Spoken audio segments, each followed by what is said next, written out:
And we should be right back.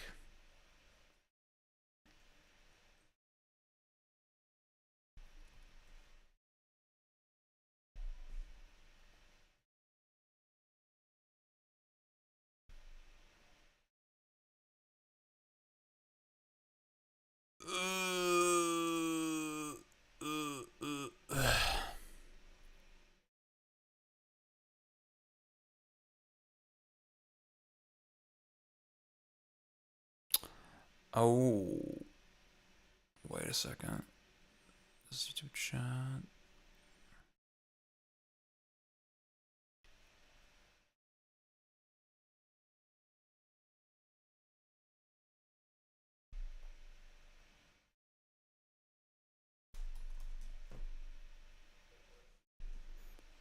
Okay, I need to.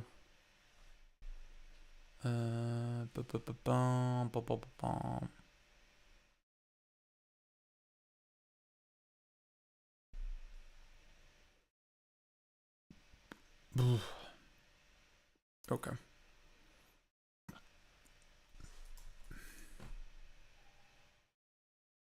There you go. Okay, we should be back on YouTube. Hello, chat.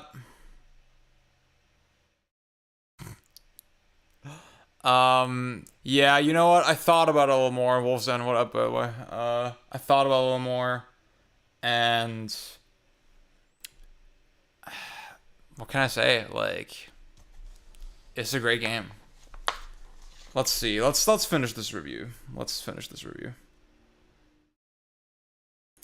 Beta 2's combat could be considered equally progressive. It takes its predecessor's commendable but janky foundation and smooths out the kinks, fully realizing its ambition of a free-flowing, player-accommodating beat-em-up. And while the game does greatly expand its protagonist's fighting capabilities, it makes sure to extend this to its phenomenal enemy roster, who now put up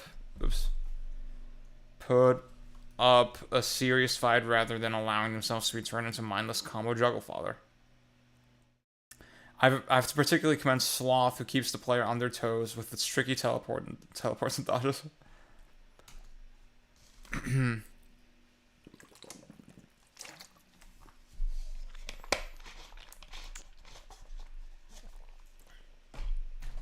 Umbran Climax.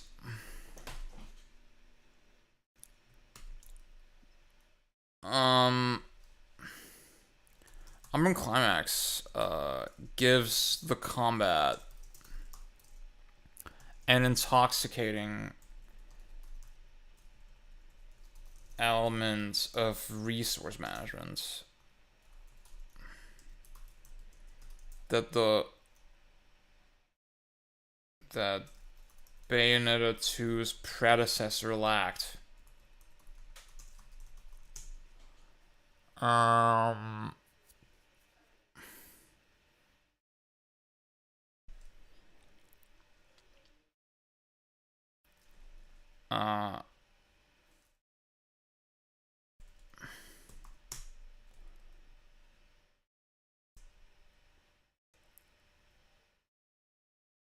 Since torture attacks couldn't be used on bosses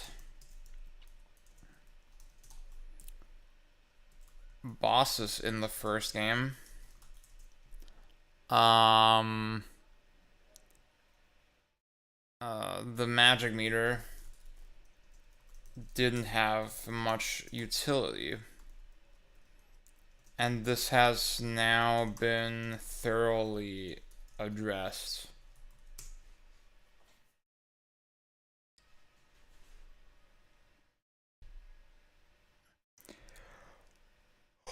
Oh, how else could I write?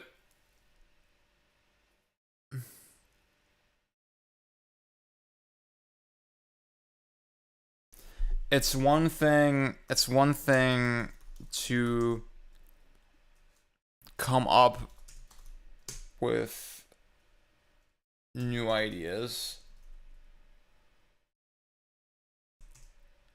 I have slept. Mohammed, thank you for asking. I have slept. It's not a continuous 48-hour stream.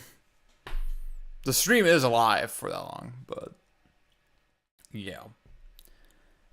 It's one thing to come up with new ideas. But possibly even more commendable to see a game examine its foundation and build on it so thoughtfully.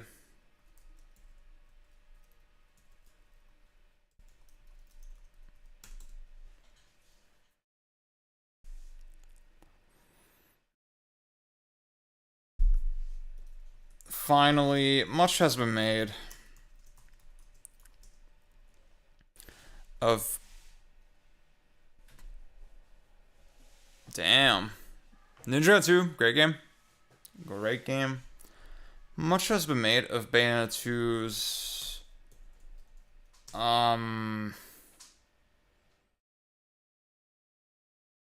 higher polish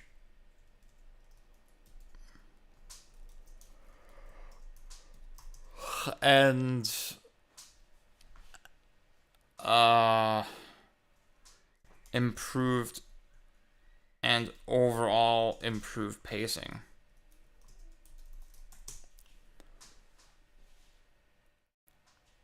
However, and as widely accepted as that perception of the game is,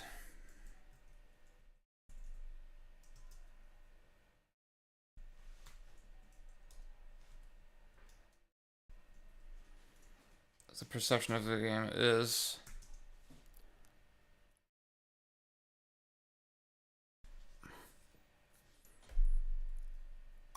I would like to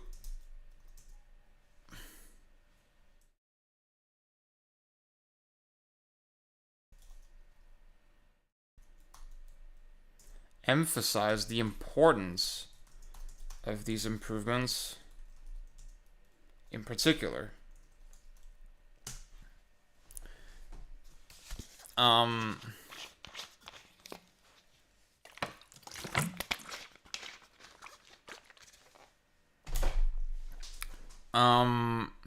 I mean, no disrespect to the original team,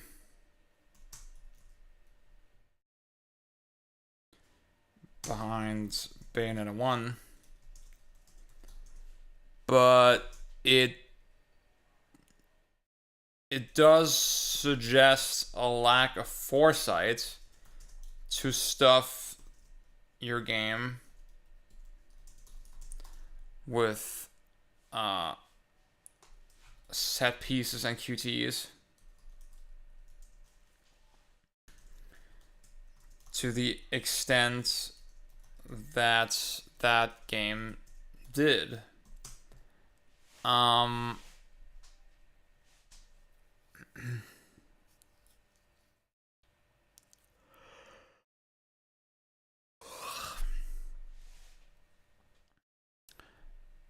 They only serve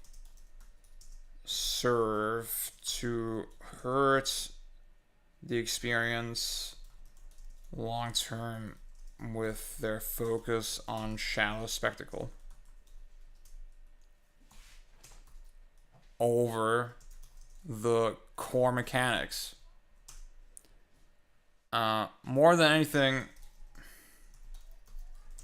I appreciate Bayonetta 2's confidence in its own foundational systems.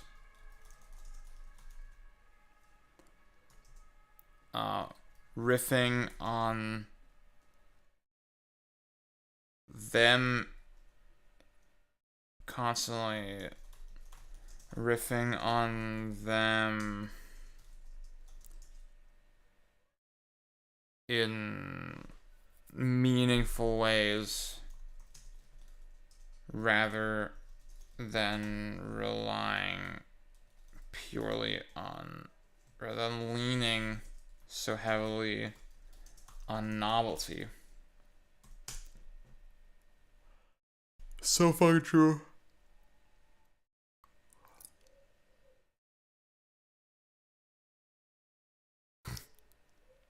I don't know what you're talking about. I don't know what you're talking about.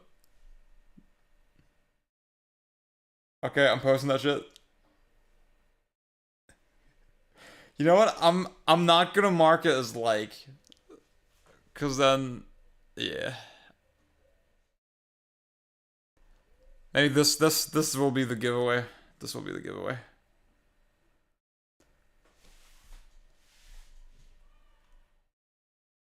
Oh, oh, Vaughn followed me. Did you just make a backlog?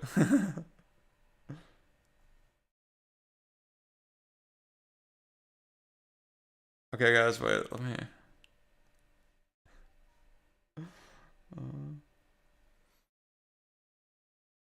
Okay, guys, we'll get to Resident Evil in 1 second.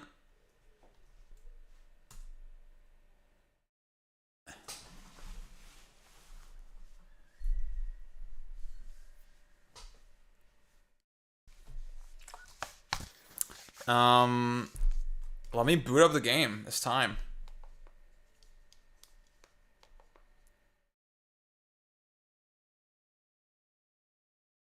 Oh. Yeah, I gotta do PlayStation Core, PlayStation version. Oh my god.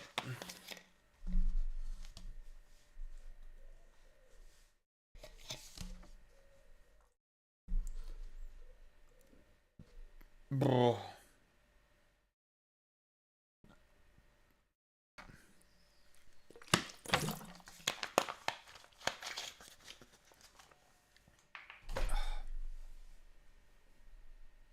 I think I got the controller already ready.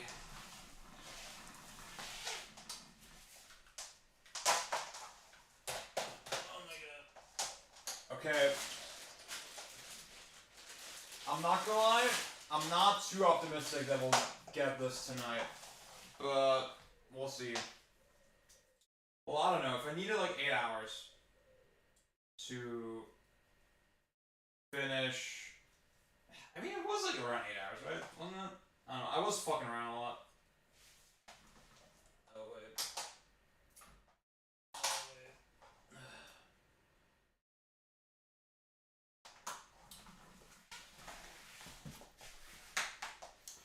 Oh, goddamn.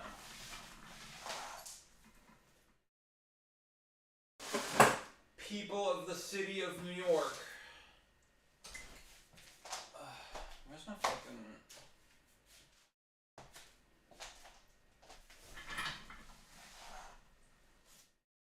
Oh, there you go.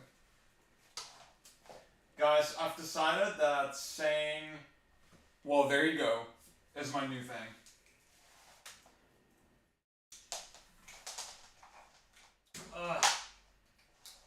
I've decided that.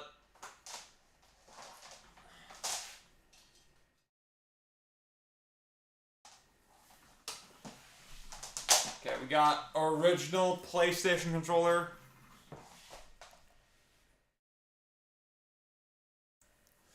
You know what, Wolfston, I like the... I mean, this is a well-trodden kind of point, but I like the coziness of 4.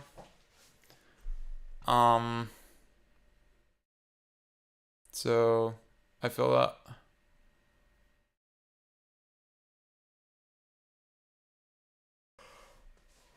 Oh my god. Oh. Guys, I'm getting tired, I'm not gonna lie. I'm getting tired again.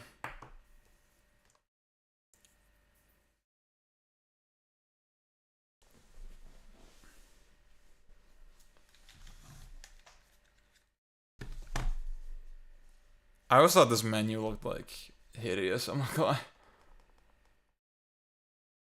Okay, we got Resident Evil True Director's Cut. This is a ROM hack that like basically combines a bunch of different things.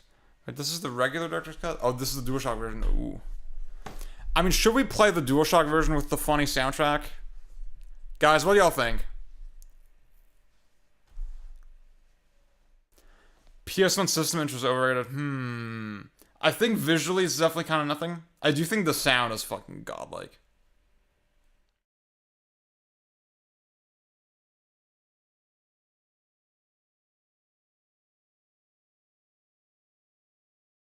Oh, fuck you, Ryan. Fuck you, Ryan.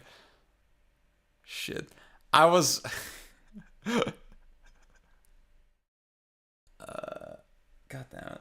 See, it's good that I said it out loud. I said out loud what I was going to write, and then made the mistake.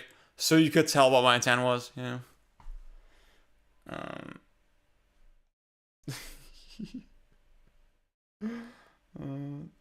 Lack of foresight. There you go.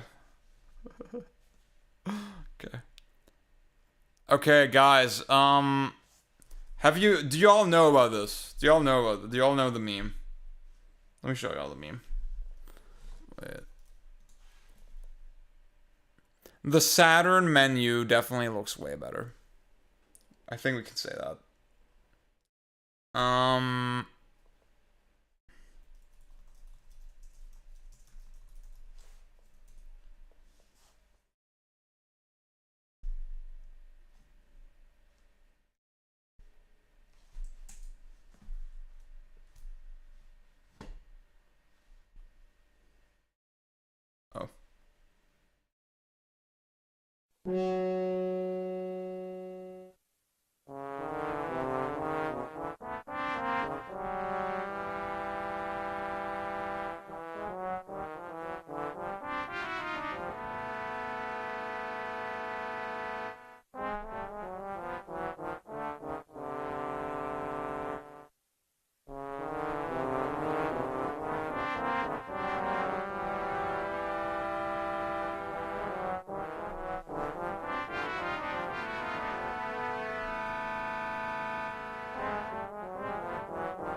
See, this change, unironically, it shows they didn't know what the fuck they were doing.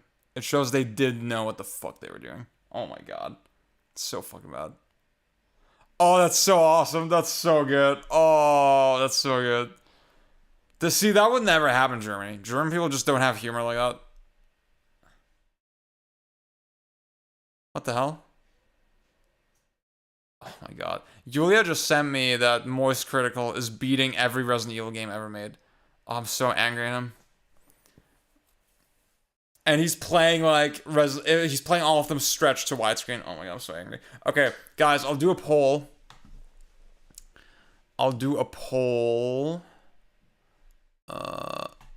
Hang on a second. There's a crazy story behind the soundtrack. Basically, the composer was like, well, he's not actually deaf. He was like telling everybody that he's deaf, and he's just a fucking genius. I'll drink the green herb when René comes back. So he got a lot of attention from that, but then it turned out he used ghostwriters, I think, and I don't even know exactly what happened. I think there may have been like a mishap with the sound font on the PlayStation. So I don't know. I mean, in terms of the composition, it doesn't sound good, you know? I can't imagine what the fuck, like, that even if technically everything went correctly, it would sound good, you know? The intended version would sound good. Okay. RE1 DualShock soundtrack, yes or no? Yes, no. Okay. Type 1 or 2 in chat. The music you just heard was the DualShock soundtrack.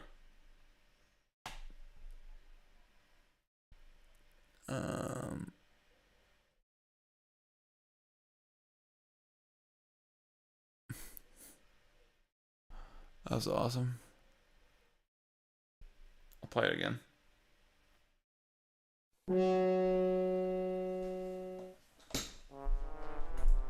This is the music. This is it. This is...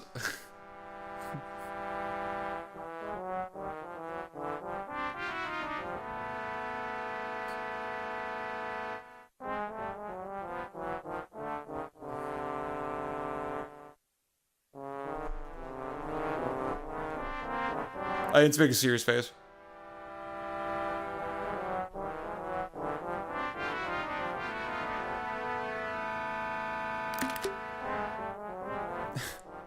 So, okay, I'm gonna wait. RE1, Resident Evil, DualShock soundtrack, story. No, wait. Oh. Oh my god. Okay. Let's watch this. Wait, let's watch this. I'm a reaction YouTuber now.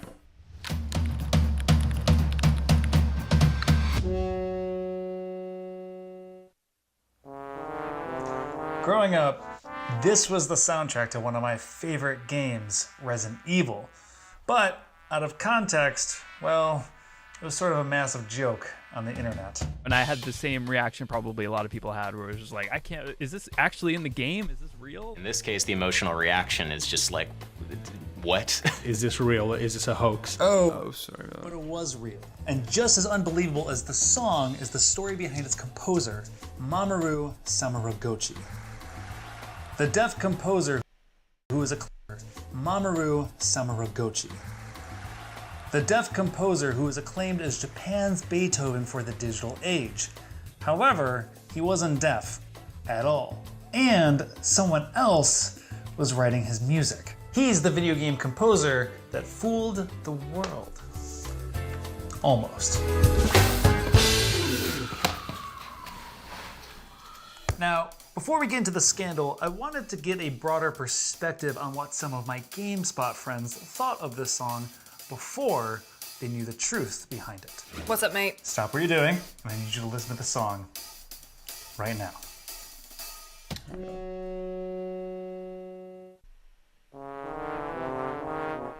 Oh my god, stop. Oh my god, wait. Sorry guys. I'm having a brew moment.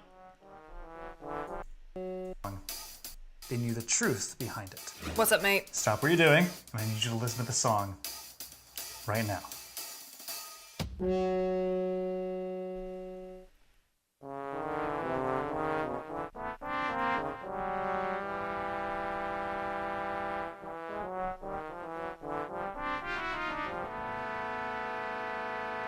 There's something about this song that I really like.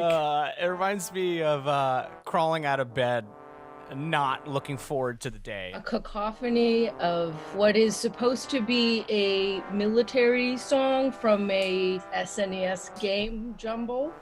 Is that what's happening? It's like a kid pressing all the buttons at once. It's like when your cat walks along your keyboard. Right, it sounds like a cat walking on a keyboard.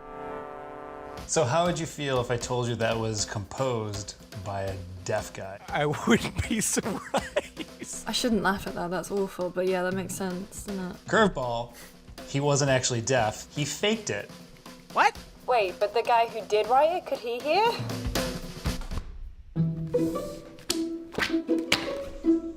During the 2014 Sochi Olympics, acclaimed Japanese figure skater Daisuke Takashi was supposed to perform to Sonatina for Violin, a piece by Samuragochi. And then Beyond, we're Japanese daytime television featuring running a poll. Type 1 or 2 in chat. Do you want the DualShock soundtrack? Yes or no? this man. He claimed that Mamoru Samuragochi, the composer of video game soundtracks and the Hiroshima Symphony, did not write any of his own. That's crazy. He was Takashi Migaki, a composer, arranger, and professor at the Tokyo College, the man behind all of Samuragochi's music. Oh, and Samuragochi's deafness, that was all fake. He could hear just fine. Takashi had been ghost composing for Mamoru for 18 years, and it started with the Resident Evil Director's Cut DualShock version soundtrack, which was different from the original 1996 soundtrack. So, why the different soundtrack? Well, Capcom was re-releasing Resident Evil 1 in 1998 for the cusp of its sequel's release, and to give the 2-year-old game some sort of facelift, they commissioned the up-and-coming deaf composer Mamoru Samuragochi to give the game an orchestral soundtrack which differed from its 1996 release.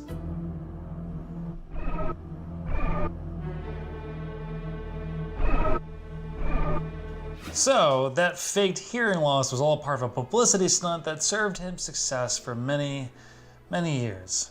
Being quoted by Time Asia for things like, "The saddest thing for me is not to be able to hear an orchestra perform my work." But his biggest claim to fame was his Symphony No. 1, Hiroshima, which kind of became a cathartic anthem in response to the 1945 bombing, and it was that propelled him into stardom. Japan's Beethoven for the digital age, until the 2014 Sochi Olympics. Now there's a lot to unpack with this revelation, but if there's one glaring thing I could not stop thinking about, is that this sonically insulting piece of music was composed by someone who actually knew. René, what's up? And that made me wonder, is there something we're missing? What if the Mansion Basement song actually isn't that bad? I studied classical guitar. I was really fascinated by music theory, especially in some of the later courses where you start talking about kind of serialism and polytonality. Polytonality just means it's a song with two keys going on at the same time, which sounds horrendous. I never liked it. Like, it sounds like two very clashing ideas at the same time, which is it is a mood, that is a context. If that's what you're going for, there you go. I just started kind of seeing patterns and stuff in music that I didn't see patterns before. I sat down with it and I transcribed it note for note. I had one day where I was like, all I'm gonna do today is try to figure out what's going on in this song. And I sat there and every second just said like, okay, what notes am I hearing here? So then once I was done with that, I decided, okay, now if I make a chord line to this, how can I make these notes make sense, like almost sound that like they were intentional?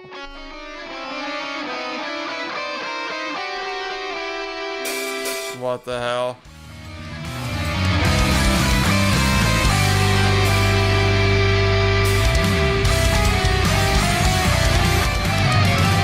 I know deeply all Being drawn and quartered is crazy. It's interesting because there is a very distinct call and response going on, where you have this musical idea and then it's repeated. You have this ba-da-da-da-da-da-da-da-da, and then you have it happen again very shortly afterwards. There's some kind of planning here.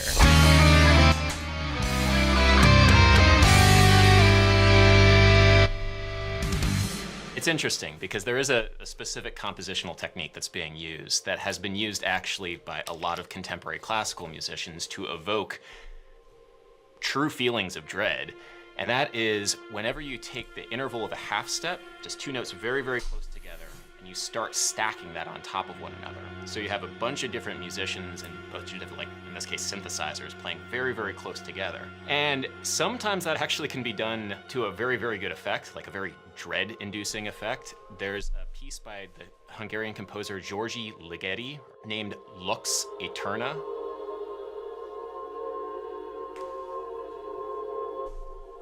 It's from the soundtrack of 2001: A Space Odyssey. And it actually uses the exact same technique, where you have these half-step intervals very close together. I mean, immediately, it is beautiful and eerie.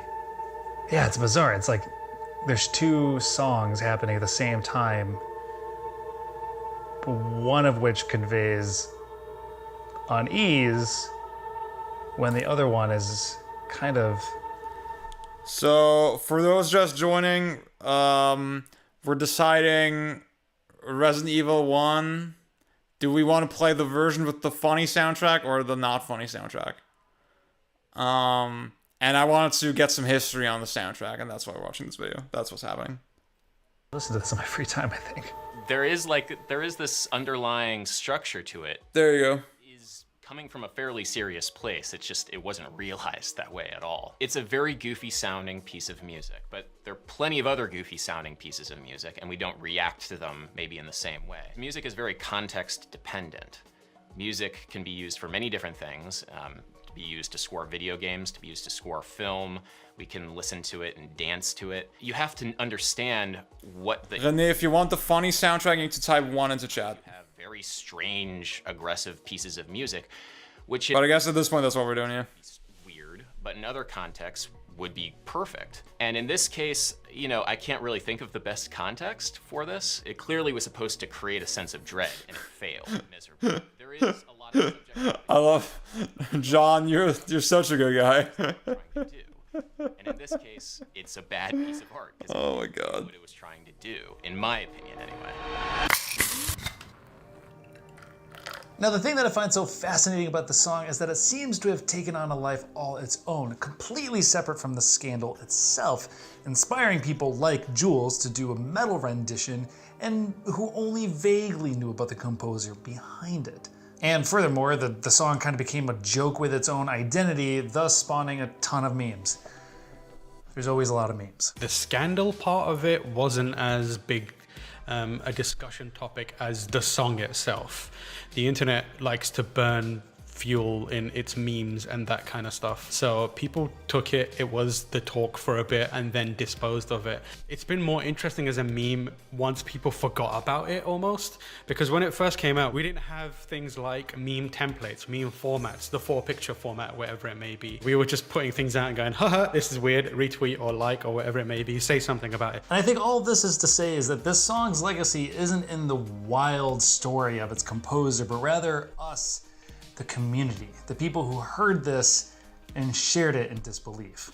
So what happened to Takashi and Mamoru in the end?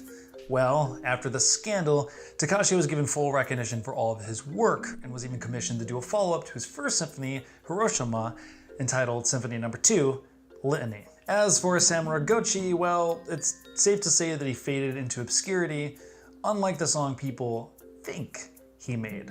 Now, it's worth noting that the entirety of the Resident Evil 1 Director's Cut DualShock version isn't all that bad. It's just, well, it's certainly memorable. Whether or not that's for the right reasons, I don't know. Okay, I think we gotta go with the soundtrack and assume that the person who made it had no idea what they were doing. Know that they did, and that they're actually a talented composer, and that there is theory and intent behind specifically the mansion basement. It's not nonsense. It just may not be your jam, or most of our jams for that matter. And unfortunately, we will never discover why this happened or who approved it. Those are pieces of the puzzle that are locked behind a door we may never find a key to. What I can say is that this song is probably the perfect rendition to this whole story. Fragmented, confusingly layered, and well, weirdly compelling.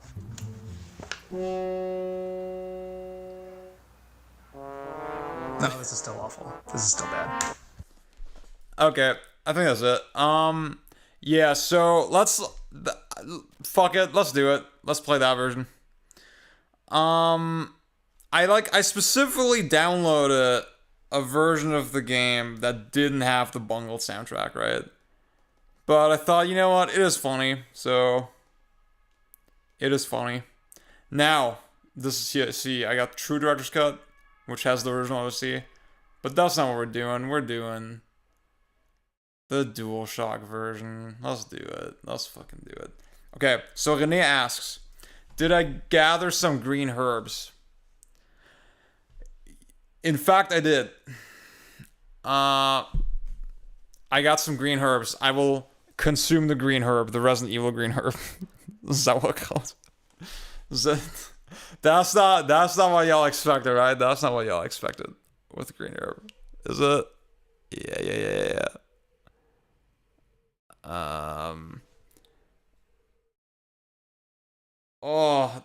That's, dude, this sounds fucking awful. I'm not gonna say, I didn't say I'm gonna finish it. Oh, Yulia's excited. Do you also want to try it? Do you see? No, I wanna watch you drink it. Did you see the story with the music? Yes, I did. What do you think? It was pretty interesting. I wonder what he's doing now. You can clip farmer shot out of this. Okay, I'm gonna get out of the way. Oh my god. Oh. You should show it to them. No, I showed it already. You should smell it. You should smell it. Ew, it smells like fart. Oh my god. Oh my god. Oh my god. Oh my god. Oh my god. Oh my god. Oh my god. Oh my god.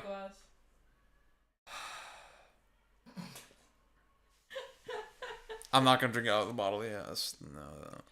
Oh my god. So I feel like he's gonna throw up. Okay, at least this I'm gonna drink this amount. I'm committing to this amount. And I'm gonna drink a little bit raw. Like, I'm not gonna try to... Y'all know the trick about, like, holding your nose. I'm not gonna do that immediately. I might do it at some point. Okay. I'm kinda scared. Fuck it.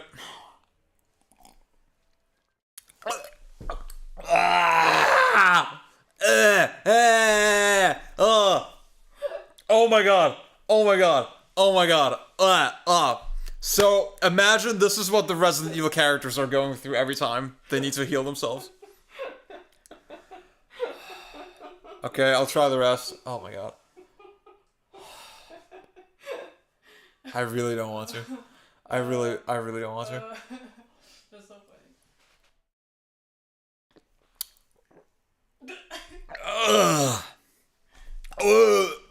Oh my god. I had a little gag reflex. I'm not gonna lie. Oh my god. That's horrible. Oh my god.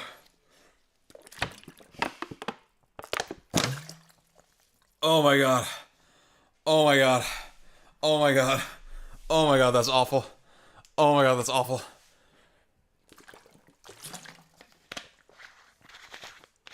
Oh.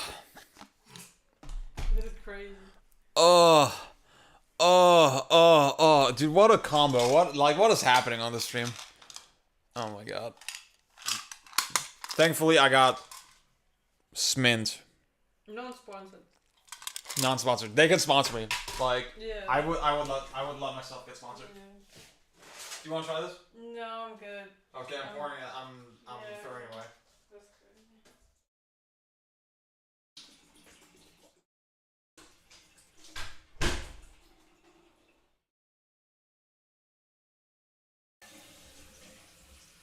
Bye bye, Zawa Koji. Dude, I smell it. I still smell it in the air. Oh my god. That is disgusting. Oh, that is disgusting. Oh my god. Oh, Shooting Dio, what up? I just drank sauerkraut juice. And now we're playing Resident Evil arrange modes with the funny soundtrack.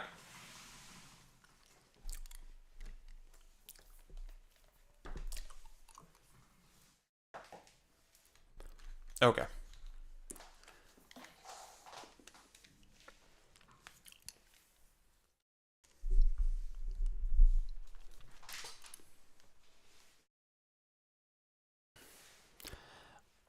You can see it in the top left. You can see how much we've done. How much of this endeavor we've completed. Oh, okay.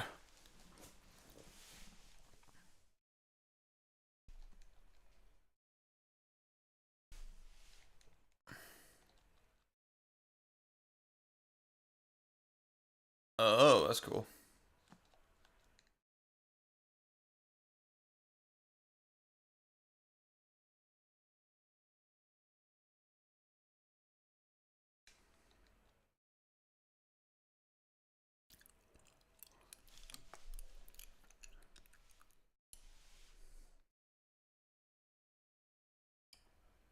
Huh.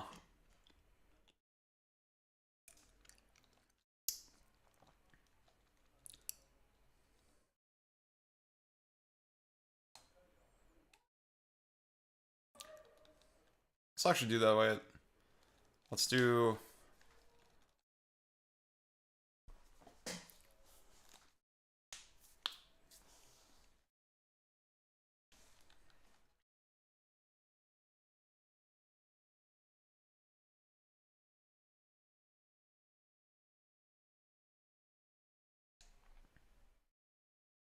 Oh, wait, no, that doesn't work. No. Actually, wait. You know what? Fuck it. I was thinking I'm gonna set up a button layout where I can play the game with one hand. This is the second one, yeah. This is our second playthrough. Guys, this is gonna go way faster. Don't worry. This is gonna go way faster. And this time we're doing Chris. Oh! I had the audio off, dude. I'm such an idiot. Okay.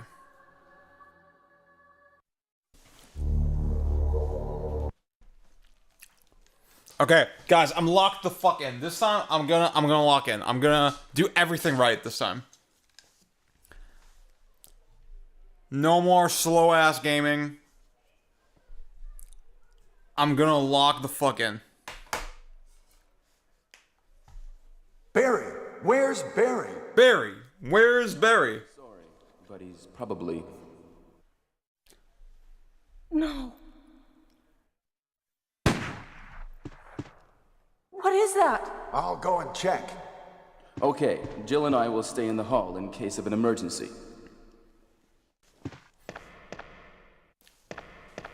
Chris? Take care. I was close to end, and then I don't know. It's a good question.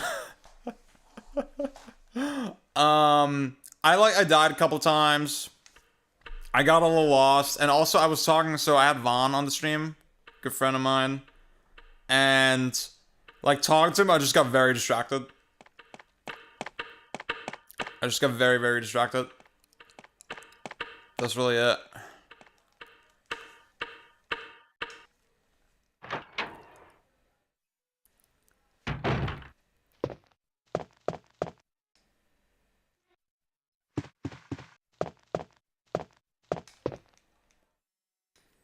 Okay, guys, I'm locking the fuck in.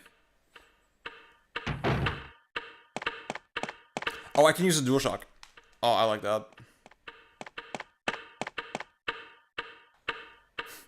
This is a huge dent in your gaming reputation. Dude, it wasn't even skill issue. It was mostly like just not paying fucking attention. Wesker? Jill? Okay, the music here is very weird.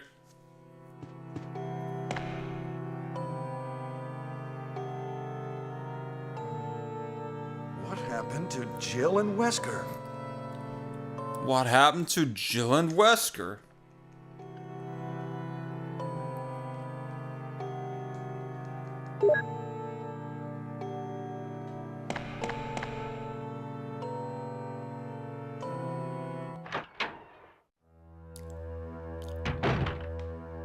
Whoa, this camera angle is crazy. The fuck? Can I not climb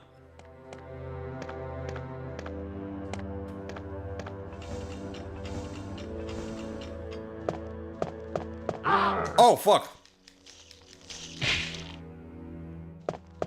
What? Wait. Oh, there's two of them now. The fuck?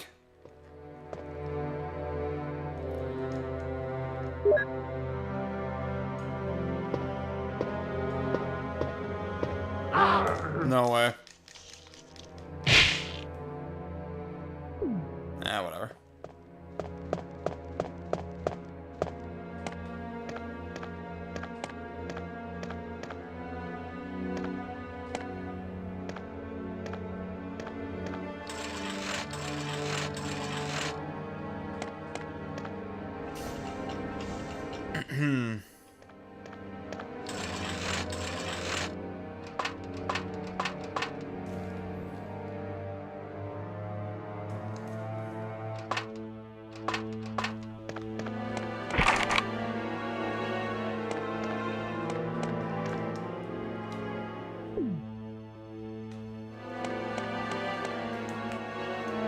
I can't believe there's no map hotkey.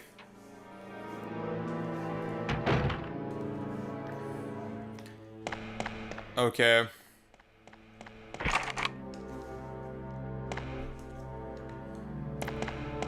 I mean, I don't know if there's any, like, experts in the chat I'm curious, how different is, like, the progression? I know Chris is pretty different. But how different is, like, arrange mode? Is it just mostly harder, or is it, like...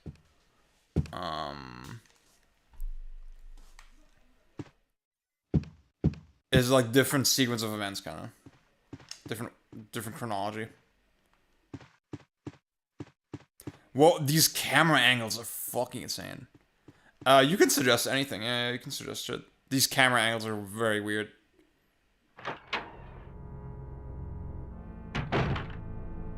Yeah, feel free to suggest more items on the wheel anytime.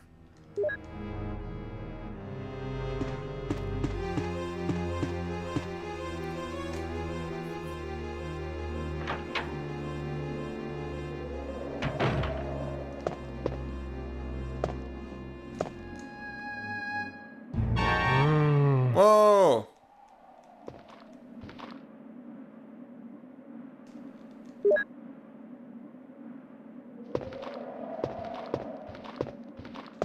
No, dude, no, that's too much.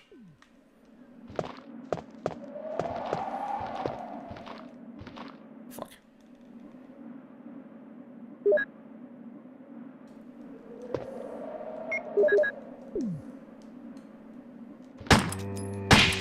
Whoa! What up, Pang? See, I'm already like, okay, I haven't even found my first item box yet, and I'm fucking stacked. I'm fucking loaded. No, I sort of see the vision, but, like, for the, like, torturing the audience like that is like, nah, dude, nah. I'll say, dude, the camera angles are freaking me out. Is so weird. Pang, I asked her in chat earlier. I don't know if you can answer this. So, I get the impression arrange is, like, mostly harder, but making crits super common. Oh, okay. I was wondering about that. I was wondering, is that a Chris thing, or is it...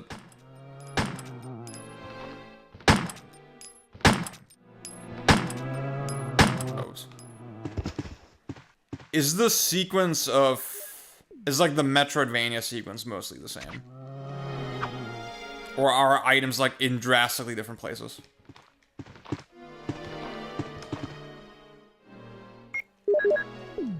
Because I'm wondering, like, eventually, should I do a Chris, like... Okay. Normal mode playthrough at some point, or...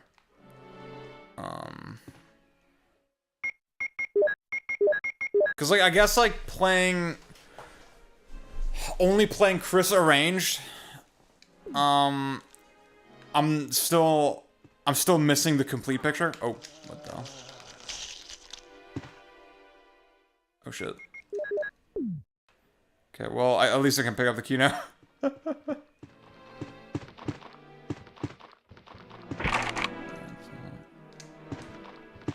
Okay.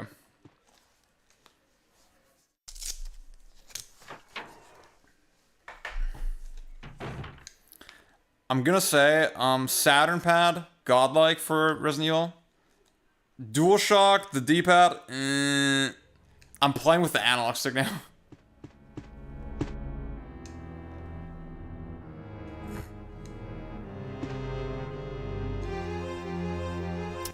Okay.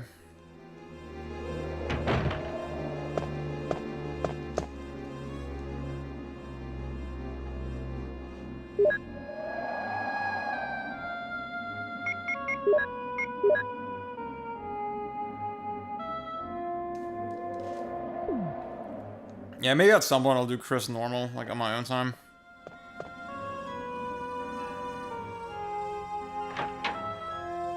You did all your RE4 runs on D-pad? That's fucking insane. Do you aim with the D-pad? For movement, I sort of get it. See, for me, it's like I'm a right. Oh yeah, you don't play on GameCube. Oh my god.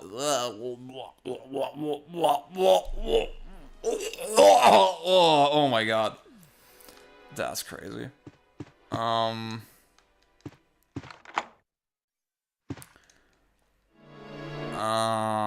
The fuck was I saying? Yeah, see, in terms of the precision of the movement, I totally get it, right? You want the instant, like, feedback of... exactly. Of, like... Okay, that's when I'm moving in this direction. I want the QC to her. I'm Chris, of Alpha Team. I've come to rescue you.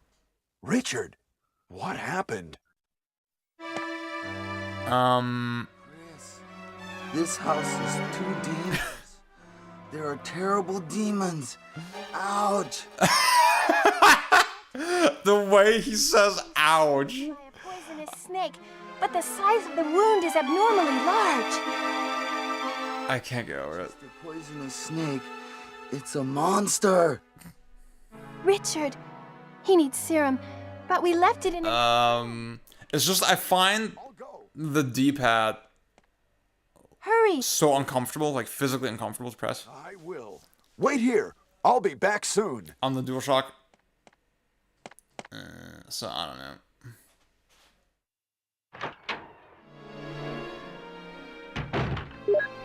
Okay. Can I go through that door on the first floor? On the West Wing? Oh, what the fuck? Okay, that's like, that shit is on purpose.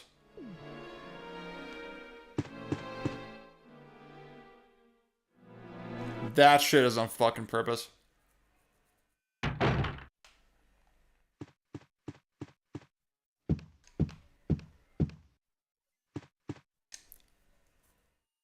This has happened a couple times now where they hide the enemies just out of view and then it's like they're so close to the edge of the camera that you just get fucking owned instantly. I guess I gotta be more cautious, you know? I guess I gotta move more cautiously. I will say, I don't know if I'm stupid, but like this already feels faster paced. This already feels like, okay, I got like 5 enemies in this one room. Wait, so, wait, that doesn't work, right? Okay, then I gotta go upstairs.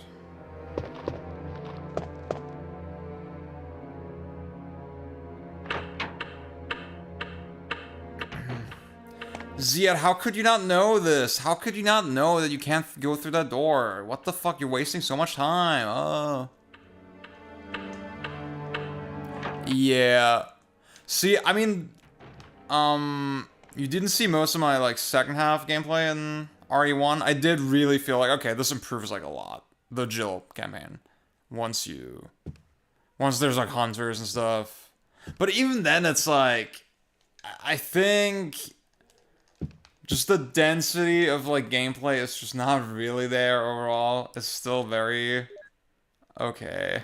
Like,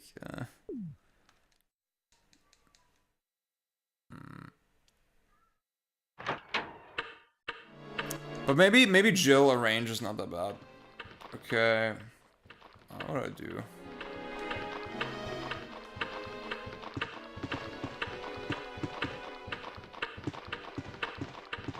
How much ammo do I have? Do I try the knife? Do I try some knife gaming? Dylan was saying the knife knocks them over in like 2 hits. What the fuck? This is not gonna work. Oh my god. Wait. Maybe with Chris? It doesn't work!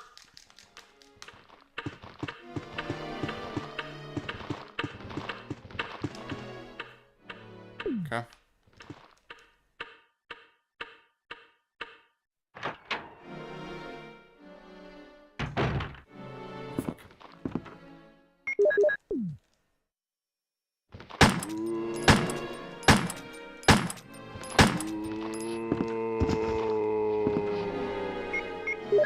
There's still a zombie behind me. I don't really like that you can only get 1 stab in. That doesn't really feel good. The camera angles are fucking bananas. What were they thinking? Oh my god! Oh my god!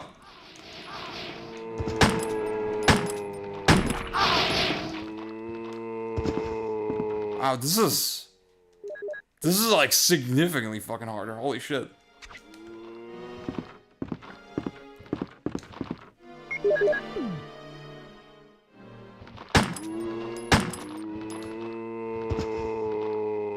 Okay, got you.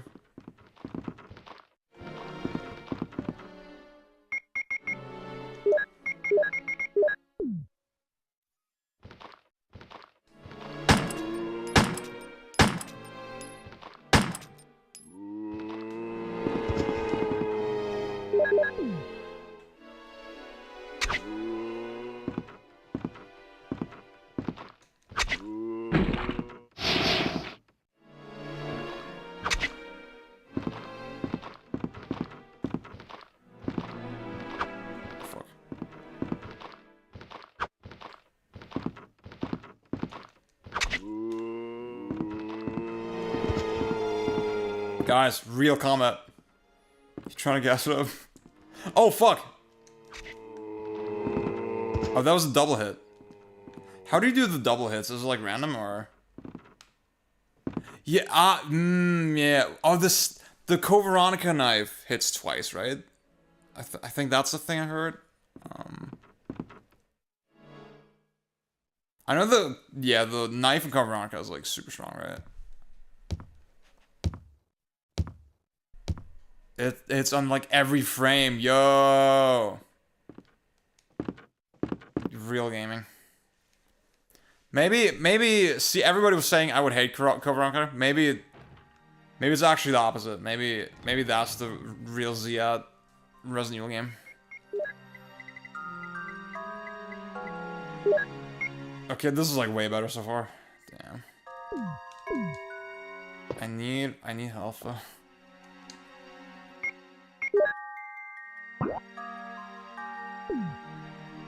Would unironically drive you insane. It probably would. Okay, wait. Let me figure this shit out. I think with Chris, goddamn, like I think I would just keep the knife because like Chris range, right? I feel like I really need to use a knife, dude.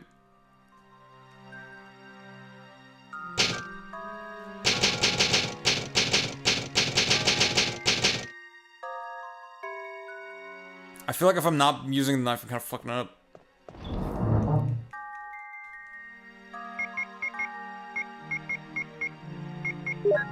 Okay.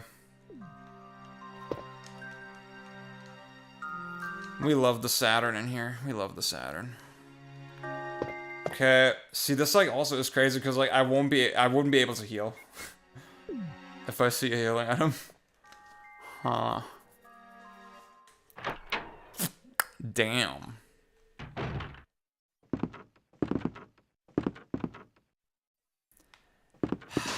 Oh fuck. Wait, I think I should just reload. Yeah. Maybe you're right, Pang. Maybe you're fucking right.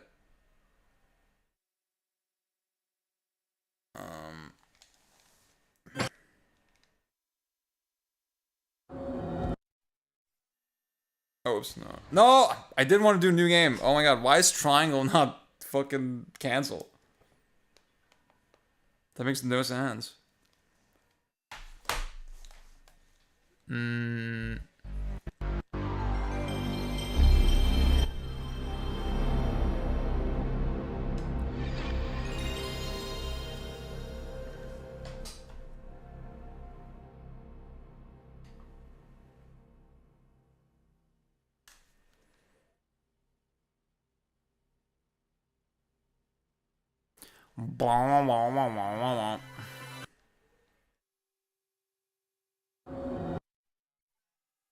Resident Evil. Resident Evil.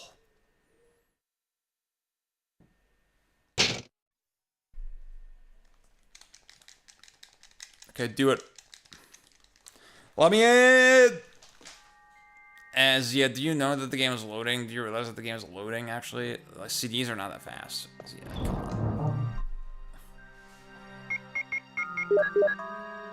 Maybe I should. I don't know. Fuck it. This game contains scenes.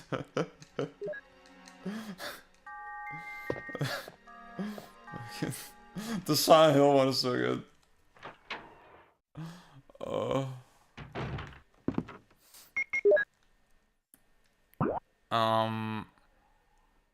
Okay. I guess I do wanna... I guess I would like to check those doors. But maybe I should just go back to Richard. I don't know what's gonna happen if I do that. Fuck it, let's do it. Oh, wow. Oh. Bjorn, let me know if you wanna... Or Bjorn or Pang, one of y'all. Oh, Richard's on timer, okay. If one of y'all wants to be on stream co-hosting, let me know. The whole gang is here. Oh, hell yeah. I'll give you a ring. Oh, fuck. Oh, God. That's awful.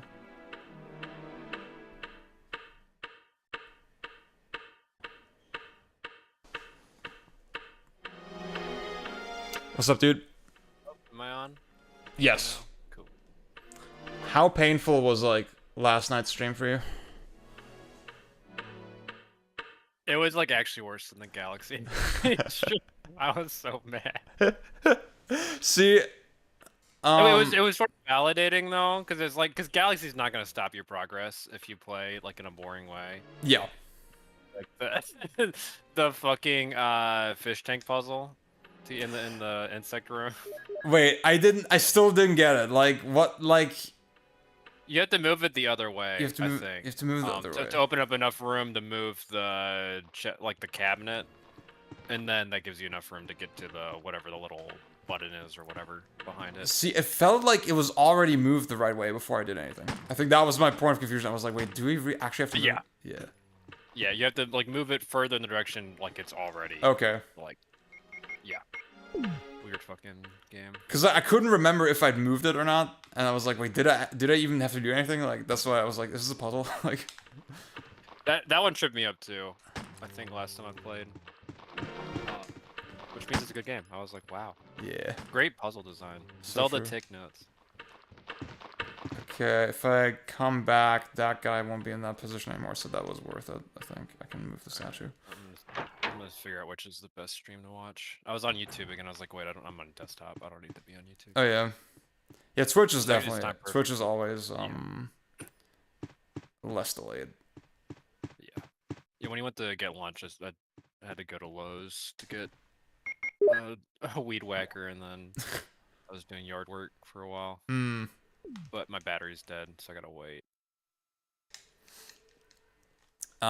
So your review from back in the day was based on Jill Arrange, right? Yeah, I did.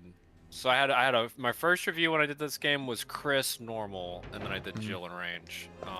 Chris and Range supposed to be one of the hardest, like probably modes of the series. Yeah, I think.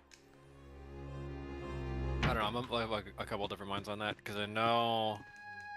I think Nightmare RE2 is supposed to be really fucked up. It's just that like that's like a really obscure. I think it was like it's only Dreamcast exclusive, I think, or Dreamcast and PC, Dreamcast. Japan. Yeah.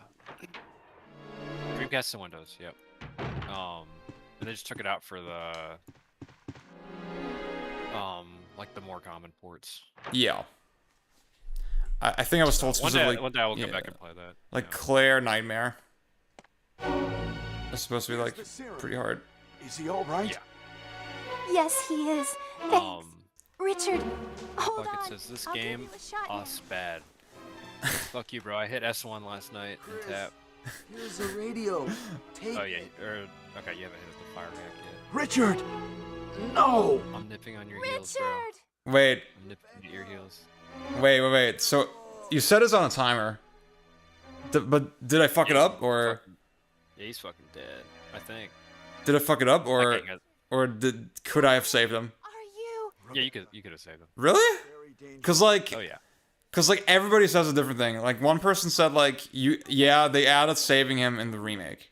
That was never a thing in the original. Okay, Rebecca. What? Is that true? I don't know. Like, There's no way. Be careful. Like, you gotta play Richard like an ocarina. What does that mean? I'm just getting conflicting information from everybody. Like, is that true or not? I genuinely don't know. Resident Evil PS1 save Richard. Oh, what the fuck? Oh, you can't save him as Jill, but you can save him as Chris. Richard in the original version of the game dies here, although in the GameCube version of the game, if the player manages to get the serum to Richard before he succumbs to the poison, he'll live for a little while longer. What the fuck? I thought I saved him in, What the hell? Why would they even let you get the serum then? Because adventure game storytelling. Well, the thing is, you consume the serum. Like, Richard takes the serum, and you don't have it anymore. So, that's why I was raging yesterday. Like, because I knew I couldn't have saved him, and I was like, oh, what the fuck? Just adventure game bullshit, yeah. Yeah. Am I smoking rocks? Yeah, I would believe Bjorn on this. Can't say it was Jill. I googled it, and like there's like a couple of people saying no, you can't save him at all. I don't fucking know. Save Richard, Chris. Maybe DS added the minigame to save him. What the fuck? Not sure what Chris. What the? Oh my god. I thought I had saved him as Chris the first time I played, but no, it's not gonna work. It's not gonna happen. Oh, yeah, because then there's also people saying he dies no matter. Oh well, I guess he does die no matter what. And the other one. Also, yeah, there's. Are you going back for the health? Oh, there is health. Yeah. Fuck, dude. I was just literally like, I don't know what else to do, so I'm just gonna go back for a minute. Yeah. Okay, wait, let me. Yeah, I forget the sequence. Like I don't remember it being that hard to figure out. But I don't remember what you get from Yawn. Oh! If it's one of the pendants or not. Did you get owned by one of the zombies? No, yeah. Oh hell yeah. Oh yeah, double crit. It sort of breaks this mode, honestly. It's a bummer. No, don't worry. It's actually awesome because like it's like decision making because like you got to do a calculation in your head. Oh my god. I'm seeing how many times the RNG spinner has spun since I last shot the pistol. That's true. Wait, can I turn on the light? Or do I need the lighter? A candle. Oh, okay, I need the lighter. Yeah, there you go.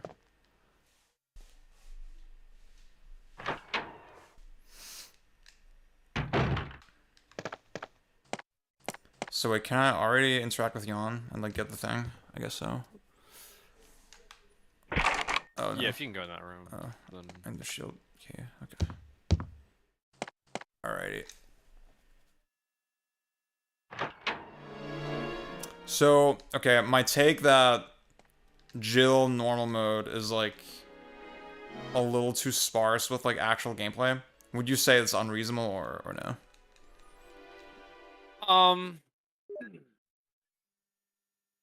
I think in your case, if you're just looking for like the pacing, because like you can do this opening mansion and like if you just sort of know what you're doing, you could do it in like less than an hour and a half. Yeah, like pretty easily. I think that tightens it up because you're also here's the other thing. I know this sounds like maybe like a little bit of a cop out, but if you're leaving zombies up to run past them, then you're also having to run past them like every time you. That's true. And so that is like because it's both faster and then also now the zombies are really easy to dodge in this game because because they always like turn the same way after like, you know, X number of seconds with like some tolerance. The thing is, they will like sort of move toward you, but then sometimes like rotate toward the wall anyway. Yeah, exactly. Like And they do it like the same direction like almost every time. Yeah. On like a cycle, so it's real easy to just, you know, wait. Hmm. And then I did that instead of the knife. I just wasn't. I think because there's more shotgun shells in this mode as well. Oh wow, okay. I didn't use the pistol that much because there's more magnum. Here's the the thing with Chris range that I've never. I'm curious if it actually like makes it easier. Is like I think you get the magnum like really early. Because I don't think you can't. Part of the issue with the normal, especially with Chris, is that you have to do most of the hunter, like the return to the mansion, no magnum. Because you don't get it until you run over to, it's like the little like optional run over to the tiger statue thing on the return, right? Am I right about that, or do you get it before you leave the mansion for the first time? With Chris, Here I you don't know. get- Yeah. Oh fuck. Oh my god, I gotta look this up. I should have been looking at evil resources this whole time. It's the actual. Every time I look at one of these fandom wikis, I'm like, is this real? Oh yeah, oh yeah.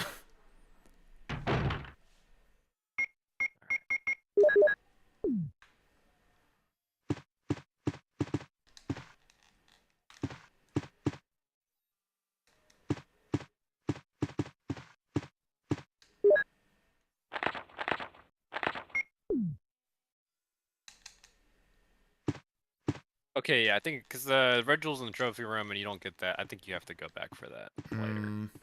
Right? How do you get in this room? Yeah, the helmet key, and then you get that after. Yeah, you get that after Planet 42. So yeah, you get having to do like the bunch of that hunter section without the magnum sort of sucks, but you have the grenade launcher, right? Which makes it easier. Having the magnum like early means you can do, and you don't really need it for the guardhouse, and then when you come back you can use it for the. That's the other cool thing with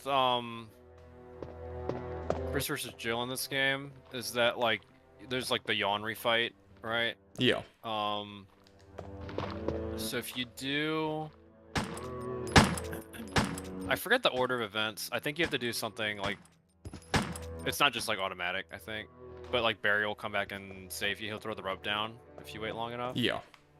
Because that doesn't happen with Chris. But then that means with Jill, you actually can choose, like after the yawn refight, you can choose how you want to go back across the mansion, and you can change the order in which you do things. And with Chris, it's like you have to go down through the, like the basement area, and come back out the other side, which I guess is a little stricter. It's like actually less routing, but.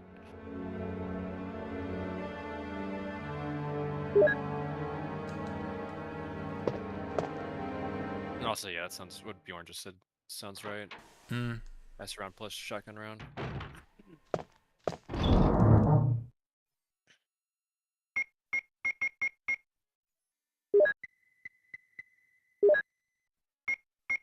Yeah, I'm starting to think knife is not the move. You just don't have enough space for it. Yeah. I think I was overly worried about ammo at the start, but that's pretty fine. Yeah. Yeah, I guess the main challenge is recognizing, okay, this is like, I have enough room to just run past versus, okay, I should kill these guys. Yeah.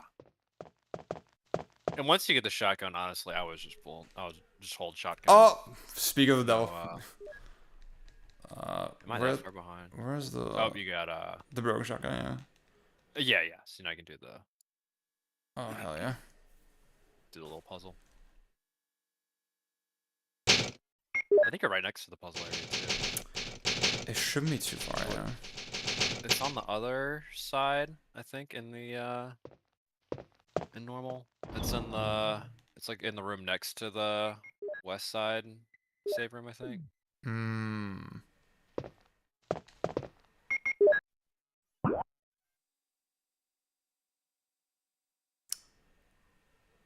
West side save room. Okay. I mean, you don't. That's a normal mode. You just got the broken shotgun. You can just run over to the. Oh, that's what you mean. Oh, sorry. Yeah. Yeah. I forgot where just the. run it. Yeah. The crusher room. Which That's is like on the. right next to you. Okay. Yeah. What is that like? First or second floor? Or... I think yeah. Oh yeah, I remember.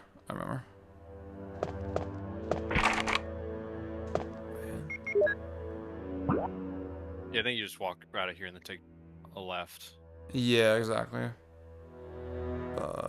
Oh hell yeah! Door's locked. So good. Great game.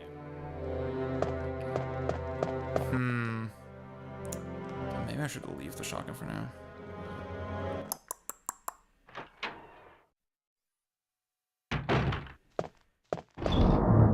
Yeah, it's probably a good idea.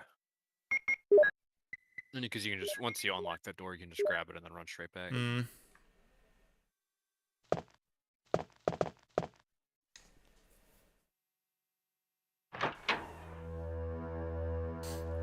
I'm so mad that you don't have a range on the on PC or on the DS port where you can do the all the skips. Yeah, that'd be such a godsend. What was I gonna say? Fuck. I'm surprised no one's modded it in. Yeah, it seems like oh fuck! I thought he Mods falls into down. these games is like even just like modding it in is like it just takes over the main campaign, right? Yeah. Which is weird because there's so many. I think really the only major gameplay mod I can think of for this, even including Rebirth, is just deranged in the Ultimate Director's Cut hack, and that's old. I think it's over 10 years old. I think on PC somebody did the disconnected item boxes. Oh really? Yeah. Which obviously in remake is a feature, but then they never it was never officially added to RE1. So that's really cool. But yeah, arrangement doesn't help with the fucking mod. Like finding the list of mods is fucking impossible. Oh, it's so bad. It's so like bad organized. Sorry, what were you gonna say? I think somebody in chat yesterday said that some of the Saturn stuff was ported to PC, but like don't quote me on that. That seems kind of sketchy. Like Gold Tyrant and that shit. Yeah. I've never seen evidence of that, so. Chili's asking what is Tap? Didn't we talk about this like a day ago? Tap is Tetris the Grandmaster, the Absolute Plus. It's funny because in my head it's always been Tetris the Absolute, the Grandmaster 2 Plus. So I thought it was Tetris Absolute Plus. Yeah. It's just like a weird acronym, and then someone was like, "It's just the Absolute Plus." I'm like, "Oh, that actually makes sense." Okay, this fucking guy. My bad. I thought I'd answered yesterday in Speech Jam.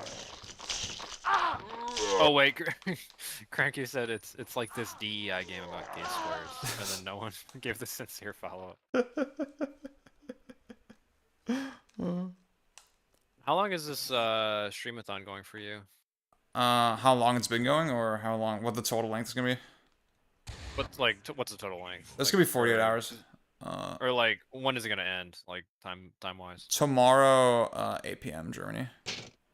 Okay, so 2 p.m. here. Yeah. So we're definitely not doing the tap episode tomorrow. Yeah, I'm sorry. Because I was mentioning, right, I have work like 5 a.m. the next day, so. Yeah. Ugh. No, we can always slide it in on a weekday, I think. Because it's basically it would basically be you, me, Luke, Hot Pocket. Yeah. I should be pretty good, like most of next week. Yeah, I'm chilling, I think. Okay, you know what? I think I'll just take. Chili asked if I'm a godhead, a god handhead. Which Chili, I think you joined Bird Gang after I did this bit, but I was playing it for a while. I don't even remember why. Oh fuck. It might have been long enough ago. It was GGC2. I was playing for GGC2. I think it was. And I played maybe a third of it, and then I dropped it. And when someone asked why, I was like, "Oh, I already know it's good, so I don't need to play it." And See, people it sounds like a joke, but that's like actually kind of how we operate. I remember one of our earlier interactions was like, you were playing Bayonetta 3, and then you saw that I wrote a Ruby for it, and you're like, okay, I'm gonna drop it. Yeah, yeah.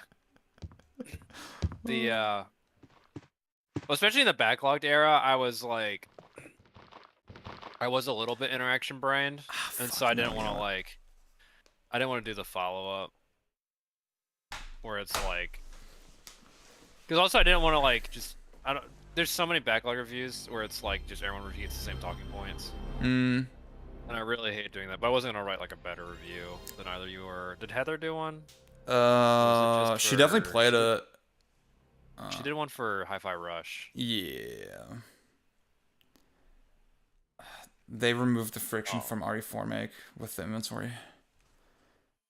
With the auto. They added it back with the movement. The auto sword button. Oh. Evil. Who gives a fuck? Renee's asking why do I keep restarting. I just realized I can take these guys down with a knife, so I'm gonna do that. Oh my god! You're never gonna get to remake. I'm sorry, guys. See, like, but I like this. I'm enjoying this. I'm like, okay, I'm actually like I'm decision making, right? I'm making decisions. If you're playing this way, you're enjoying it 100%. Because I was like, oh my fucking cat's licking my mic. I was about to be like, this is sort of it was gonna be us on either side of the galaxy thing that we were the fucking structured blah blah blah blah blah. I was like, you have to work a little bit outside of structure in this game because it's too lenient. Oh yeah. Like, because every time I play this, I basically like I'll just do a couple like throwaway, like not full runs, but just like I'll be at a save point and I'll run around and figure out what I want to do. And then I'll sit down and like actually grind out the god run to get everything in one big loop, and then you go save again. Oh fuck! That's one shot. That is sort of the way to play. Which is why I sort of like this one. I mean, I like the remake as well, but this one's just so short. Oh yeah, I'm a little scared of the length. Oh, yeah, fuck you. God damn, I need to restart. I don't know what I'm doing. That's awesome. Maybe I'll just kill the guy in the back. I don't know. I'm like really nervous with the ammo. Is the thing. Maybe I don't have to be. It's sort of like, because you don't really need to go back down that hallway for a while. Like not the one you went through, but the long one. Because I would normally say you should use the long hallway to set up, because there's so much more space to work with. Yeah. But I don't know. Low key. I mean, I guess if you're specifically trying to do it with a knife, then use the long hallway. But yeah, I would just go get the shotgun. I think. Yeah, you're right. I think I'll just. Also, yeah, like Bjorn was saying, last time I played it, pacing was awesome because I was playing with save states and speed up. I can use save states on Mister. Actually, I don't know. I'm just too. I respect the original intent too much. So y'all just don't have my game. I think last time I only used them at save points. I used it a couple of times where it was like save point and then like there's like a long run up that's just dead time. I'll just save state after the run up. I think what I'll do is like I'll just rush through and I'll heal when necessary. And then I'll get the shotgun eventually.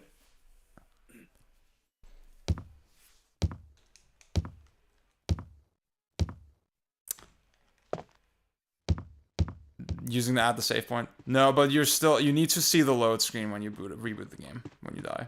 Like I feel like it gets you like in tune with the design intent. Where there's the other zombie down there. Great game. Great game. Okay. See, there you go. There's another herb. What's even in here? I think it's just It's the the map. Yeah, I guess it's healing. Oh fuck. You didn't bring the lighter. I'm so stupid. The thing is, I didn't realize that. Oh my god. I have no idea where the fuck I'm going, right? So I'm like, oh, okay, what's in this room? Yeah. Now I got hit for no reason. Yeah, as I was saying, I was like, like, you don't really need to go down there. There's the other, before the second or the third zombie in the area. There's that room that leads you to like that bedroom and then the fish tank room, the bug room. But you could sort of do that anytime. See, yeah, you're right. These games are awesome if you just know where to go. Oh, 100%. That's why the Bayo brand showing, so fucking true. See, this would be part of my bit for why RE2 is like actually the GOAT, because like it's very obvious where you need to go. It's much easier to remember.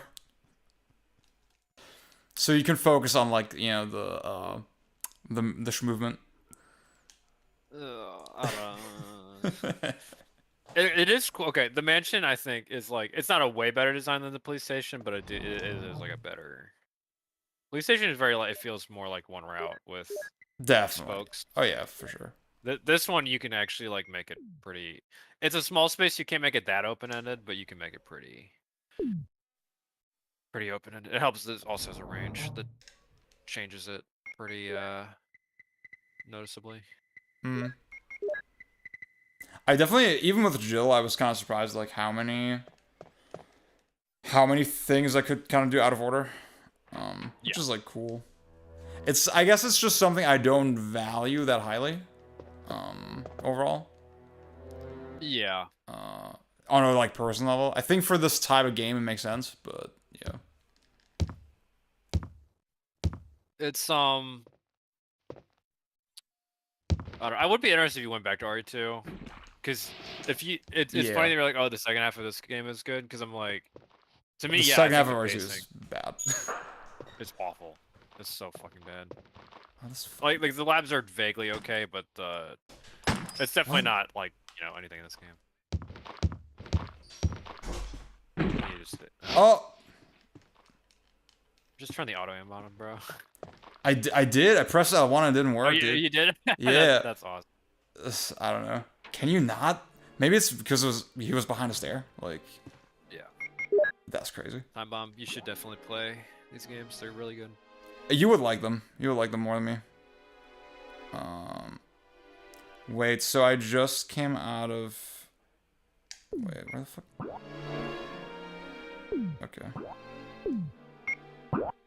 I went up the stairs and then... Wait, where the fuck am I? Where the fuck should I go? Yeah, 100% Bjorn. It's so fucking bad. It's stupid. I think the worst part is I forget what happened, but somehow I ended up in that final in the area where you get like the eagle medal or whatever's up there, or the emblem. There's some fucking emblem that's up there after you fight the crocodile. And I was out of space. I had to run down because there's the one-way valve out, and then you have to do the fucking all the crank shit over again to get back up there and grab that one item. I was like, never again. I think now, like, I'm more involved in my gameplay. I would just eat a health item for no reason, just to clear the space. I'm getting so lost. What the hell? You're back in the. Yeah. Yeah. What the? Great game. Yeah, you just when you walk out of this room, you take a left. I'm such an idiot. And by a left, I mean a right. But you like where you're facing, coming out of this room, you need to take a left, and Yeah. then just loop back to the main staircase and go downstairs, I think. Okay. What's up, babe? Do you want to say hello? No. No. They've seen me enough.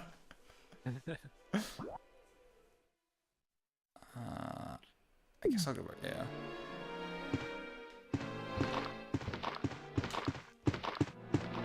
got dissed on Bjorn's Discord for not knowing your hip hop. What? Is this true? We got dissed on Bjorn's Discord for not. What the hell? I haven't seen this. I mean, I'm a hip hop zoomer, so. Oh, were they doing like boomer shit? I don't know. I mean, Germany in a lot of ways like trans boomer, right? So that was like my suspicion. Y'all have trans boomers over there. That's a lot more progressive than I was expecting for Germany. A trends boomer. Oh. I thought. No. I wasn't sure if that was a genuine misunderstanding or like you do, but yeah. I saw something that made me happy recently. There was a bunch of oh man, I don't even remember what it was. Apparently Kanye wasn't that influential in 2010's rap and trap, and we don't know our 90s trap. That's not what is night. Maybe no, Lil Jon is not 90s. It's like late 2000s, maybe mid 2000s. See, beyond the fact you don't know what's going on in your music channel, that's just normal. That's just business as usual. Facts. Okay, but trap and like Kanye was not a. He never really did trap. No. I don't see how that. I mean, I think because the part that's like quote unquote influential is 808s, yeah, which is, and that's like really like Ti, right? But like I mean, obviously Kanye like he took it like supernova, right? Yeah.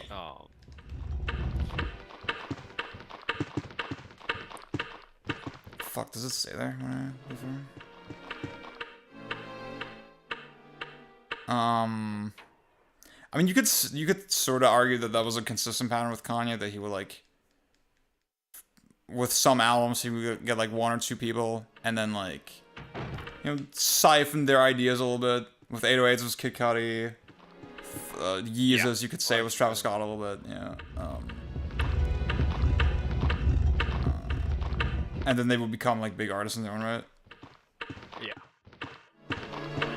Chance the Rapper on T-Lob, you know, shit like that. Fuck.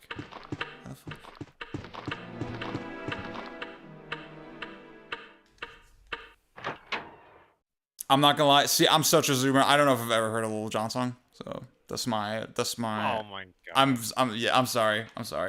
You ever seen that like when you were in high school, early college, that the fucking Lazy Town song is like da better cake, and then it's that they slice the guy, like all that shit. I can't do the voice because I'm white, but I think I'm sure you've heard his voice. Like he's probably. See, you have to consider like it's both the like illiterates, like I follow pop culture like way too late filter, and also the German filter. Yeah. Like, yeah. Y'all are like, it's just 10 years behind. Yeah, exactly. When y'all find out that Kanye's a Nazi now, it's gonna be crazy. I'm gonna be laughing. Exactly. Y'all gonna be like one of us. That's crazy. Unironic Hitler Nation. I was in Atlanta. I was at the Atlanta bus stop for like 3 hours. That was all I saw of Atlanta. Were you an Outkast fan? I fuck with some Outkast. Hell yeah. I'm like the like insanely like normie generic Outkast fan, you know, like mostly like Stankonia. Yeah. And the speaker box singles left below. Those are good, yeah. Fucking my bad that one. Yeah. See, but again, the zoomer in me is like, oh yeah, those Andre 3000 features, like post 2010s. Hell yeah. He hasn't done that much. It's a shame. Not that many, but like, I mean, there was on Anderson .Paak's album. There was the one on Channel Orange. Friggin'. Oh god, I forgot about you. He did a What is it? Oh, because he did an interview recently. He was talking about everyone's like, "Why are you just doing flute music?" He's like, "I don't think you understand. Like, I don't have it in me anymore to do the rap. Yeah. Like just the right bars anymore." Which like that's super fair and honest. I'm glad that he just sort of like went out there and said it. Yeah, I mean, I get the sense of like, well, that's why he does the features, right? Like, oh, somebody like inspired him and he had something to say there. But then, like, what is he gonna talk about? Like on like off his own volition, right? Like, I think that's kind of what he's talking about. Yeah. Oh, what the fuck? No way. That's the mag. Yeah, okay, you do get the Magnum early as fuck. Wow.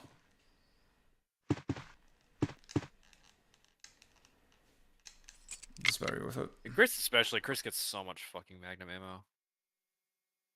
Did you bring the little key? Yeah. Nice.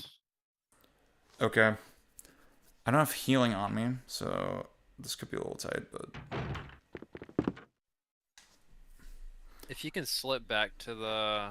I guess you just slip back to the save room and save. There's always a big cache of healing in the plant room. Oh, yeah. Like, there's like a ton of herbs in there. But getting back there right now is... Yeah. This mode has the fast zombies, right? Where they're like, there's random ones that are just... Oh, to see, yeah, I'm seeing it. Yeah. What a good fucking game. Honestly, I'm like, this is way better so far than the Jill normal. When I first played this game, like, I mean, I was not hating it at all. I actually was shocked at how much I liked it, but it was like 7 out of 10. I was like, this is cool. Yeah. Or playing a range for this really like opened my eyes. And I was loving it. Hmm. I was telling Bjorn yesterday, like, yeah, I'm feeling, this is before kind of the Hunter showed up, or just when they showed up. I was like, yeah, I'm feeling like a 5 out of 10 on Jill normal. And like, as massive of a Resident Evil fan he is, he was like, you know what, that doesn't sound that crazy. I think knowing your taste, it doesn't sound crazy. Yeah. Like, to you, it sounds in crazy. most cases, I would be like, actually, even last night, I was like, this fucking Zoomer.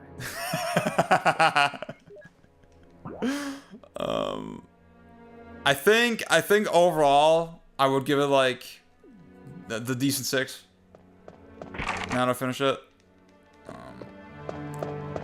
Maybe this is an 8. Well, okay, if you hit 8 on this, then we're good. I have this at 8 right now. Well, there you go. And then see, and like I did Chris this one, and I did Jill, Western no lock on. Like I'm the real gamer, really, if you think about it.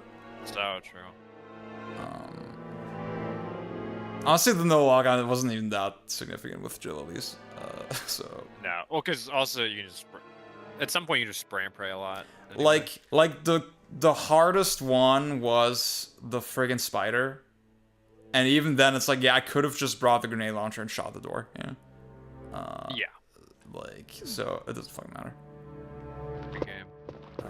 Okay, what did I do? Wait, where did I go? Did you already... Which keys do you have? I have the armor key. Just the armor key? Yeah. You can't get into the plant room? Is that first floor? Yeah, it's like in the hallway you were just at. It's like that hooks around to that empty room. Yeah. Oh wait. Yeah, you're right. You should check at the piano room to your left. Oh, I'm a little behind, so Yeah. like if you go back in the hallway, just work. Yeah, I want to reset the enemy. Yeah, oh yeah. The piano room to your right and then to your left. Well, no. Yeah. This sucks on the fucking. No, you're good. You're good. I don't know if I don't think I've checked this door yet. Is the thing I realized. So, or have I? The one to your direct left is sword key. Oh, okay. The one that like hooks around. I don't know if that's. That's the one I was at curious the about. very least Yeah. Yeah, you could get healing in there at least. You'll need to go back there later. Okay. You know, Let's get the fertilizer. But I'm gonna do that shit first.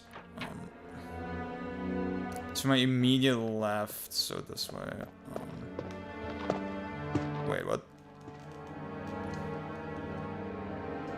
He's become a mere shadow of his former self. It's like... It's not how you use that expression. Oh shit. Oh wow, that's a lot of him. Yep, the secret clip. Whoa.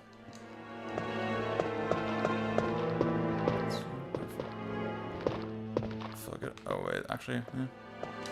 So wait, I'm in this hallway again. So wait, do I? What do I do?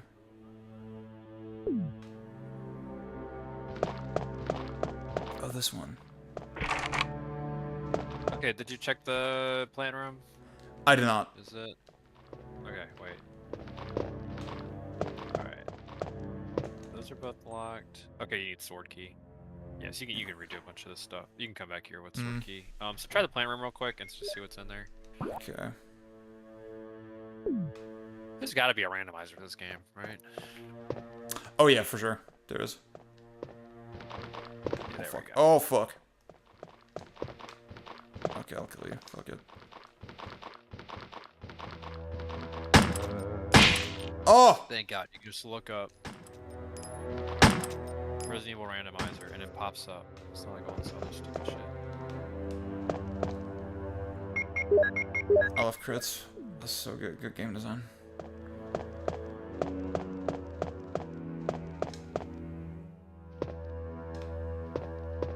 If they just let you download the fucking PC game on the site, this randomizer site, That's awesome.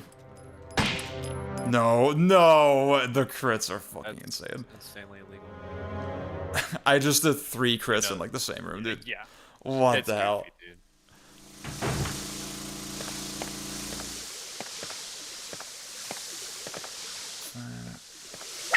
Oh god, I forgot about this. I forgot about this. Sorry. Okay. There should be really anything here, right? Oh yeah, I guess you need the fertilizer. I thought there was a couple you grabbed, but I don't see any. I do see herbs in the corner, but like I don't know if I want to go through there. Is it just in the back? Yeah. So you need to go get the fertilizer first. Yeah. That's also low-key the best way to play this game is half knowing. Exactly. Fucking exactly. If you know everything, it's actually just... I mean, which is still probably pretty fun, but then it's fun because it takes like an hour and a half. 2 See, hours. yeah, it's exactly right. Like half knowing is like, okay, I'm making a decision because like from memory, it's sort of likely that this thing is here, but I don't exactly know. Yeah. So you basically checked everything over here. Wait, this room? Wait, I was here. Did you already drop the statue? I think you did. I did. I need to pick that shit. Oh, I have the tiger room unlocked as well. It's like here, right? Yeah. Wait, I can pick that up. Do you have the jewel? I need to pick it up first. Yeah. It's right here. So it's trying to approximate the Crazy Taxi customers exactly. It's so true. See, I was talking about in the backlog battle for Super Metroid. I was kind of, I mean that is like the real version of that. If you think about it, that is like okay. I mean the way I put it there was, oh wait, when you drop the statue, you get the crest. You don't get the jewel. Huh. Okay. I just remembered I have the emblem. I could do that. Oh yeah, you should probably. Yeah. Just try to do that real quick. I can go back. So it's like, okay, I know in a randomizer for Super Metroid, I know what the items do, and I know when and where I need them, but I don't know where I get them anymore. And then it's like, and I know where items like generally spawn, so I can like make decisions about like where to go, and like that's like such a fun balance of elements, and to me it's very weird that like more games haven't like tapped into that like foundationally in their design. Yeah. It's also like actually, I guess Resident Evil was the early one with it because they had the randomizer in the N64 port. Yeah. But it's like that's really minor. Yeah, it's just expendables or consumables. Yeah. And RE3 had like some minor randomization. Yeah. It's clear that they understood the appeal of it, but yeah. Yeah, exactly. They're all roguelikes now. So fucking cool. I love roguelikes. Oh, there's one We more. need the Resident Evil roguelike. I've looked at a couple. I had been writing down notes for a while on like how to do an actual tile-based Resident Evil roguelike, because it would go so hard. Especially if you just have like every zombie respawn and like shit like that. I was thinking, I was workshopping in my head, like, okay, roguelike, and it's like actually just Resident Evil, like in terms of its controls. Because like to me the idea of like I can move past enemies very easily, and then I need to make decisions around that. That seems sort of appealing. Okay, the better way to do that is with tiles, straight up. Like, cause once you introduce like actual movement, then you. That's the thing with these games, right? Is you can just fucking juke everything. If you know what you're doing, and then you sort of trivialize the enemy challenge. Yeah. So tile-based wouldn't mean turn-based necessarily, right? No, well, I mean, it would be turn-based. It would be turn-based. Okay, interesting. I would. Well, you could also like. It actually would be pretty cool to do it on like a turn timer. Project Zomboid. My girlfriend loves that game. But that game seems that game is weird though, because it seems like The Sims, like that level of like in-depth like interactions, and like being able to just do all this random shit and like rifle through shit and everything. It's very like PC coded, but then yeah, the randomized layouts and zombies and. I mean, I'm talking more something like a tile-based, like classic roguelike, like Hot Pocket was saying, it's like it just this style fits so well, because that is sort of the like. I'm sure there's roguelikes that have this, like traditional ones, but like the thing with like if you play like a strict rogue derivative is it's very like one directional. You're going down. There's not so much like you could argue whether backtracking would be like that, you know, useful for the concept or not. But I think if you have like enemies that rotate and like, especially if it's like on if it's not on like a turn timer, it's like strictly turn based. But then like the more turns you spend, like the zombies get stronger, or like stronger enemy variants like show up, that kind of thing. So the backtracking is like not trivial. And then just having to actually like explore space and like figure out where the items go together. And especially if you've done a few runs, then you already know like, okay, here's all the items that can show up and here's where they need to go. Shit. That'd be sort of sick, in my opinion. Is Cogmine like that? Zach's been talking about a lot about that game. I think both those doors are closed. Oh, these graphics are so pretty.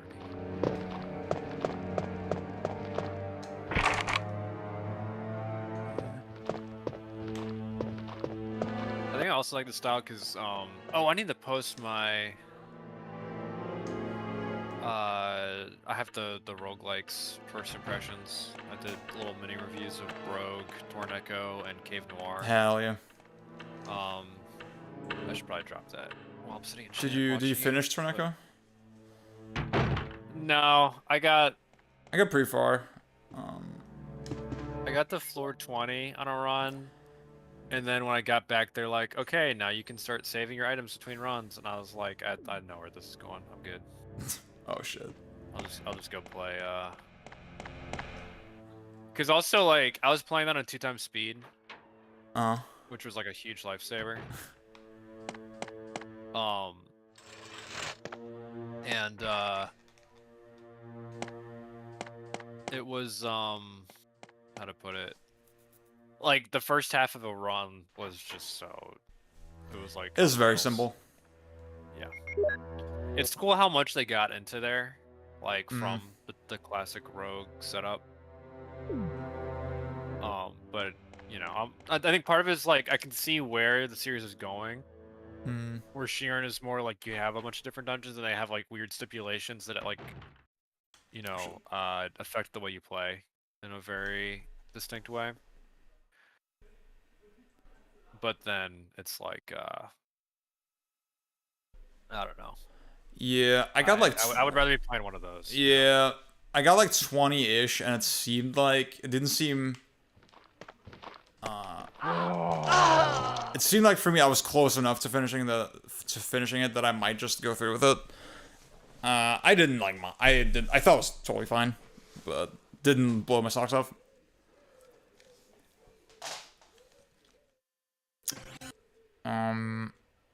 Here's if Sheeran 1 is better, because I know the Railheads love that one. But I might need to go on Zoomer Brain, get 5 or 6. Oh shit! Okay. Actually, I have 5. I should be playing 5. Was that the Vita one or? I think so. Tower Dice. The pixel. Yeah, the pixel art one. I actually have the Vita version of that as well. That's fire. Oh shit! Hot Pocket, I'll put you on. Wait. Wait, can I? Oh, I hate Discord. I hate that you can't just like add people to a call without making like a whole fucking group chat. I know, right? Yeah, you can pop me out though. Okay. Oh, you wanna head off? Me? Yeah. Or... Oh no, I'll stay in for a bit. Oh, okay. I need to check my battery though. I was just saying you can pop me out of this call and then. Oh yeah. Call me back. Okay. Call. 1 sec. Pang. Hot Pocket. Bam. Bam.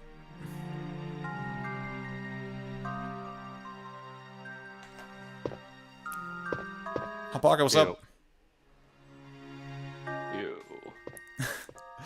I don't know. I don't know how long I'm. You're a big Resident Evil fan, right?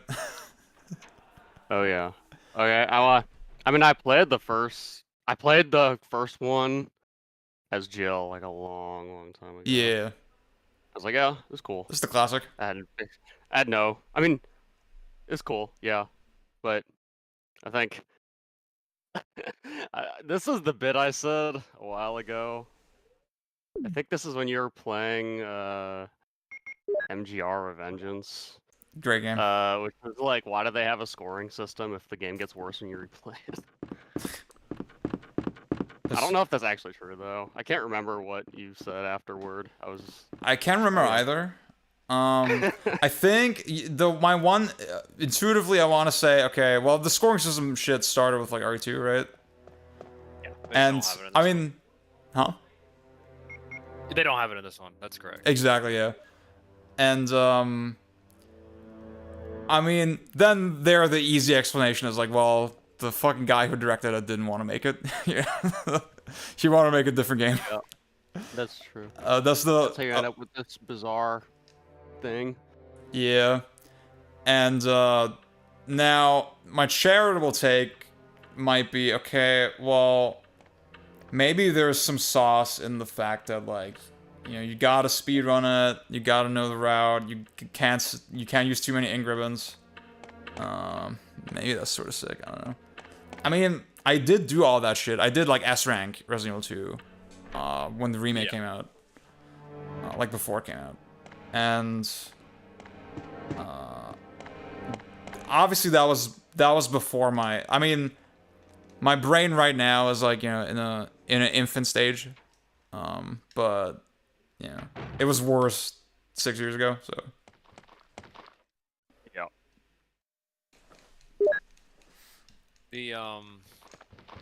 I feel like it must, like, because I haven't sat down and done any rank runs of these games.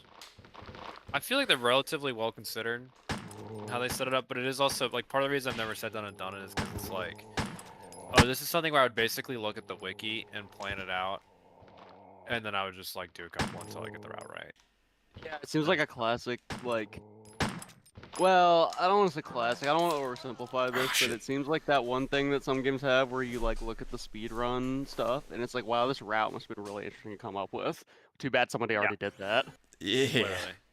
I feel like for these, it's like you can preserve that, right? You can actually sit down and come up with your own route. Yeah. And probably an easier way than some of, but it's like that's all you're doing. Oh, goddamn. Like, because like even, I think like a really like a relatively new player should be, able to figure out how to run around most of the enemies. Yeah, I mean that's. For 2, I never looked at a guide, because the route is so simple, Yeah. It's really just executing it, and like the thing is, I mean, and the execution is not that much there for Resident Evil, so. Yeah.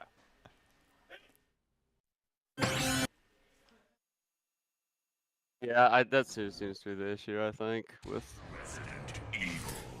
like, I mean, it's a split appeal game, which is usually those end up as cool design things, but then they have weird problems. Yeah. I think this is one of the best split appeal games, honestly. I believe that.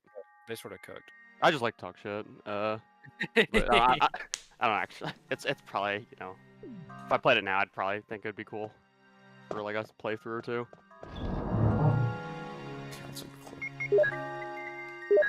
But enough about this. What about Sheeran? Oh, who gives a fuck? Wrong.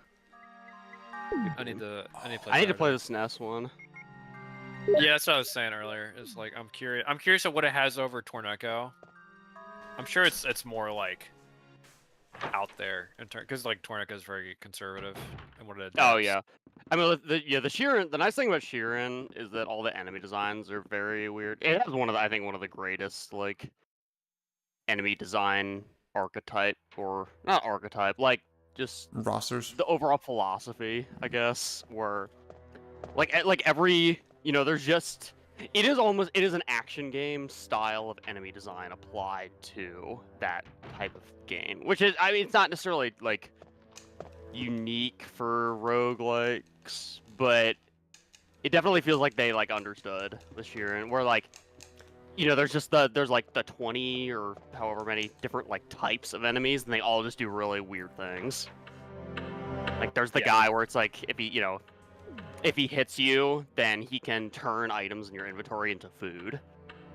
Which, like, sometimes that can be a good thing, so you actually purposely get hit by him.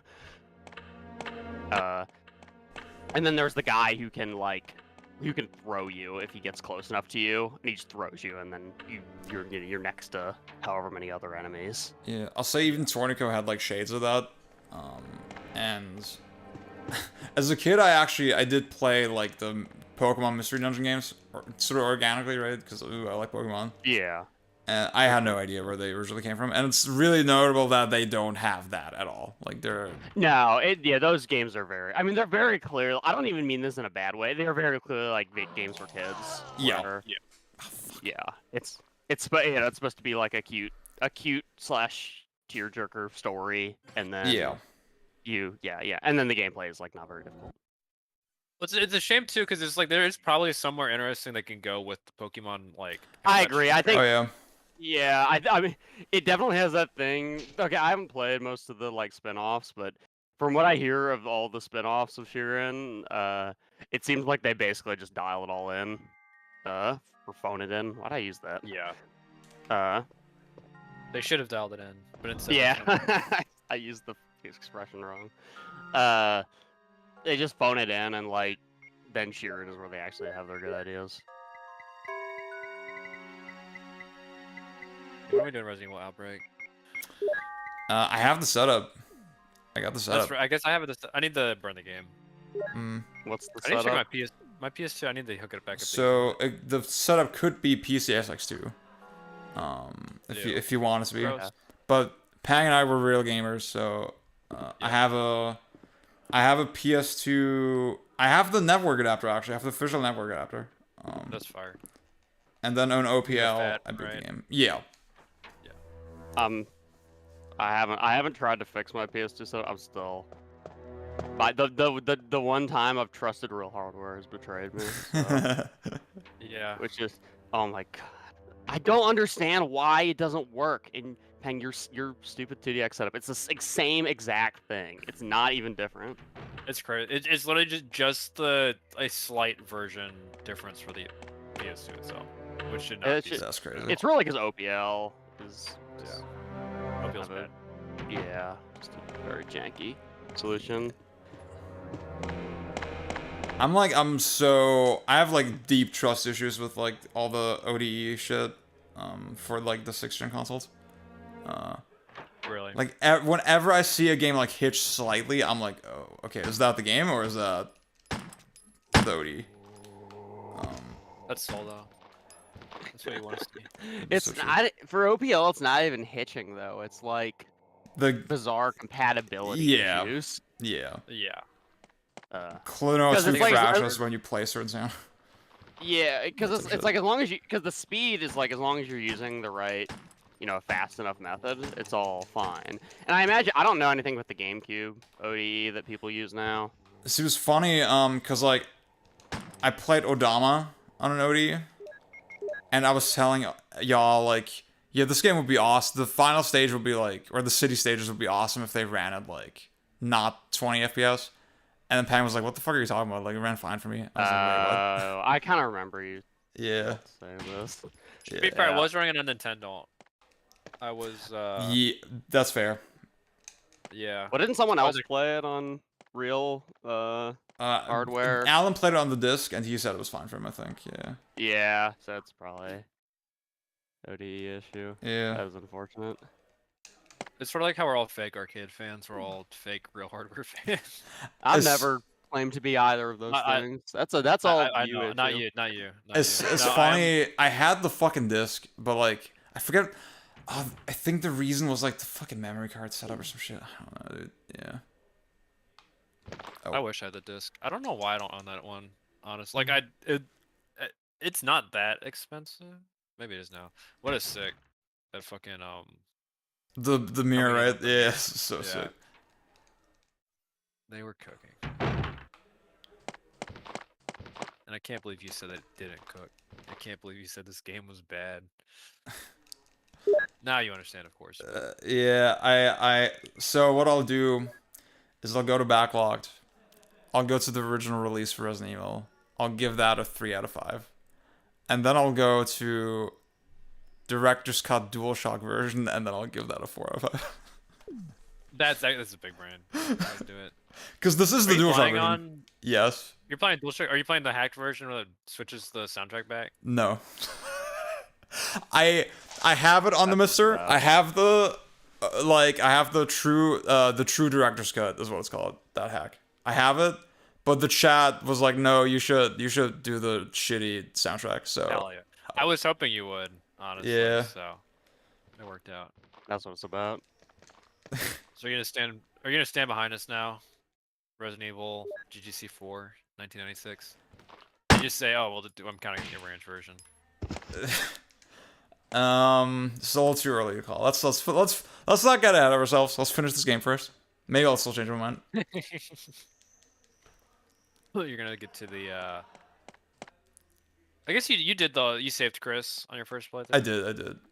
Okay, yeah. So I'm a real gamer. I think if you did that, then you've basically all the areas where you get those, like the MO disc or whatever. Yeah. Are what is it? Oh, they're there's where you get the main stuff now, which is weird because you get the MO disc randomly while you're playing. It'd be like, Yeah. oh, okay, I guess I have this now. That's crazy. Hell yeah, you get the cool outfits. Just some what a fun cool plays. way to set this up. They just have the fucking Yeah. Just diegetic.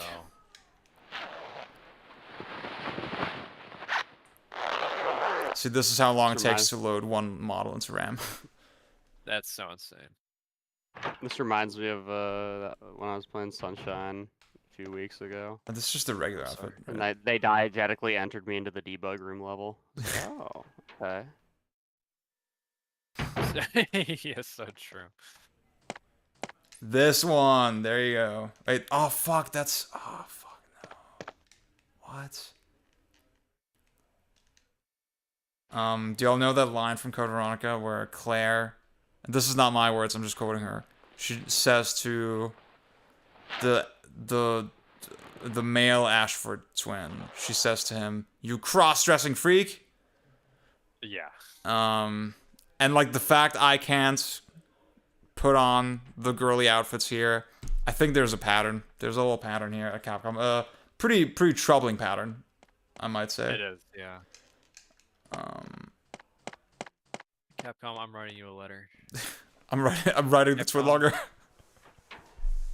Why is there on the Leather City the Chris Redfield Made in Heaven jacket, except the pictures are AI generated? Oh God. I'm not a fan of that. I've always seen, because well, okay, we have the technology where you just have a model Wait. and then you you superimpose the shirt design on the model. Mm-hmm. That's long-running technology. Why do you need the AI generate?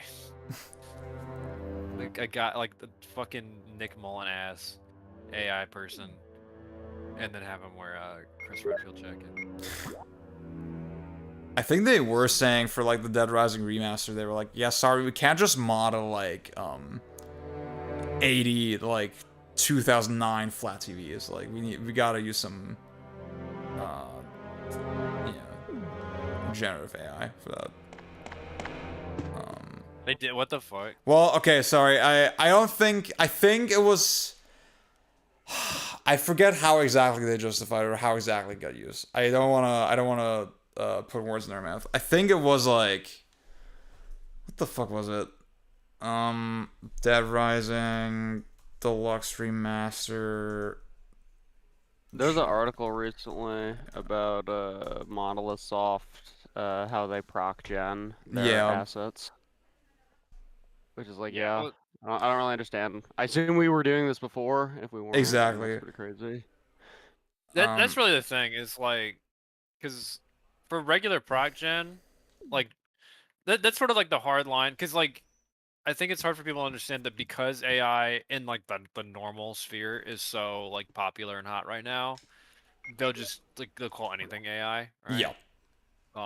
Like I use AI mastering when I do my music, and like that's not a fucking LLM. It's shit I assume existed beforehand, where it's just doing like a spectral analysis and then applying an EQ. Yeah. Like the Metroid or the map randomizer used an AI. I'm sorry. Yeah. It's over. It's over. I trained one for it. Destroying the planet so we can play the good version of. I trained one. It's on like a 4070 and probably some dude's basement. I think in the case of something like Dead Rising, it was like all their own like I don't even know if it was training data or if it was a proc gen situation where like they built an algorithm or something like. It seemed like very benign. It didn't seem like anything crazy. Yeah. But then people are always gonna be like, exactly. They're gonna call it AI because they want to be like, look at this new tech, and really it's just old tech.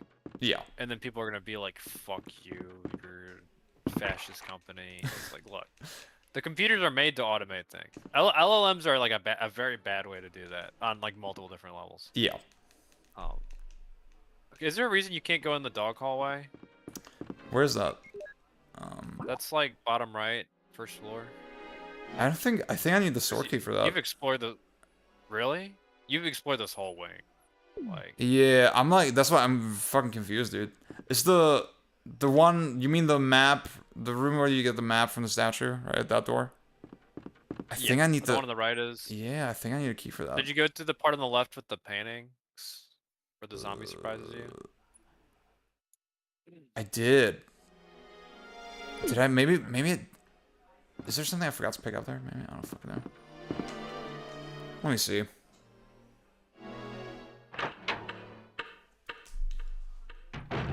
Oh. Because I do feel like, yeah, I'm running out of things to, like, do. Oh, fuck. Oh, no. Oh. Have you... Okay, have you gone to where Yawn is yet? Did you ever take the lighter back to that room? Do I have the lighter? Do you have the lighter? I don't know. Maybe you don't need it. Dude. What the hell? Wait. Oh god. Oh god. It's unraveling.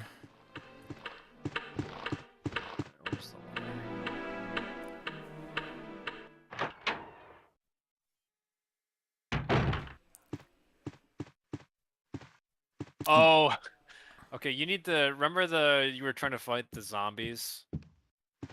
E In that one hallway with the knife, and you gave up on it. Oh yeah. There's the rooms there. That's my bad. I was like, oh yeah, you don't need to go through these anytime soon. You actually do need to go to this. Right. That's where the letter. I'm sorry. Okay. No, you're good. You're good. This is East Wing, right? Yeah. Okay. I was trying to stop you from getting to remake. Yeah. I'm not a remake hater. I think. Good. I don't know I if need it's. to replay it. Yeah. I don't know. I've if it's never played right. it, but it's Mikami, so. Yeah. Has to go to. It's not possible. It's not good. Someone yelled at me once on Backlog because I was like, "It's so cool that they had the original devs together," and they're like, "Not a single original dev worked on this except for Mikami." That's so awesome. I'm like, I don't care. Maybe they were insinuating Mikami didn't actually direct the first one. There was some sort of like Beatles situation. Yeah.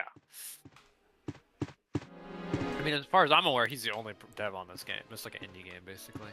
That's so true. Yeah. He did it in his free time. That's why it's so Yeah. rudimentary and ugly. It's made in Unity.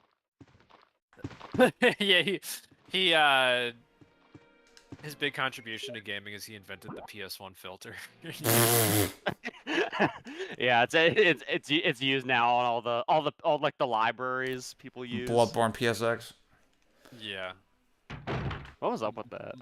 Bunlith was. Oh, okay. Yeah, the Bloodborne car person. Okay. Yeah. I know who that is. Oh, banger. Oh.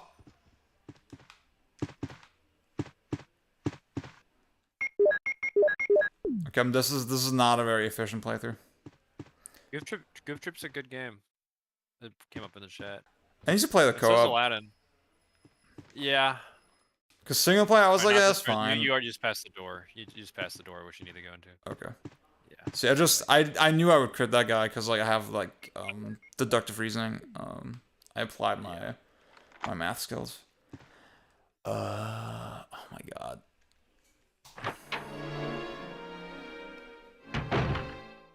My bad. No, you're good. Oh fuck. I'm making this shit even worse. See, you've like buttered me up enough. You've softened me up enough for this game that I'm charitable toward it. Okay, wait. Oh, we can see the fucking puzzle again. Wait. Okay, I feel like. Okay. Yeah. See, I can already move the shit. That was the. Or wait. Can I not? Wait. You're trying to move the water Right. tank towards the desk, and then move the the book cupboard back into the corner. Okay. See, I think that's the thing. Visually, it looked like I should be able to just move the book cover there anyway. And I think I moved the thing here first, and then I got confused. Wait, did I even have to move it? Because it looked. Yeah, I think it's technically not all the way back. Exactly. It's obstruction. Like the thing is, I'd already moved it, and I couldn't remember. Okay, did I even have to move this? Like this seems like I didn't have to move it because like it was already in the right spot. But like, yeah, it's like 5 millimeters to the. This thing, it looks like it should work, but that's how I remembered it when I came into the room. I was like, why did I even have to move it? Yeah. Okay. Great game. Great spatial awareness. Mm-hmm. I like the puzzle design a lot in this game. Yeah. How'd you do on the 369 puzzle?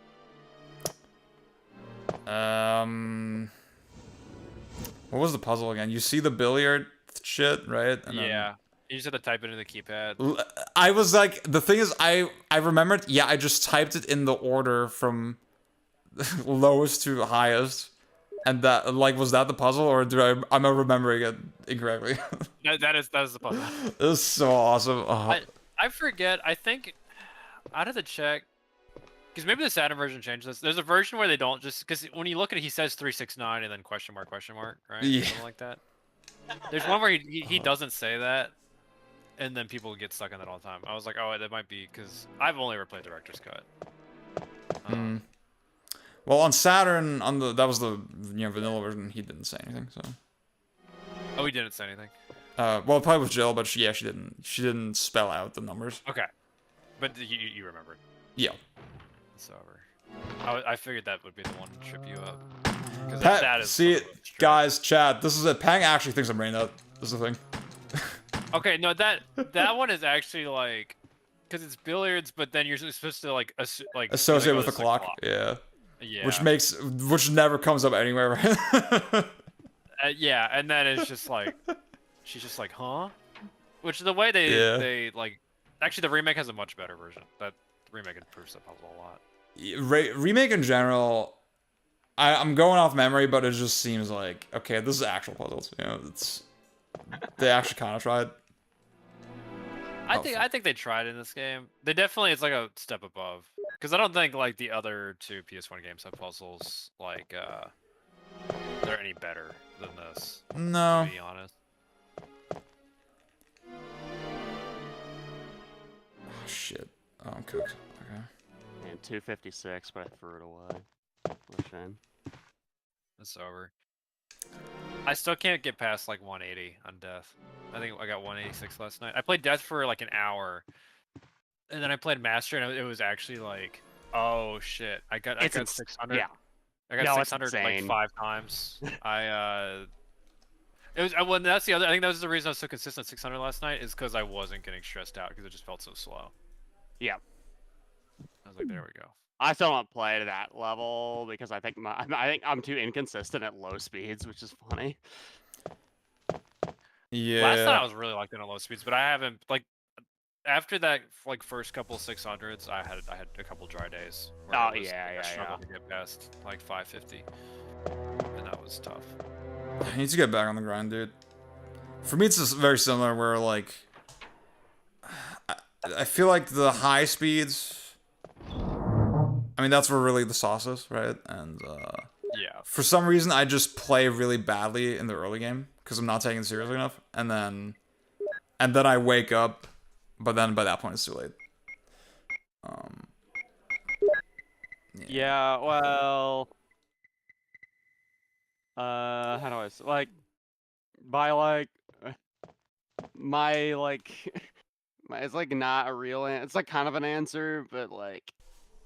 If you're good enough, then you should wake up by like 400, and then you should be able to downstag no matter what your score is anyway. Yep.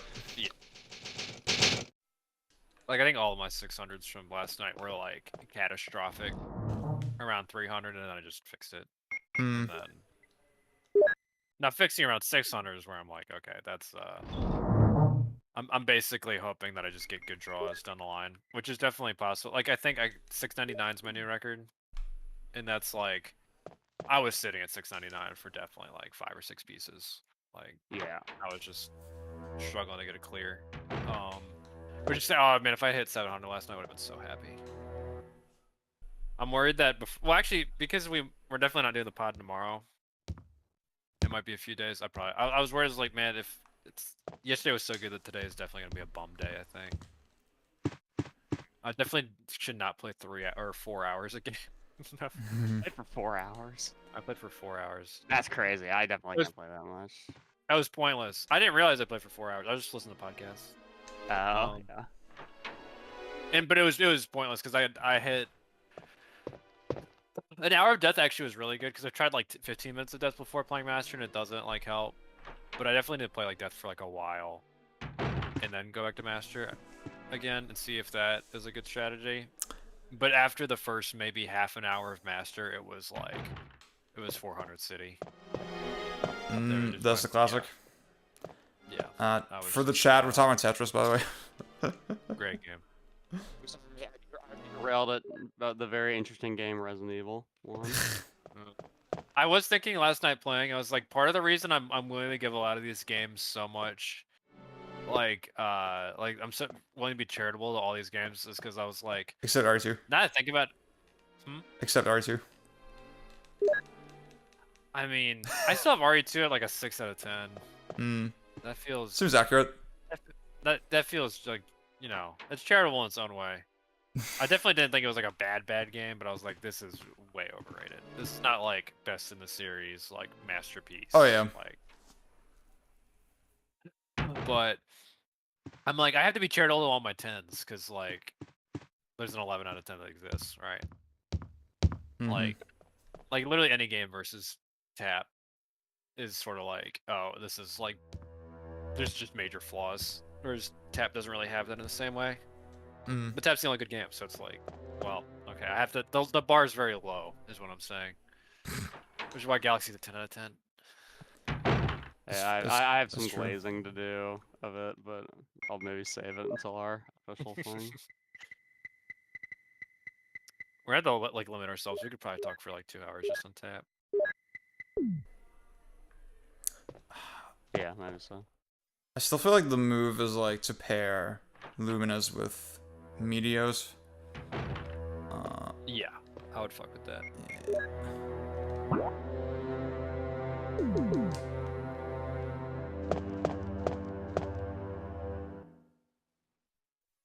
I definitely think Meteos is like,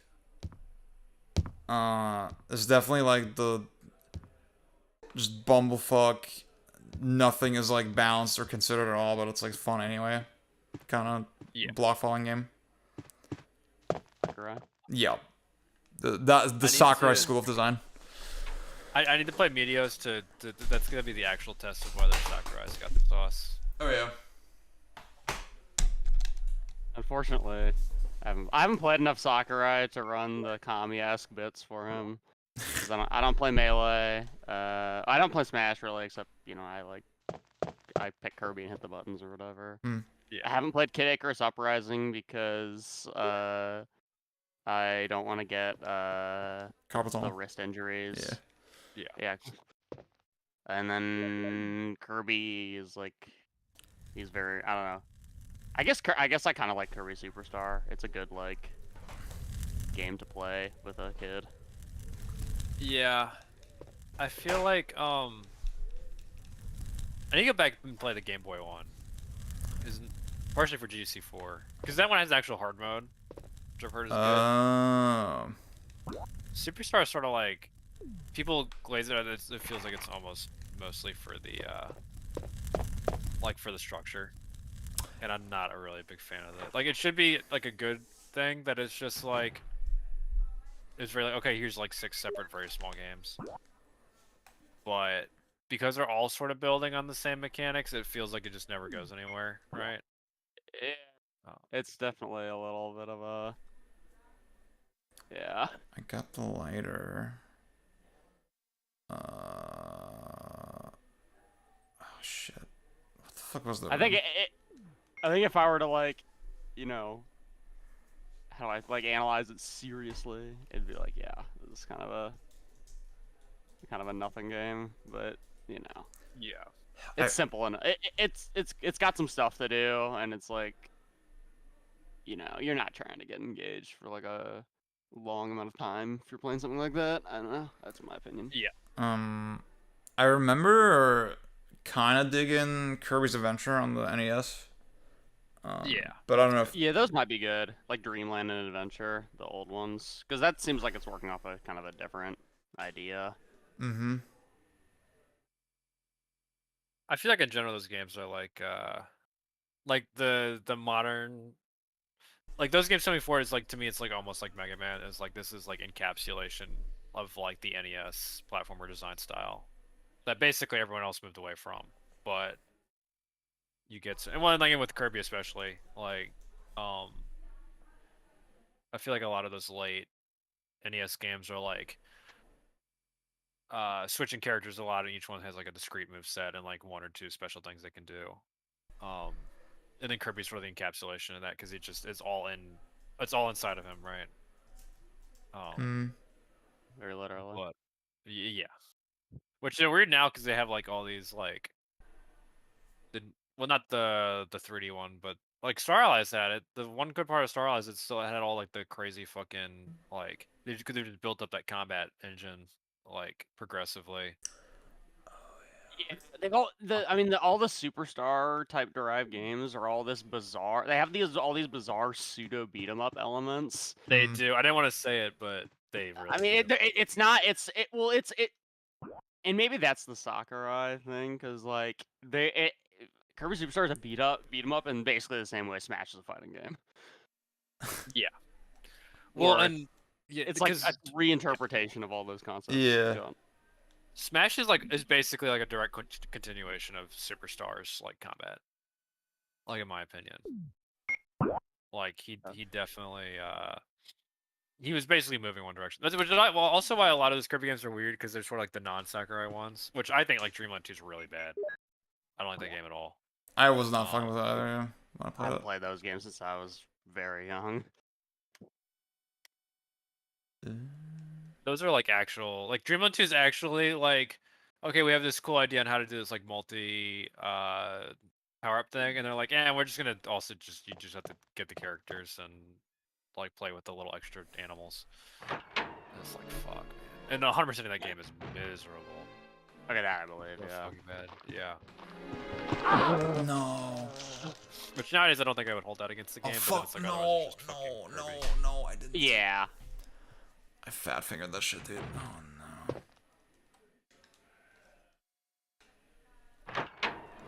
no. Subspace Emissary is basically a Kirby game. It is. It straight up is. Yeah, I don't know if Which that is why I one. put it bad. I don't know if that one was ever in doubt. I think that was always pretty clear.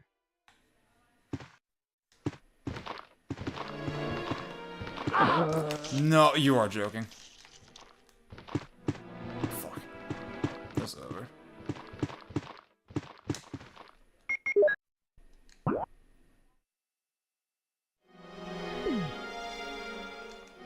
Is that where Richard was? Fuck.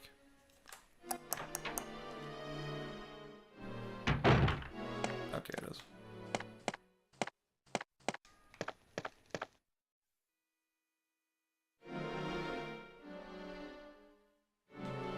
Does he have a club? I'm trying to schedule stuff for day after 4th of July are insane.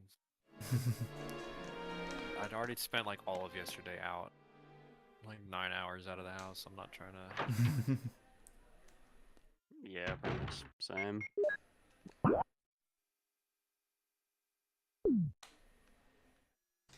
This year was tough too. We went to see fireworks and they launched like 4 and then they stopped for 20 minutes. Ow. The hell?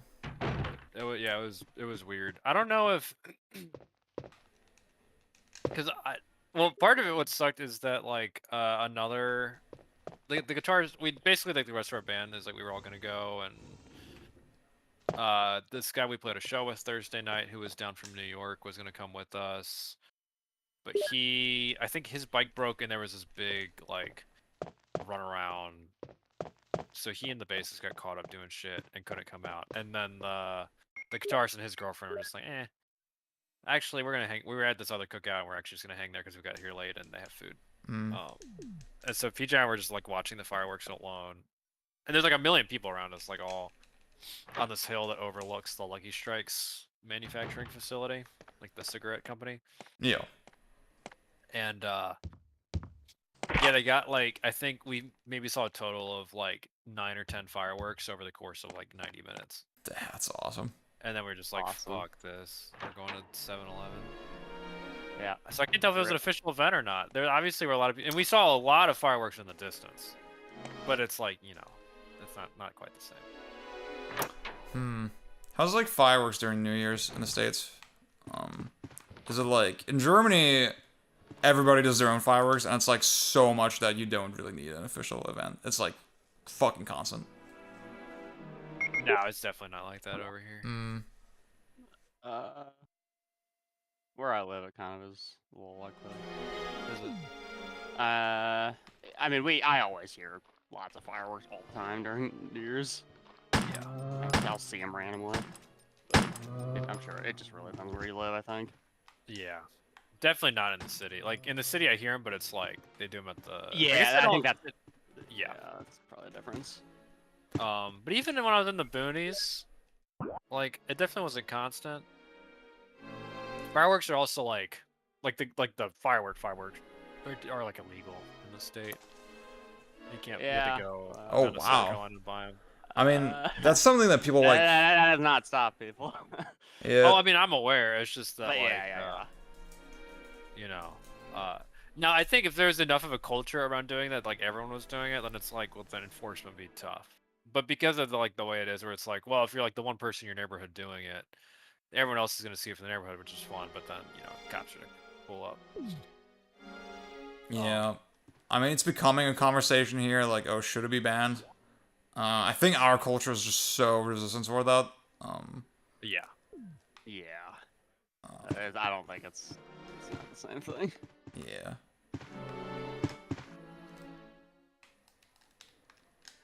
But we do like sparklers, just like little. Oh yeah, for sure. Yeah. There was some. When we were walking back to our car, there was a group of guys on the basketball court, and they had. I don't know what it's basically like. It makes like a. It's like all this crackling, but on the ground, right? Which actually seems even less safe. Oh yeah, the little yeah. It was like a I know big you're one. talking about. I can't remember the name of it, but I know you're talking about. Oh yeah. But yeah, it's definitely. I think July 4th, like you'll hear more, and you'll hear them around July 4th too. Like I just heard them.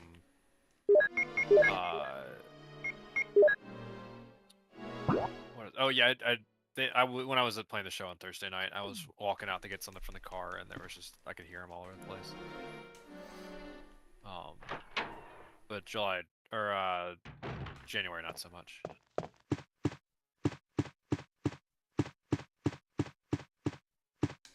Oh, so you're in fucking purgatory right now. What the fuck are you doing? Bro, I got the sword key. So that's good. Okay, so you gotta go get the... Alright, you do not need to be back here. I don't? This is not the sword key door? Wait. Yeah, this is where you come for the refight yawn after the Okay. courthouse. You need to go get a shotgun like ASAP.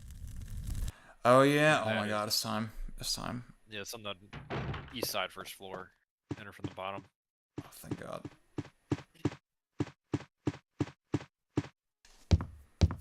I was about to pull up a map like, okay, where the fuck, like, I just want to know the labels on the doors. And then I stopped myself like, no, this is not in the spirit of the game. Yep. They meant for you to play through it 11 times. Exactly. Cause like by this point I should memorize it, yeah. At this point I should have known. At the point of like my second playthrough. Okay, wait. I gotta get the broken shotgun.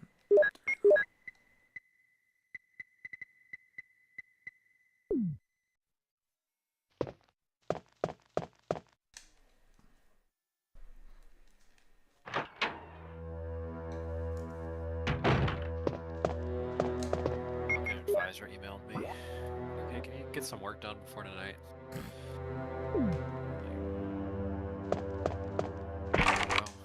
Wait, so...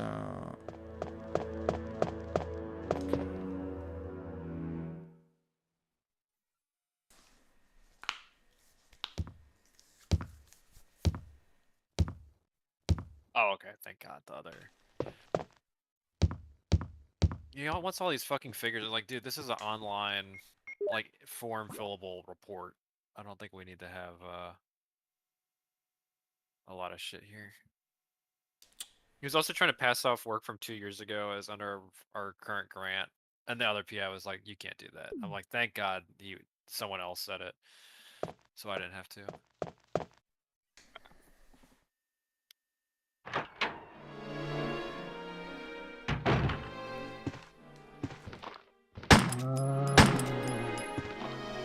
I feel like I'm officially out of shit to talk about with this game. I'm just kind of locked in. Oh no.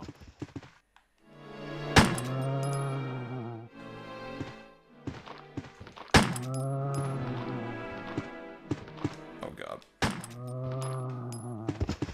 I feel like I should have just killed these guys from the start, dude. I got hit like at least 2 times. Okay.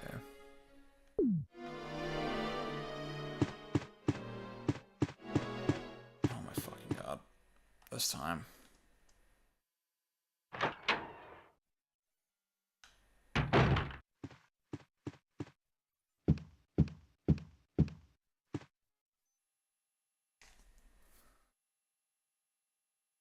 Yeah, I feel like my speed is good enough now. I can actually basically understand everything as it's happening without exerting that much effort.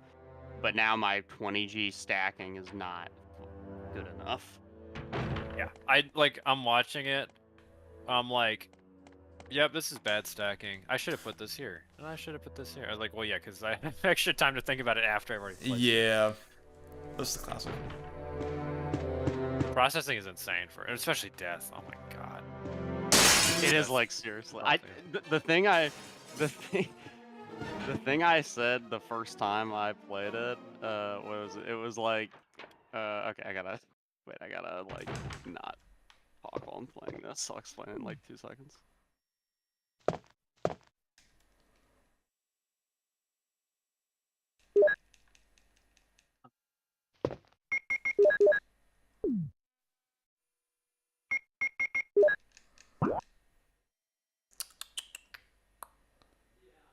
Okay, I'll just be line shotgun.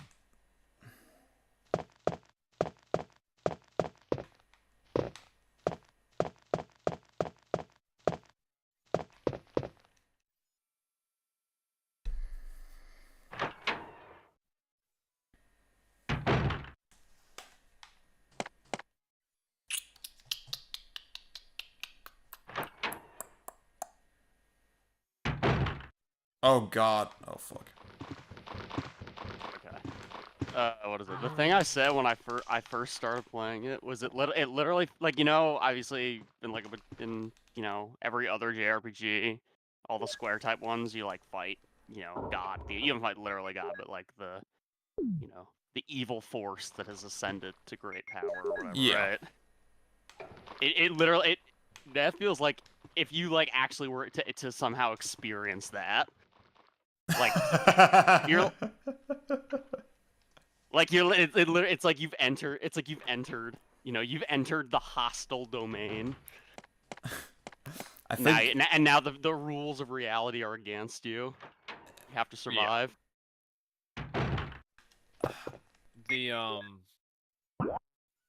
That's what bumps me out because like I think once you hit 300, you should be able to survive to 999 theoretically, and master on the like because past I think 300 in death is like where it actually becomes harder than anything in master mode, right? I think so, yeah. Well, okay, 900 to 999 in master is actually extremely hard. If you look at the parameters, they're like really nasty. Let me. I guess I'll this tab open. Oh yeah, the lock is super small.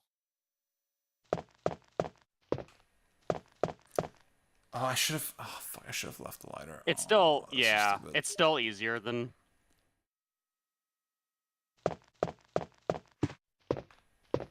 Yeah, I mean it's about 300. Like 900 and 999 is about equal to 300 to 399 from death. Yeah. It's not exactly, but something like that. Like I think it looks like the pieces come in like slower, but then the lock is like the how many frames it takes to lock is like basically the same, which is definitely different for the whole rest of master. Somebody in chat. Oh, go ahead. Has suggested that like at some point I should have like y'all know how on TikTok they will have like Subway Surfer in one corner and then the actual topic in the other corner, and then they talk about something completely different. I should have like Tetris like in the corner for this game, and like play both at the same time. I feel like in terms of like mental and like physical engagement, that is actually like totally possible. It would work, but you would actually be running around in a circle in the mansion for like 10 hours straight. It is, which is already what I'm doing. So, oh, Evan, it was you. Yeah, what's up? What you need to do is the well, what is it? That thing I was doing. I need to maybe do this again. There's a bunch of PC like clones of TGM that have like extra options and stuff. Does that dog always do that? I think on normal it's like a little different, but it just spin around the circle at near the fence. Oh. I don't think so. That usually jumped over. Hey, it's not doing it anymore. It was doing it when he walked into the room. Yeah. Did you? Oh, you walked in with no space. It's over, bro. No, that's fine. Oh, you meant inventory space? Yeah. I'll just go back. Actually, yeah. I guess you just shoot a bunch of pistol shots. Oh, fuck. Or I guess yeah, you can just. Oh, and there he is. Fire. Nice. Thank God. Oh fuck.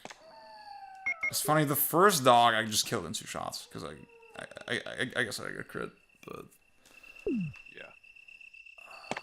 Oh, you should be able to. You can grab something now, because you can combine.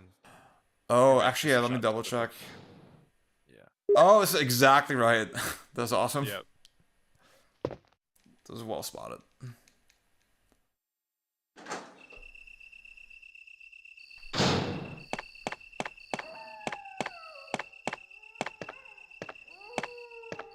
See, Evan says, Tetris is too good. I need a real Garbo game. Well, the Garbo game in this case is Resident Evil. Facts. You have Medius on the side.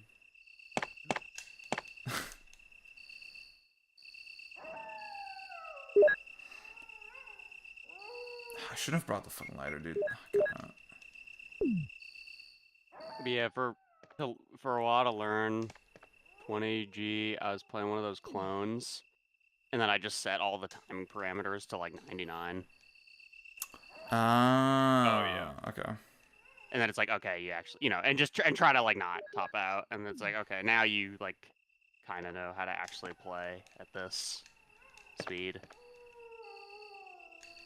Because death is like actually kind of not a good practice for if you don't know like how to move the pieces around on a basic level. Under that condition. This is way too fast. You're just be like, what's happening? Yeah.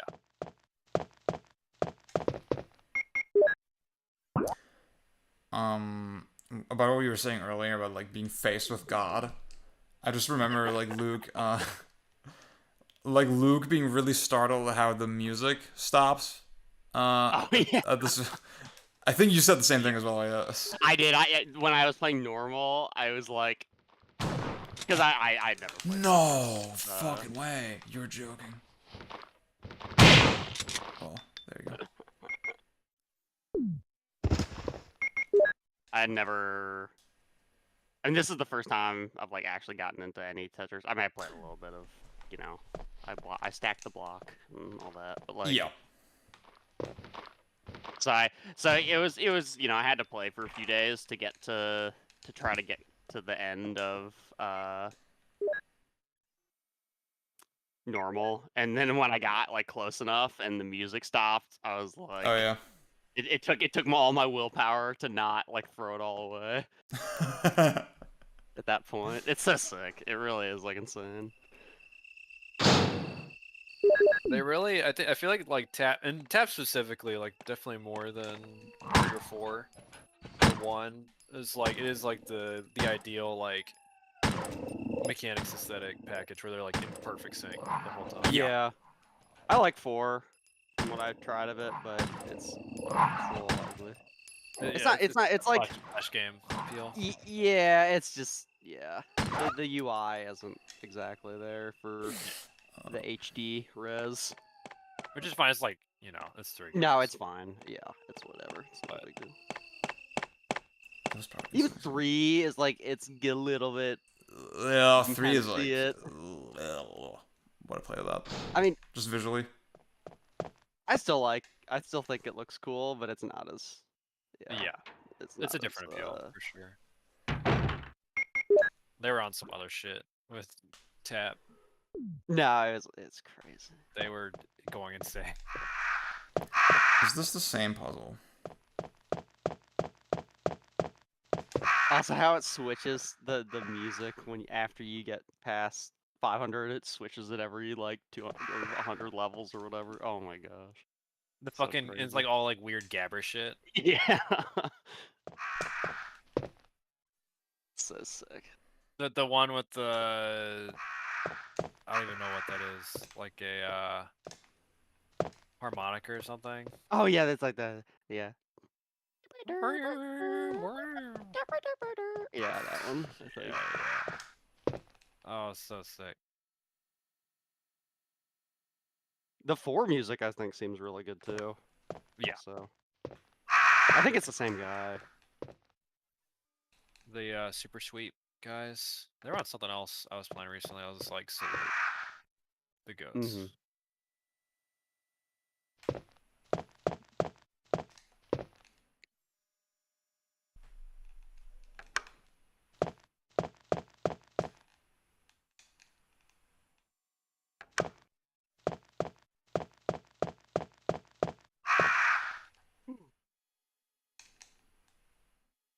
Also got caught watching TGM. I was like, wait, I need to be watching this. No, you should watch TGM. Fucking puzzle. I should. I need to get back into watching like TGM Daily. I was thinking that. I was like, I need to actually watch the runs now. I'm at that point. Like, I need to look at top players' runs and be like, oh, they're doing this this decision, that type of thing. Yeah. That's the thing with the Super Sweep site. I remember I was looking at it, and they have a bunch of stuff that they can't reveal that they worked on, which is a bummer. But they're in like all of the B-Money games. That is so lame. Well, is it released games that they like can't be credited on, or just like they couldn't finish? It was like unreleased project or something. I'm pretty sure it's released stuff, or else if it was unreleased stuff, it'd be like fucking everything. I hate that so much. Mm. I'm sure they did Technic Beat so far.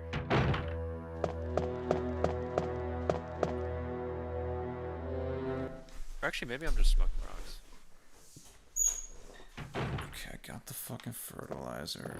Yeah, they did Technic Beat, Custom Robo, Driving Emotion, Type, whatever. Bad game. So is this like how far into the game is it? Well, there's the mansion, then the guardhouse, and then This is you're like back 30 in the minutes into the mansion? game. Yeah. This is, oh my god. But this is dude. arranged, so I guess it's harder or something. Yeah. Okay. I'm struggling it more was than I my should be. fault. Oh, so you're good. I do have a clip. Okay. Why do you have the fertilizer? Oh, you need to go back to the other side. Yeah. You can combine the shells into. Yeah.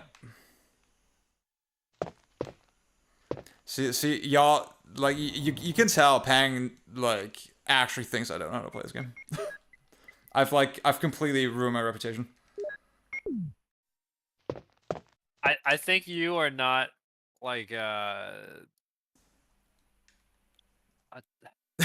I don't think spatial awareness is the right word. It's more like concentration. Like I'm the guy, like if I GPS to somewhere, then I can just drive back there like on subsequent visits, like without like no directions. Like I just remember where everything is. Which makes these games not that bad for me, but then like if you don't have that, then it's like nightmare. Like even the first time I played like Remake, and Remake's bigger than this, but like it's funny playing this and I'm like, oh, the mansion's really small. There's not really a lot in it. I think part of it is because I'm streaming. Because I remember, I don't remember struggling like this when I first played these games. Well, I don't even know if I'm struggling. I don't even know if am I that slow? I don't really know. I can't really tell. I mean, okay, when did I get? Actually, no, you were already. You've been playing for over 2 hours now, I think. On this run. It's possible. The nice thing is for the next few you can lock in. Because there's not that much going on. Yeah. Guardhouse is a lot easier.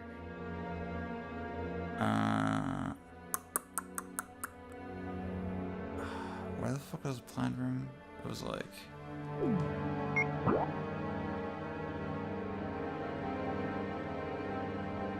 Let's hear it. Actually... Oh, it was the West Wing. Okay.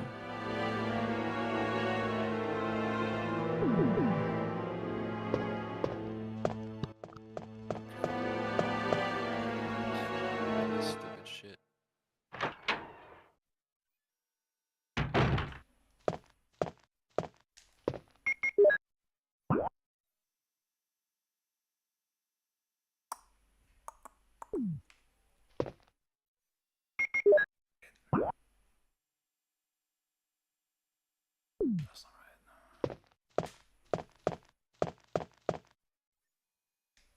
Oh, this is awful.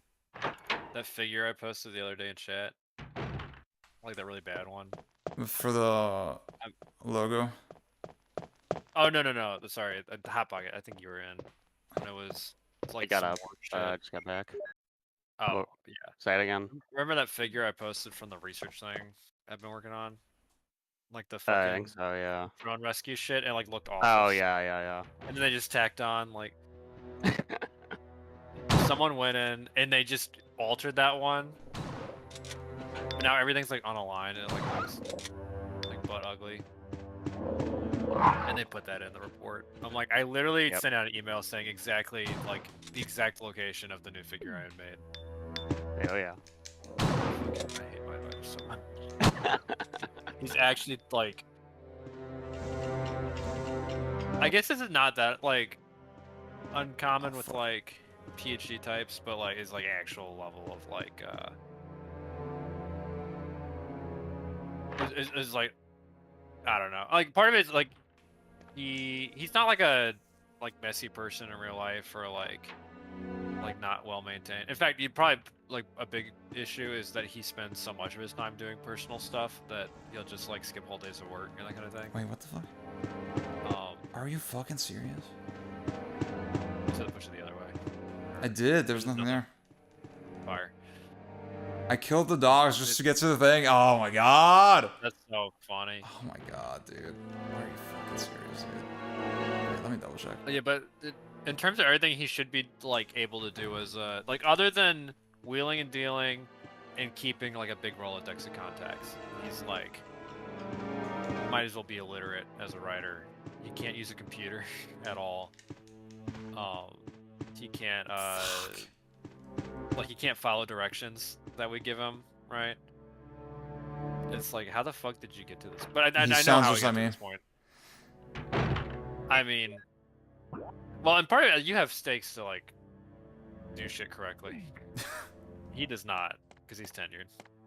And there's no stakes in basically any of this shit, because it's all slush fund money. Like, they're gonna give it to us no matter how bad the work is, but not a good feeling. Also, not a good feeling when I've already done the work properly, and then he's like, okay, I did a completely separate version that looks worse, and then also he's like, why doesn't your text match up with the figure? I'm like, well, it doesn't match up with your figure. It matches up fine with my figure, so I don't know.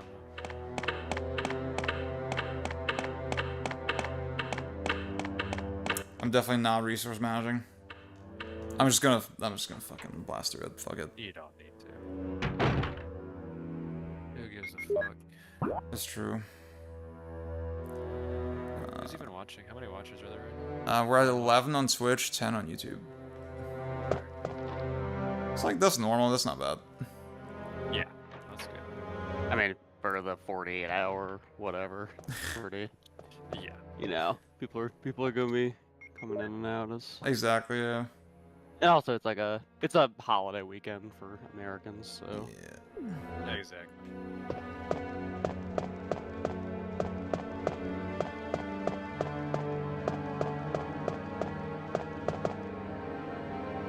This is pretty random, and this is just something I was floating in my head.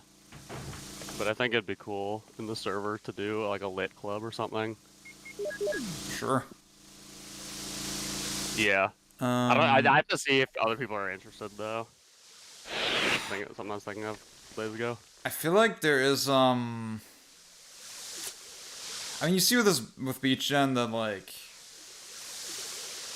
the fact that we're recording something, right, is like, okay, it creates a pressure to like actually do the shit. Exactly. People actually do it. Yeah, that's why I was like, if it'd be something, it might have to be short things, cause. Yeah. Like even with Beach Gen, I can't get that. People still. It's also like even those of us who are like kind of locked in, right? We tend to just rush the shit like last minute. Yeah. So. Yeah. And there's maybe, like, and then in that case, it's like because there's the direct incentive, you know, there's a deadline. People actually. Yeah. And like, with the tournament shit right now. Oh, I still gotta play. Yeah. Yeah. I'll put some runs in. I feel like it's also sort of a classic scenario where like, okay, there's like way more votes at the start than actually people who show up. Yeah. Yeah. That's part of the issue with the. Well, this is like what I'm hoping Double LM will fix the tournament issues, because people are expecting that anyway, and then people will basically like just bail out. Which with people bailing out in the Swiss scheme was actually a huge issue. Yeah. Like it fucked up stuff pretty bad. People bailing on Double M just means that other people place higher, so it works out fine. Yep.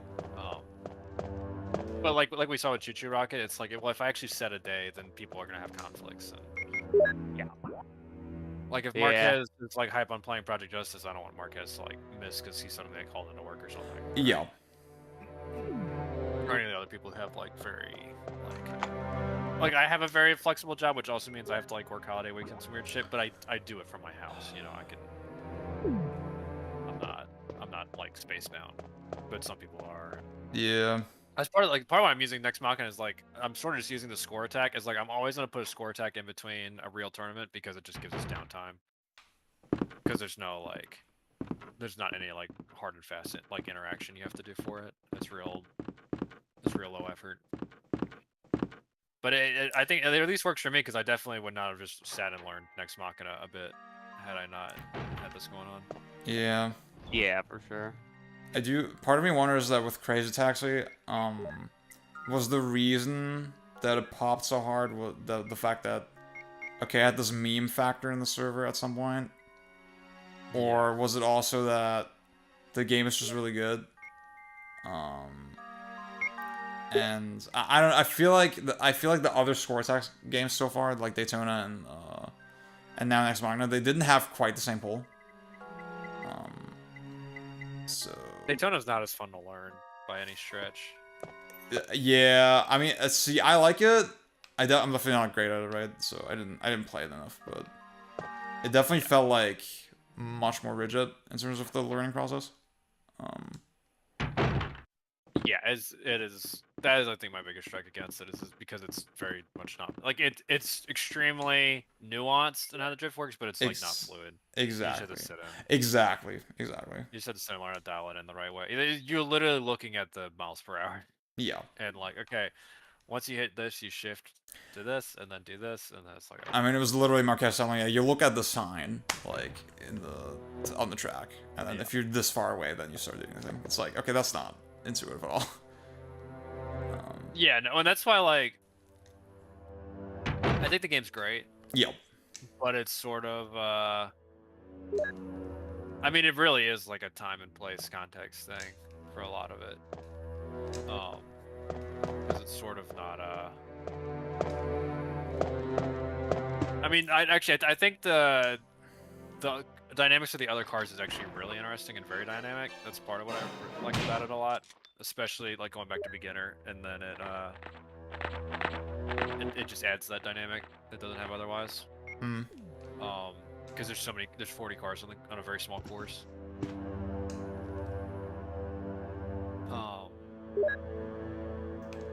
But it is also like, I think for like a lot of the racing game fans, they're like, just the experience of mastery is like alone like a good thing. Like being able to master it is like, oh, this is cool. Yeah. But, like I think for a lot of us, it's like there has to be like a hook, and it's hard to find a hook with like those kinds of racing games because they're just so. There's a very rigid way in which you improve.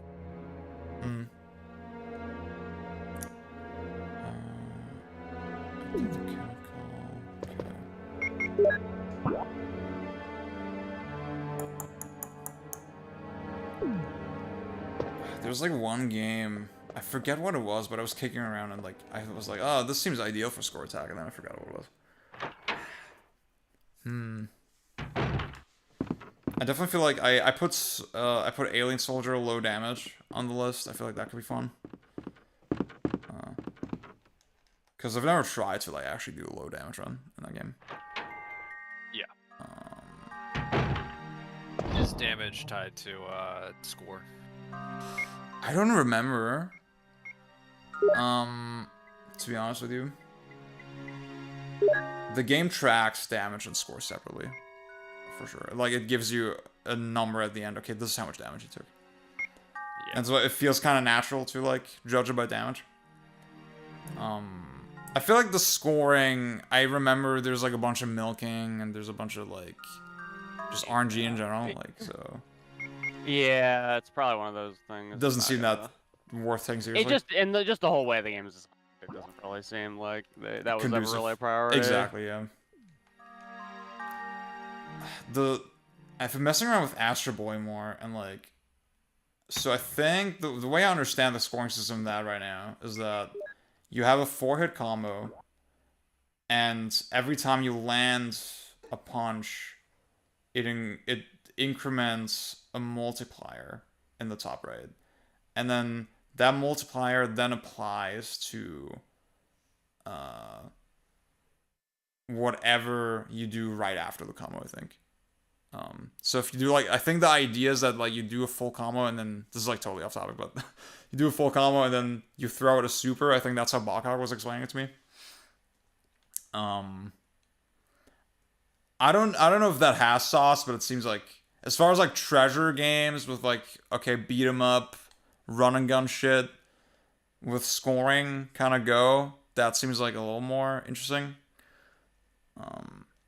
That's one we should do for Beach Jam for sure at some point. I'm really fucking with it. Yeah. Maybe the... Well, it's tough because, like, we could just do the 2 Yaimen Game Boy Advance games. Yeah. I was gonna say we could do all 4 Game Boy Advance games, but, like, that might be too much. Wait, there was Advanced Guardian Heroes as well. What was the 4th one? Advanced Gunstar Heroes. Oh, Advanced, yeah.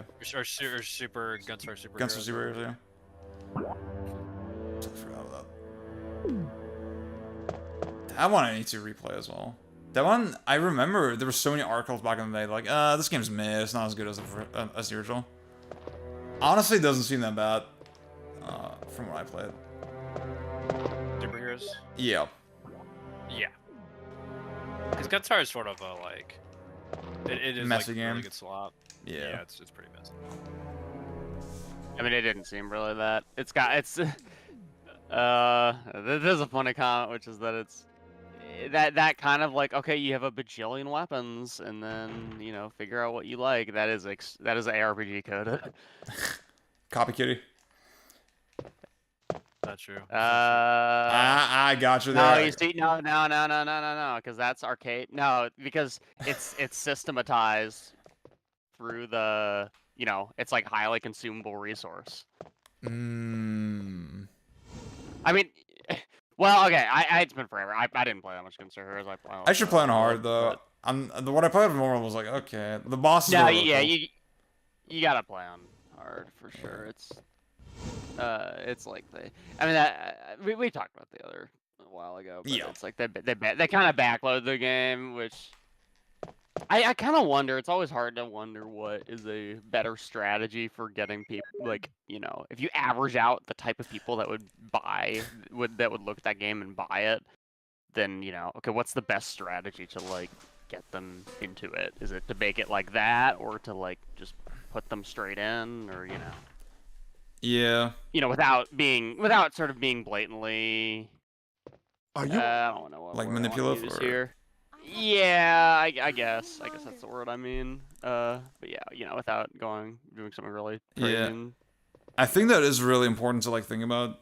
On the other end, Bakag recently made this comment where he said he felt like so much game design is skewed toward the psychology of that sort of shit. Like, of, okay, how do we figure out how to make players, like the game? Rather than just making a fun game, you know? Yeah. I mean, I wouldn't disagree with that. It's sort of because, like, I mean, I think to some extent, because also, for one, I think there's an assumption that the developers are, like, themselves, like, and I don't know if he's, like, implying this, but I sort of get the vibe from this is, like, developers should, like, understand that, like, they don't need to speak down to their audience. I'm like, I think the developers are My often interpretation in the audience, is off a right? little. I think they often are, like, sort of in that same, like, Chris, may I? I mean, because there's a lot of. You have to know a lot in order to be able to make a game, and it's a lot of stuff that's sort of disconnected from making a good game, right? Yeah, that's a great point. It's something I've thought about recently. Even though, like, and I've made the counterpoint to this, which is like a lot of good. Well, it's not really a counterpoint, but it's sort of like a dual dynamic. There's like a lot of making really interesting systems is like knowing how to, just like how a good programmer needs to know how to catch edge cases like off rip. So they write systems that can support them. It's like you sort of want to be able to do that in a video game, but have the edge cases give you interesting interactions, right? But then again, that's still something that's like if you don't. That's how you get like a lot of rigid or boring games. Is like even if you're like a good programmer, you're like, okay, there's all these edge cases, I'm gonna make them so they resolve cleanly. Like oftentimes you don't want stuff to resolve cleanly, right? You don't necessarily want like that's how you get like very stiff systems. I mean, like if you think about the whole system of like Street Fighter 2 style links, right? That's all like edge cases, like not even oversights, just like they chose to design the game that way and like code the like, this whole system of because they could have just had it where it's like, okay, you do a hit and then you're like in a state where you're locked in it, and then once you're done you like reset dynamic, but that game would play like shit, right? If you were fully locked in all your moves and there's no like it's a very rudimentary state space or rudimentary like state machine for the characters, but like I'm diverging from the topic a little, but every time I see stuff like that, it's like I think to a lot of these designers, like I don't think they're sitting back and it's like, well, it's not the most fun to me now, but at least the audience will like it. I think they're doing it because they think it's fun, right? It's just that we don't think it's fun because our brains are broken, right? That's true. This is sort of an aside, but like the other day, one of the students in my class, we were sort of talking about like for one of our modules we have to write just an essay, right? And the topic that he chose was or that he came up with was this idea that, okay, using exploits, well, he threw in, okay, utilizing exploits / glitches, but also mods, which is like not really related, right? But like that as a form of like rebellion against the design intent and a form of player expression. And I guess I was sort of cautioning him like, hey, I think the line there is like very very faint, right? Yeah. The line between it's just like what you just said, right? The idea that in a game like Street Fighter 2, okay, maybe the foresight wasn't like super. The foresight of implementing it that way wasn't like super conscious or all encompassing, but like clearly there was something guiding them toward implementing the game that way, right? Implementing the mechanics that way. And once you start saying, okay, if I'm doing backwards long jumps in Mario 64, I'm going against the design intent. Like, I guess in some way that, like, I think if I'm not being like a pedantic asshole, like in some way that is true. But on the other hand, you're kind of ignoring sort of the fundamental like reality of what a game is. Does that make sense? I don't know. Yeah, because it's sort of like how to put it. Let me think. I didn't want to read too much into it, but it's like that is a very Nintendo brain way to think. Yeah. Especially if you're like a Melee head, and it's like it feels like the series since has been like an attempt to push back. Mm-hmm. To some, which I think less so in the Ultimate era, but because for a lot, I mean, obviously there's a whole big thing, and I was like, hey, look, we're gonna have a developer watch the speedrun, right? And they're like, wow, that's so cool, Yeah. Like they're, and then stuff like combos in Street Fighter, links in Street Fighter, that is shit that like became eventually incorporated and tracked by the game, right? Yep. So it's sort of a like, like Nintendo's generally an outlier when it comes to like enjoying how players express themselves in their game. That's very unusual for them to like to be so like annoyingly like against it, right? Mm-hmm. So yeah, I agree with you on that. I don't really and because I'm also very much like like exploits always have to. I'm sorry, I'm walking into my house to grab a package. Oh, you're good. But the like,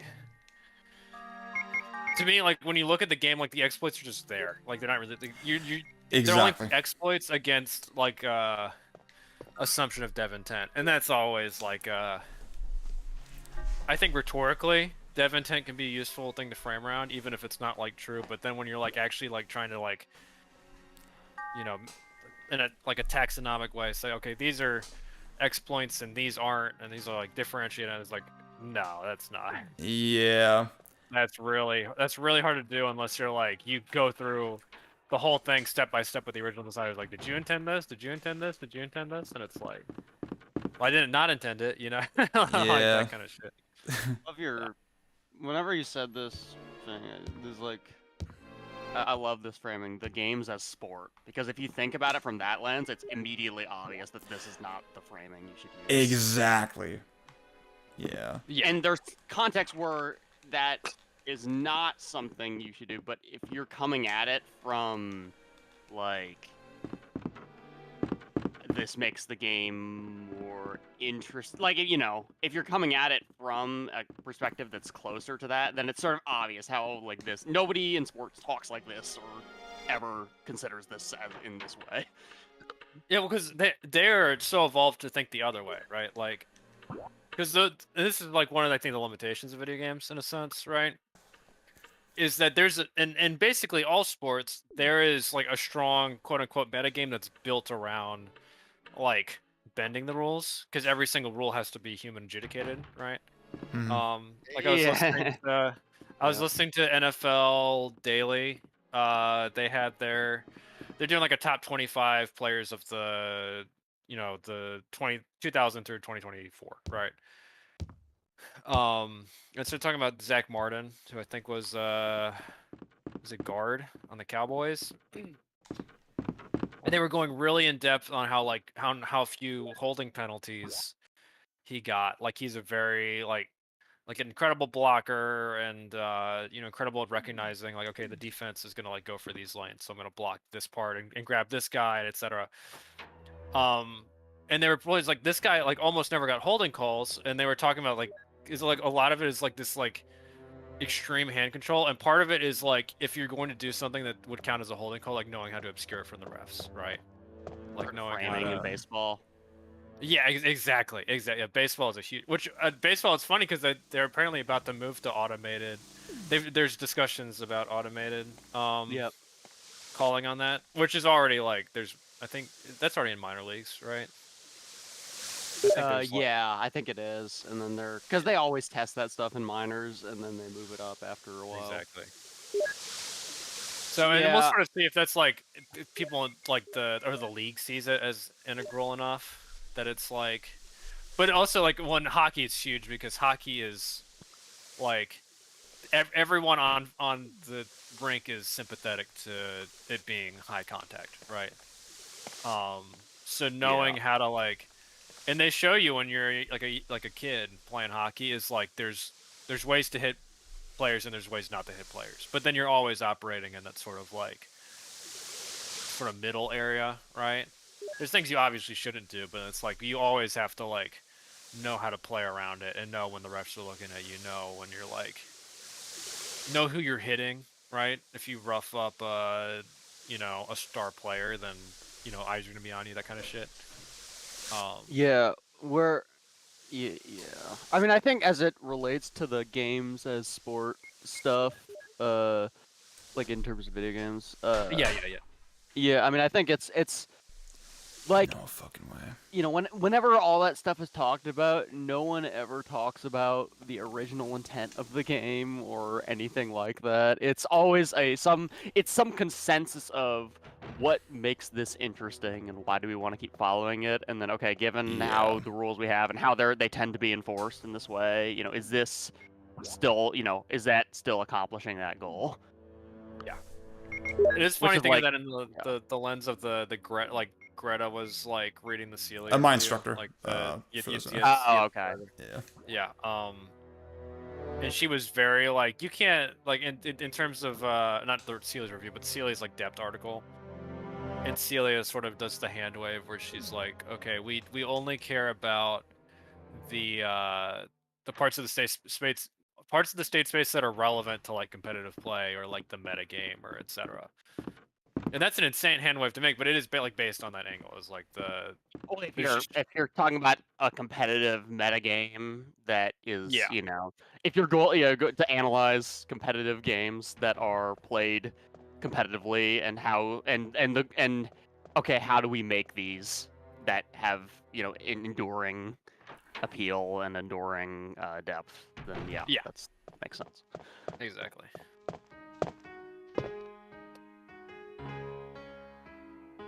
My fucking phone screen protector in case finally came in. Thank God. Chris! Fuck yeah. Walking around with a bare phone is like walking around with my cock out. It feels fucking awful. I feel you.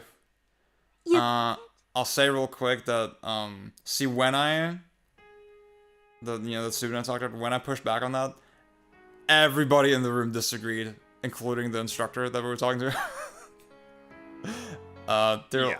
They were like, yeah, maybe you need to consider, maybe you were too caught up in the dev intent. I forget exactly what her reasoning was when she said that, but like, it was awesome. Well, it's like, that's, I think, one of the, that was great. This is the issue with a lot of like game design, like academic stuff, is it's like, because if you think about it from first principles, then the only way you can discern what is an exploit and what isn't is on dev intent, right? Exactly. But they're thinking of it backwards because they already know what an exploit is, and then they're reasoning backwards from that. And it's like, that is, you really should not be doing that. That's not a way to like. I should have said that, dude. I should have said that. God damn it. You should just bring me into the room for all of these, and I can do the ontology arguments for you. Yeah. Because I already had to do that shit enough during my actual job. Yeah. See, I thought I'd explain it in a way that was pretty unassailable. Like I did say, yeah, you don't know the intent, right? And then we were arguing about like all these weird like arbitrary lines, right? And I mean, one example that got brought up, that I thought was actually funny. It was one student was like, okay, do you know about this episode in Game of Thrones where there's a Starbucks like cup in the scene? Would you say like that's part of the text? And like, see, we would, in that moment, I didn't have a response, and then we just moved on, right? But yeah, I don't know, dude. Yeah, and I don't know how to. So I'm a fraud. So I'm not gonna be like, I'm not gonna go on this, right? I'm not too hard, but like, this is something where this has already been talked about in history of literary theory and criticism like a billion times, and you can already just find all the really smart people who already thought about this problem, and you don't need to relitigate it. Yeah. Except insofar as the stuff that specifically pertains to games, and the question is, what is that? And that is the actual interesting thing to talk about. Mm-hmm. Well, I think that's part of also why it's hard to apply exploits to that framework, because it's like there's no like. Well, yeah, there's no like. No analog. And then yeah. Yeah, and then that means you actually need to use your noggin a little bit. Yeah. This is why we all need to become more well-read. That's why I think what I should have said is like, well, the Game of Thrones analog, like that example is like not useful to what we're talking about, really. Yeah, it's not. Doesn't really help us understand. Yeah, that's always to me. I mean, I've done. I'm not like a epic philosophy guy, but I've done my fair share of stuff in that realm. And at this point, it's all about just what. It's not even about what is how do I say this? Like, it's in most of these discussions, especially games are not that important, right? At the end of the day, Yeah, it's not yeah. that we're not, life, this is not a life and death discipline. This is not that important. One should not be even be that concerned about what is correct, so to speak, when you're talking about weird theoretical things like this. It is okay, what frames things in a way that you can now usefully think of things from a new perspective. Are you all Yeah. right? Exactly.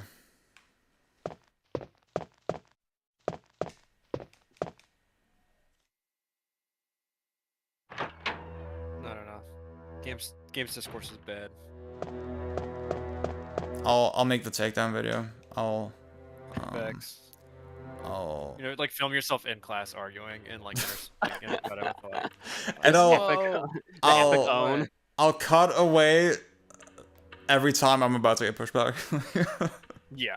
Yeah. There you go.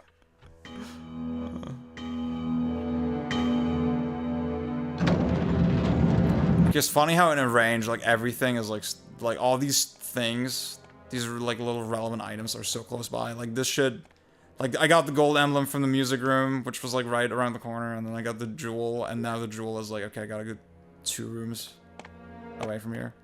It's probably accurate to say that a range has everything set up in a more like it makes it quicker paced. Yeah, it does feel that way. Sort of more localized.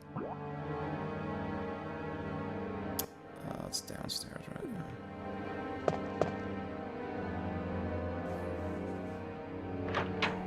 Checked in my fucking string weeder whatever trimmer battery is still charging. It's like, good god.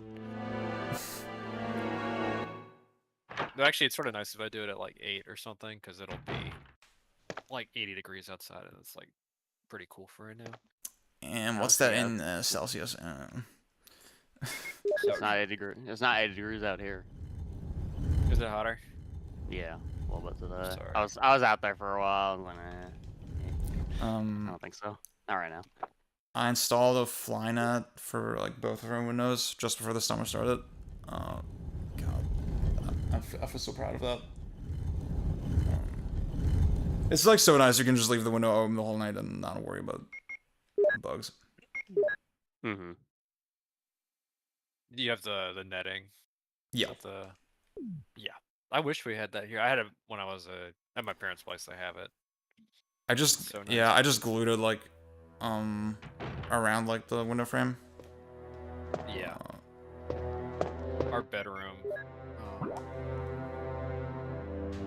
Our bedroom windows are like huge, so it'd be difficult.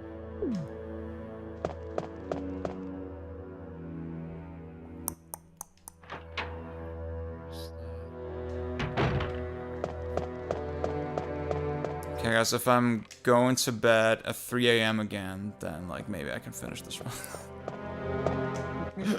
Oh god. 2 out of 8 isn't that bad. No. I mean, so I guess like for tomorrow, I'm definitely not doing DS today. But I guess for tomorrow I might just skip to remake because I think that is more interesting. Maybe I'll play the DS version for like a couple minutes. But yeah, I'd be throwing in the towel. I've seen enough of this game. Oh yeah. But I understand. I understand this content must go on. I mean, when I started this, there was like genuine curiosity, right? About like, okay. Oh yeah, yeah. I wonder how long. Exactly. How it's gonna last. Because like it did fascinate me. Okay, why is there so many fucking variations of what is like kind of the same game? Yeah. Because probably it was the answer. Okay, the answer to all that type of question is always it was easy to program. Exactly. That's always the answer every single time.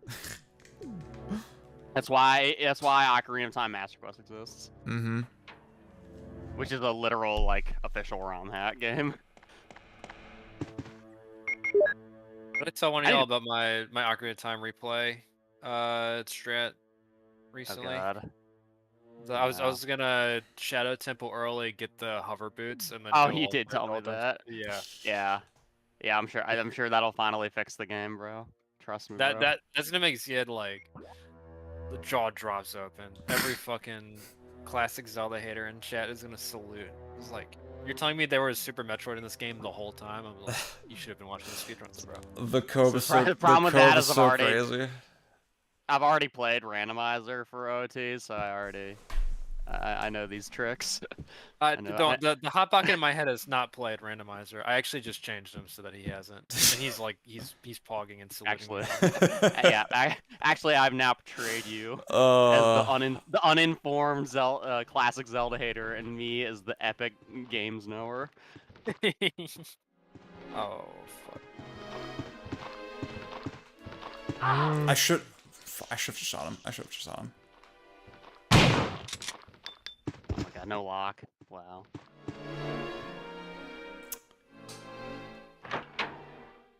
See, this is like the worst of both worlds playthrough, where like, okay, I get hit and then I shoot him. Like, God. And like, I wanna see, this is actually a genius exercise in which I will prove that the game is not that hard. That the decision making is not that deep. This is what I'm doing.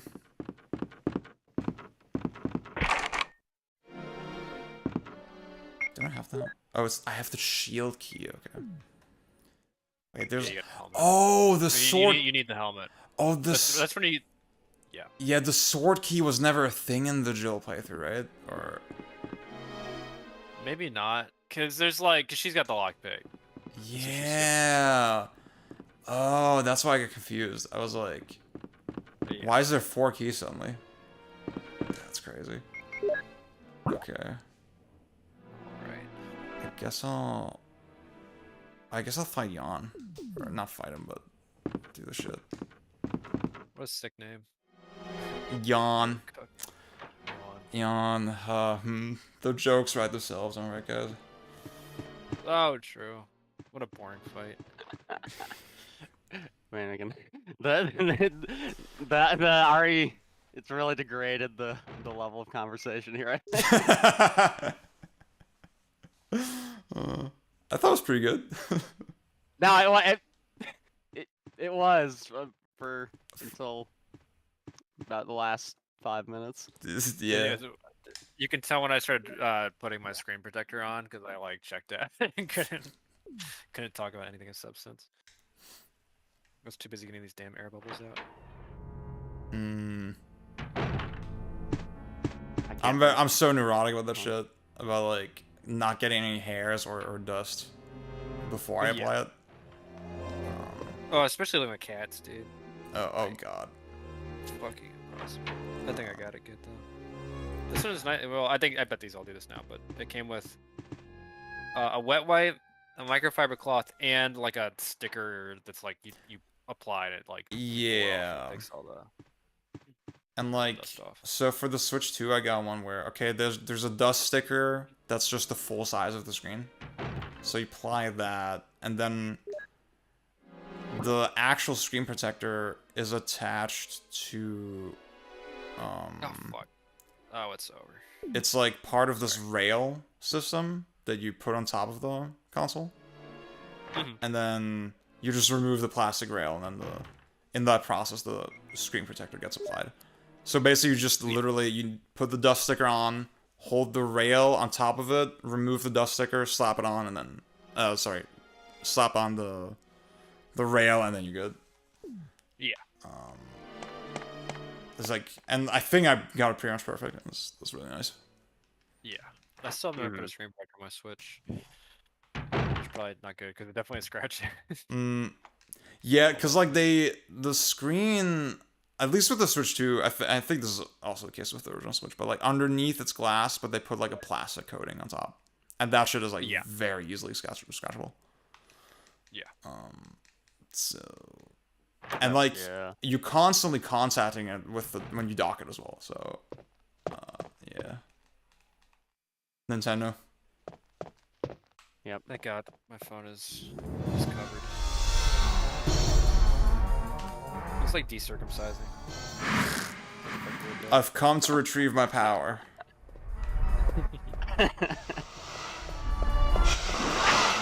fuck. I just realized you're just now coming for the first Yonfa. Oh, I'm poisoned. Fuck. Oh, and Rebecca's not gonna. Fuck. Wait. Barry's not gonna save me. Oh shit. Oh god. Wait. Wait. What do I do when I'm poisoned? What do I do when I'm poisonous, Chris? You have to go get the serum. You get the serum. I wonder if. Yeah, I wonder if now that I think about it, if that scene, because Richard isn't savable, it only exists just to show you where the serum is. Because I don't think they introduced Blue Herb until later. Yeah. It's so strange. That's fucking crazy. I feel washed now. I like had no idea. Oh wait. Chris. Oh, you play as Rebecca, right? Ah. Oh yeah, that's right. You had to go do the little. Ah. Sure, the serum must be there. Can you do that shit without getting hit? That has to be possible, right? Oh, I'm sure. Yeah.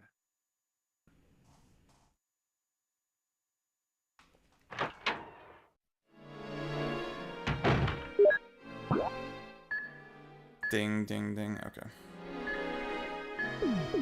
Are you talking about the yawn fight without getting hit? Yeah. Oh yeah. I think that's what I. Like I think I used save states, not like in the fight, but like I would just load before and then try it. But there's like a. The trick is like because you waited at the beginning, and that's like a no. Oh, okay. Yeah, it sets him up in a weird. You sort of want to like lead him around, I think. Yeah. Okay. Interesting. Then he gets stuck. Yeah.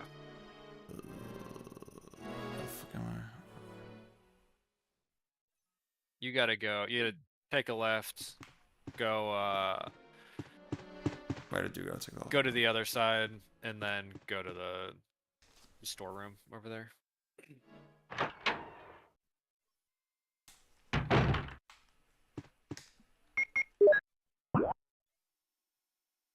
Nice. Kill Okay, it somewhere. it's my. Okay. Do my pictures look right? Okay, awesome. Good. Thank God.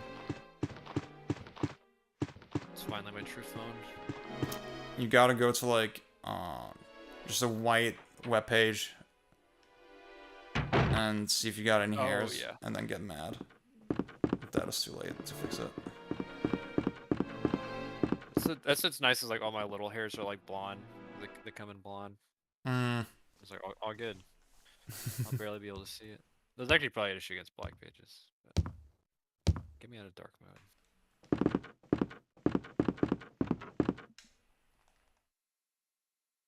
Yeah, looks good.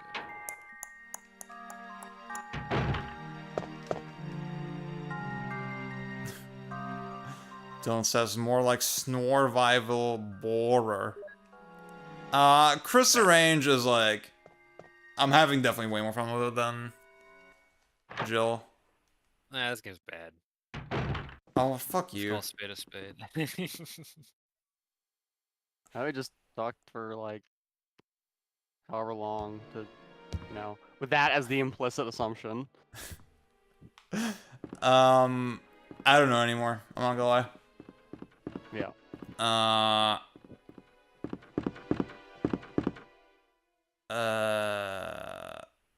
I think, see, okay, I think what's happening is, like, I'm just playing so fucking badly that it's, like, wearing everybody down, and, like, it's like, it's making the game look bad, like, beyond reason, you know? Like with Galaxy. Yeah. Oh, he admitted it. Oh, he admitted it. He admitted it. You got him when he was too tired. You had him sign the contract. That was. That's true. But will it hold up in court? We have a signature right here. I'll show my mom an episode of Nathan For You, where the dumb Starbucks episode. That's so good. Where he's talking to the lawyer. He's like, well, you would be personally liable for anything that happens to us, right? And he's like, well, no, I'm just your counsel. I'm not I'm not like, but then they're like, well, you signed the contract that says that you will make yourself personally liable for all. He's like, I didn't mean to sign this. You misrepresented. They have the footage of him saying like, what kind of lawyer am I signing a contract without reading? Like he did say, yeah, you know what? I should have read that shit, but I'm still not doing it. Poison. When they bring him back to seize the assets for dumb Starbucks from the other guy, My head is killing me. so fucking. I so think good. you will be all right because I gave you a shot. I don't know if he comes back to in any other episodes, but that was so funny. My life. I was referencing the Man Zone episode earlier today. Oh hell yeah.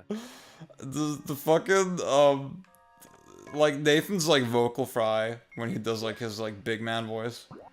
Yeah. That's my go-to right now. I always say to Yulia, you know what I feel like right now? A mother effing beer. Yeah. Crack that shit. Crack that shit. Seattle Seahawks They had versus the royalty free. Yeah. In the background. The fucking goat.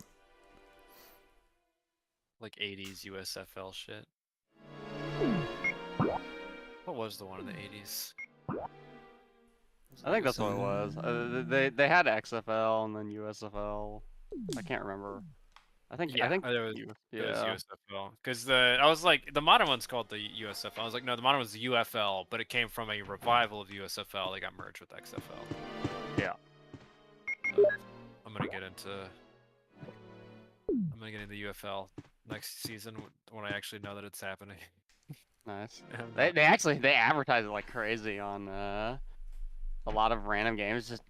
People they probably pay like a crap ton of money, but then they don't actually like verbally say it that much, so people just tune it out. I think, which is funny. Yeah. It's crazy. Like when you were telling me, it's like, oh yeah, the Gamecocks or whatever. The team. Yeah. Yeah. And that. Oh, and they had the fucking. What was the DC one? The DC Defenders.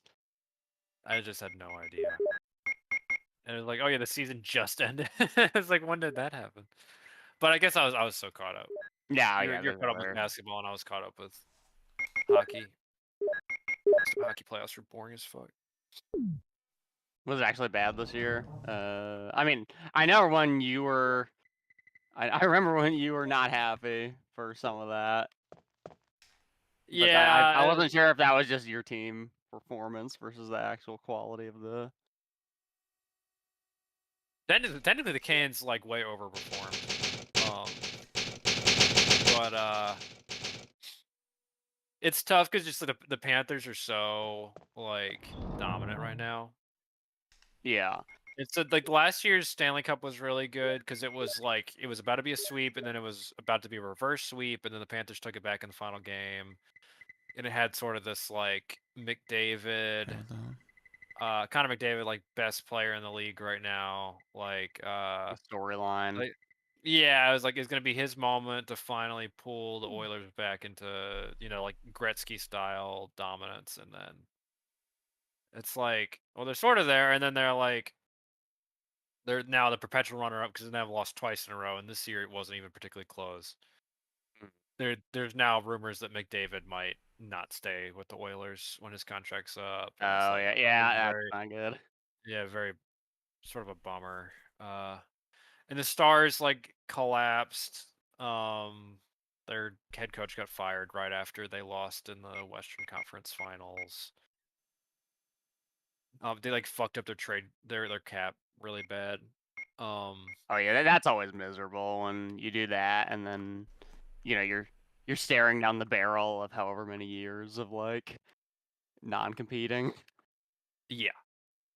And like they should be able to. Well, it didn't end up happening because the nice thing of the Hurricanes is that it was basically like ended up being a retool season because we struck out trying to work with like really good winger off of the Avalanches, which we then traded to the Stars, and he's the guy who fucked up their cap because he was asking. I think he ended up getting 12 mil a year, like 12 mil by 8 years, I think. Which you're trying to get Yeah. 14 in Colorado. That's why he left. And he wouldn't sign anything with Carolina. He didn't want to be in Carolina because he just got traded without like the Avs just pulled it on him. Yeah, But, without any sort of like asking what his desire was. Exactly. And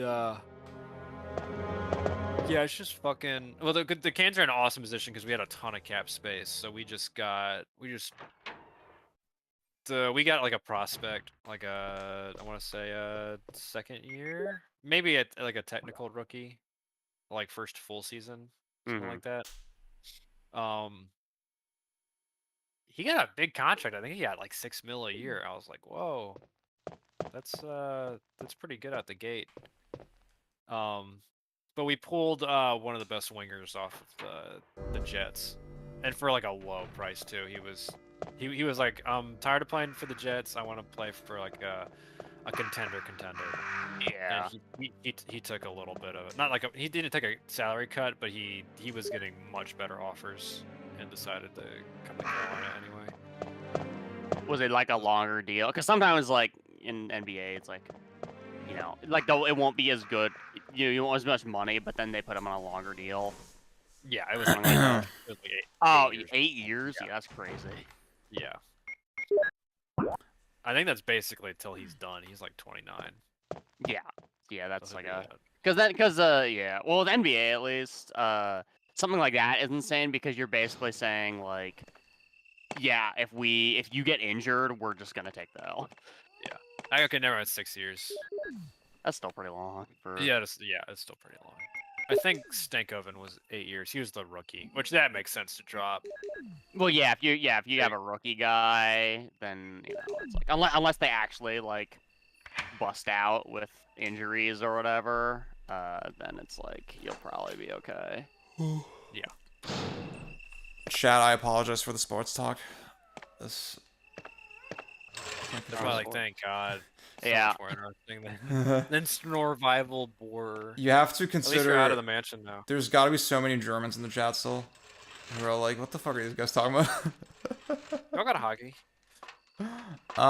In Cologne, Cologne is a hockey city. Yeah. Rest of Germany.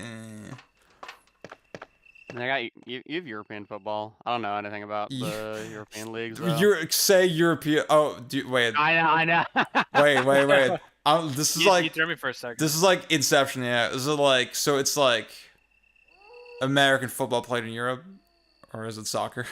Is that the one you're talking about? Yeah, because there used to be NFL Europe, which is funny because had a bunch of American. I think wasn't Kurt Warner. I think Kurt Warner was.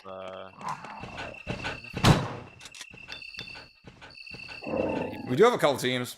I don't know what they like, what the league is or whatever. How like what the structure is, how they play, but Yeah.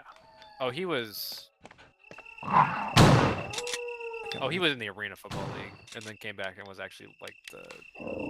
Oh, he was on the Amsterdam Admirals, for like a season, and then immediately came to play with the. He basically they were using the Europe League as like a development league. Yeah, for American that players. makes sense. Yeah. Sent him there out of the Arena Football League, and then he came on to the NFL and was not. Oh yeah, his first full season he was MVP. Won a Super Bowl. Clinton's World is asking, is this the remastered version? If you mean the GOG version? No, it's not that. It's just literally the PlayStation version. That means Rebirth. Which I think is that's like the mod. Yeah. Which might be what GOG uses. I mean, GOG. Yeah, I think GOG is like. They do stuff like that sometimes. Yeah. It has some fixes of its own. It's not just like the original PC port, but it's not quite classic Rebirth. GOG, I think because the GOG versions do have like for 2 they have the instant unlock. For a bunch of shit. Which actually I think they have instant unlock for Nightmare Mode too. That's probably how I'll play. Oh shit.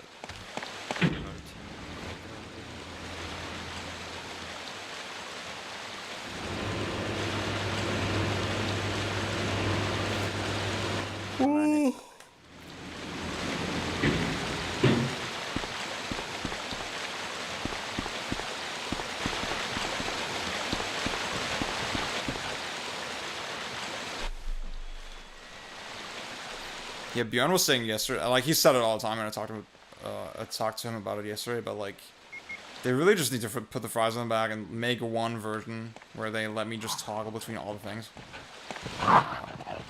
Like, For this game? Yeah, like arrange The mode. problem is, nobody will like pay. Nobody pays for that on ironic. Like, it's kind of true. It's not that nobody will pay for a remaster. It's that nobody pays for that level of quality for a port.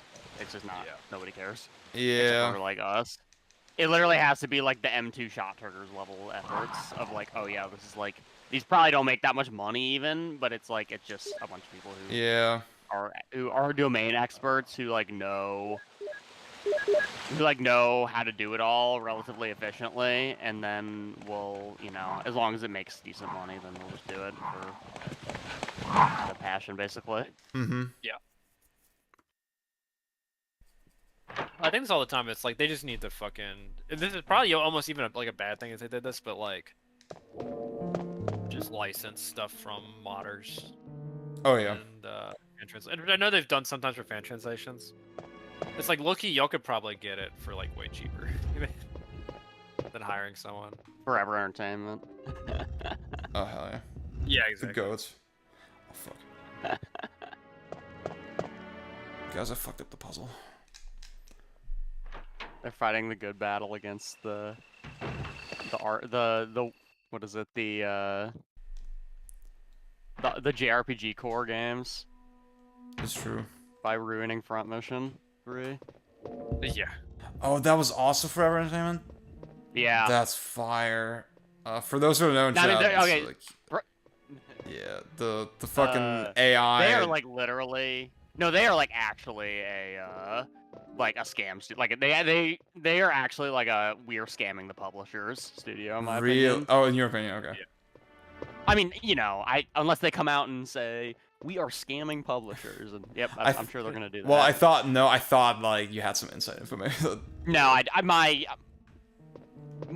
insight is literally just that the games are about basic. Like the games. Well, it's not. It's like they're extraordinarily bad. Yeah. Like doing something like that. It's like the Donkey Kong, the new Donkey Kong game, Returns HD. No, actually, oh yeah, that was them. How the fuck did that happen? How the fuck, dude? Well, that's the thing. The fact that that's what somebody was saying this on somewhere. I can't remember anymore. But like the fact, they have like one really competent employee, and it's like whoever is their marketing guy or negotiator who can like get them the contracts. Yeah. You would think, like Nintendo specifically, you would think they would be so cautious, with that sort of shit. This is very surprising. They don't care. Well, and at least with that, it's like, I know it's supposed to be bad, right? The new Returns HD port. Oh yeah. Yeah. I've heard it has a lot of issues. At least with that one, it's like they're not doing their own assets or anything. Right? Yeah. It's just basically like, can you port the code? The fucking Sega remix. Good God. Ugly as fuck and play bad, and like they obviously have like no no conception of what made the originals interesting. Yeah. Like, in any regard. But yeah, it's just fucking. It's sad. I mean, yeah, that's what I'm saying. It is literally like they're in that, like, because there's a lot of those like port houses that are it's more just technical.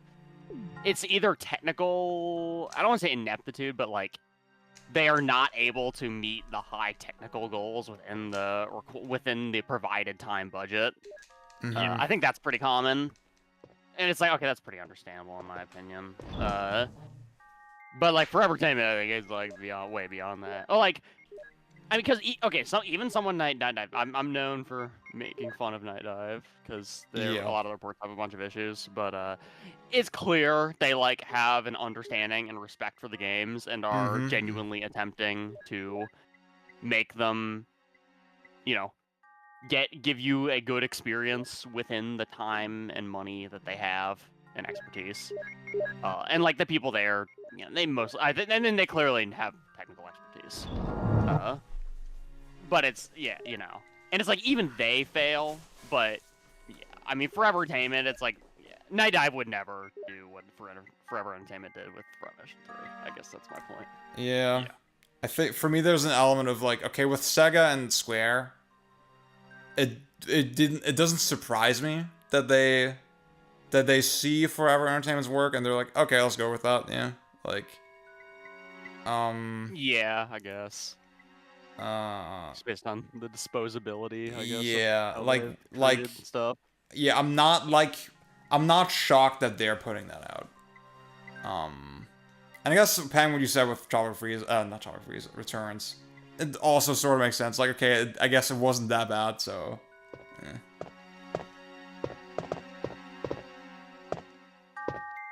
Sorry, Tropical Freeze? Returns. I misspoke. Oh, Return. Oh, okay. That wasn't... I was reading the Kurt Warner Wikipedia page. I've lost all sense. Oh, you're good. I was like, man, that's good. That's like my dad's hero.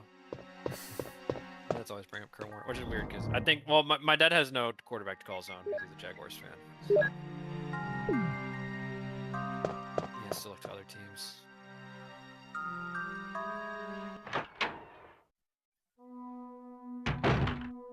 How are you enjoying the guardhouse? It's awesome so far. I love the walls. I love the ambience. This game looks good. This game is I'm sorry that I'm gonna be on the side of the art of the liminal enjoyers. The liminal, yes. I'm a liminal space aesthetic whatever enjoyer. This is the thing. Like, you said that, and I was like not surprised at all. I was like, that makes perfect sense. It's cool. It's cool. I mean, I don't hate it. There's something very crudely ugly about it. But it kind of has a charm, yeah.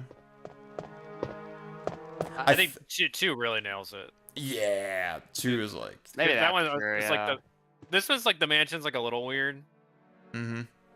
And in that one, the police station also just having a fucking like museum built into it. So sick. And it feels totally organic. It's very strange.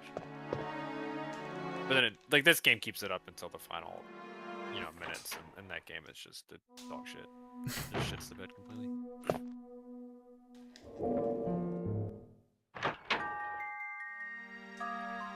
Well, that's the thing. I think at least atmospherically, the appeal is very different. Like 2 is like, for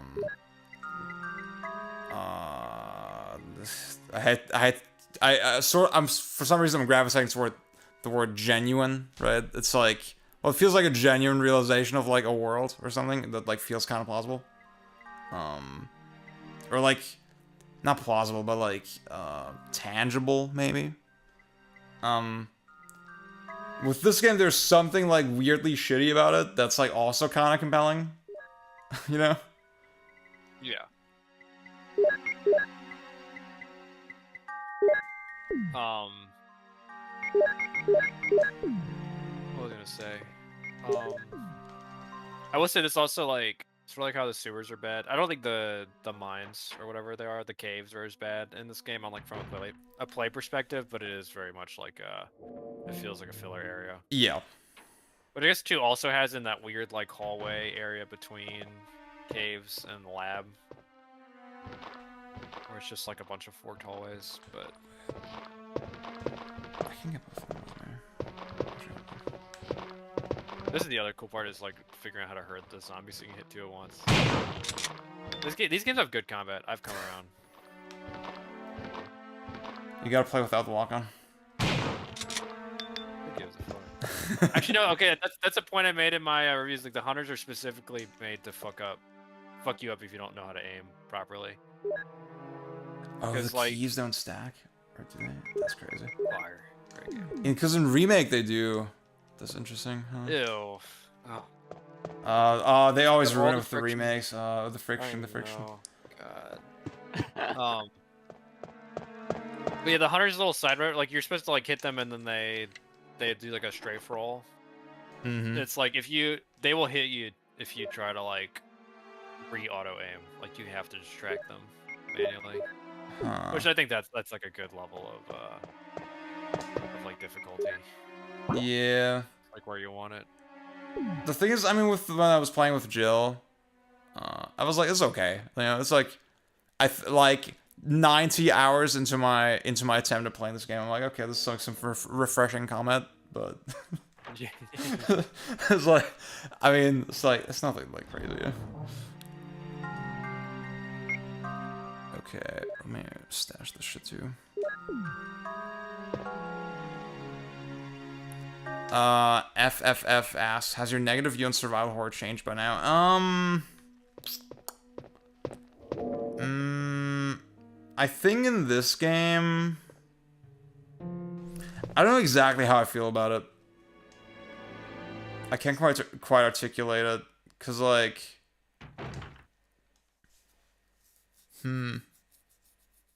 like I'm definitely being very careless in this run, right? I'm not being very cautious,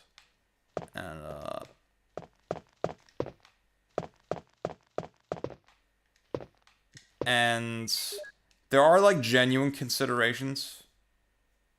Like, even past the idea of like, okay, I'm not gonna use this room, I'm gonna use the slightly longer path because like I didn't kill the zombies there, right? That's like, okay, that's like whatever. As soon as you figure that out, that's like well, I guess the planning stage of like making that connection, making that realization, oh, I'm not gonna use that room anymore because it's full of zombies. I can use another path. That is like sort of satisfying in a way, right? If we move away from like our really pedantic fucking technical questions of like, is this game deep? I think they are satisfying in that like simple way. If I'm thinking about it on the level of like, okay, do I try to dodge this guy and just eat the hit in the worst case scenario, or do I kill him, blah blah? I feel like I'm like really, I think I'm a good example of like a guy who's like really fumbling through it and it's fine. And like maybe that's a sign that like it's not that amazing, yeah. Maybe that's my take right now. But like I'm not hating it. I've made this point like a million times before, but like if you just look by numbers, and I think most people get like a good amount of the ammo that's available. Yeah. There's even in this game, there's like way more than enough shit to kill everything. Exactly. It really only doesn't work if you don't know how to use the shotgun trick to just like single hit zombies all over the place. Yeah. That's the fucking plan. Oh yeah, I should use the Magnum for that.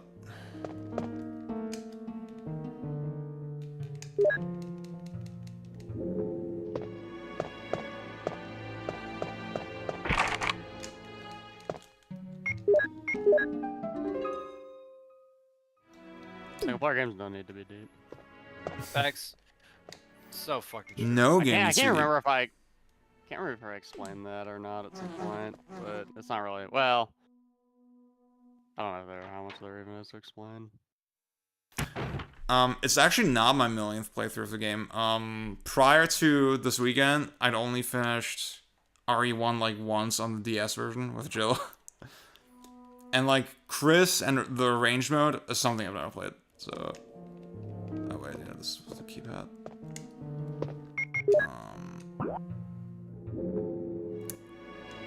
And like the thing is, I mean, I think the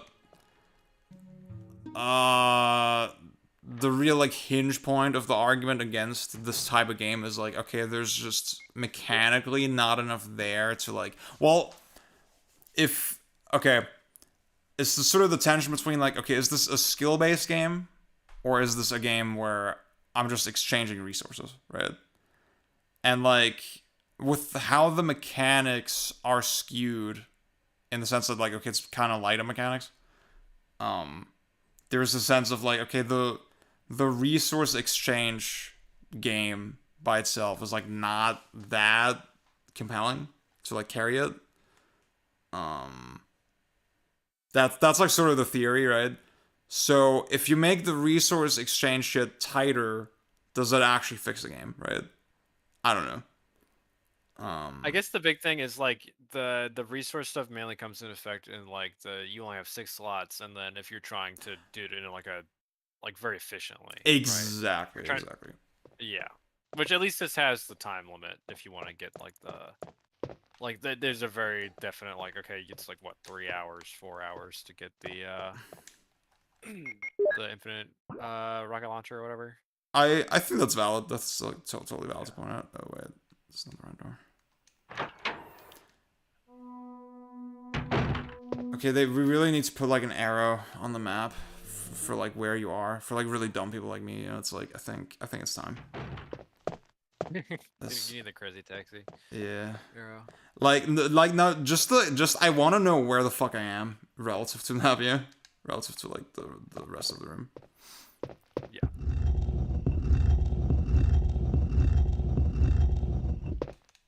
Oh, thank God. Wait. I'll take one of those.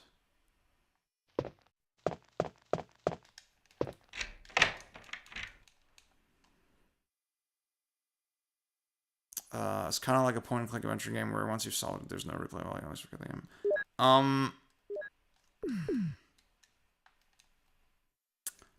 I mean, I think having that like little bit of tension of like, okay, there's a little bit of like skill involved there is like cool. I mean, I don't play point-and-click adventure games at all, right? And I've played almost every Resident Evil, so I think that kind of tells you something. Tells you the Japan exceptionalism. Wait. Well, how many Ace Attorneys have you played? Exactly one, actually. Exactly the first one. So my exceptionalism doesn't go that deep, actually. How many LucasArts games have you played? Oh God. Oh, fuck. Oh, okay, that was a good attempt. I really like the vibe of those games. I think you know those like VN gamers who like don't actually like proper VN, or like the obscure like Japan only like anime adjacent VNs. They just like all the Nintendo shit, you know, Ace Attorney, Hodel Dusk. I want to be that type of VN gamer, I think. Oh. See, Pang, that's what you are, literally. Like, Professor Layton is, like, basically that as well. It is. But I like those because it's like, because I like Resident Evil puzzles, and it's like, what if you had 150 of them in a game? Yeah. No other game. And I'm like, fire. Fire. I'm not, I think I came away from all those, and it was like 677. I wasn't wow, like, okay. I play them like once a year. I play one a year, and then I'm like, yeah, it's pretty good. It's like something I can play in bed real easily, like before bed. I can take it on the go. They're not. I would definitely not call it in my favorites. Because people actually like the Unwound Future, like story and everything, and I'm like, I am unfortunately in my late 20s, so that's crazy. I will not be pretending like these have a good story. I'll say I like the vibe of Ace Attorney 1 and all that. Like, that resonated with me. I think the music's hype. I think all this shit is awesome. I hate all the investigation shit. Like, that's, like, quintessential, like, point-and-click adventure. Yeah. Stupid nonsense. And, that game especially.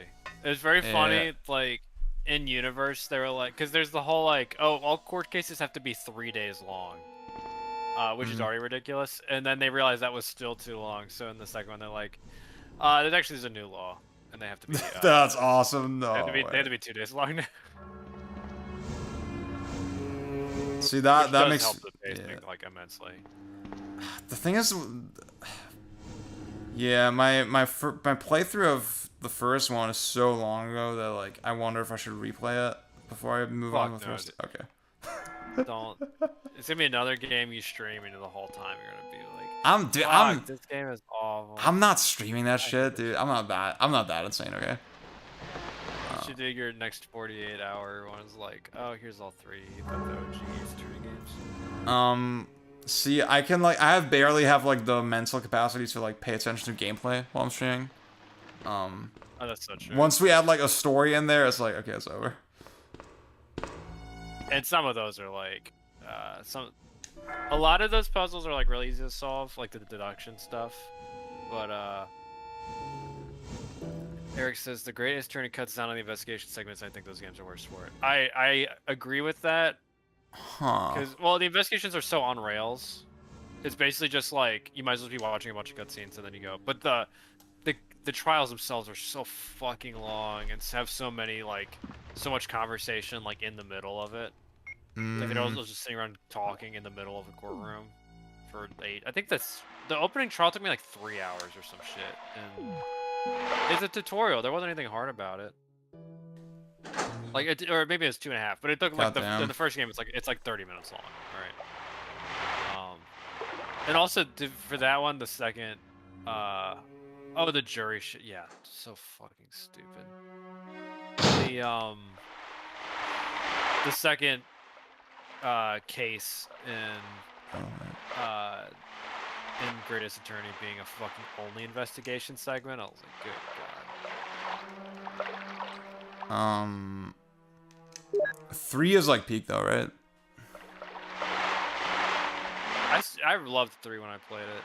I have been really needing to go back and do a replay, because like if I go back and I'm like, this is stupid, I might need to drop it back to the like from below my top echelon.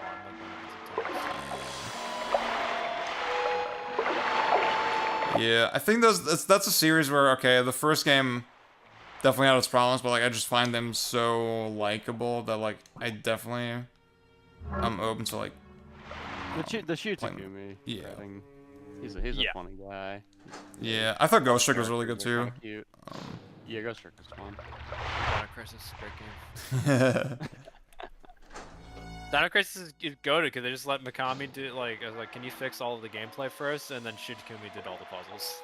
So they're like, that actually is kind of. They are pretty odd. But it's like people hate the puzzles in that one, which is fine because they like. I thought they were really good when I was playing, but it's like they're really good for like late-in style, like style.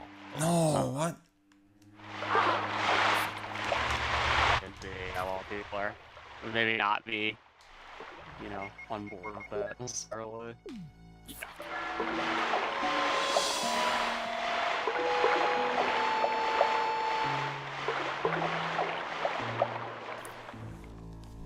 Okay, I definitely didn't have to go here. Oh, God damn it. Wait, oh fuck.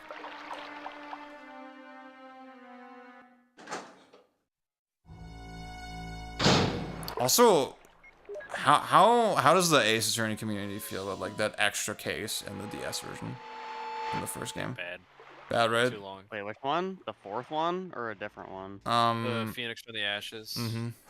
I don't remember which one that is. I might not have. It like doubles the game's length, right? I mean, as a kid, I didn't fucking know that was like. Which one is the? It's been so long since I played as Attorney, so I probably am not a good person to judge these. Well, is it the 4th one? Because it's the final one. It's the 5th one, and in the first game there's 5, but the 5th one is a DS exclusive that's like twice the length of any of the other ones. Is it okay? Is it about the like? Is it about the like police chief? Is that the one, or is that the one? Or like the lead prosecutor, I think. Like it's got all the like the forensics. You work with a forensics chick, and you have to do the like. It's been on all the it's items. been so long. Yeah, I just don't remember honestly. It's been way too long. I remember in the last one of the 3rd game, and then I remember there's like a circus tent one that takes forever that I didn't like. That's the 2nd game. That one's bad. Yeah, but so. Second is like basically just worth playing for the final case, where you're representing the guy who's like actually the culprit, and you have to like, that one's defend pretty. him and also get. Did you just spoil that for me? You're never gonna play that shit. That's fine. That's also like real crazy. That's like PJ got mad at me because I had mentioned something from the Death Stranding 2 trailer. I mentioned the Troy Baker character, and she's like, "You just spoiled me on the game." Like, I mean, You're like, grow up. Ugh, it's like so dumb to care about. I would never say that to PJ. I love PJ. You would say it to me though. I would say it in a sophisticated, mature way. Okay. And I would have like your whole chat would be nodding their heads. It's like this guy Pang has a point. I care less about spoilers than I used to. This is why we need the lit group so we can not talk about Ace Attorney. Oh yeah, so true. Dude, the lit, like if you let people do recommendations, it's gonna be all manga. I'm seething. I mean, we can. There's like your channel is all manga, dude. I'm seething. There's manga that's like real art. We could do. I mean, I have nothing against it. Okay, I have nothing against manga personally, but I'm seething a little bit. Don't say Blood on the Tracks. I know you read that one and it's good. Oh, it's really good. It's really good. PJ's a fan of Blood on the Tracks. I need to read Monster. That's supposed to be our next one. Ooh. It's not my favorite Urasawa, but I thought it was really good. Yeah, because is it PJ? I think PJ's friend is a big 20th Century Boys guy. Yeah. That's the fucking sauce. I didn't realize he made like a one about little kids fucking. What? Didn't he? I think you're thinking of the Poon Poon guy. Oh, never mind. It's a Poon Poon guy. Yeah. That shit's nasty.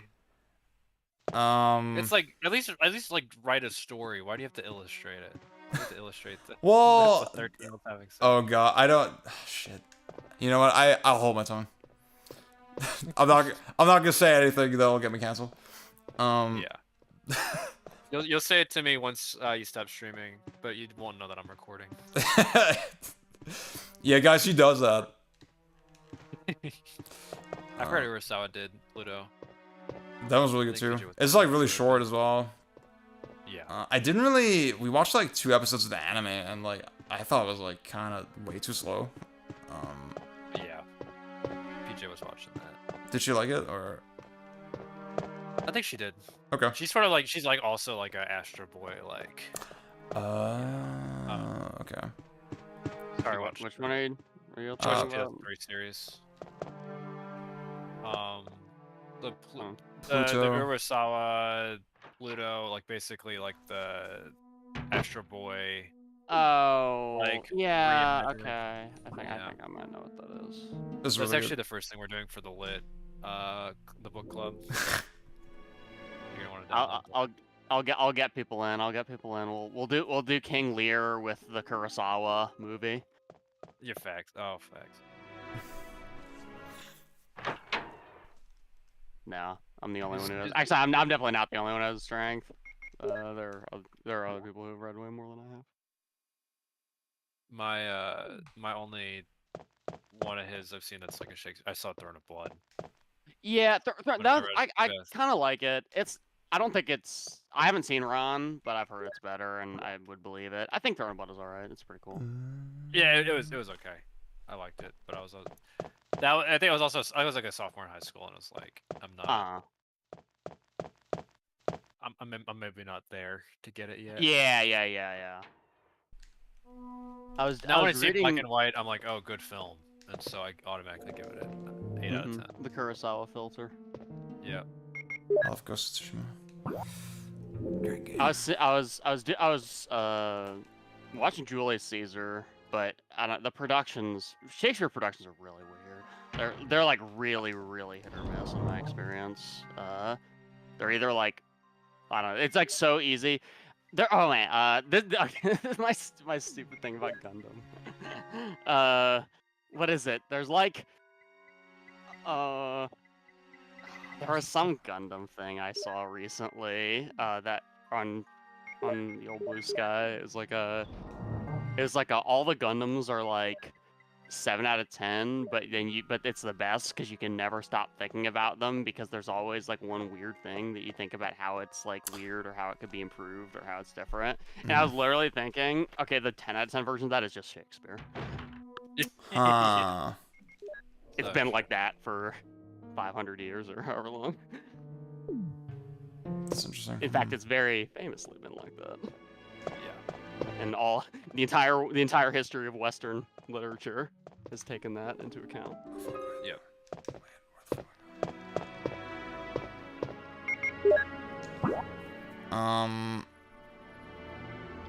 I mean, Heather was saying she wants to get me into Gundam this year. Nope. It's not happening? Nope.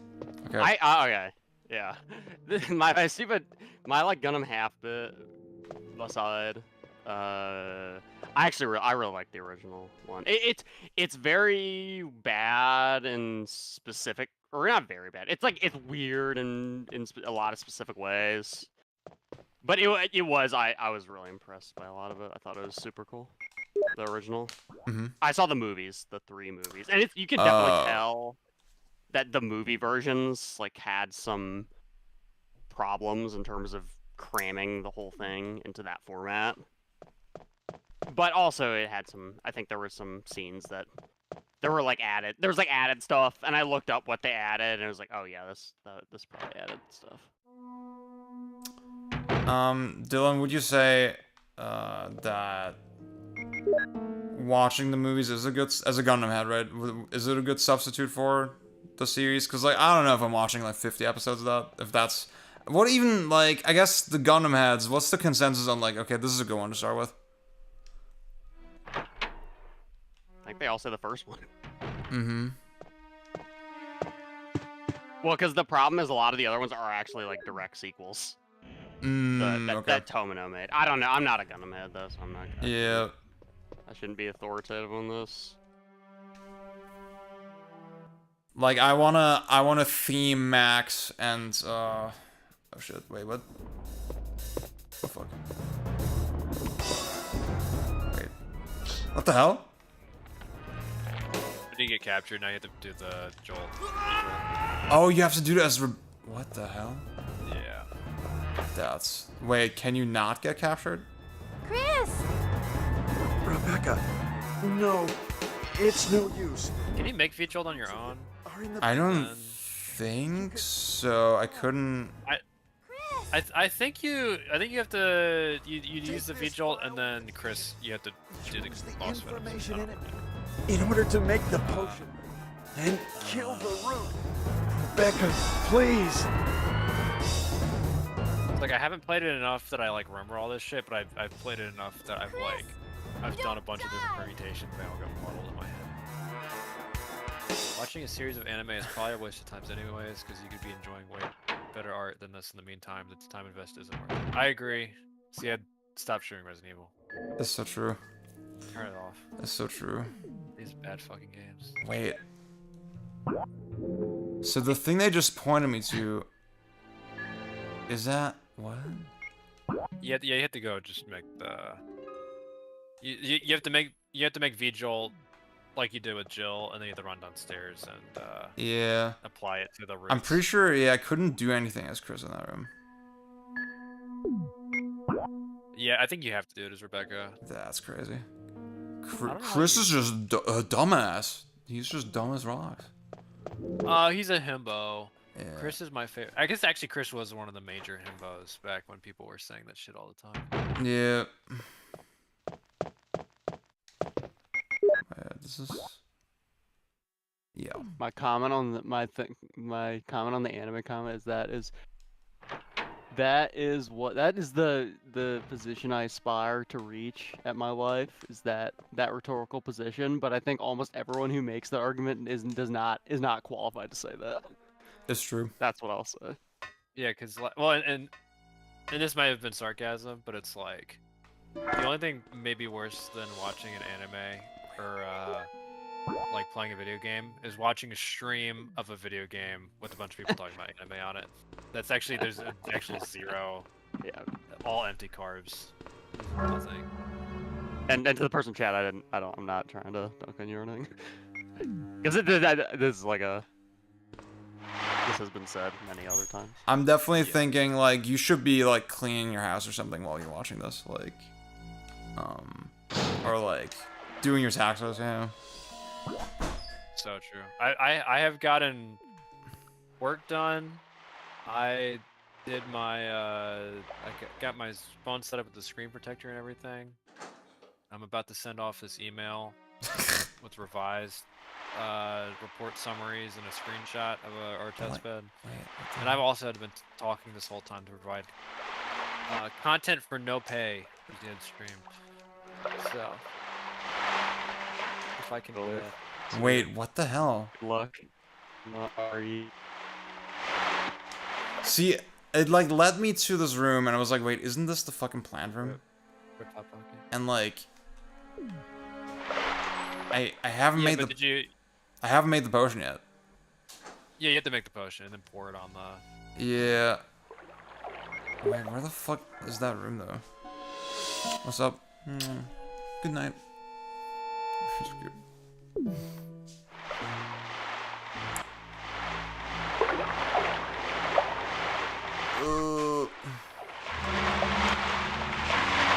That might be over.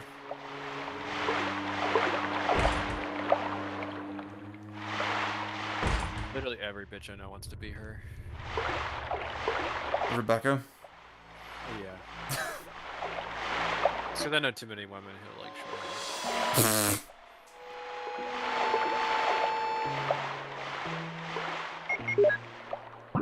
I think, well, because I had my old roommate, I had to I helped her through remake, so basically it was like it was like if I was playing Resident Evil, but I had to give voice commands for for everything. She just was the avatar. That was crazy because she got like every single Crimson Head.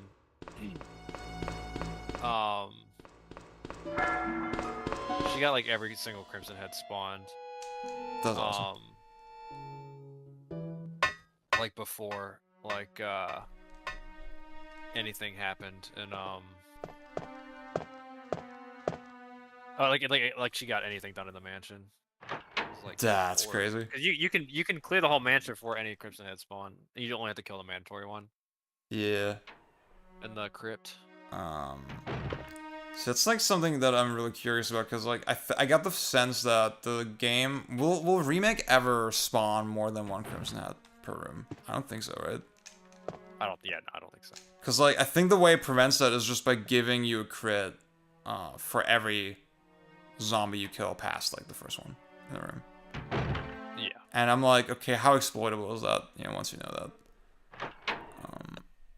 I'm sort of like the further I get from it, I'm like I need a replay remake real bad, like a proper full replay, instead of just like, oh, I'm just gonna throw it on for the night and play for an hour and then never pick it up again. Yeah. I get the sense that I think Crimson Heads are not really that like interesting of like a thing. Yeah.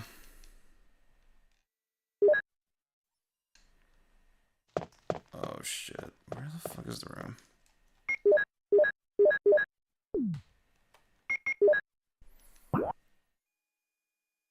Is it like, wait, is it?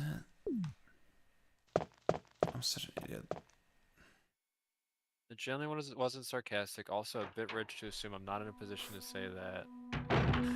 But in all seriousness, I get what it doesn't take.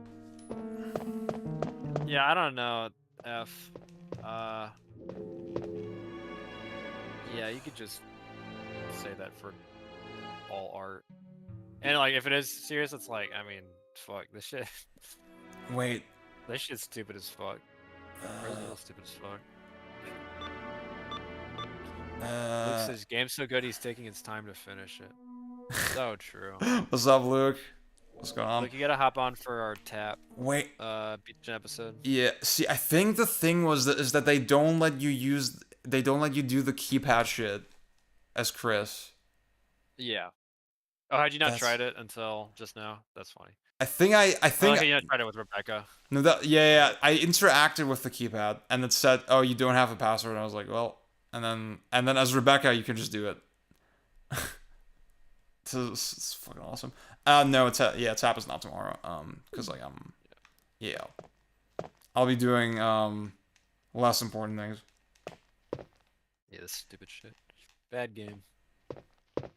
Thank God you agree now. Wait, no. If we're agreeing, then I'm doing something wrong. What's your position right now? My position is that it's a video game released by Capcom in 1996 for the Sony PlayStation and then later for the Sega Saturn.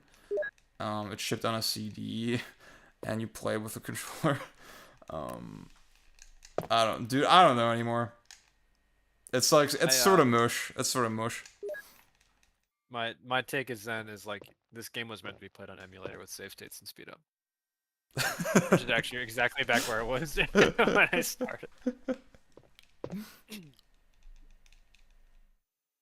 Dude, this tripped me up last time too, because like I fucking skipped past the note that says water equates to like number 1, and then I didn't make the connection that I can draw water from the faucet here.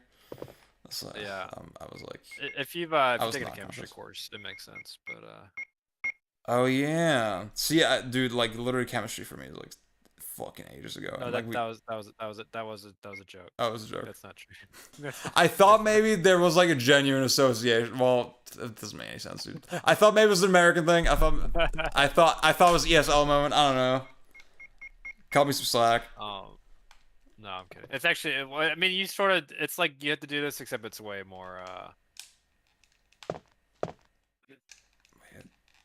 it's way more complicated. Also, if it's a statement about the general anime canon, well, the statement about the general anime canon, I don't think it's a generalization, but that is like a generalization, though, across the anime canon, like you said there. Also, you can just say that about any medium. Like, there's a lot of bad music, a lot of bad books. It's actually like insane how many awful books there are. Like every time I go shopping for books, I'm like, oh yeah, like the vast majority of written like literary content is not worth reading. It is bad. But that, you know, I'm not gonna be like, well, my new heuristic is not to read books, because why fucking bother? Though maybe actually that is the right heuristic, but the answer is listening to audiobooks. So you can play tap at the same time. Which is the Hot Pocket method, but I don't think he's listening while he's playing Tetris, so. I feel like I wouldn't fuck with audiobooks. I've never tried it, but I feel like I want to feel the page, you know? I want to feel the page turn. Yeah. I read out of order a lot when I'm trying to comprehend something.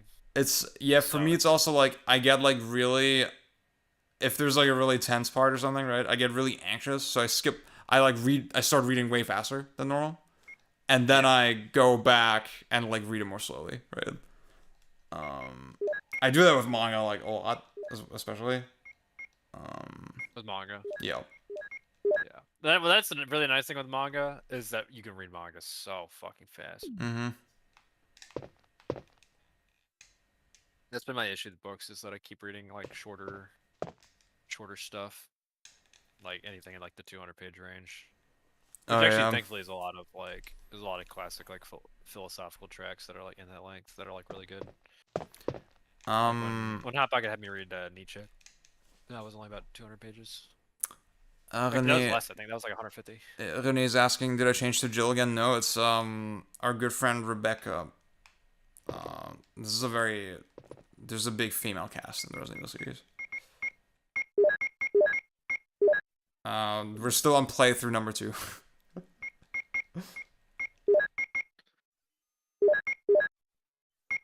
I guess there's a playable woman in every single one until 4. Or yeah. And it's the best one. Well, 4 has Ashley, the Ashley section. Oh, that's right. Because I was about to say, it's actually a little crazy that you're such a big 4 fan. You think all the old ones are bad. Yeah. And yet you can't play as a woman in that one. I was gonna own the sexism. I was like unabashedly go for it, and then it turns out I didn't even have to. So. Yeah, you got out of that pickle. Yeah. Like you also would have got out of it just by you beat me to the punch. No. See, no allegations I'm such a feminist that I remembered the really crucial like Ashley section. You forgot about it. So what does it say about you? Oh, yikes. if you had 1 paying 0. Am I too quiet? Perhaps Can the other? How about now? I can. Sorry about that. I was like, commentating a little bit for both you and Hot Pocket. I was finding a middle ground there. I boosted you by 3 decibels just now. Okay.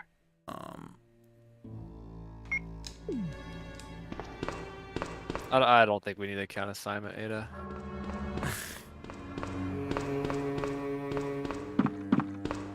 I will say, like, the Ada serve and RE6 is, like, insane.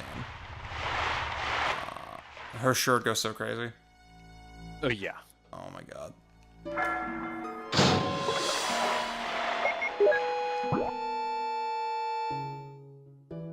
I need to finish that game. I'm not gonna finish it. No, you really don't. You don't need to finish it. Yeah. I mean, even every single RE6 defender says, yeah, Mercenaries is the good part. Yeah. I was playing that with my roommate. PJ refuses to play that one with me. She hates that game. Thank God. Do you remember this clip I used to post of, like, just, like, somebody playing as Hunk, and they're, like, in Mercenaries, just rolling around, doing all the stupid fucking nonsense? And, the caption just says, he's trying to gas it up. Yeah, oh yeah, yeah. Every time people bring up 6, I'm like, and I like 6, and like the on a combat level, not on the scenario is awful, is awful, right? But yeah. Every time it is like, yeah, this stupid fucking roll around and all that stupid shit. Oh, that's the V-Jolt. Oh, it doesn't kill him. Okay. Okay, yeah, there's an actual fight with Chris, I think. Yeah. With Jill, you didn't get that animation, right? And like, you had to fight him, and I assumed, oh, he's gonna die, but no, you do. You have to fight him. Yeah, I was streaming, I had Vaughn on the stream earlier. And, I was showing him that clip. And, like, he was like, that shit lives rent-free in my head now, I'm gonna say that all the time. Like, He kept saying it. Now it makes sense. Yeah, I was doing the Sega Saturn, like, no lock-on combat, right? I was like, look at this fucking combat. Look at how I have to, like, do the spacing with the rotation and all that shit. And then he kept saying he tried to gas it up. Oh my God. So good. I posted that with one of my reviews recently. I think it was Euphoria. Oh. I had the image of the guy, and he's putting gas inside his bike. He's trying to gas it. That's originally, yeah, I remember. Oh my God. Because in that review, I was like, oh, wait. I think anyone in the server, actually, well, even like Luna had already played that game, and she was like, this game's bad. 4 out of 10. I'm like, well, if you ignore like all the gameplay part of it, the Metroidvania part of it's really cool. For a game for 1991. Don't bring up Super Metroid, please. Don't bring up Super Metroid. That kind of shit. Great game. 8 out of 10. I'm just waiting for y'all to like do the real like cut down 90s list, and then I'll get started. None of what I'm playing right now is like any fucking relevant, unfortunately. Well, I guess this is technically. Yeah, this is actually. I think this is the most important one to have, because like RE2 and RE3 are 98, 99, and those years are stacked. Like, ooh, yeah. You'll have no issue pulling from. What do I got on mine? My 98 right now is Panzer Dragoon Saga, Devil Dice, Ocarina of Time, R4, TGM. Which actually I think probably at least 2 of those you would not fuck with. Never mind. I mean, Devil Dice is one where I think I'll give it the respect vote, right? Because it is really good. Yeah. I'm just like too fucking dumb for it.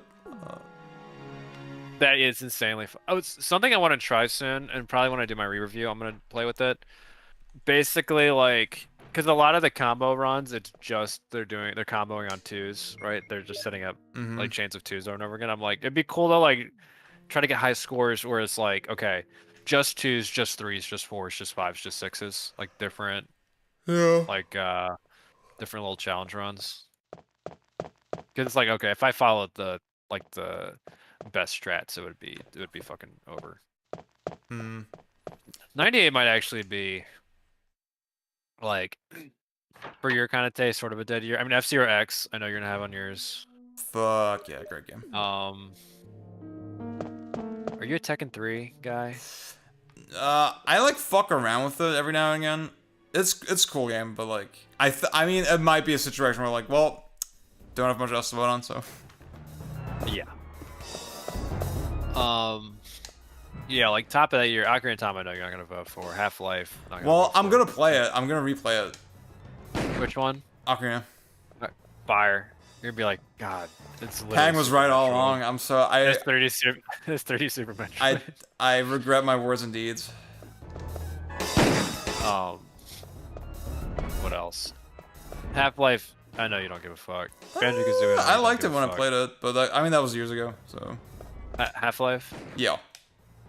I mean, but like it. Well, that was a different man. So. Yeah, yeah. That's the problem. Are you a Metal Gear Solid 1 shooter? No, honestly, not really. I tried it not that long ago, and it's like, yeah, set piece game, yeah, movie game. Yeah. I'm definitely not. I need to actually replay it, but just to get to Gray Fox or whatever. Because PJ was at the she had a save going, and it was on her like parents' PS3, and so I'm like, I'm gonna. Why did I not save? Oh, that's so stupid. You didn't save. Fuck, I didn't save. Yeah. That's why you're running back. And if I run out now, he'll probably reset, right? So.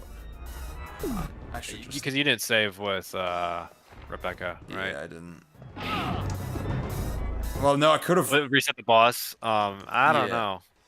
I think it will. Fuck it. I'll just. How the fuck do I not get hit by that? God damn it. Okay. I don't know how much I have to redo. That was incredibly dumb. Oh, I should have just saved. The thing is, no, after Rebecca saves you, you can run out and like restock. Yeah. And I was like, that's what I figured you were doing. Yeah. I was like, I'm fine. I'll just kill this guy with 6 magnum shots, right? And it didn't kill him, so.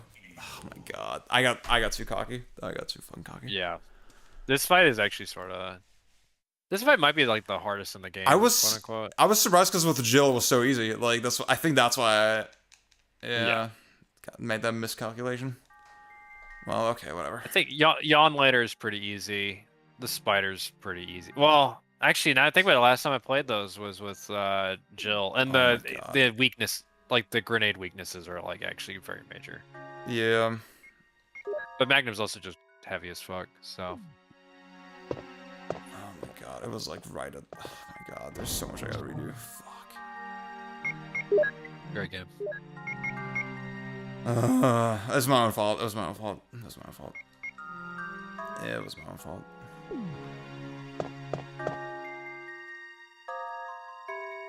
Well, if you look at the in-game timer, I needed 7 hours, which is a very normal time. So think about that. It definitely wasn't hard with Jill. To be honest, I don't know why I took so long today, like for the final part of it. I think I was just so like, Vaughn was like telling me about his like furry cousin, and like I was like locked in. Yeah. So funny. That was making me laugh so hard. Oh, it was so good. Oh my god. I had a friend like that in high school, which he never like really denied it, and now like she's like an out-and-out trans woman. That's awesome. Though actually, this is tied to what he was saying earlier. She literally did the fucking meme where she's like, I'm a furry now. I'm trying out she, her, or some she, they, just getting a feel for it. Yeah. I'm like, cool. And like, we graduated from college recently. Where are you working out? She's like, Raytheon. I'm like, oh my fucking god. Oh my fuck. Are you familiar with Raytheon? No, actually not. That's like with that Lockheed Martin, Northrop Grumman, like the biggest weapons manufacturers. What? Yeah, in the U.S. That's crazy. Oh, are you in the? I'm a fucking idiot, dude. I never inspected the thing. I don't. Oh my god, dude. This is over. Can you make VJolt? You can make. Actually, wait. Oh, actually, I didn't check. Maybe you can. See, I didn't check because like my inventory is like a little too full. But wait, let's try it. Might be like, oh, I can't. I think that don't is have what time happens though. Yeah. Playing with water. I don't have time to be playing. It's with useless. Chris can't handle. Okay. Well, there you go. Okay, it wasn't that bad. Who's like the? That's not his own internal dialogue, right? Maybe he's so stupid that he's like referring to himself in the third person. It no use. Of course, cannot handle chemical. Oh my god. That's so awesome. Because like I think it switches like perspectives, like for no reason. Yeah. Bad fucking game. Good game. Great game, in fact.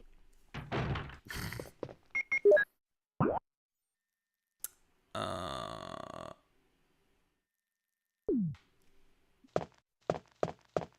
I need to grab this. I still haven't sent this email. See, maybe the stream actually, maybe it's not empty calories. Maybe it's so engaging that like, you know, you're not getting any work done. Facts. Wait, this is another paper. Where's my fucking paper?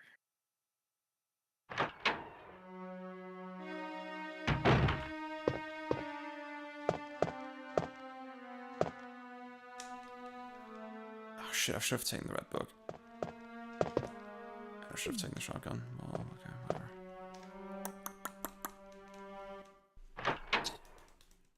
See, it's this type of shit where like I'm just not efficient enough, you know, and I lose a lot of time there. Oh yeah. Yeah. It's definitely a very bad stream game.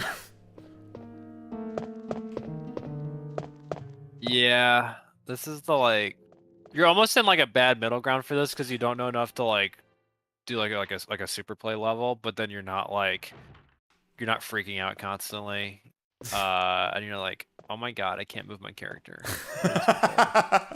Like that kind of like. Oh man, these controls sure haven't aged well. They haven't. Oh man. Silent Hill Mario 64 has aged. Oh fuck. Oh okay. That was a good article. Good article. Thank you so much. I just want to like set the record straight. I do like these controls more than Super Mario 64. Oh fuck you! No, like, oh shut up! I don't think this is. I take it back. The top echelon of tank controls. I take it back. These are the decent tank controls will always beat fucking 64 style analog slot. No, they won't. Analog slot is crazy. Fucking Daytona's analog slot. What do you say to that? True. The mediocre 9 out of 10. Crazy Taxi. That's analog slot. Barely. One of the top runners plays on keyboard. See, I think I was even telling you, yeah. I played the iPad version with like the D-pad, and it was like not that bad.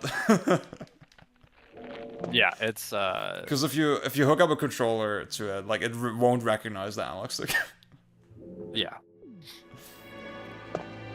Bro, on the cabinet the other day when I was in Berlin, I mean the pedal being analog, even on the home version, is like okay, that can be challenging with the timing. But then if both the pedal and the lever are analog, holy shit! Like I was struggling with that, like doing limiter cuts.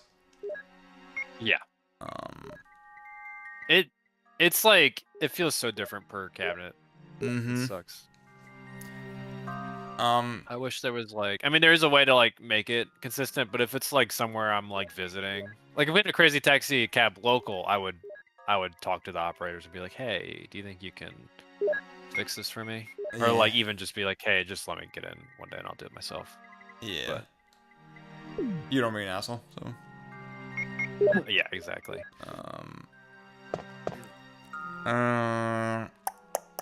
It's really because I'm scared of they fix it and then I hop on and I still get washed. Yeah. There was God when Heather was like, Peng still got the sauce. He got an A rank in Crazy Taxi. It's like you don't understand. That you actually don't really want to tell him. That's really, really embarrassing. God, honestly, judging by my own experience with that shit, is like A rank is good. The best I got to was C on that shit. Well, again, maybe my cap was just really bad, but I could not do anything for shit, dude. Also, on the Naomi version, sometimes it just starts you like backwards. Did you notice that? Like, yeah. I've never happened to me, but because you can, there's a key combo to do that in the main game. Oh yeah, I remember that. Yeah. I'm not sure. I think it might have a different customer layout, but I would have to check because no one's done the labbing on that for sure. Also, F says hot take: ranking system are inferior to just score. I think you really want a ranking system driven by score. Exactly, like chocolate and peanut butter kind of thing. Yeah. The ranking system, it's just to bin the scores such that Yeah. Especially for like the home where you don't have anybody to compare yourself to. It's like it gives you some kind of idea of like, okay, this is considered a good score, right? Which I think is valuable. Exactly. Yeah. That's what you really want. I'm sort of a I'm a big fan of ranking systems. Like that sort of bothered me when I first played Bangai-O on Dreamcast, because I was like, well, maybe the scoring system is like cool, but like I really don't know, because like because I have absolutely no context for like what a good score is, and people don't fucking play that game, so yeah. That seems like a weird one. Because for that, also like the opening levels are just so fucking easy. Oh yeah. Like, which I know is sort of supposed to be tutorial like style, but but yeah, I think at some point I need to figure out what to do with the content in that extrinsic motivators article, because right now that is freaking lost to media. I did not re-upload that one because I'm not happy with it anymore. But that was like the one place to discuss scoring. I probably just need to have a score article eventually. Because I have to do the arcadey. What does arcadey mean? Article, because Drax gave me that in the Q&A. Yeah. The answer, of course, is when people who don't play arcade games want to say that their game is good. Yeah, it's when I like the game. Etrian Odyssey's arcade port. Fuck. I'm sure I can get both of arcade port. But it makes people not go beyond the S rank. They just call it a day and ignore the high level metal. Alright, I gotta be real. You were just saying that watching anime is a waste of time because you could be enjoying much better art. For a lot of games, do you need to play past S rank? Maybe for real. You really don't need to be like. You definitely do not need to be like top in the world at like every game you play. I think that's an unhealthy way to go about it. Yeah. I mean, You do always have yourself to compare to, though. That is true. But. That is true, but like. Well, it's interesting. I mean, there's the question of like, see, it makes me think of the fucking famous Her Story, the detective game for PC. Yeah. There's a famous Steam thread where someone sort of points out, hey, this game doesn't really have like an explicit ending, right? It doesn't really have a credit sequence that lets me know that it's over. And then I think some person, I don't even know if it was like the developer maybe, but somebody said, yeah, you just stop playing when you feel like you're satisfied. And then the person responded with, how did I know that I was satisfied? And it's like, I mean, that's sort of incredible. dystopian, right? But, well, with Well, it's just like yeah. they know like when they're satisfied when they're eating food, you know. Yeah, Like, yeah. It's like they it's just never something they've never, you know, maybe that made them think, and then they developed a whole new world around that. But you know, it is something that I think some people like don't. You do have to find like a stopping point with a lot of it. I struggle with this all the time, and I think this is another article I've wanted to write, because it's something with like crit specifically that I think is really like is a big question, because there is like there's a level at which you have not played enough, I think, to like write good crit. But then also there's like you have to stop eventually. Like that's why I've never written a 2DX like proper mechanical review. I still have not written a tap review. Like there's a lot of stuff where because I am just like in the throes of like like I'm in the throes of like I'm not good enough to like write about this game at the level depth I want to, right? And that might just be perpetual. Like 2DX I've already probably maybe not peaked, but like it getting to like, you know, 10th Dawn, that kind of thing is going to take so much like effort beyond, which it would have to dedicate like significantly more of my life to it. Yeah. Why not let people go beyond what's really good? I mean, I think the ranking system is just there to guide you, and then you can choose to go beyond that. I mean, Crazy I think Taxi is the perfect example, because like you go way fucking beyond it. So if you're gonna have rank, at least don't hide score. Yeah, I agree with that 100%. Sure. But I think, you know, most ranking systems are based on some sort of score. Maybe not these. These are actually the Resident Evil ones had to been like reverse engineered. Yeah. But yeah. Which to me that's more of an issue, because like the requirements are sort of, they're not like crazy like out there. But they're like how to put it? Don't people just ignore score and Bay one past plat? Well, I think that tells you more about the scoring system than the ranking system. Yeah. Because that's like, also true. Is it really like, are you really understanding the game more by like maxing out the scoring system? Like, is that really like congruent with the appeal of the game that much? I don't think so, personally. That is like, I think another issue is that in some ways the ranking system can like help save like a scoring system, right?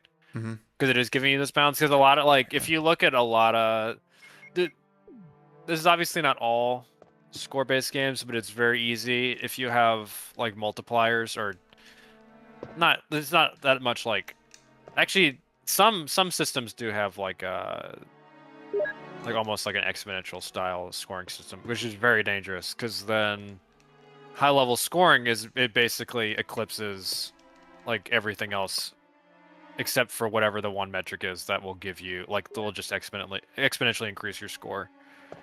And that's like, I mean, the Crazy Taxi like infinite fucking drifts, that's not what makes Crazy Taxi interesting. Exactly. Right? And I mean, part of the reason I stopped is like I could go back and I could learn a bunch of new like drift tech and instantly just throw on like 15k or whatever on my score. But I would just be sitting there like memorizing this one route that like gives me an extra 10k or whatever. It's like, that's not what I really found interesting about Crazy Taxi. Is that just like raw execution shit. And the same is true with like Bayonetta, right? Like that's, I mean, with FF, like what you're saying, I'd be really curious how you feel about like a scoring system like Bayonetta, because like, I mean, most people agree that it's like, if you look at purely the score, it's incredibly flawed, right? And it's like, okay, get the angel weapon, try to get as many enemies in that one attack as you can, preferably do it during witch time or something, and then don't drop the combo, right? And And there's like so many little ways that is exploitable. And if you only care about that, which I know it's not necessarily what you're saying, but I think you're kind of missing the forest for the trees, yeah. Which again, this is what Pang was saying with Crazy Taxi, right? The Crazy Taxi is not broken by any. I mean, that's part of the thing. Like, it's like you can get to 20K without abusing that by any stretch of the imagination. I think that on its own is sort of indicative, like, you know, oh fuck you, no. Like, if we were judging games purely on like the highest like score possible, like this is the issue with a lot of shmups, right? These like boring ass like boss milking strategies, or what are some other? I mean, well, Devil Dice I mentioned earlier is like there's no reason to combo off of any dice faces that aren't twos because you can just combo them so easily and like build up more combos off of them, like just chaining them together infinitely. And like anything with a multiplier is like as you hone in on the multiplier, it's gonna sort of like it's gonna take away other depth. And there are ways to like make that fun or do challenge runs or whatever, but you know, I think it is part of the like the crit, right? Is like there. I think you have to accept the interesting dynamics exist outside of you know, just like blindly like trying to get score. It's in the same sort of vein that like why like speedrunners are often not like, you know, arbiters of great game design or anything, or like super players, because often like the way they got to that level is by like throwing themselves into like extremely rigid like frame-based memorization and all these other like execution principles that just have nothing to do with like good decision making, exploration, aesthetic obfuscation, right? So yeah, you're saying maybe I'm mistaken, but isn't platinum based on the score as well? Well, that's kind of what we're saying, right? That like what the ranking system is doing is it's giving you other priorities, like it's making score just one facet of the game overall, and it becomes a richer game by like making you multitask, right? By making you like weigh these like conflicting goals up against each other, and that's where it becomes interesting. The score, like, I think that's how you can tell the designers recognize, okay, the score by itself in a combo heavy, like, you know, very expressive, fluid, like character action game, maybe isn't a good thing to focus on for our design. So that's why we added all this other shit, you know? Or we made it relate to like other things. interesting dynamics emerge by self imposed challenge. I mean, I think if you view like playing for score, but then okay, I'm gonna use the freaking word again. It's a little dialectical, right? You are gonna like, at least the way I often do it is like I'm playing for score, and then I'm sort of seeing what dynamics come out of that, right? And then there's a certain point where like I'm probably gonna like plateau off, and I can't like get that kind of like I can't keep improving with score, and then at the point which I have to throw away the fun or interesting dynamics in order to maximize score, I'm probably gonna put the game down. Like I'm playing initially for score, but it really comes through dynamics, and then eventually I'm like not playing for score at all. And that progression is well, because there are people who don't have like care about the progression, they will just continually play for score, but then they probably are not like, you know, the game is good if they can master it, and that's not something that's really, you know, and that is very much like because I could spend all my life playing, you know, all these different video games and trying to master them, but you know, I have other shit I would rather master in my life as well. And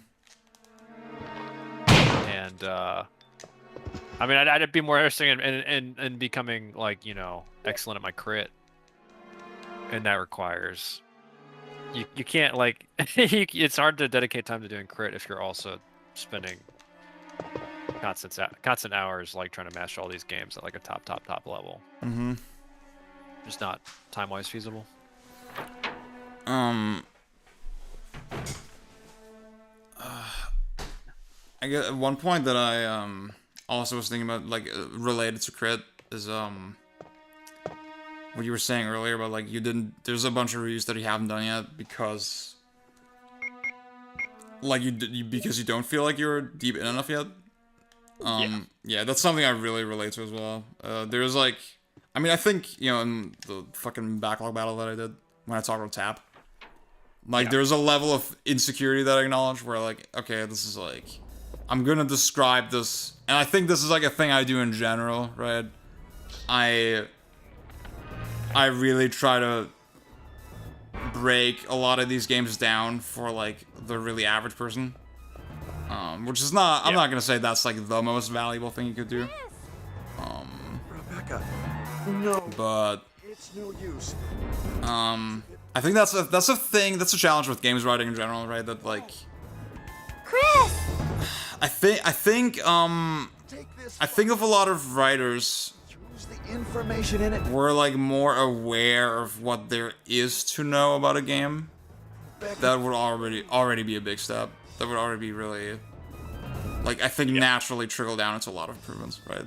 If they acknowledge, okay, I know there's like these facets of the game, and now that I know that, I can like structure my exploration sort of around that, and then structure the conversation around that. Yeah. I mean, look at what we've done with Crazy Taxi. Right? Yeah. I think that game had actually been. The Hot Pocket says is like this is one game we've actually added to the comments, I think, in our discussion of that game. Mm-hmm. And I have started to see other like arcade heads bring it up more and more. Mm-hmm. And yeah, F you call it it's a cop out. It's like, yeah, this is the single player game fundamental issue. What is, I think, and I don't think you were in the stream earlier talking about this, was like there's one game that gets past this and actually like scales incredibly and just scales and scales and scales and like to the extent that like, you know, you can just keep improving and keep getting better perpetually, and people who have that like grand like top level rank are the only you know, there are so few. Like there's like 1,000 people in the world, and it's Tetris the Grandmaster 2. Mm-hmm. You know, and really all the Tetris the Grandmaster games. But it's like, to me, that like what I said earlier is like that's the 11 out of 10 game. That's the 11 out of 10 game, and so like 10 out of 10s are not. Like I'm always gonna cut them a little bit of slack. I'm gonna cut every game a little bit of slack. Cause like Bayonetta. Yeah, like I'd cut Bayonetta some slack. I don't think I've done that many bits on Bayonetta, but I do like that game. I just haven't played it like a lot. Mm-hmm. But I mean, like I liked. I would consider DMC3 one of my favorite games, and you can't even make a argument that going for rank play is like fun in that game. Oh yeah. Like it's fucking. It's broken even at that level, you know. Even like going for pure survival, like no items, is like you're probably gonna do shit like Arkham or whatever, and you're gonna be like, okay, I'm gonna use items here because this is just such a shitty part of the game and not a fun fight. It doesn't highlight any of the interesting dynamics, right? Yeah. So. I mean, I like Mario Galaxy. Now that game is extremely deep. It's true. Like, probably deeper than basically anything other than Tap. But you know, it can be hard to work within the limitations of the if you're like the level design to really exploit it. Right? Yeah, especially like if you're like streaming, for example, you know, you're like you're very focused like on the chat.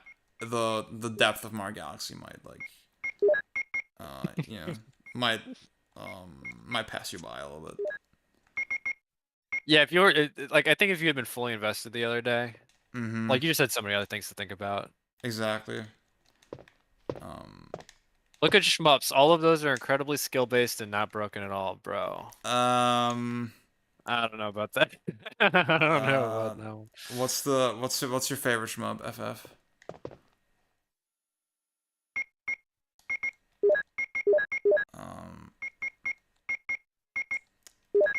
Peng, you're like not a shmup guy, right? Do you like want to be a shmup guy? I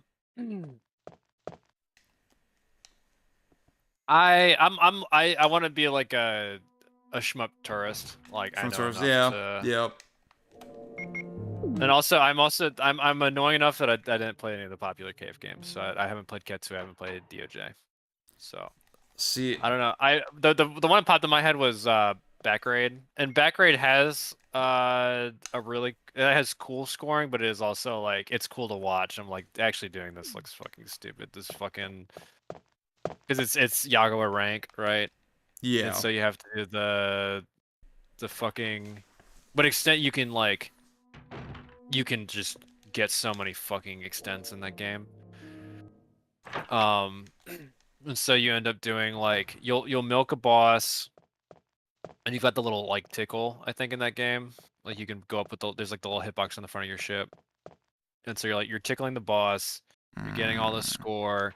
You get the extend. And like immediately you bomb. There's like some fucking combo timer in that game, and you bomb to freeze the timer, and like hash out, and then you kill yourself after you extend to keep freezing the timer, which resets your bombs, and then you do that perpetually because you can. There's ways you can like loop it so that you're always like freezing the timer at its like apex, and like keeping the highest combo multiplier.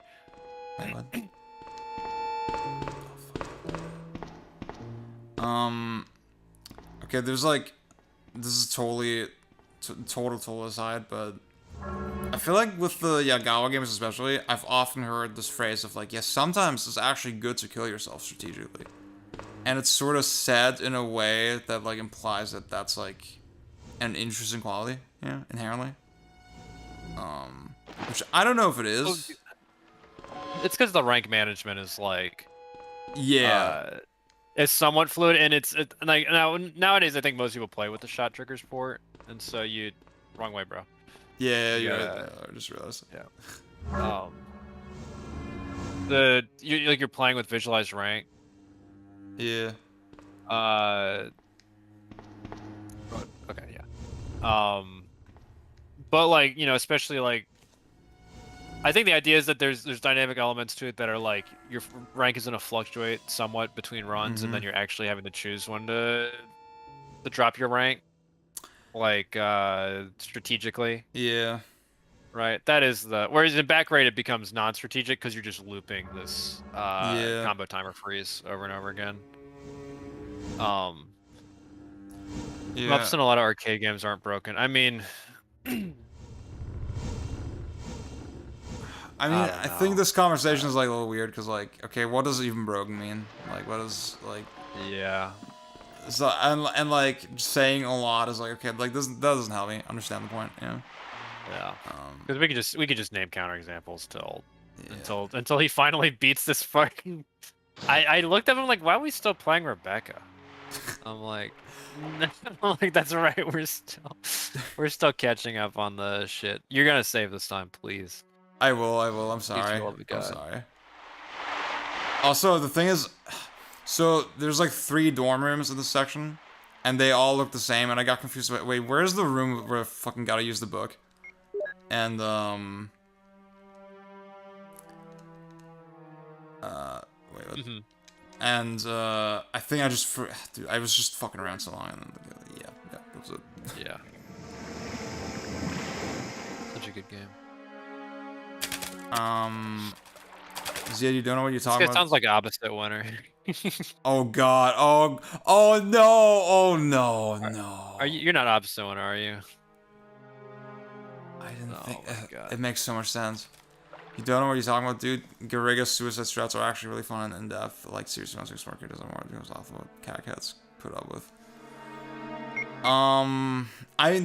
Okay, my argument wasn't that that's like bad. it's more so. See, what Pang just said makes total sense, right? Like that. Okay, the idea is like figuring out what the hardest sections are with the rank increase is like sort of fuzzy and like fluid. It makes the decision, well, theoretically, it makes the decision making on that like kind of open-ended, and that's like something I appreciate, right? Or I could appreciate theoretically. It's just that I feel like I couldn't even give an example that I could cite, right? But like, I feel like I've read a bunch of reviews that were like, "Oh, you gotta die," and like that's like, you know, that's why it's smart, like without giving like the reasoning behind it, you know. I think that's also just like, you know, people like this the state of game crit in terms of like the quality of the, you know, because there's no reference, you know. It's fucking, it's pretty bad quality all the way down. And like, frankly, if my writing makes it to people who are better at the games than I am, or like find ways to express what makes the games interesting to them, then like, yeah, I've succeeded in my opinion. And like all my articles on how to do the crit, you know.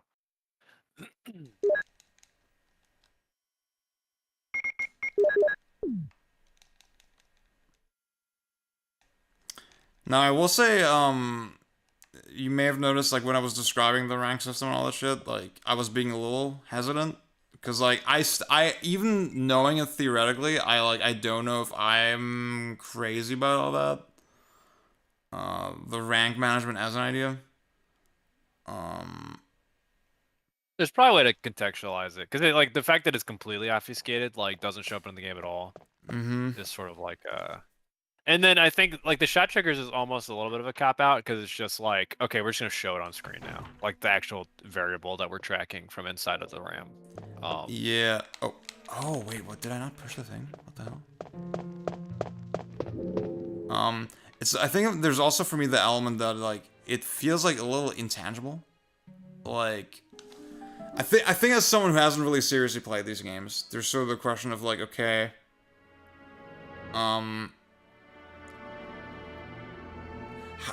I imagine it's not a linear decrease, right, when you die. There has to be sort of, like a point where you haven't reached the max difficulty yet, but you know, if I die later, I'm not gonna get, like, basically what I'm saying is, like, if it were just a linear increase, right, a decrease. Actually, I don't know what I'm trying to say. I think it is a constant decrease. It's just, well, it's a constant decrease that but it's dependent on how many lives you already have, I think. Like however many lives you have, which is why you want to stay at one life as like often as possible. Yeah. But it's still like, you know, knowing when to cash out on that. Yeah. I think for me, there's sort of the question of like, okay, why is it better strategically to like, well, again, I guess the idea of like, if it's always better to not have more than one life, then like, okay, that's just how kind of the game is, right? But like, is that like that strategically much more interesting? I don't know. And then also the idea that, okay, if I just think about it like, I want to make the game easier. I think I need to play these games more before I like try to express these ideas. Yeah, like that's really. I'm a little fuzzy on it. But well, and what I wanted to highlight what Bjorn is saying as well, like the game crit thing. Is like that's I think part of the thing is like to me this is not a viable job. Yeah. Like I do this as a hobbyist thing. And now I think I would like to, you know, eventually do it as part of my job. But it's because I'm in a weird position where, like, because I teach software design, and software designers often want to, you know, learn about game design.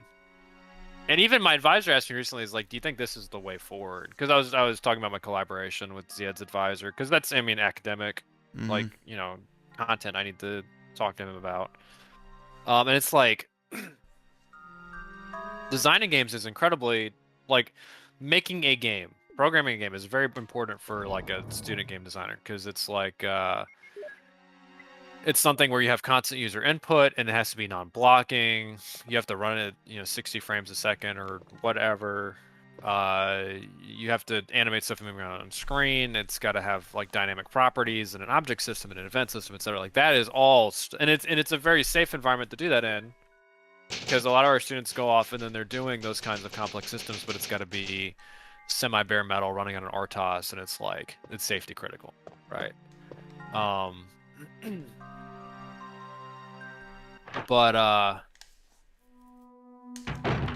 But yeah, it's like actually teaching the game creators like how does good design work and what do good mechanics look like and all that shit.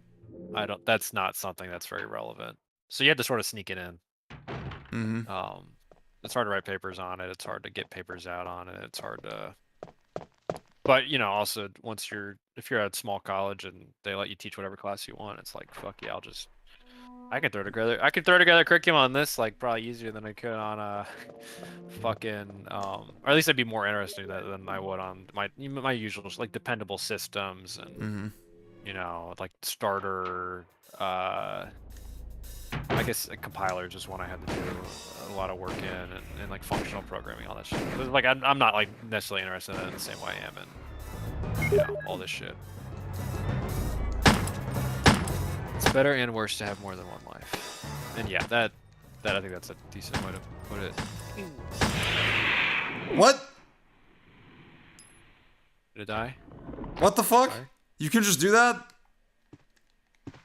You're You mean just stick the gun inside and just shoot until it dies? Yeah. As a Resident Evil boss. Oh my fucking god. See, but you were bad fucking dude. game. You were buttering me up like, yeah, this is actually one of the harder bosses. Like, what? Am I being too nice today? That's because I was so mean yesterday. I was bugging you in chat. I was reading it as cope. No, I well, okay. When I say harder boss, I mean like. See, yeah. You had to do that for maybe 15 seconds. Like Yawn will take you like 10 seconds. Though yeah. I think Yawn, you do have to like run. See, you can get a couple shots off and you have to run. Well, that's the thing. Like I would like, sincerely, right? I'm a self-deprecating man, right? I don't think I'm that dumb of a guy. No. I was like running around because I was like, ooh, I do one shot and then I space, I'm like playing the video game, And it's like, it's not like I don't understand how to play it. Like, this is just fucking stupid. Like, come on. Oh my god. Bad game. Bad game. Oh. My friend sent me an image that says baby's first peak, and then it has like 1 million video games and anime and whatever on it. It has Sega Bass Fishing on it. No. That is actually that game is not. That's adults first, sophisticated, good quality. See, okay, go play some Sega Bass Fishing. There's an actual arcade game. Not any of the shmup garbage. Wouldn't you? I'll say they didn't answer the opposite winner question, which is like conspicuous. I don't think it's. I don't think they're opposite. I think once they would have gotten caught, they would have done like fucking twirling the mustache, like I'll be back, like hops out of the chat. They would have that they just ignored it and wanted to keep talking about. Yeah. Correct, guys. Like, yeah. I saw Caghead and I was like, oh, that's yeah.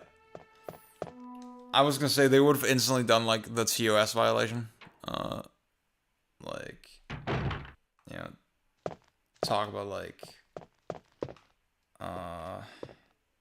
whatever else they talk about on Twitter. Yeah. Oh my god. I can't say any of it. Wait, this is Have you played Devil Dice yet, F? You should play that. There's a good game. Good game. Great game. I guess I don't have. Oh, I have DigiDrive. I've been hyping up DigiDrive. I haven't read the DigiDrive review yet. That's another one. I'm like, I need to get like a score over like 50k before I'm ready to write the real review. Like I know how it should be played, but I just haven't locked it in. Devil Dice is so good. Yep, nub. You're fucking right.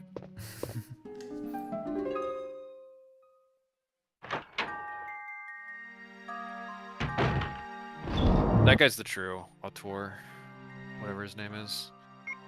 Oh, he did like a bunch of shit, right? He did. Katani. Sky Gunner. Sky Gunner, great game. Yeah.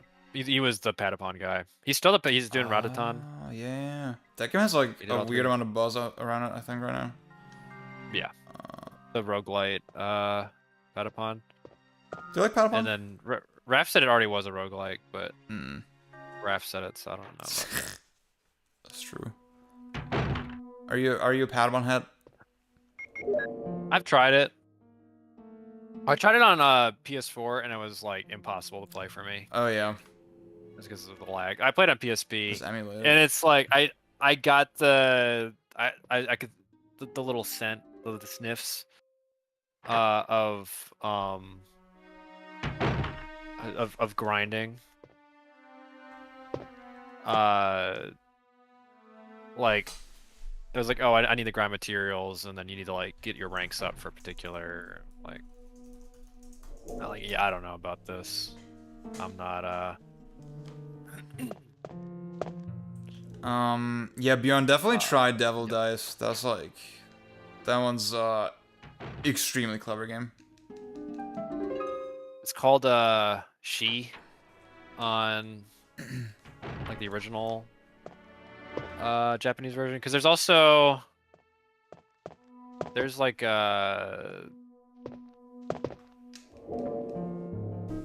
a sequel on PS2 as well called Bombastic, which is like She something. Oh. Or no, Psy. Never mind, Psy. Wrong. I was thinking of Kingdom Hearts. And I guess that's the Keyblade, but it's actually the. That's so sick. It's like basically there was this guy who's like a little sketchy guy, and he's been low-key stalking me and like my general circle. Can you hear me? Damn. But like, I mean, if you're not them, that's good, you know. Yeah. But he says the like stuff about CAG heads. Oh yeah. But I mean, CAGs are bad. I wrote the article on it. We're post-CAG. Established it. Yeah, we were post-CAG. If I play Crazy Taxi.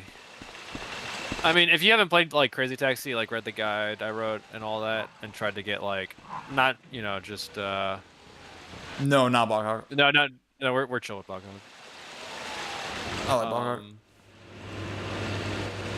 What was it? Oh yeah, if you like, I think you could try for top score. I mean, I think I stopped at 65k. The rank for that ends at 20k. We are taxi heads now. That's the other thing is like we started like our little like friend group tournaments precisely to get past the rank issue. Because like Crazy Taxi was one. It was like a perfect example of where it like how to put it.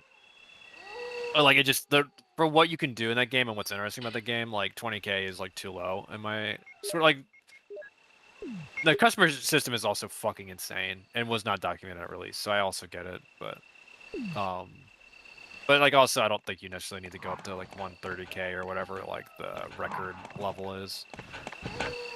I was like, once I hit 65k, I was like, I think I've plateaued for a bit, and I need to stop playing this for a while. Also, Yub Nub, yes, the new Shinobi game, I do not like how it looks, and I'm not even like the biggest Shinobi shooter anyway, but it does make me sad. I want Shinobi to be a game where you just kill shit instantly. And you're always moving forward. I don't want to play fucking. Is it that tanky? Top Lost Crown. Is it that tanky or? Yeah, everything. It has like it takes like 3 or 4 hits, and you do it's got combos. It's like Pop Lost Crown. But Shinobi was not. Okay, but like OG Shinobi's not Pop Lost Crown. Think of it this way: unlike Lost Crown, it won't be a 20-hour Metroidvania. How do you know though? Are you positive? I could always be wrong. That's true. And yes, Crazy Taxi is broken because there's an infinite drift you can do, and you just do that and you get infinite score. And so you'll see a lot of score stuff you look up for the game is just people doing that trick. and then you look under the hood, and it's people doing no infinite drift, and then it's actually like a very interesting game. It's not. It's really just like that one map, that one original arcade map is like got like all the console brand ones later on are not good. What a fucking idiot. But that's what I consider like a lot of score. Like if you're actually like going like purely for score, like oftentimes like there's something in the way that will make it like if you look up high score runs, it's like, oh fuck, this is just like they're and I don't want to call it an exploit or something necessarily in terms of like it is like it's part of the game. Yeah. Right, but it's like there's like an interesting aspect of the game, and then there's like one thing that like overrides everything else, and you can just, you know. And in general, I'm not a big like. I think you have to have some sort of combo system. I've been really liking the Nex Machina system, how it's set up. That's a really good multiplier system on like multiple levels. But it's also not like it's something that ticks up with basically every action you do. And there's ways to like just bulk increase it, but it's like you have to go your way and take time to use your sub weapon on a yellow block or kill like a visitor or whatever. Every time it does the close up of them, of like their faces, it's so weird because I'm just used to seeing them as like 5 pixels. Wait, what do you mean? Like, oh, when like you were at the typewriter and it was like zoomed in on the back of his head. Oh, yeah, I meant like I thought. See, I think I misinterpreted that because like it's like when you say, oh, I'm so used to seeing it in 5 pixels. I'm like, well, have you played this game? Have you seen these camera angles? Yeah. Like I misinterpreted like your statement. Yeah. This game's ugly. It's liminal. Okay, guys, I'm redoing the boss because like when I got the control key. No way. When I got the control key, I forgot I need to use it like here. I'm sorry, guys. I'm sorry. God. I was just going and flowing. I'm like, oh, I'm getting the radio cutscene. I'm getting the hunter cutscene. I'm doing everything right, and then I'm like, wait, where do I use the control key? Cause like in the Jill thing, the order was like way different too, and like also Rebecca like confused me, so that's why I got tripped up.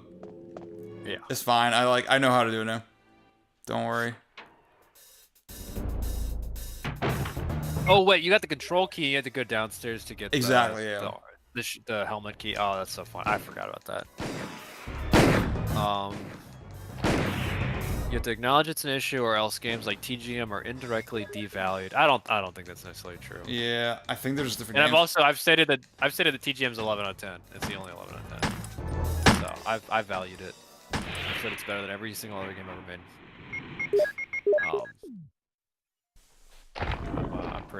I'm pretty confident in that. But I think it's only like because also like really at the end of the day, I'm not trying to value games like against each other like that necessarily. We do it out of habit and out of like it's practically useful, but you know, I mean that's why I still use ratings internally like in my brain and when I use backlogged, but I don't have them on my site. I just talk about the damn game. I can't believe it. Are you okay? That's what's important. Yeah. So Ketsui, DOJ, and company we like got that to too. the root of the problem. I'd be skeptical of that actually. Because with the really, I mean, are they just the classic Dodonpachi like combo timer? Do the same for style me, games? wouldn't you? I guarantee it. I'm going on Shmups Wiki. Well, I think I can make another potion. I mean, I will say, Pharmaceutical room I found a little while ago. So, when I first learned Orketsui, the way it was described to me is like, okay, Anyway, Chris, I'm glad you're safe. really big emphasis on the, what the fuck you call it?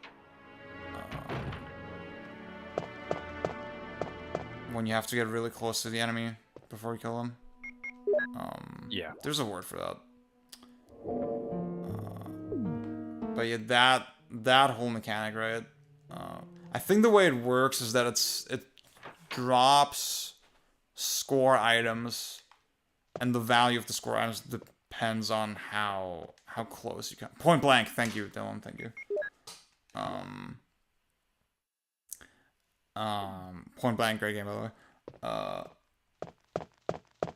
Yeah. The thing is when oh yeah, go ahead. Yeah, go ahead. I was just gonna say that, like, because he's saying when he says broken, or they say broken, I'm talking about whether it's trivialized by something, not if it's subjectively fun at a high level. It's like, yeah, but I want both. But TGM's both, so we're good. Yep. It's just TGM. Crazy Taxi is, there's a lot, it's like, this is the real, I'm gonna drop some hot takes I don't believe in.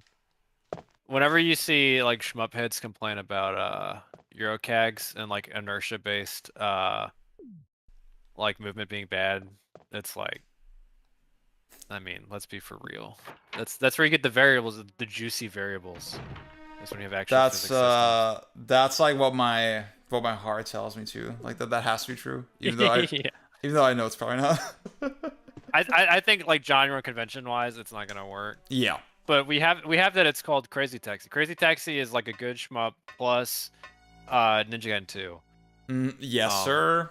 Yes, sir. It's and also, like, I'm looking for some level of dynamism, and I think that's something that you're usually not looking for when you're looking for you know, when you're playing a shmup, you're not looking for a particularly dynamic game. I'd argue my definition is more consistent and useful. Definition of what? I think of broken, like. See, But I've never formally defined broken. So the point I will make is that, see, okay, Crazy Taxi. Like, I agree with Pang that TGM is the only 11 out of 10 game. But also, I think Crazy Taxi is doing something valuable by, like, choosing to only be a 10 out of 10. You know? It's like, it's doing things that, like, it's allowing itself to be, like, quote-unquote broken in those ways. To, like, strive for something, for, like, a very specific kind of experience. And, I think if you have this, like, very rigid idea, and, like, I mean, I think that's why people have such a problem with Blockhawk sometimes. I don't necessarily think he has, like, a rigid idea of, like, what a good game is. I don't want to put words in his mouth, right? But it's art. It's like, exactly that is the actual art part of it. Is you can do that hand wave and say, like, well, the design is an art, right? Yeah. And I don't think he's, like, saying there's a, because he's basically he's not trying to come up with, like, because, like, and I don't do this all the time because I mean I just write a lot of, like, practical crit, but, like, I don't think Boghawk is interested in some of the, like, getting down into, like the fundamental ontological aspects that are, like, very abstract, and you have to sort of reason them back into games. Like, he's interested in looking at what the good games do and then applying, because there's a lot like, quote unquote lost stuff. That's, like, been his whole beat 'em up arc, is, like, look at what Final Fight is doing. Look at even what, like, he's very, like, I think where he's like a skeleton beat 'em up, which I 100% agree with, having played a fair amount of it. The Sailor Moon beat 'em up. Oh yeah. Like, you can learn interesting things from these, and then extrapolate them, right? And you know, he comes up with stuff on the fly, but he's really saying, okay, here's the things you should be thinking about, and here's, like, sort of like a rough way to think. Yeah. That's not necessarily, like, but like I don't have an ontological definition of broken, because also I don't really believe in, like, you know,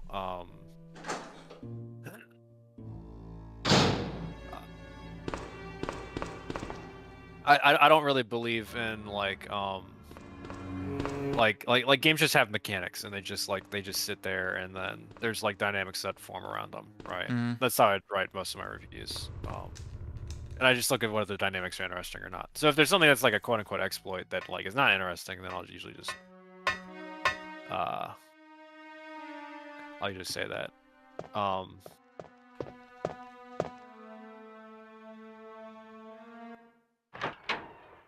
Also, yeah, the never works in shmups thing, I was like, yeah, that's what I said when culturally it's never gonna fly. Yeah. You need to build a game around that, right? And frankly, we already have this called racing games. You're alive. Oh, the music in the background, the director's cut. Shit, that's so sick. Where's Jill? Aren't you with Jill? I'm sorry. We were attacked by a goofy. strange monster. I lost track of her while we were scouting around. I hope she's okay. Yeah, I think there's you know, not everything has to be extremely dynamic. I also like a lot of puzzle games, but I think also like something that's maybe getting missed here a little bit is like I play a lot of like what should we do? What I would call like a 6 or 7 out of 10, and I'll get a lot out of it and enjoy it and have something to think about. And also think it's not that don't have many bullets left, and we can't. Maybe either hard to recommend or like something that like misses on some fundamental level for me. But like, Chris, this is why I don't really believe in like devaluing something like TGM. check them out like, one more time. There must be a Yeah. that metric of value is not something that like it's something that my brain turns to. Let's get but it's going. not something that I think is like all that important. It's gonna be so different per person, right? See, I mean, consider the fact that like, you can go on IGN right now, right, and go to the Crazy Taxi page, and read the review, and it will say, this game has almost no depth, but that's okay. And like we're making like when that's the case, are we seriously making the argument that like, oh, by gassing Crazy Taxi, we're undervaluing like even deeper games? I think we have like bigger fish to fry. Is what I'm saying. Yeah. That's exactly it. This is Dylan who just said there. Yeah, yeah. Thank you for hanging out, Dylan. Okay. Too many damn names. See, I think the first like 20 times that Dylan was like in my stream, I was like, wait, I forget what this fucking name is, what this username is. Yeah. And he told me like, yeah, I made this in high school. At some point, I'll change it. That's funny. Perfect game to turn your brain off to and have fun. That is a good thing. That's why I like Resident Evil. Like clearly, I mean, it's working, right? My brain is off, so. Yeah. Yeah. Goddamn, dude.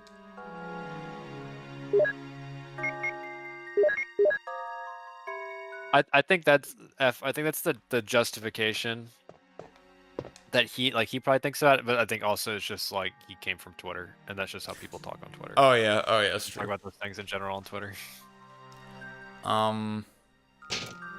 Yeah.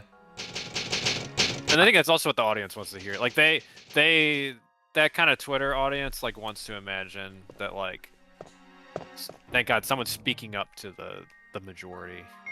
Yeah, it's bad. Which yeah, I mean, I'm not like a lot of people do that. It's mostly like it pops up to me because I'm not someone who like got into all this shit through Twitter. I met all these people through Backlogged, so it's like a completely different. And even that had Twitter-esque elements to it, but it wasn't like it's not microblogging in the same way, so it's hard to like it's hard to like build that format.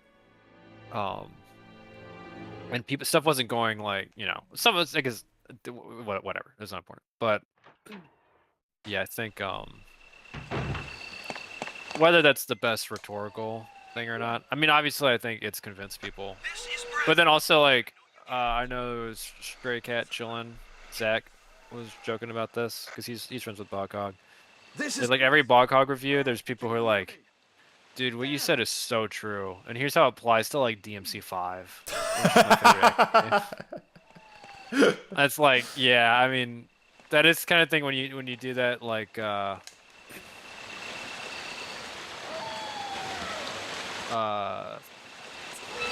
is it? Oh, when you do that kind of like that level of discourse, that like tone, everything, like you're gonna pull in people who are like, yeah, I'm in the in group. I get it. I'm one of the combat understanders. I'm sort of a game dynamics understander. And then which is also me. That's why I like DMC3, even though the game is bad. Yeah. Even though I know enough now to know that game is bad, it's still a great game. Higher quality reviews than Letterboxd. That's an extremely low bar. I'm gonna say F. It was. Yeah. Oh, yeah, go ahead. Yeah. It was back in the day. We didn't know what we had. I was getting so mad at so many reviews and they're not knowing. It was like, damn, this is actually. It was gonna get worse, yeah. Yeah, it got so much worse. So F, you're saying you agree with IGN. Well, consider that you're agreeing for like you have this you're landing on the same conclusion, quote unquote. But for totally different reasons. He's just baiting. He's just baiting now. Yeah, I don't know. You should go play Crazy Taxi, bro. Well, it sounded like he hasn't played it, right? That's the bro. It's like, okay, it's like I said earlier. You were watching something less than anime. You were watching two random dudes badly play Resident Evil, and I'll include myself in that. I've been part of this. Thank you. When you could be playing Crazy Taxi, and if you throw the 6 out of 10 out of it afterwards, I mean, by God, at least you played it, you know. But this is bad artistic value, I think, right now. Yeah. And Crazy Taxi is high artistic value. That's sort of high art, actually.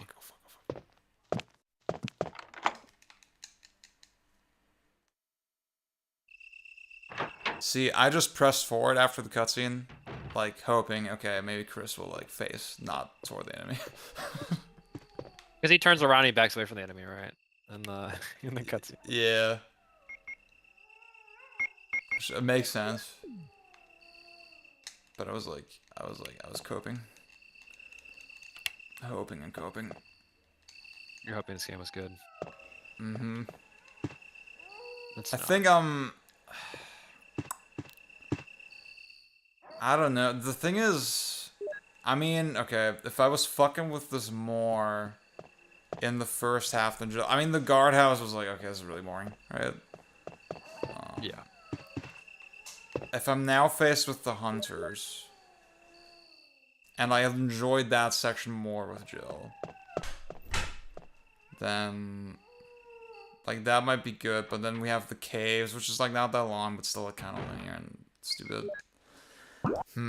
I think I'm definitely getting to the point where I'm like, okay, I don't know if I need to play the rest of this game to figure out what my opinion is. I'm gonna bail out. The God Hand strategy. No, I gotta finish the fight. I'm like a little. You need to go upstairs. That's what you need to do. Oh yeah. Which is like the exact opposite way. Yeah. Thank you. I did play Crazy Taxi, but even if not, I know it sucks just by knowing about the exploit. That tells me you didn't play it, bro. Well, that tells me that I just don't agree with your like worldview, you know? Yeah. I will say I'm a modder because it needs to be playing with safe states and speed up. So fucking true. See, I think my gameplay looks extra bad to you, not because it actually is that bad, but because like you're comparing it to your save state experience. Is that a possibility? Oh fuck! Oh fuck! Whoa!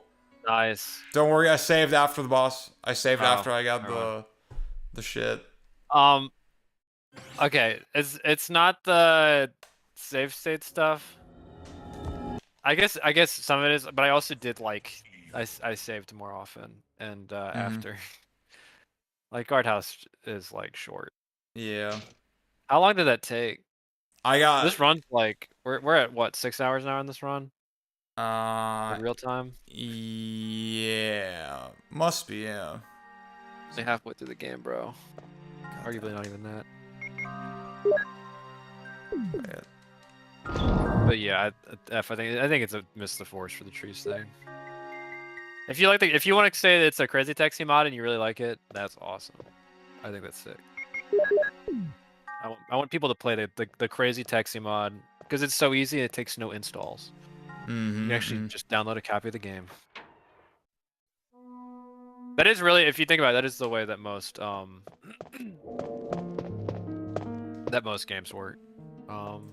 Since the beginning of time, house rules. I love the melee mod that's like you only play stocks at like on a 6-minute timer. You know. That's fine, because now it's just straight up actual mods. People just- Well, shh. Yeah. Also, because I think that game's still dope. Oh yeah. Even as intended. Okay, that is actually the worst shit, especially when Ultimate came out. Oh, Ultimate made it better because Ultimate's actually sort of fun to play competitive.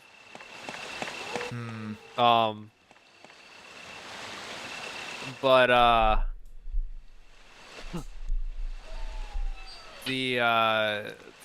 like especially during 4, having to play 4 stocks, no items is like, dude, this game sucks ass. Can we please turn items on? I want to play. There's so many cool items in this game. I want to play the party game. Let me play the fun party game. But like my friends who are not good at melee are like, no, dude, I'm sort of a competitive Smash 4 player. And I'm like, bro, you are like. That was me. You were like when 4 came out. I mean, I think it's cool to be like popping off because you went 1 and 2 at the set, right? Yeah. Like you went to the function, you were 1 and 2. It's like, oh my god, I'm improving. But don't look. I played melee. Don't make me go through this shit. Just can I turn fucking items on, please? Even melee is fun with items. Melee is awesome with items. Oh yeah. Items melee are so sick. They played with items in competitive for like years. Mm-hmm. And then people sort of lost the heart of the of the competition. It's true. I'm not gonna continue with this bit. But I will say, I don't know, the default item setting in like in a game like 4 or even Ultimate struck me as like a little like way more insane than something like Brawl. I remember I played Brawl with items all the time with my brother back in the day. Oh, me too. Brawl might actually be like low-key like the pinnacle of like the items on, yeah. Cause like it was, I remember just so many instances where like, okay, you see the soccer ball come in and you just hit it right at just the right angle and like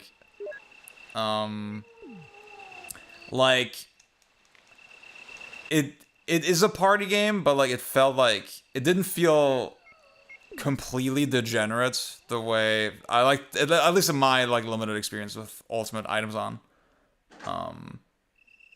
Where like when it was on default settings, it felt like, okay, the entire screen is just fucking colors and like I don't know what the fuck is going on. Yeah. And like a lot of shit, it's just you pop it's like a lot of it is just assist trophy style shit, you know, where you pop it and like it plays itself.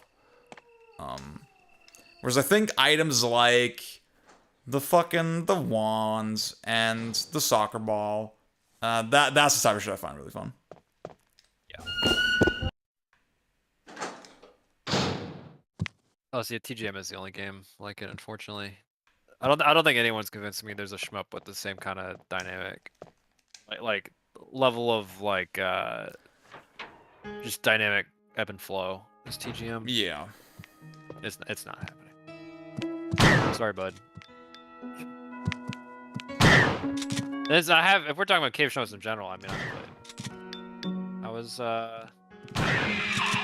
like, I'm not gonna pretend I put serious time in any of it, because also I'd have like 1 CCs and fucking like Mushi original or whatever, or novice or whatever it is. But you know, I was playing Esperade a fair bit. Smash never had a proper multiplayer mode. What? It's strongly affecting how the way the competitive scene thinks of the game. What does that mean? That's awesome. I actually don't understand what you mean though.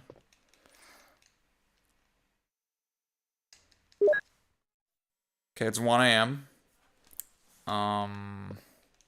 Do y'all think I can do this in 2 hours? Hand me the controller, bro. It's done. No, I'm kidding. I mean, all right. I'll just try to tell you where to go. Honestly, it's so sick. But you need to go back to where Yawn. Or not. You need to go back to that room. When you go up the stairs, take a left. all the way to the end of the hallway, refight Yawn, jump down the hole, basement time. Oh, okay. Yeah. Oh, we're about to hear the music. Oh, we're about to hear the fucking theme. Holy shit. Wait, so I have no Magnum ammo. I guess I should use the fucking Beretta. You have no Magnum ammo? No. Oh no. You know what? I think last time oh, that's right, because I would have used I would have had a bunch of spare after the guardhouse. Or did you use Magnum earlier other than I literally Plant only pumped that 42? shit into the Plant 42. That's it. Oh, it's over. Oh, this is gonna suck dick. I Was mean, the- well, if you're willing to just eat the first aid. The issue is that actually I think you can come back down and save after the fight. Because then you have to run the running through downstairs is gonna be tough. Is my shotgun enough to kill it? Or Yeah, it's just gonna take some hits. okay, I'm just gonna take health. You know, I was thinking this in my head, F. I was like, isn't it sort of like it's basically mods turning on and off items? But I was like, okay, that's got to be too semantically far. But you are saying it right now. That I guess any variation on that. But there's just like there's default items. There's a default set. It's not like you have to go into the menu. But I don't know. I'm engaging this semantic argument because it is like, except for Glory and Smash 4 might be the best vanilla version of Smash. Okay, this is troll stuff. I feel like he's serious.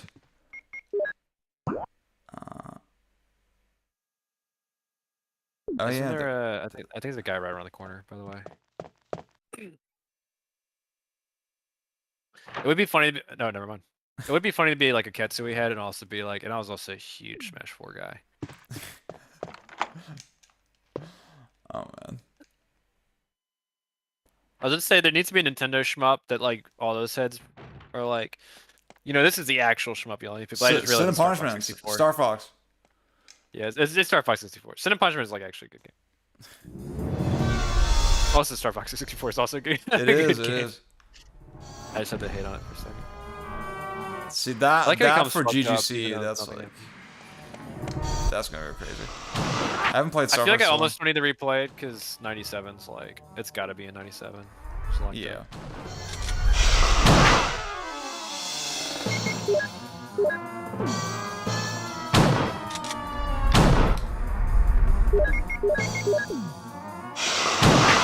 Fuck it.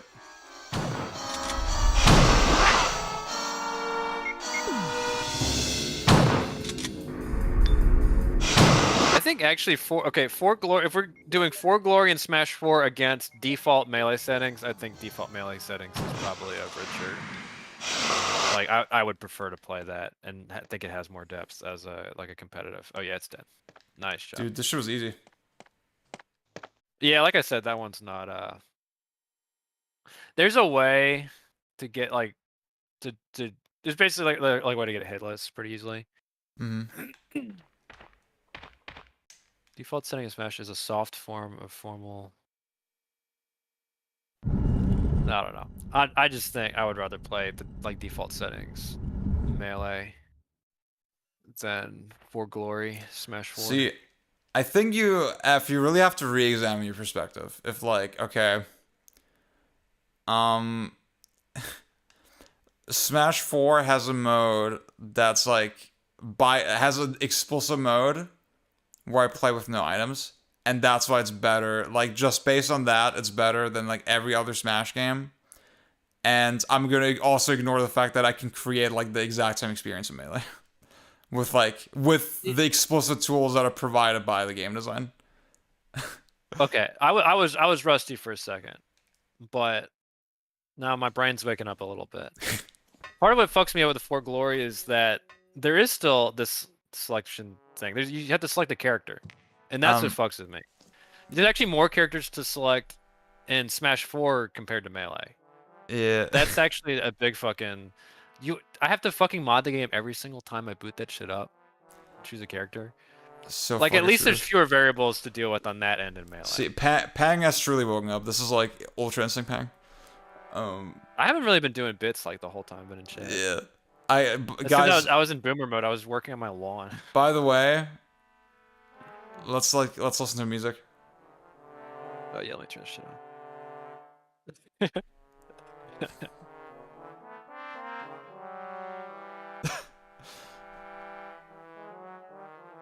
So good. This is so good. I was showing. In chat there was like some confusion about like the sound. Like a bunch of people didn't know the story about this. Yeah. So I was showing like the fucking Polygon documentary. This is so good. Oh fuck. Character select isn't a mod. I don't know about that, brother. I feel like if they wanted me like, why did they give all these characters different movesets and then let me choose?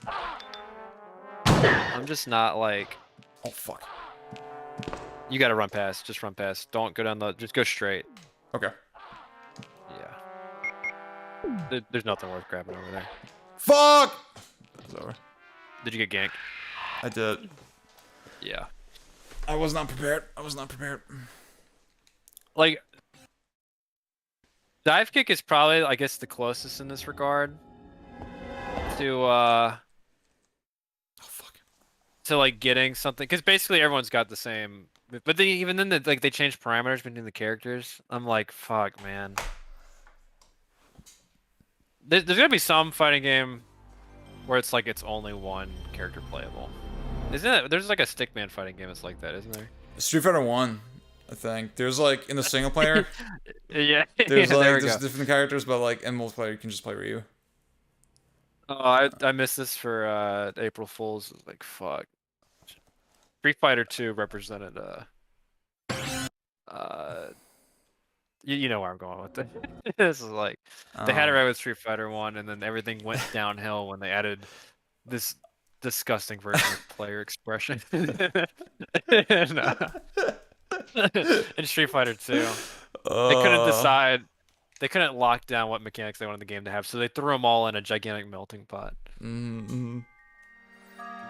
This could be like that would be the start of my like reactionary game critic. Wait, I didn't save in the. Oh persona. my fucking god, dude. Well, it's not that far. It's fine. Oh my god.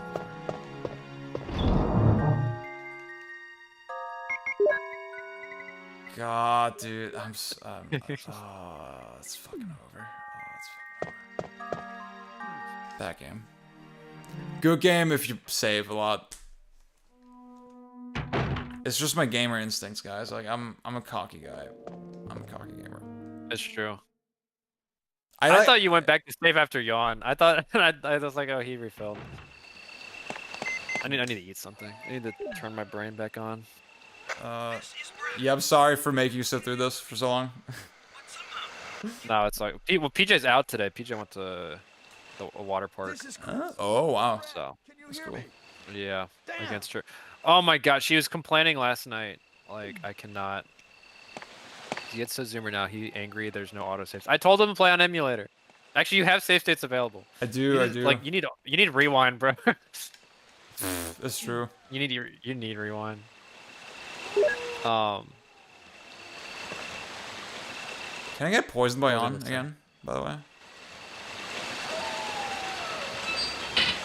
Yeah, I think so. I thought you got poisoned. No, I didn't. I didn't. Oh, damn. I'm pretty sure. Yeah, okay, I better take this blue fucking herb.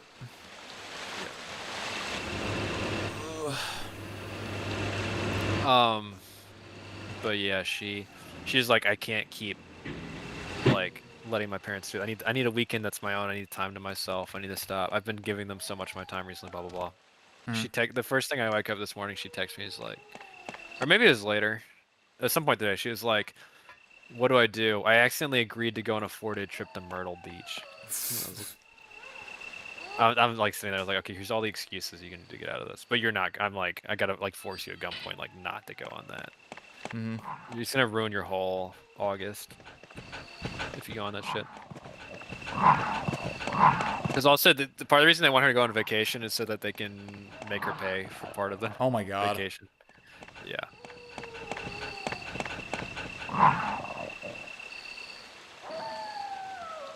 Asteroids and Defender are both shooters with inertia. They think are great. That's so fucking true. Yes, sir. Jarvis is the goat.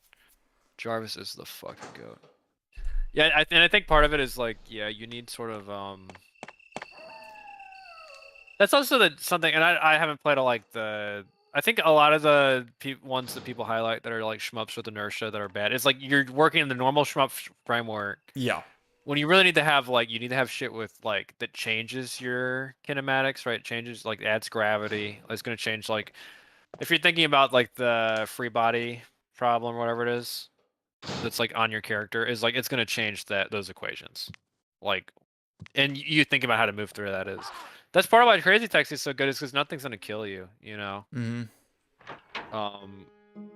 are things that can stall you, and that has has great timer play.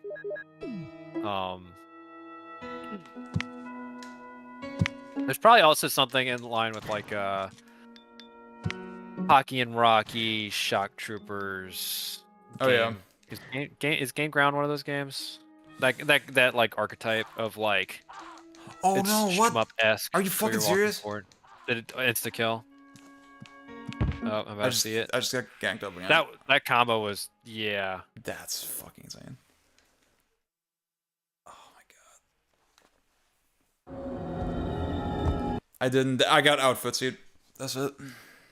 Resident Evil. This game's fucking hard. The people, I think I said it earlier, but yeah, many have said this is one of the hardest, original style, classic RE modes. See, if I do this, I'm not struggling that hard with the fucking adversity, right? So clearly, I'm a pretty big gamer, you know. I'm just struggling with the basic navigation of a 3D space. Well, these hunter guys are gonna be you have to when you get down in the basement. Here's the way I had to start thinking about it, is the shotgun is basically like a temporary knockdown. Yeah. You want to get one guy in front of you, knock him down, and run through. Just yeah. I just was not prepared for it. Yeah. It's very it does have sort of that enemy management concept. You can basically see the bones of God Hand. And see, I'm okay. I'm not being funny when I say this. I think you could structure a game around this. You know, this type of quote-unquote combat. For me, it's just way too much dead air in between. Yeah. I don't need the adventure game shit. I don't need it. I think Dino Crisis is actually they understood where to go, and they started. But there's basically only the one kind of dinosaur. Oh yeah. Everything else is basically just fodder for you to shoot. But there is definitely a is that not what Onimusha is? Onimusha combat's bad though. I like that game. I think it's a fun game. I've not played Dino Crisis 2. I think the appeal for Onimusha is very different. Yeah. You can kind of lock shit down, you know, you can space around it very effectively. Especially because they give you accelerate so quickly at the start when you start moving. That shit is so powerful. Whereas here you're very immobile and if I don't prepare myself, I think that there's what Pang just said, right, with knock one guy down, run past. That is such a unique appeal, I think. That I don't see many other games kind of capture. There's also not really resource management in that one. In auto block. Auto block is a big this there's omnidirectional it's you just press one button and it's yeah exactly. Oh yeah, that's what I mean. Omnidirectional block. It's very I mean, I think you sort of want guns because you want the ammo component, unless you have a weapon durability thing going on. But you would think I think you want the projectiles and something like this for exactly the spacing, kind of you want to stay at range in these tight areas. Yeah, I think as soon as I can lock down enemies with short-lasting hitbox that doesn't put me in recovery for a long time, I can just throw out a hitbox, right? With hit stun. As soon as that's a concept, I feel you lose whatever Resident Evil is, you know? Yeah. I think Dino Crisis with the tranks and the really limited non-trank, like really limited like ammo in general, and then using more, like you have to use more of the environmental stuff to your advantage, like the laser gates, turning them on and off, to sort of contain, like, because I don't know how many is in the main area, maybe 5 main like raptors or whatever. By the way, you never. You don't give a fuck about saving Jill by this point, right? Not really, no. Okay, because I was like, there's that room next to this one right here, No where you need fucking to, yeah, the ammo disc. Are you serious? What the hell? Dude, I did it the first time, like, with no problem. Oh my god. Yeah. Oh my god. I don't know how it. Unironically, I think it might be good if you can run through. See, getting out is gonna be tough. Yeah. I think I just need to do it like the first time. I feel like that shouldn't be so hard. Yeah.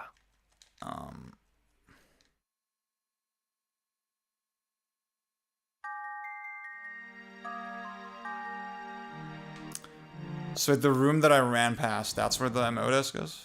Or... Yeah. I don't remember what else is in there. Okay. Let me look.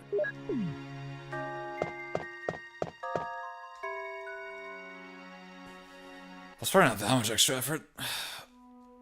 Would be kind of neat.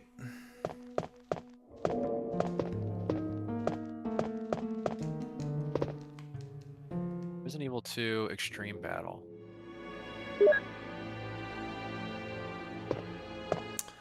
Oh yeah, Bjorn was telling me yesterday that like Dino Crisis apparently is the most Mikami has ever been disappointed with one of his games. Because like, I mean, yeah, because he didn't really. He made Pinot 3. Like, so fucking true. Also, because he subbed in for Takumi. Yeah.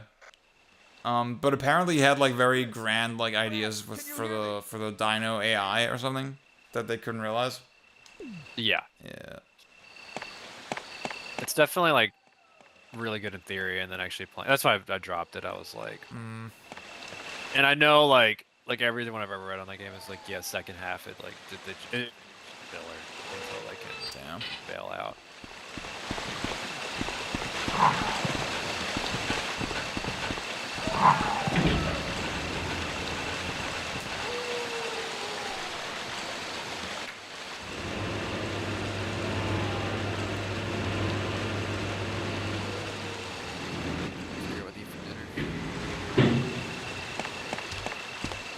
We had a lahmacun today before the stream. It's like a Turkish pizza. So fucking good.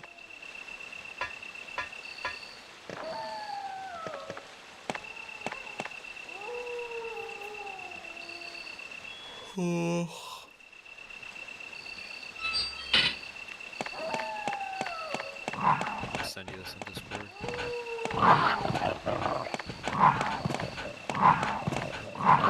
Oh fuck. Okay, it's not. Ah, fuck. Fuck. God. Okay.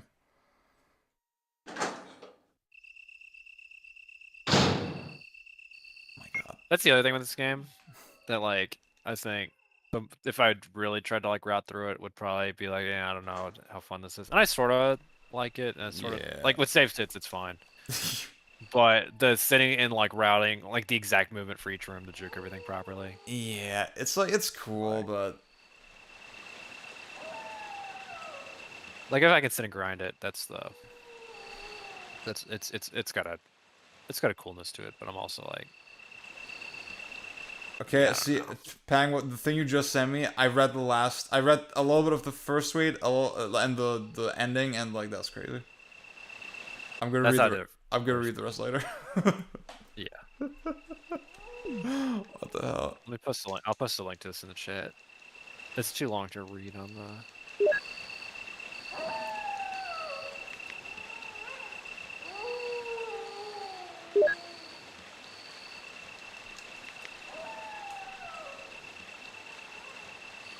Uh-oh. Wait, I'm stupid. Oh, there's a dog.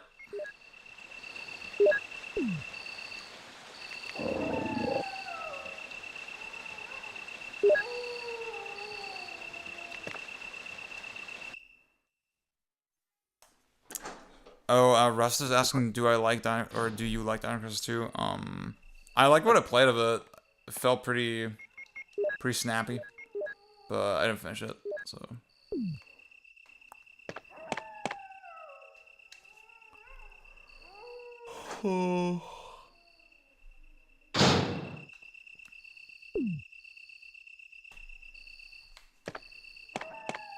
I realize now I can put Dino Crisis 3 because Zemo is actually like performant, and I have a PC that can run it without thinking about it.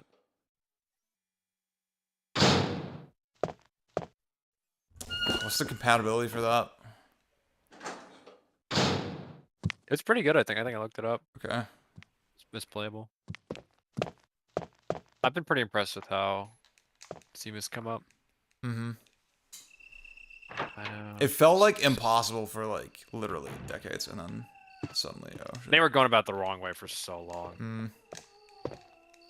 Because it's like it's running on a Pentium, right? So it should be just like the old emulators. And I think Zemo still has elements of this. But you could literally look at the code and it would just open up a giant space in RAM and dump the contents of the game there and then try to run it. Just like try to like jump into it as if it was a normal program. It would just execute.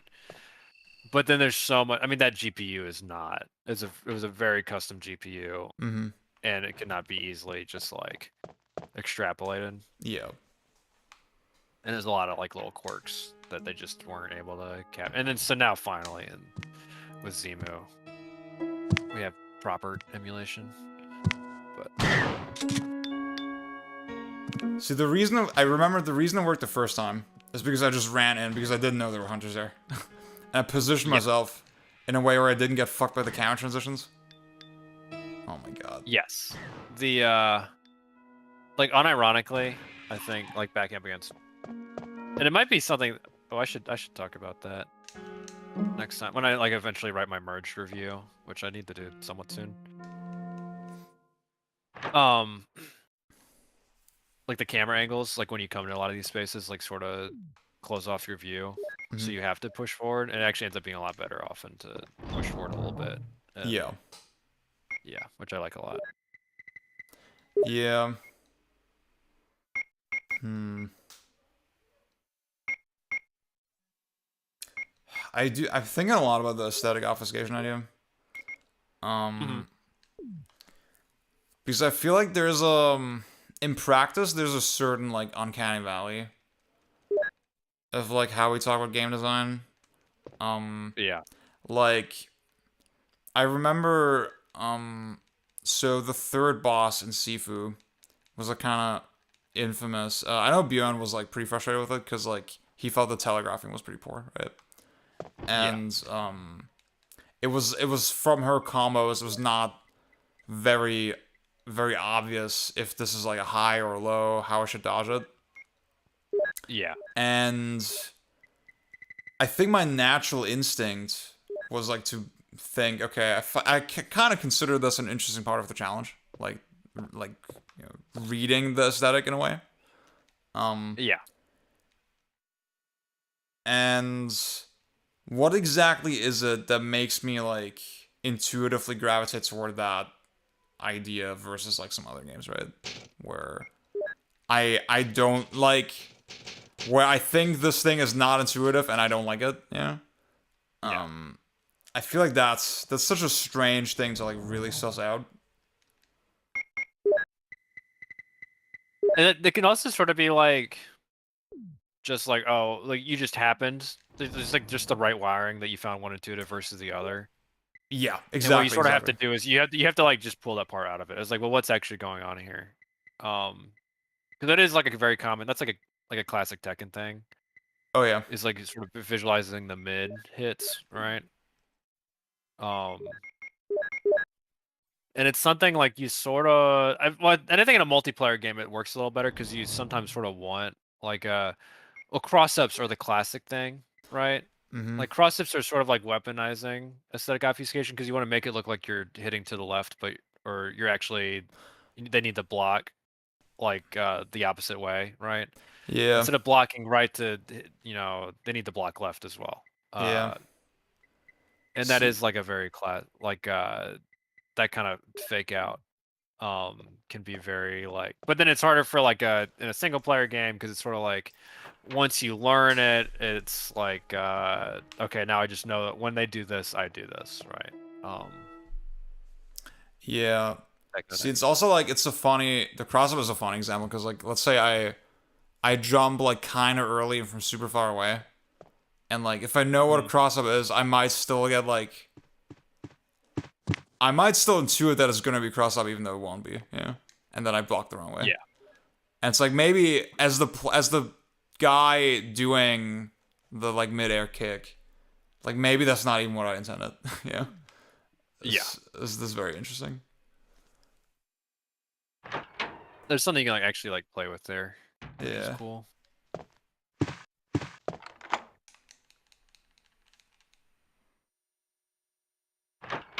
Yeah, I was like low key thinking about a video on that. Like I was thinking, ooh, the uncanny valley of game design, some dumb shit like that, right?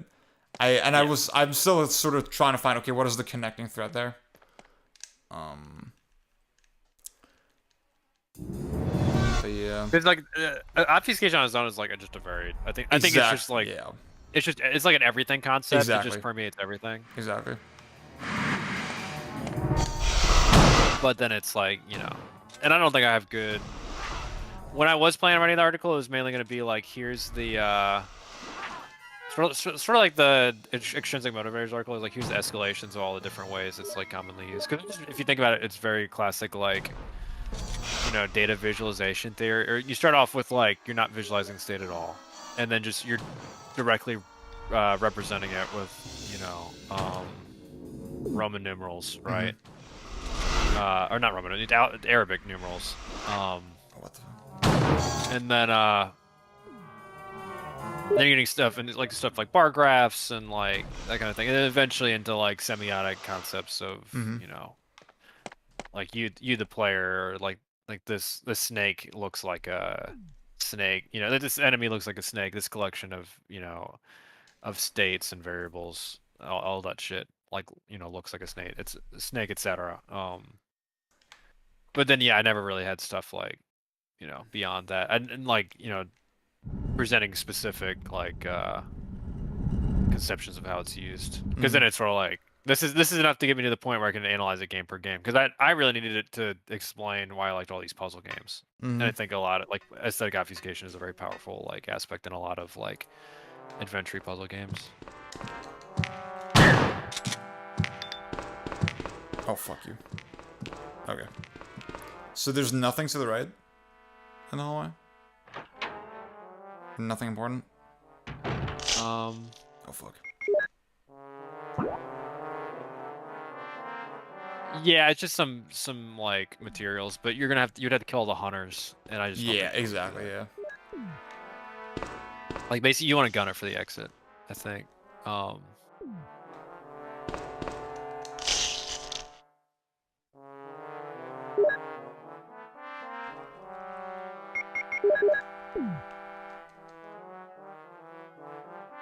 See, that's the thing. It's like, I'm a little frustrated because, like, literally once I know how to do it, it's like, it was instant. And, like, it took, like, 8 years to get here. Like, I don't know. Try to get the what? And once I knew what to do with the hunters, right, it was instant. Yeah. And, like, it took me 8 years to get here. Yeah. And it's like, I don't know, guys. It's cool. No, it's cool. Good game. I mean, you are not past it yet. True. True. Yeah. So there's a couple. Oh yeah, go ahead. Different ways you can do this. This is easy. Just a fucking time. See, no, I was gonna say, like, I love that they did this. Like, okay, this is an epic moment. This is like a special moment that deserves an FMV that we like outsourced to a different company. And it's one zombie. Is that a hunter? What the fuck? Wait, what? Okay, just this is regular. At least they made one of the fast zombies. What the? His hand looked like a hunter. I got tricked again. Wait, I fucking knew. What the hell? Why does he not? What is happening? Wait, what? That's bizarre. What?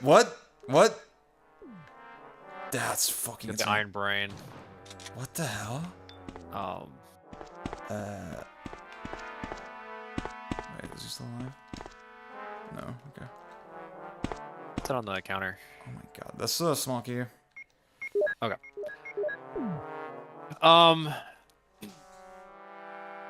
What was I gonna say? So if you go up, there's no like real clean way to get to what the fuck? No way. a save. You don't still have? Yeah, I know. The fuck! I hate that fucking zombie. Yeah. You don't have save ribbons on you, right? No, I don't. Yes, you need to get an item box. Going up here, there's no item box. And when you come out, there's gonna be fucking hunters. Okay. You can go through the back. Do you get the key? Like the whatever it's called. Maybe you don't get the way to.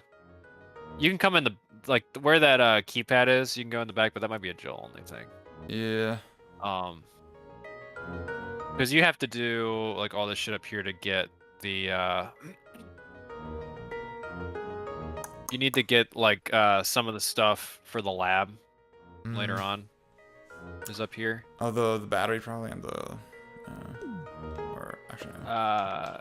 Where is the battery? I think is in. It's somewhere random. I don't know where the fuck I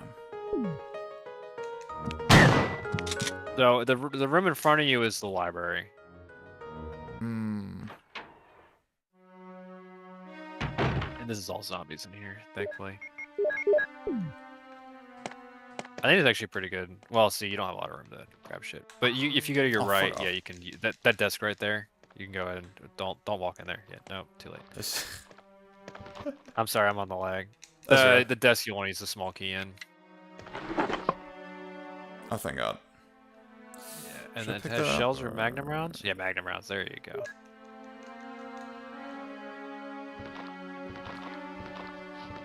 Bye-bye.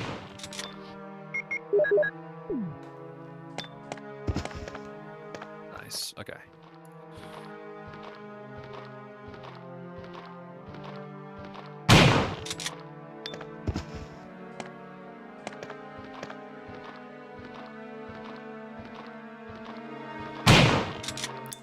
This would be so much better with like RE2 enemy counts. I should just play RE2 actually. I don't know. I didn't want to like get too into that, but I was like, I think the RE2 enemy counts are like that one room and like near the office, where there's like 10, and then you do the cute little like, oh, I got the grenade launcher, I'm gonna kill them all, blah blah, blah, and then it just never comes up after that. Shh. I think you're being kind of unfair to the game. Oh really? I think your playing so far has been extremely unfair to. It's because I didn't use save states. So okay, the designers intended on you using save states. It's not even a mod. It says it in the manual. It was actually lost in the English manual. They didn't translate it. It's also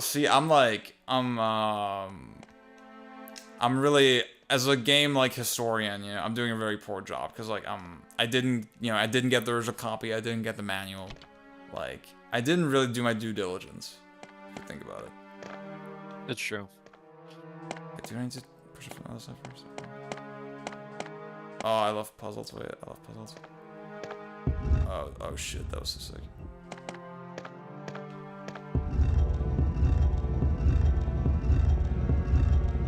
Okay, also this is an extremely stupid puzzle. I don't like this. I just this got puzzle, snapped. like. Oh, I didn't get snapped. Okay. I was about to crash out. I thought I got snagged there. Fire.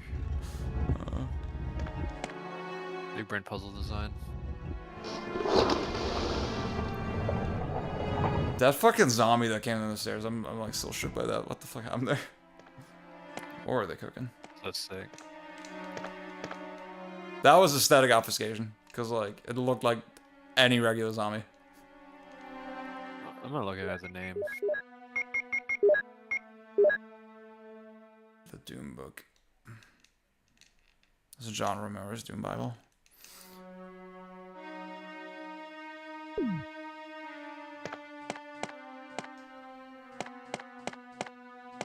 Hmm.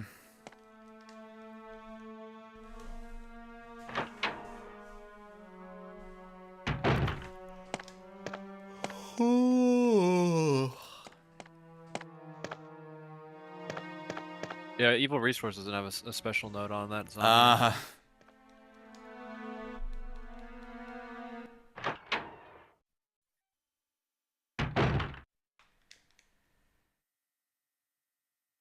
Oh, there's an Ingrown.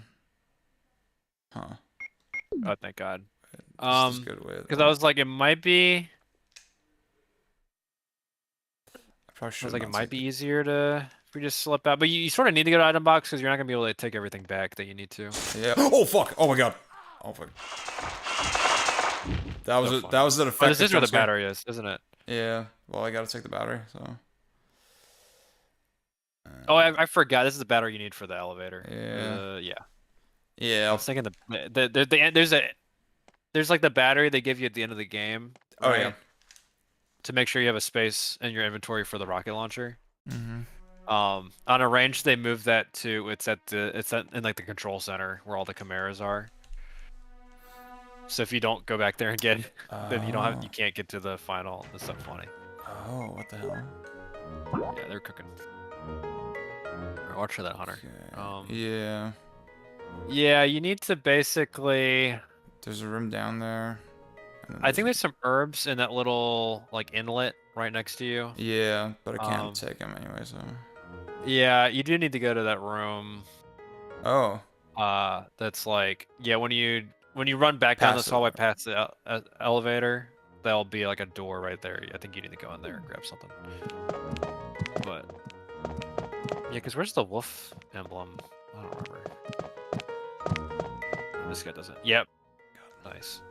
Well, yeah, you can just run out for now, and then there's just zombies in this next room. Okay. And a bunch of healing items, I think. This is the liminal. This is what Apocalypse was talking about. Yeah. Marbled walls. I love like, ceiling, especially like the character models when they get far away from the camera. It's like, oh yeah. Yeah. They're so tiny. Why would I kill you, actually? That makes no sense now. I'm too greedy. Oh, what? Wait, so... Maybe it's just Jill who gets the... Yeah. Who gets to unlock it. If I recall, the door's sort of useless anyway, because you have to go to the other side and do it. Okay, well, now I can... Yeah. Now I can use my healing item. And pick up the other shit. Wait. Okay.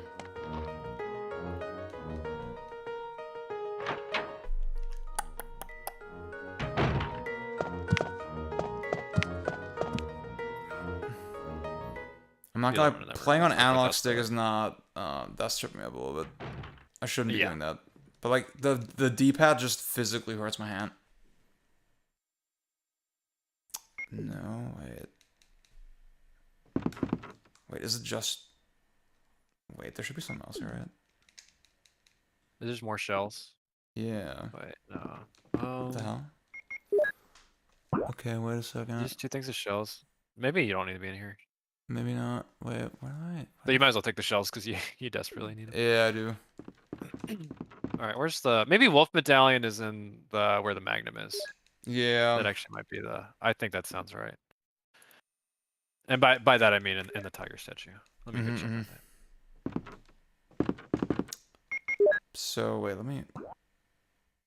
I mean, there's still like one more room on the east wing that I think that should be the shield key as well, or armor key, or helmet, I think helmet key. So, wait, how do I get back there? Oh, the Wolf Medallion is where... Oh, it's... Okay. It's in, what is it called? It's in that hidden room in the underground where there's like you bait the boulder, it runs past you, and then you go. Okay. You have to like rotate, like behind the boulder or something. You have to rotate a certain amount of times, and it gets you like into the secret room where there's Mhm. usually an ammo desk, and it's actually the wolf medallion. So where's the fucking? Maybe you just need the eagle medallion then. And you have the battery, so you can get. Yeah, you can. I can just go back to get the done guardhouse area, or. Yeah, you might be done. Let me check what's in the tiger. But There don't might I just be need the? more Don't I Magnum need rounds. the? Oh, I get the crank and the. Yeah, I think you have everything to get out of here Okay. now. But let me just double check. Mansion. Where's tiger room? There you are. Chris arranged. Yeah, it's. Oh, but it's 18 Magnum rounds. So if you want to do that puzzle, that would get you back on track for later. But then you have to do all that shit. I mean, I probably do. I still get the rocket launcher from Brad if I just wait 30 seconds for the tyrant. Yeah. You'll need the. I would say the Magnums are mainly for the Chimeras. Oh, okay. And because the hunter swarms and the underground are pretty legit. So I guess here are your options. You're gonna have to go back down the elevator. You're going to have to come back up in the hallway that leads to like the piano room and all that. Yeah. So because your last save hasn't been for a while now, right? It's been a little What bit. would make the most sense is if you can get to the item box west side of the. Yeah. I know the one. And then you can save, regroup, and then you can just go do the puzzle to get all the extra Magnum rounds. Yeah. And just like lock up the rest of the game real easy. Wait, does that? I would say. Yeah. So the elevator. I would say just do that. Takes me back to 1F, and then I just take the stairs that the zombie took, right? Or the. Fuck it. Wait. Yeah, because you see that unhighlighted portion of the. Exactly. Yeah. Yeah. Is it this one? Wait. Yeah. Perfect. You just run past him now. Perfect. I'm saying all these things you have to already get them. Yeah.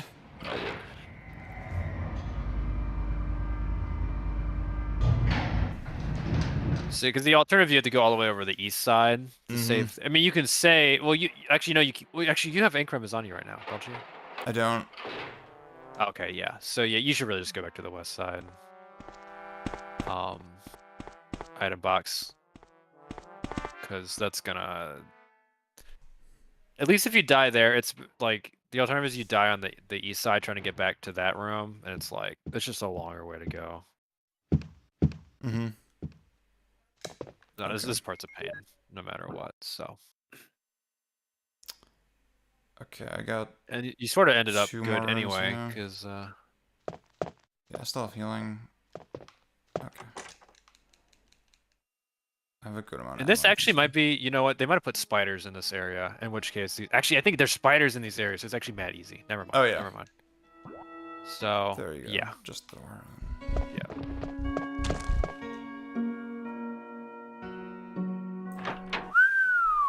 Okay. This is actually it's both a good change and a bad change. It actually makes this shit play a lot easier. Oh fuck. As hunters. Okay. Yeah. I gotta. There's a couple on here. Just run through. Yeah. You run through and take a door on the left. Fuck! Fuck! No! No! No! No! Okay, there you go. Perfect. I got kind of lucky there, am I gonna lie? Yeah. Oh! Oh fuck! Nice thing is you make it back to the room. You don't need to. I think you can juke all these guys, or just make sure you reload. Make sure you reload. Yeah.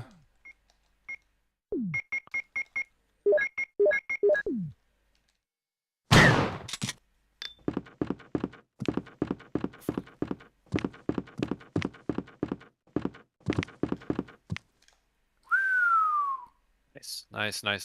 And then what? Okay, you're good. Oh, thank God. My asshole was clenching. I was like, oh wait, the low key that one hallway is easier on a range because of the spiders. Which is a huge godsend. Okay, I don't need that shit for a while. So with me. I need to. So I would go upstairs, get the red jewel, and then come back down and do the tiger. Yeah. Because get the you red can, jewel, you're about to save, right? You're about to save. You don't have any save ribbons at all. Is that correct? Okay. You have some save ribbons. I have one. Please, God. I got one. That's that's crazy. Oh, the resources are being managed. See, look, this game's good as fuck. This game's fucking sick, dude. Maybe this is the only time this has happened that like somebody ran out of ink ribbons. The design is working as intended. Finally. Exactly. Zito's the first person to make this game look good.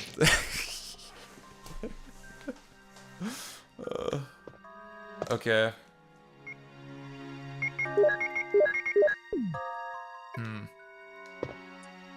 Yeah, I think I'm fine.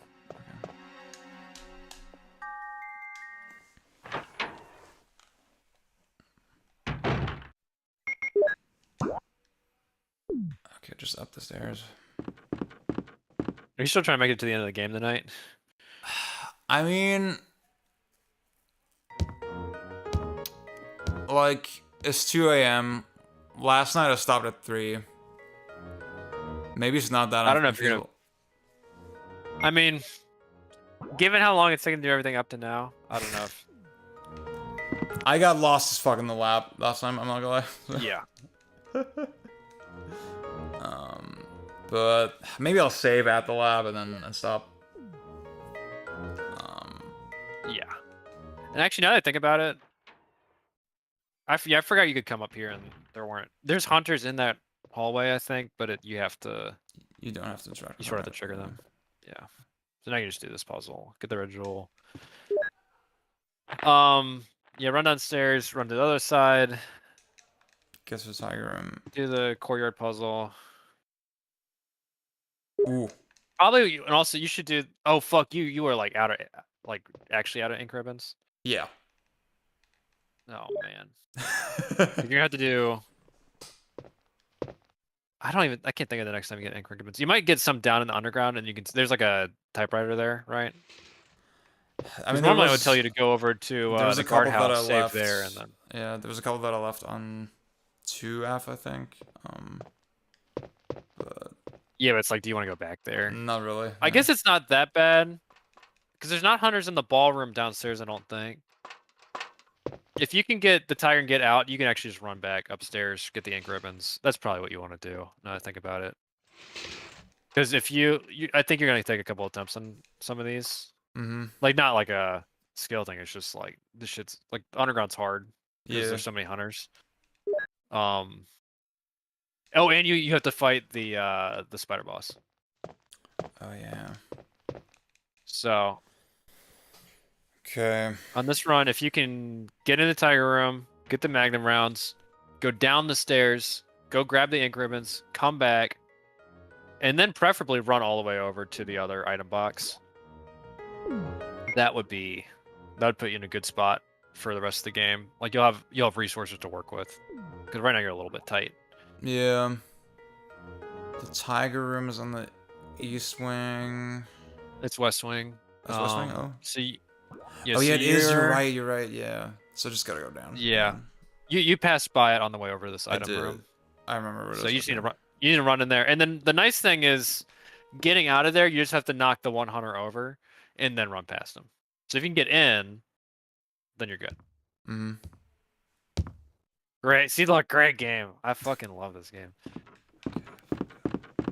But I asked how long you're gonna keep playing, because I could hop back in later, especially if PJ's not home. I'm just fucking around, but I really need to go finish the yard work. Now the battery's refilled. Yeah. Thank you for sticking around so long. Yeah, no problem. But yeah, I'll be. If you're still on, I don't know how long this will take me. Probably like 20 or 30 minutes. Mm. If you're still on, I can hop on again. Hell yeah. All right, peace out, bro. Peace out, dude.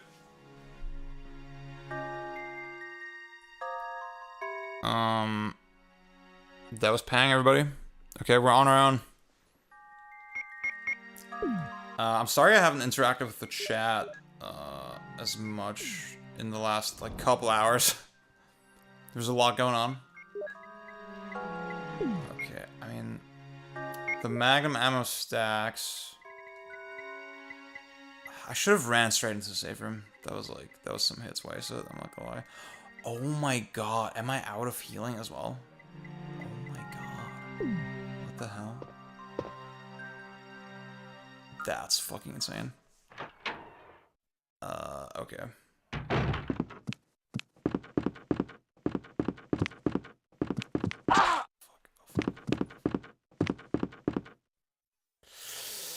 Oh, guys, I don't know.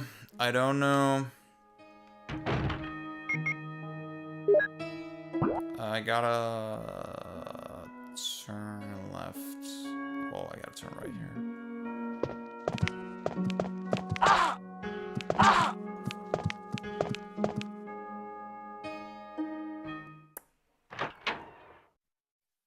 Holy fuck.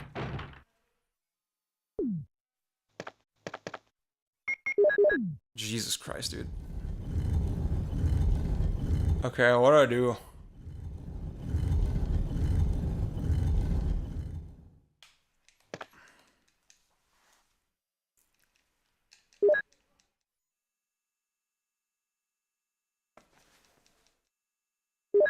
Oh no, dude. I'm not feeling good about this, I'm not gonna lie. Okay.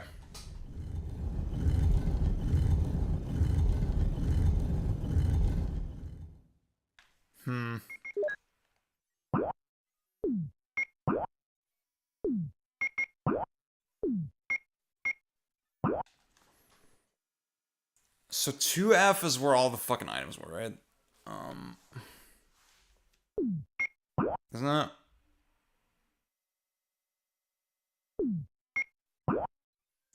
To have like the elevator area. So I gotta do this shit. I gotta do this shit. There's no other way.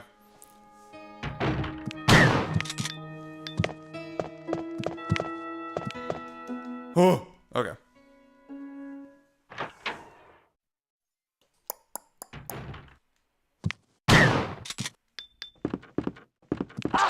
Oh.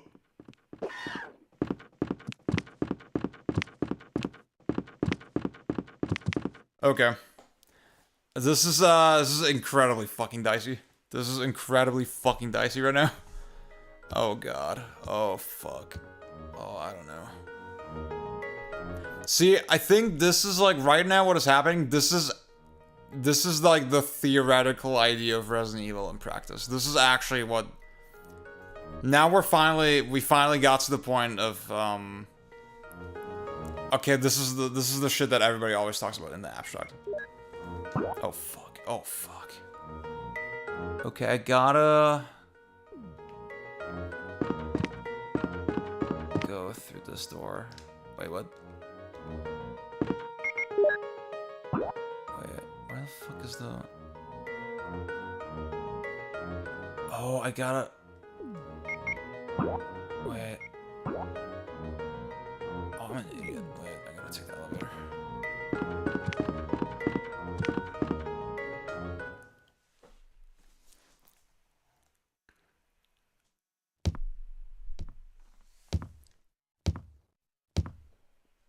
Holy shit. Wait, where's the elevator? Oh no, I took the wrong turn. I should have...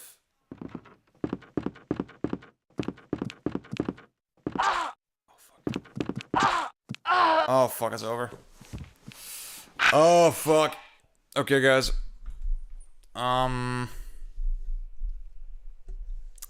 So what was the sequence of events? I gotta go upstairs. I gotta get the red jewel. I gotta get to the tiger room, and then instead of going fucking backward, I need to get to the elevator.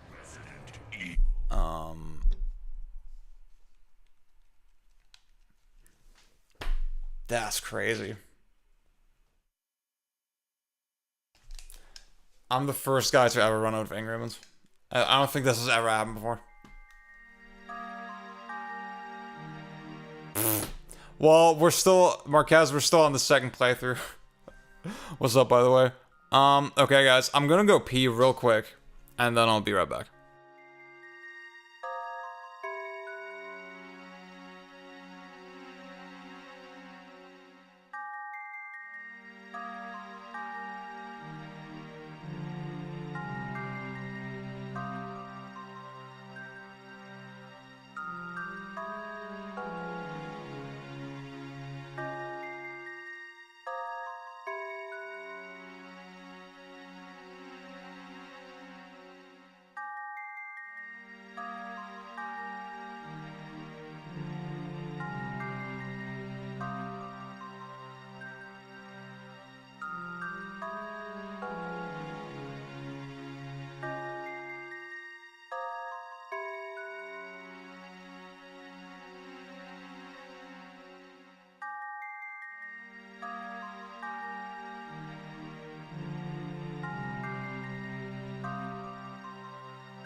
Epson Eagle, what up?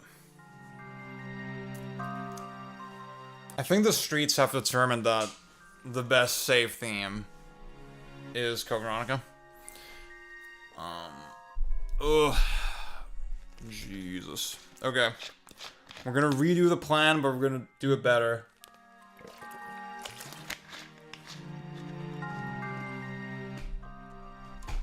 I mean, maybe I should not conserve my...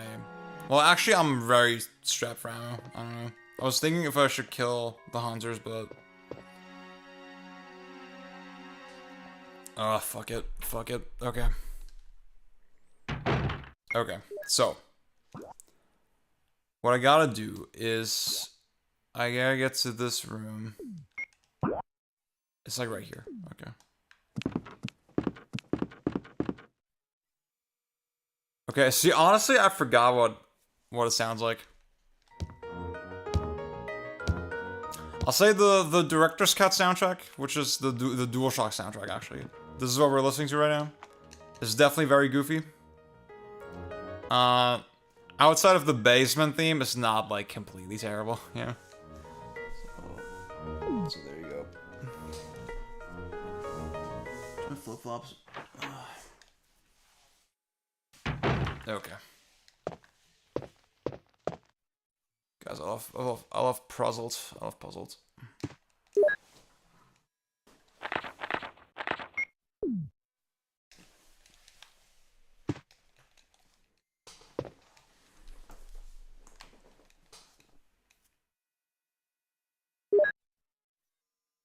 Okay. Nothing useful. Are you sure about this?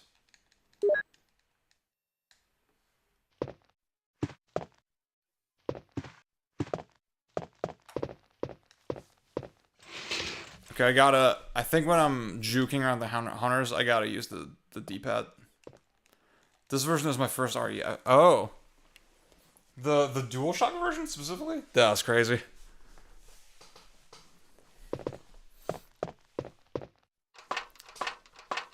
I mean, the chat was, like, literally urging me, like, yeah, you gotta... I know you can play Director's Cut without the shitty OSC. But the chat was, like, urging me to play the goofy one. Wait, fuck. That's awesome. I sort of assumed the DualShock version would be, like, relatively... Well, it's famous because of the basement theme, of course, but... Oh, wait. So, wait, the actual tiger room is also here, right? Yeah. Okay. Okay.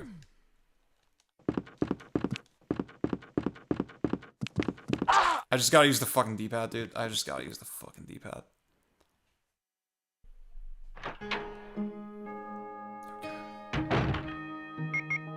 Alright, caution.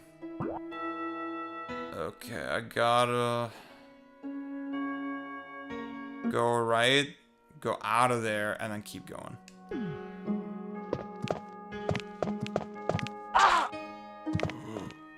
Okay.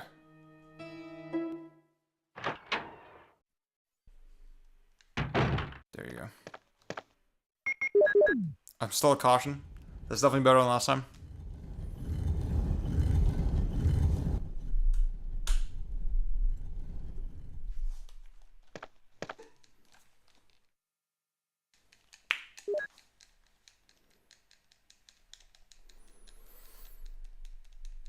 Imagine if this were as fast as, like, Resident Evil 4. Just picking up the items. Imagine how much that would improve the game. Oh my god. Okay. I'm gonna shoot the guy.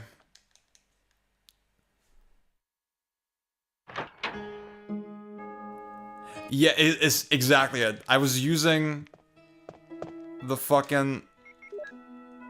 the analog stick the whole playthrough. And, it really bit me in the ass. Like, I just got hit so many times. It's, like, a legit difference. Okay, so... I now have to take the elevator up. And there's, like, a billion hunters. But... Oh, wait. Oh, this is the wrong door.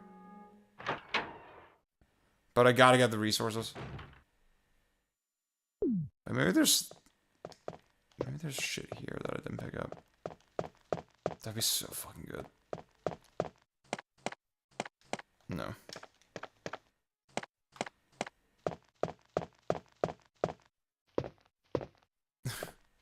The GameCube analog stick is like...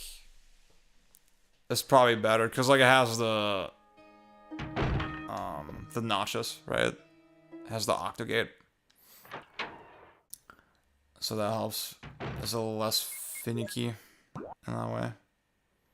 A little more suited to this type of game. Oh wait, I gotta go down the stairs and then take the elevator, right? This way on the Saturn pad is just so superior for this game. The Saturn pad is like ideal. But you can't play this version on the Saturn, so.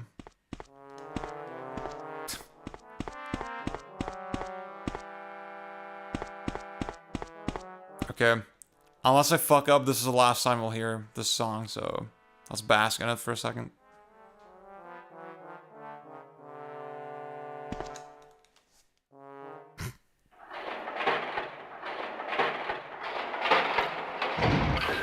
Okay.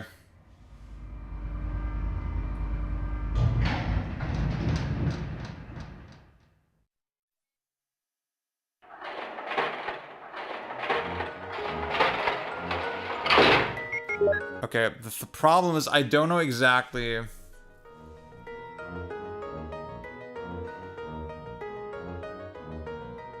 I mean, the room to my right definitely had some shit. And the room to my left definitely had some shit, I think. Oh fuck, wait. I don't need to go around the corner. Oh! Oh fuck! Fuck, that was really unnecessary. I shouldn't have gotten it there. Oh fuck. Please. Wait, I'm pretty sure. Wait, what? No. I'm like pretty sure there was like more shit here.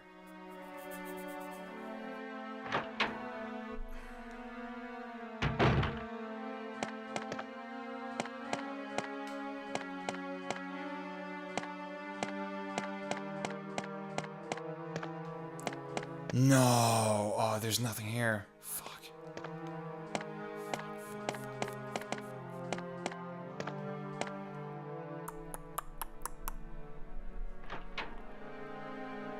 Okay, guys, like...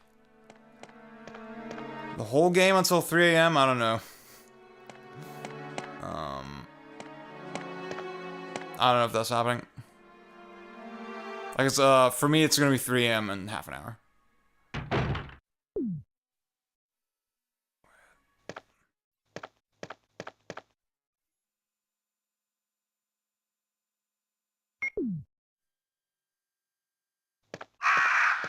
Please don't tell me.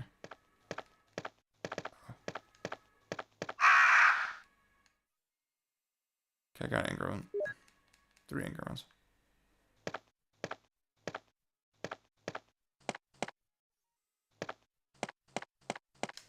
I don't need the clips. Okay.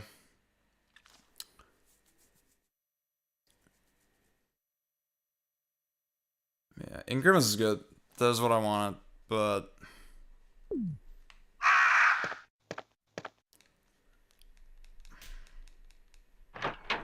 Okay, I have... What's my shell situation? I have a bunch more shells now. So... I could kill... those hunters. I think I could just run forward, realistically. Oh. Oh my fucking god. I can't believe it. Oh my fucking god. I can't believe I'm still alive. Holy fuck. There's nothing here! No fucking way.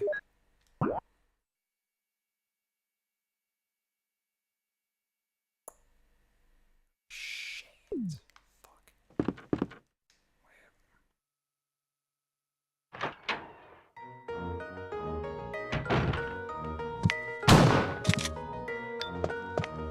There's, oh my god, there was nobody there. That was a waste. There you go.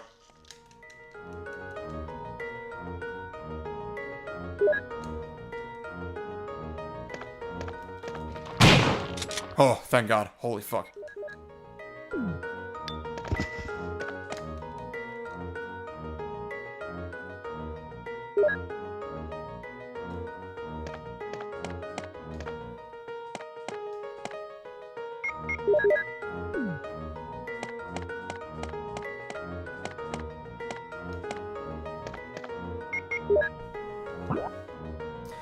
Okay, so with the previous room, wait, let me go through the door. Oh.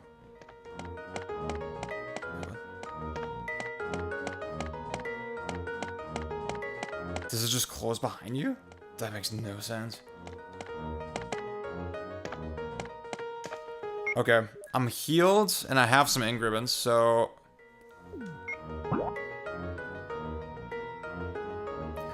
I can take the battery and the crank. I need to take the battery. Oh, fuck, wait. So, okay, let me think. I'm gonna go down the elevator.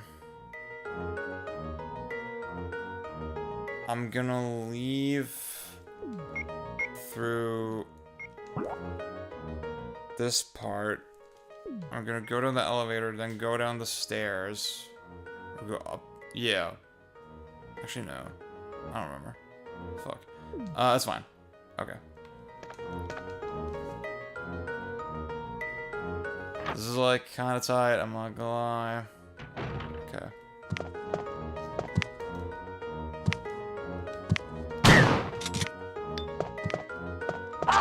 Oh. Oh! Okay. That one hit was not necessary, but I got the ink ribbons, that's the main thing, and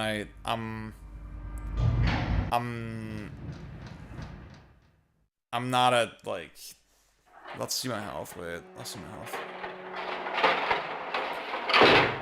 Fine, okay. And my health is better than where I started, so I just gotta go up these stairs. Okay, I just gotta go up these stairs. And then once I do that, I can just leave through the dining room. There's just spiders on the way there, so that's fine. Okay, there's just spiders. And then, wait. There's one problem. Wait. Rockstar Table Tennis, that's a random game to ask me about, but I fucking love that game. That's a great fucking game. That shit's so tight. Okay, there's the save room right next to where I need to go. So I can pick up the crank and the shit there and the battery. The only wrinkle is, like, I don't know what's on the second floor, East Wing.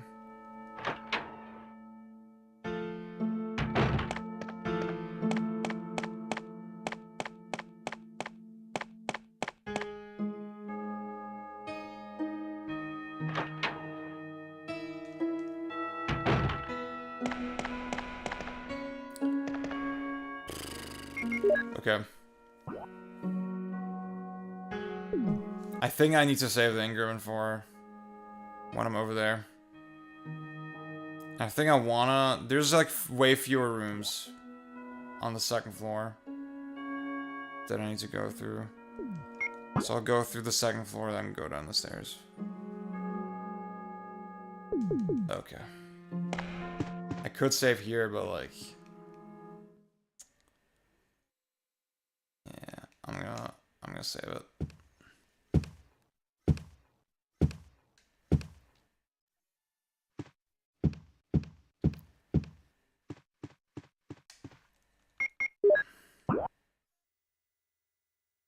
Okay. It's just 2 rooms. I think there is hunters here, though. I think there's definitely hunters here.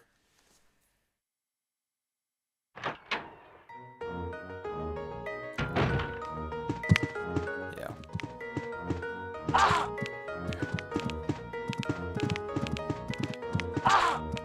Oh, fuck. Oh, fuck. Oh, fuck. Oh, fuck.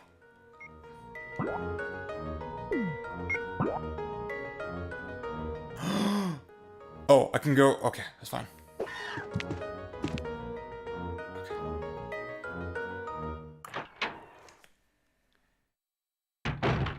No fucking way. That's crazy that they put this guy here. Oh my god.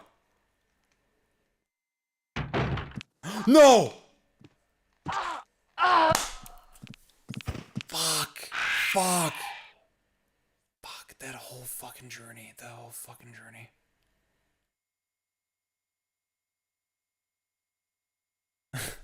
What's up, John? Thank you for checking in. I love the occasional John check-in. Fuck. See, here's the thing. The thing we always talk about is like the abstract idea of Resident Evil versus the reality of Resident Evil that resource management is actually fake. I finally reached a point where I'm not even going that insane, right? Like I've actually reached a point now where the resource management is real. The survival horror is real. And it's like, it's sort of cool. Oh fuck, that was like incredibly bad. Oh no, dude.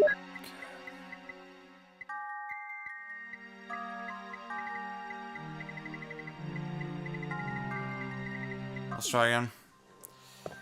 Okay.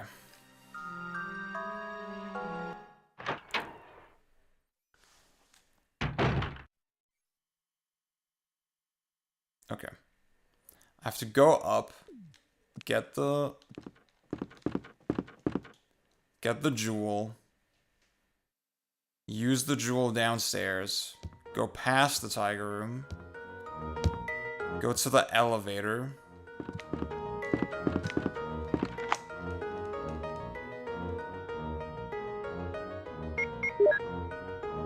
get all the fucking...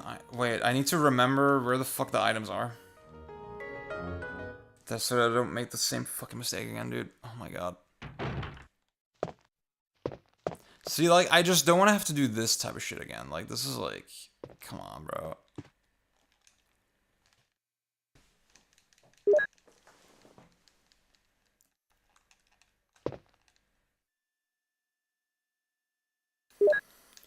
Oh, okay. I think this time I'll save after the fucking... I'll save in the entry hall.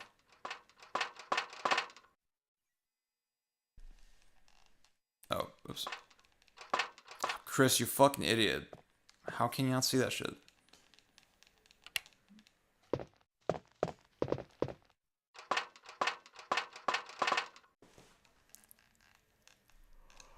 I will say the shading of the character models looks like really fucking good. I actually really like that.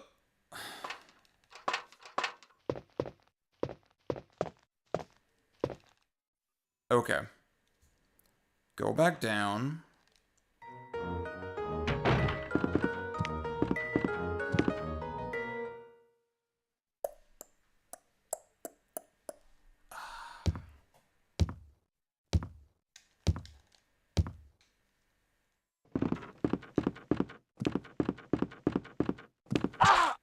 That's fine. Oh fuck, no. Oh, that's bad.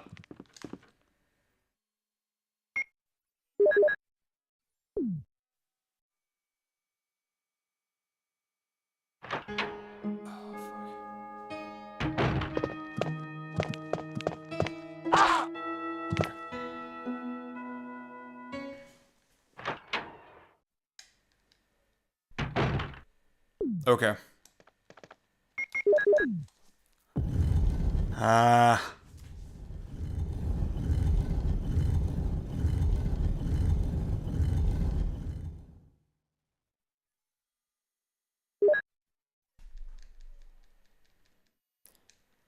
I think...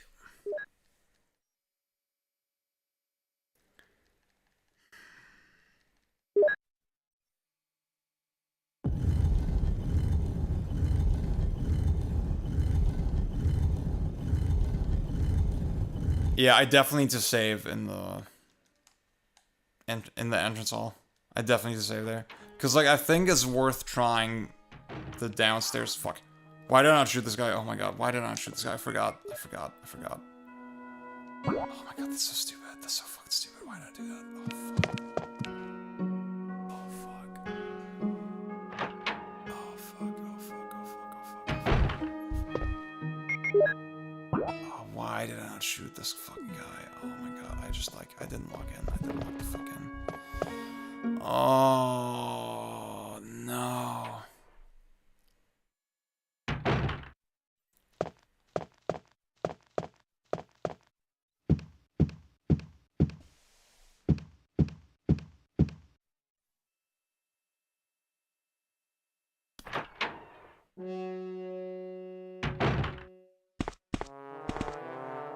That's a good question.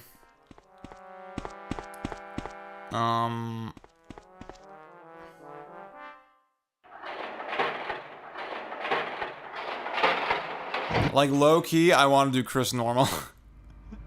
What's up, René? I'm doing, like, semi-okay. Oh, fuck. Okay. So.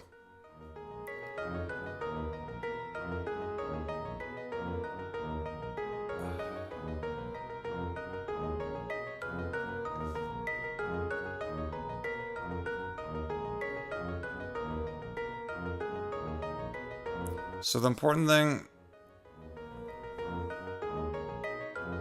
Wait, let me think. Oh, fuck.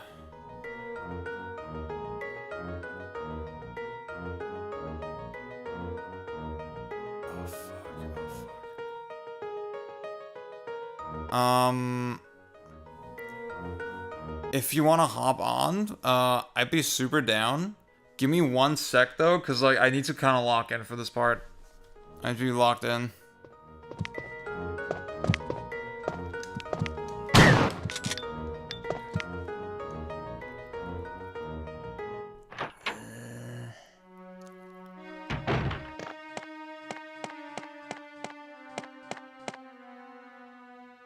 I'm like, my balls are in a fucking clamp right now.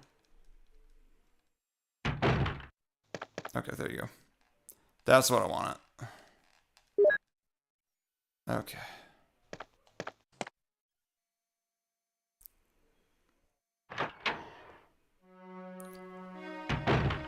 Okay, I should be able to run past the hunter.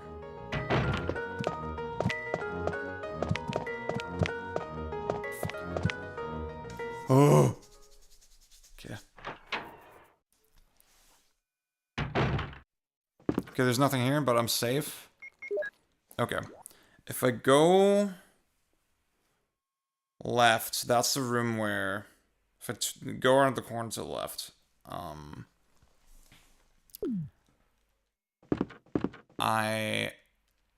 that's where the hallways with the zombies, where that was.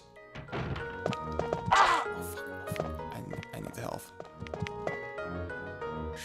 Shit. That was a completely unnecessary hit. Oh, fuck.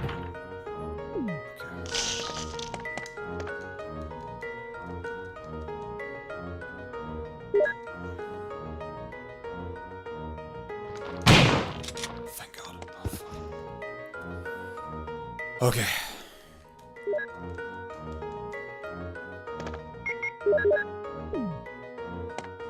Okay.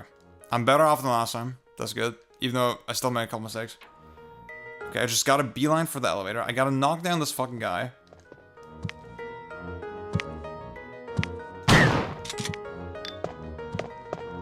Fuck. Oh. The main thing left is like the caves and the lab.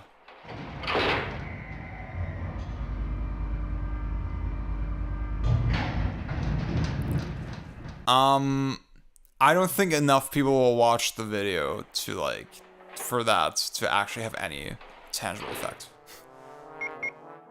That's my take on that. Back to lab. I think overall it's a good video, so.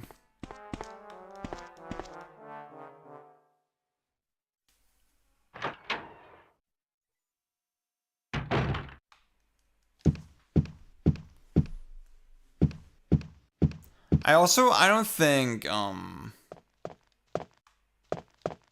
he does literally open by saying, yeah, Dennis, you're right. Oh, fuck. I'm actually not better than where I started. This is the same. Yeah. But it's fine. Okay.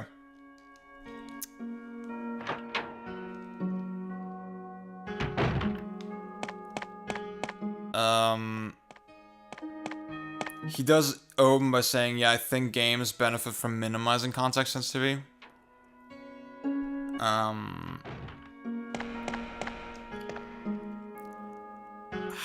I do think... Oh, there was...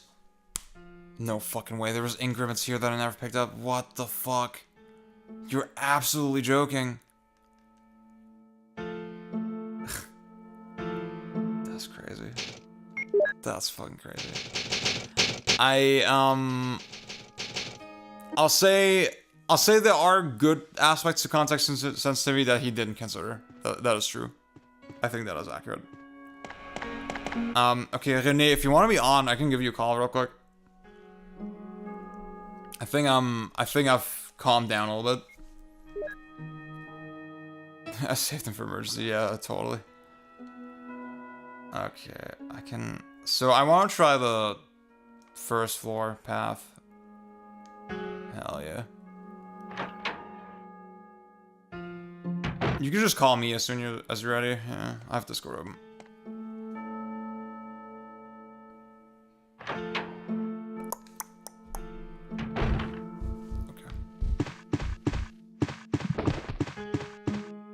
That's fucking easy.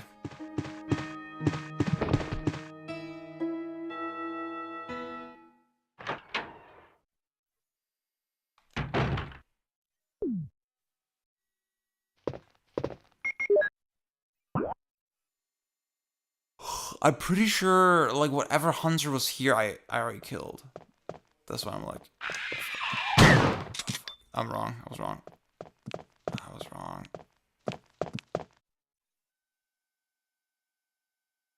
But that was easy. That was easy. Oh fuck. Wait.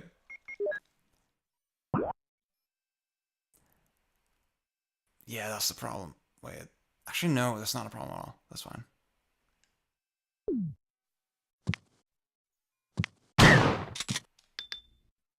I'm just gonna kill him.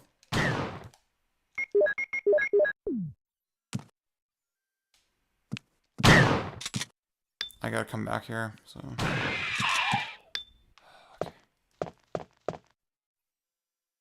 Okay. I'm stressed out, dude. I'm feeling the resource management.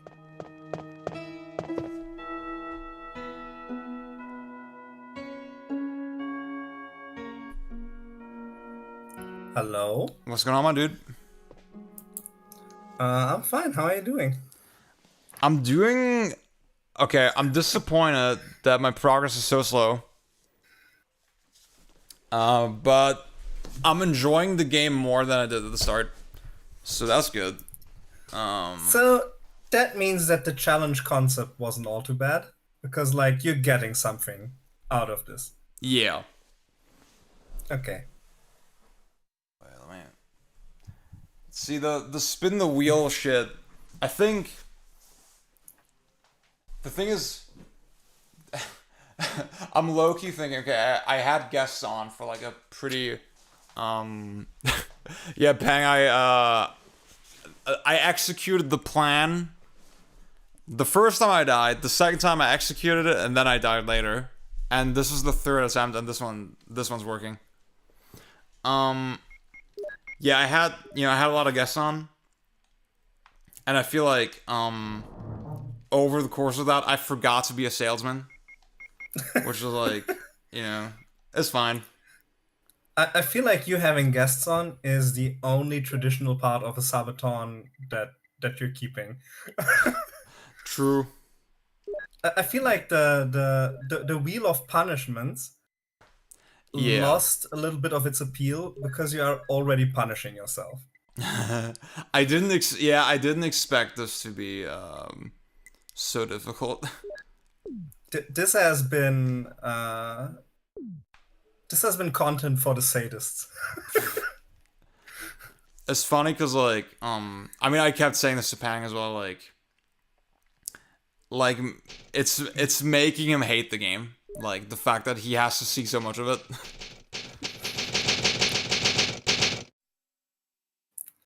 Also, Yeah, Pocket, I think, yeah, real quick, this is a good take on the Matthew video. Yeah. It's quite the opposite for me. Like, because the longer I'm watching, I'm thinking this can't be that hard. It's not hard. I mean, see, this is the thing. Okay. This part that we're doing right now, that's actually like, okay, the game is starting to be like kind of interesting and like challenging in a way that I like, right? Before that, it was the weird mix of like, okay, I'm streaming it and I'm like half zoning out, and like there's a lot of, it's just so much downtime, right?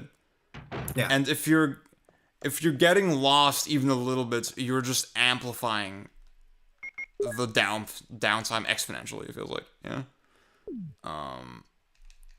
And I think it's that, and then the fact that like, okay, I set myself the goal of like playing 8 games, right? So you have that in the back of your mind that like, what the fuck, he's still on the second game, even though I'm kind of going through them at like a speed that is not actually that abnormal, you know?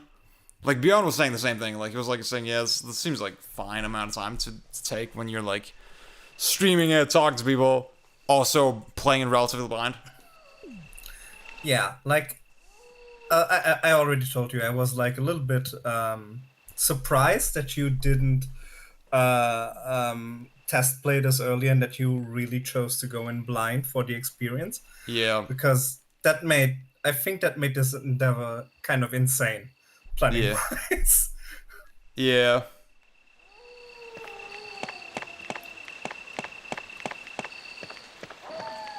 I mean, to be fair, Björn has been playing through all the Resident Evil games for like 2 years now.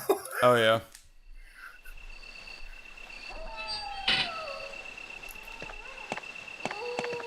Like I don't know for how long exactly, but it's been a few months. Mm-hmm. Yeah, and that's the thing. He's like not streaming them, right? When he plays the classic ones usually. I do think it's like the type of game where it puts you in a weird zone where like most of the time to just get through the game you don't have to be engaged, but then when you have to figure out where to go, it's like, oh shit, what the fuck am I doing, right? And if you're like talking to somebody, it's like, oh, oops, yeah, I'm supposed to be playing the video game, huh? Yeah, Björn cheeses through these games, through the older ones, but he also knows them by heart, basically. So he knows exactly where to go and where to get his stuff and what is important and what isn't. Oh yeah. I'm proud of you for not shooting those dogs, by the way. I took one shot actually.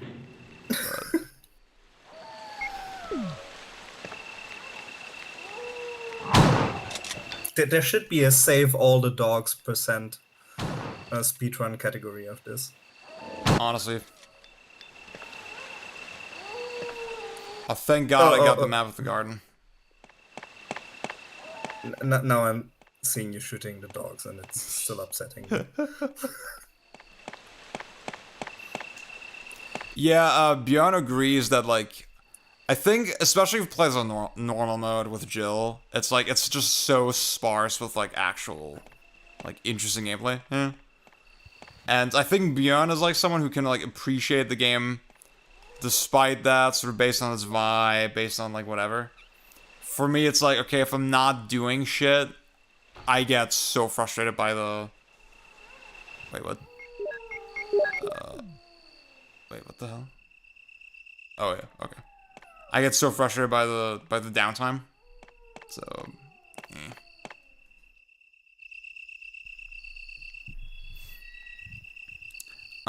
but yeah, this mode is like, okay, it's more difficult, and also things are just closer together, generally. So for me, it's like literally the ideal difficulty, kind of.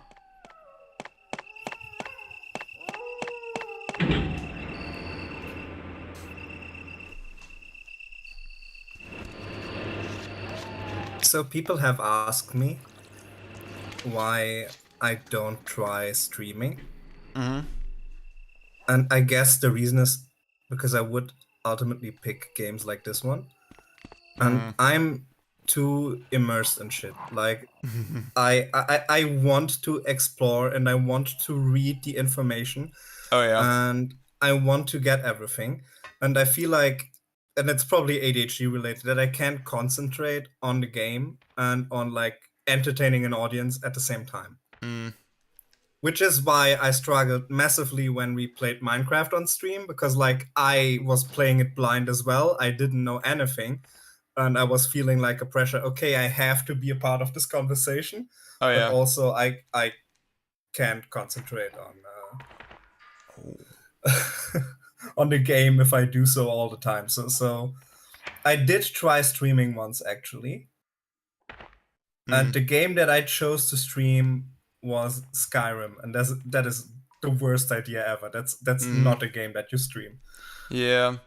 See, that's the thing. I don't respect games, so like I'm fine like talking over them and stuff. I saved before I went to the garden area, but I forgot to take the ink ribbon with me. So. We're doing so well, and I picked up the fucking red herb for no reason. So are you continuing tomorrow or? Yeah, I am. Okay. Final day, but then I'm stopping at 8 p.m.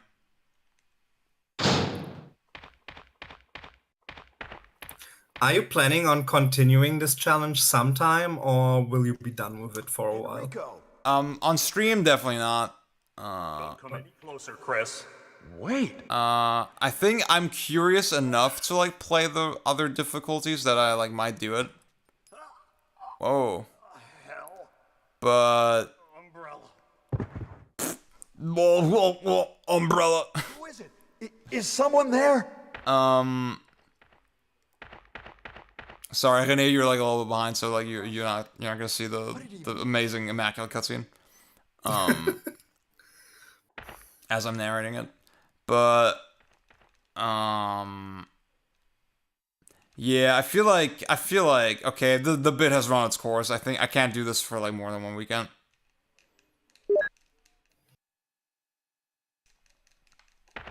I mean, you're still at the beginning of your streaming career, I guess. So I guess it's a nice time window to test things out that work for you and don't work for you.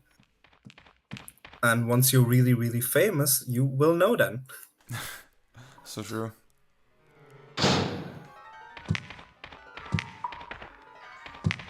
Oh god. I wouldn't even say that this didn't work for me. I feel like I got something out of playing the game in this context. Okay. So what I'm wondering is whether you could play through all 5 mainline driver games in 48 hours blind. I fucking doubt it. I'm sorry to say, I think my audience, there's just not the investment for that. No, that's just something that I would consider for myself. Yeah. But I also think it's not realistic. Oh wait, my inventory's full. But it's sad. I was hoping to put in a good word for Driver 2. And it just didn't manifest. Yeah, I'll play San Francisco at some point. That's what I'm really interested in. Yeah.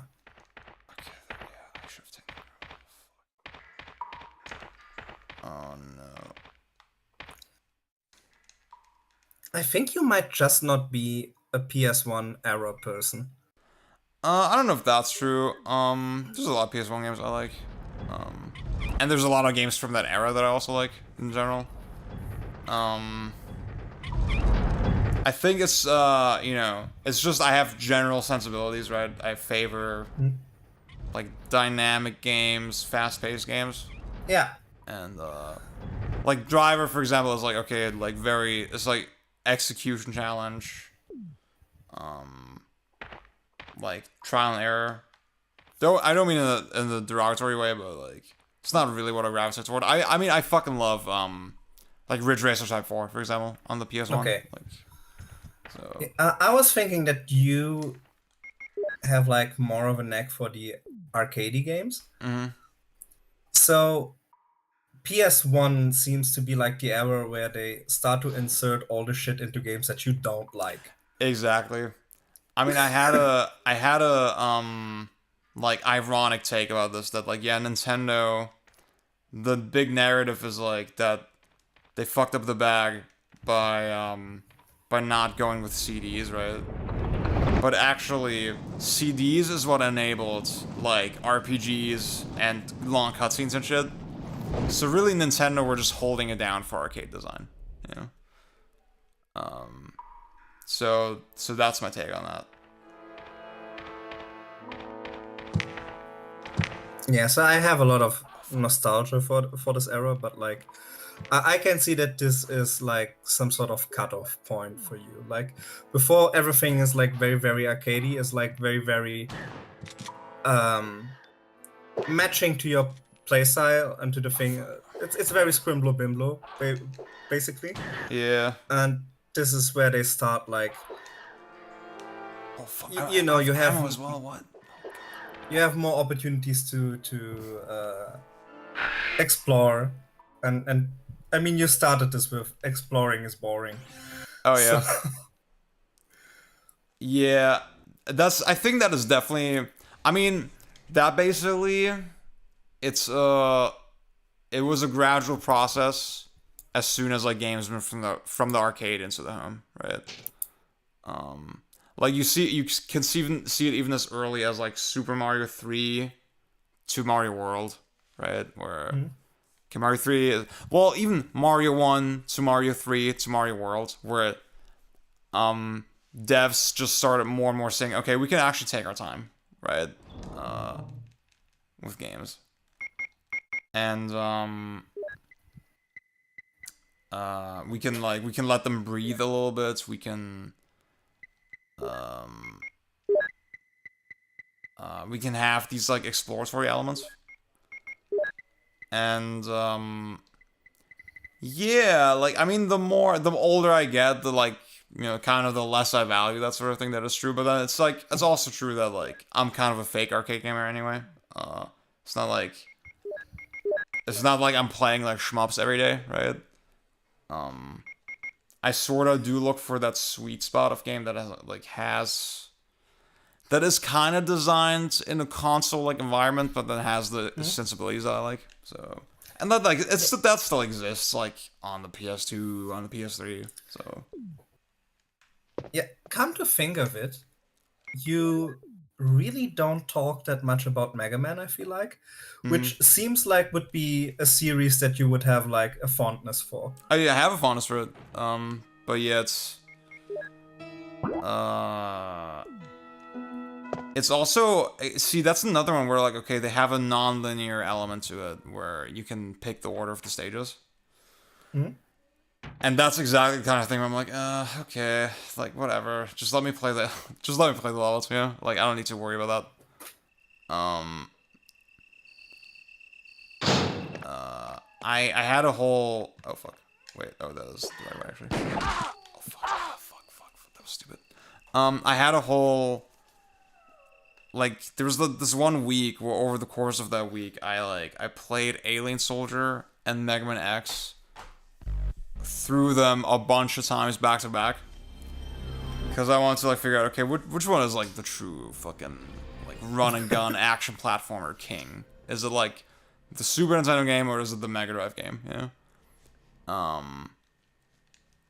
And the more, I always thought Mega Man X was like a 10 out of 10. Like I had this conception that it's like this fucking incredible game.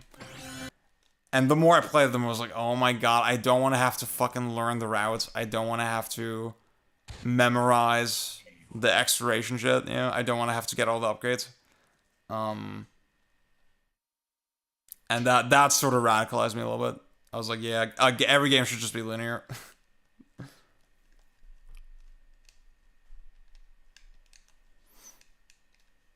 That makes a lot of sense, actually. Yeah. But I still like Mega Man. I mean, Mega Man 11 is like incredible. That's a great game. Yeah, it's just I noticed earlier that I have never really heard you talk about it. Like it's not like one of those big franchises you usually go to when you're making comparisons or oh yeah, or talking favorites. Yeah. Oh man. I've definitely had this moment the other day when I was in Berlin. I had my little, analog pocket, my little Game Boy with me. I was like, I need something to play. And then I remembered that, so Treasure obviously is the developer behind Alien Soldier. And I just remembered, oh my god, they have like 4 games on this console. It feels like Treasure, they always have my back. That's like truly my favorite fucking developer.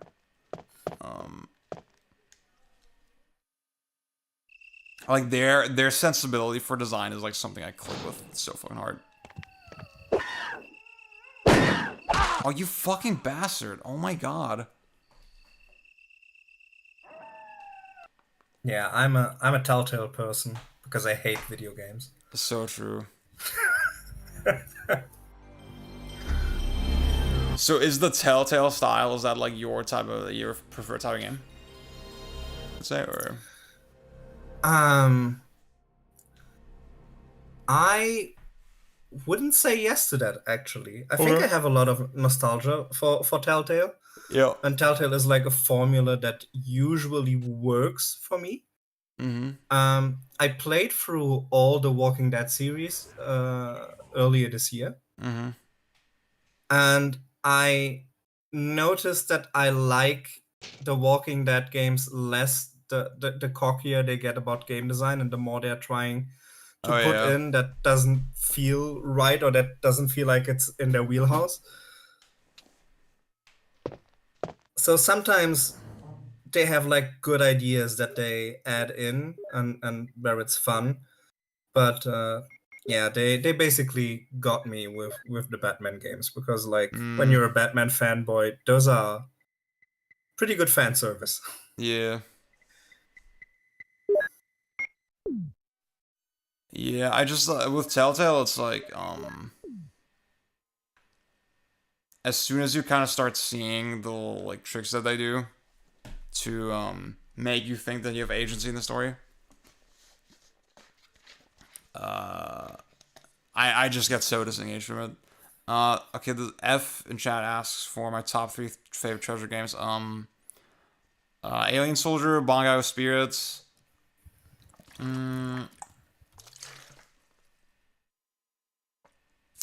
And which one? Maybe Sin and Punishment 2. I think that's my list. That's my top 3. But Sin and Punishment 2 is like probably the one that I've played the least out of those 3. What about Treasure, the Bruno Mars song? That was Is mid. it a top 3? Is it a top 3 Bruno Mars song? No, dude. Okay, do the Silk Sonic songs count as Bruno Mars songs? I would say yes. Okay. That is basically, that's way more Bruno than it is Anderson .Paak. Let's be real here. Yeah, I think it's fair. Cause then like definitely not. The Treasure's definitely not a top 3 song.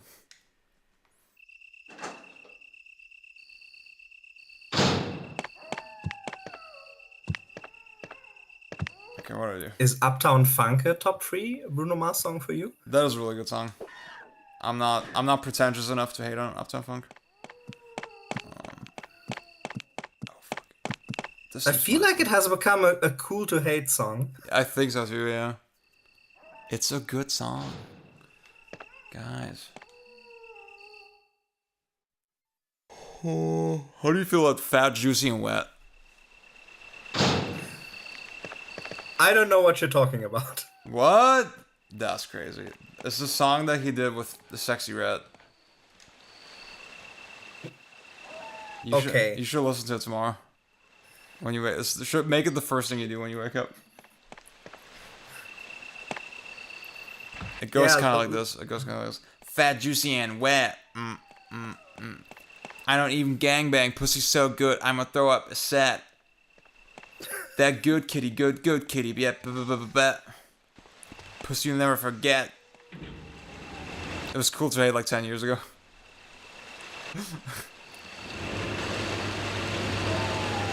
So what I think is... Oh, God. Sorry. Oh, no, go No, ahead. go on. No, I wasn't saying it. It's not important. I just had a thought on Bruno Mars, which is a person that I don't think often about. Yeah. But, like, I think he's really in his collaborative era, because, like, in the past few years, every time I hear something from him, it's him collabing with another person, and just... Which is weird, because everyone knows that he's, like, that he has no money, that he's gambling his money away all the time, that he really needs the money to pay off debt. But he's, like, coming out with collaborations where he has to share the money. So why is he doing that? This is interesting because like he hasn't done like I feel like it would be so easy to do like an Uptown Funk once a year and then just cook. Well, Uptown Funk is a Mark Ronson song to be really, really fair here. It's 24 Karat Magic or something, yeah, like something on that level, right? Yeah.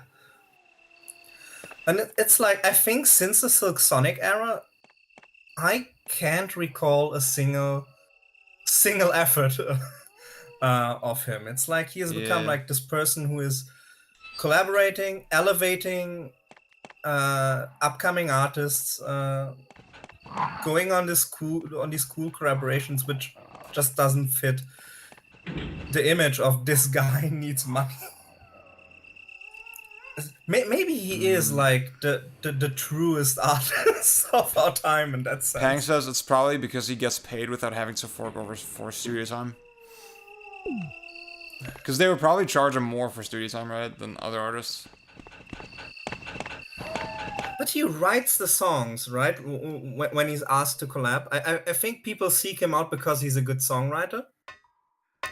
Well, that would just mean he gets more of the royalties or something, yeah, I guess. Yeah, okay, there we go. Yeah. Not necessarily that they have to pay him up front. Okay. But I think the guy is in the red with like 7 figures or whatever with Vegas casinos. That's what is he doing? Crazy. How do you gamble that much money away? That's fucking awesome. See, I'm trying to do that. I'm trying to make that my life. I did not expect you to model your streaming career after German streaming legend Knossi. Oh, pfft. See, that will just mean absolutely nothing to anybody in the chat, but and it shouldn't. Yeah. Is Knossi German XQC? They don't have similar energy, I would say, but like, I mean, XQC is a gambling addict, so, and he's fucking cringe.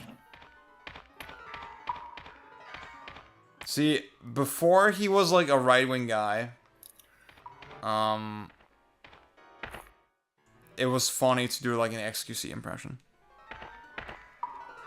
To be like, Susan, that up, promote gamba.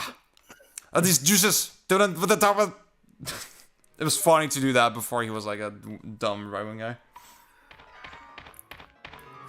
Yeah, so I don't really get it because I think that he is still kind of respected by his peers for Yeah. being like an entertaining streamer when he had like his mainstream run.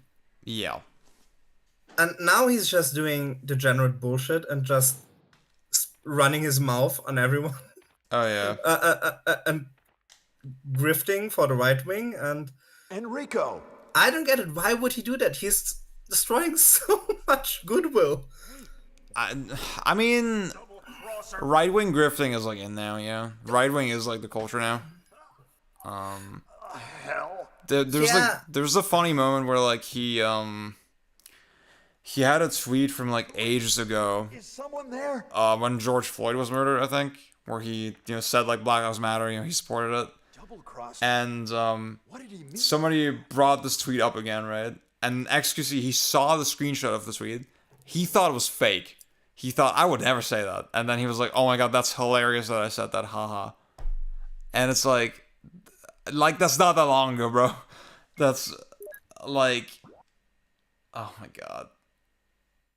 Why are you putting murdered in air quotes F? That's like kind of, what? This sorry okay, that I don't have the context for that yet. Yeah, it's this is in the chat. Yeah.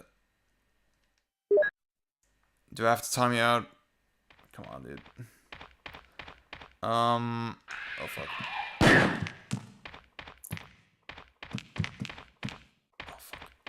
Oh shit! I can't believe I made that. Oh my god.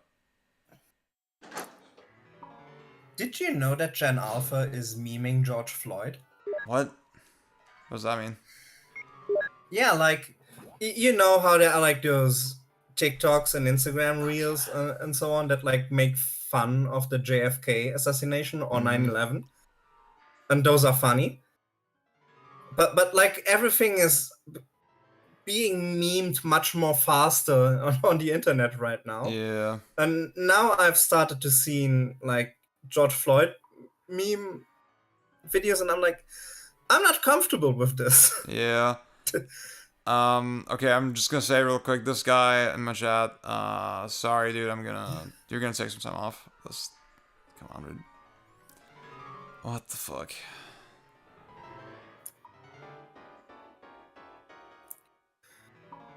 Oh my god. It's crazy how people just like love to out themselves, bro. It's fucking insane.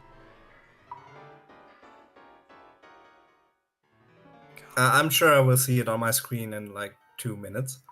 But he said like, so I said George Floyd was murdered, then he put the word murdered in air quotes, and then... Oh god. And then I said like, do I have to time you out? Then he says, he was a fent addict, lol. Okay, man. Like, what the fuck? What the fuck is wrong with some of y'all? Like, come on.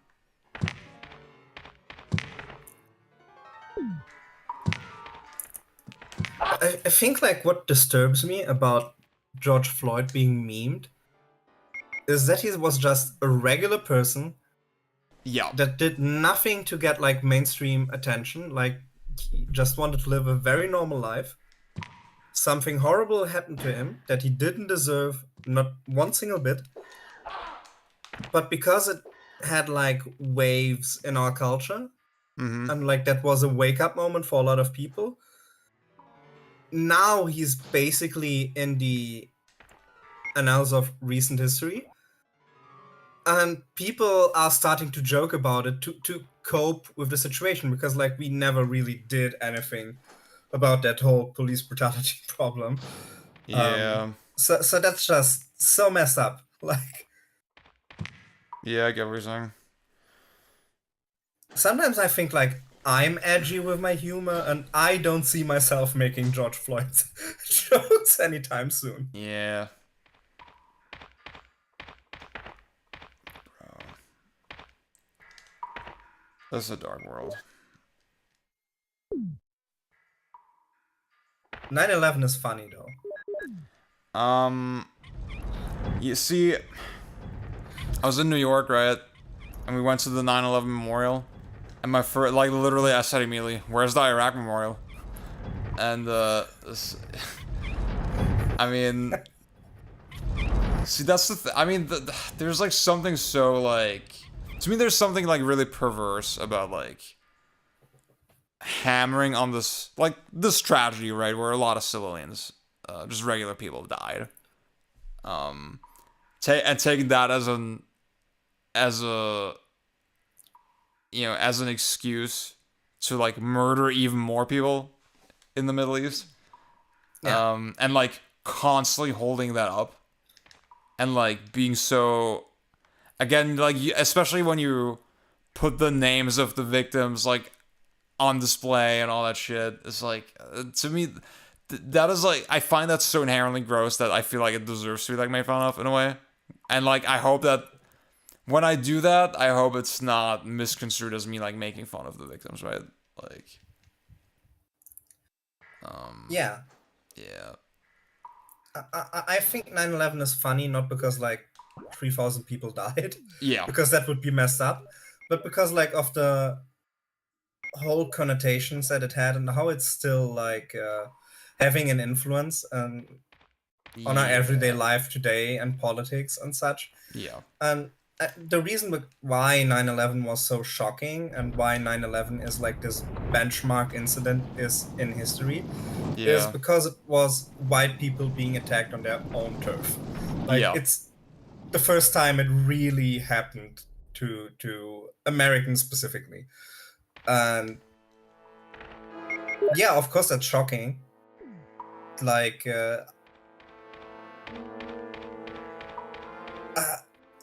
I remember asking my dad on 9/11 because I didn't understand what it was and what was going on, and I was just mad that they weren't showing Dragon Ball that day because of it. Literally, that's the German meme. Yeah. Every German kid, like, remembers. Why is the news going on for so long? It's just a tower, bro.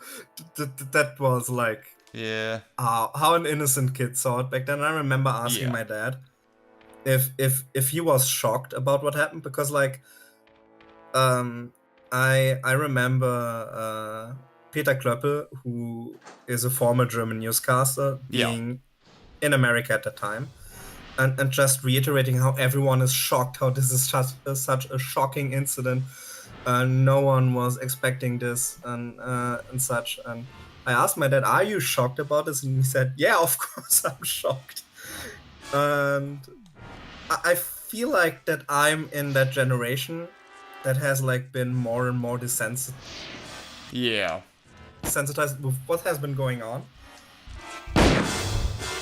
where you just can pinpoint it as a point in time where things changed and where things kind of lost their innocence.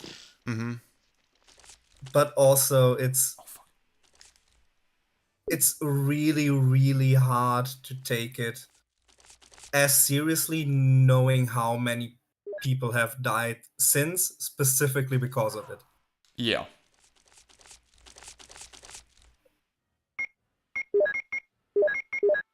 Okay, if I get killed by the tiny baby spiders here, that's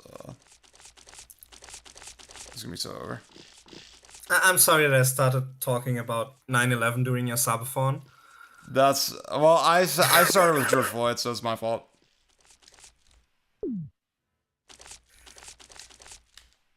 If you give 10 subs right now, maybe we will be talking about cupcakes and ponies or whatever. Yeah, I'll say this is your last chance to see me sleep on stream. Possibly. You need to spin the wheel and then maybe we'll get it.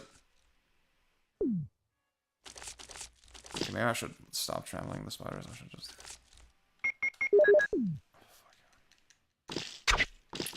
What? Why does that work? The fuck? So I feel like the sleeping thing might also be one of the reasons why, like, the whole wheel thing didn't turn out that great. Mm-hmm. Because, like, offering to sleep on camera is something you can do when you have enough viewers that you know someone is going to jack off to it. That's crazy. But I think you don't have the perverts in your audience yet. That's true. I think I'm a handsome enough man, yeah. I'm attractive enough, but yeah. Oh, it doesn't matter how attractive you are. Like, if you have a certain amount of viewers, I think there will be the one pervert guy that will goon off to it. Yeah. But you're too indie right now. Absolutely, he says, I would, but I'm married. You know what? I appreciate that.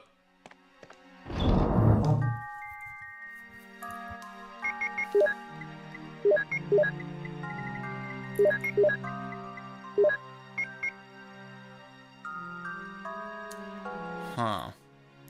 So there was like the 2 flamethrowers. What did I do with that? And there's the blue herb. Ethical gooning. We coincidentally we talked about ethical gooning like a day ago, I think, yeah.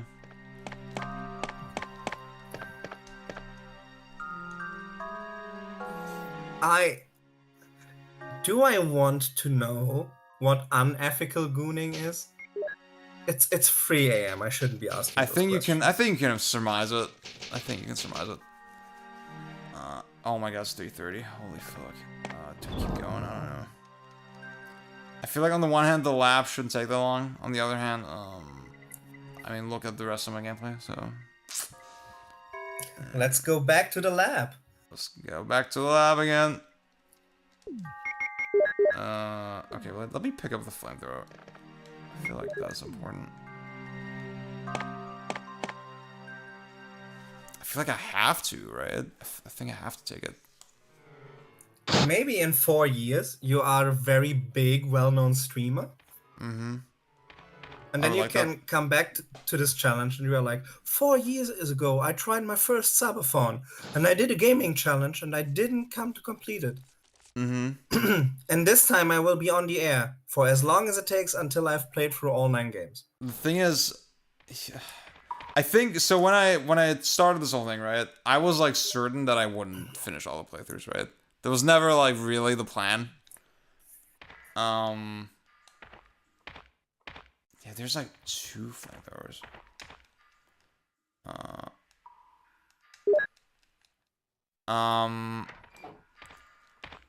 It was more like, okay, I'm giving myself the 48-hour framework, and then this is what we're doing, and like this is how we're gonna fill the time, right? And it was more like about having just enough, like, cause like realistically, I think even if you're speedrunning the games, right? That's like 16 unique playthroughs. I feel like that shouldn't even be physically possible, right? So, yeah, I think. Oh, it just takes 1 spot. For some reason, I thought it would take 2 spots. Okay. Yeah, I think some of the shit is like, especially all the remake stuff, all the remade like hard modes and stuff. I feel like that would be fun to revisit at some point. But maybe when I'm bigger, yeah. I think Björn played this recently, also on like a marathon stream. Yeah. And I think even it took him like 2 to 3 hours to complete the first game. Yeah. And that's someone who knows what he's doing because he's not going in blind. Yeah. And that's the thing, like, I mean, the in-game timer was like 7 hours, right? Obviously in real life I took like a little longer than that, but that's like not that crazy, you know? It's not actually that crazy how long it took. It just looks extra slow because of all the fucking circumstances surrounding it. Maybe you can marathon all iterations of Silent Hill 1 once the remake is out. Oh my god. I think I'm good, actually. I'm not excited enough for that remake. I don't think.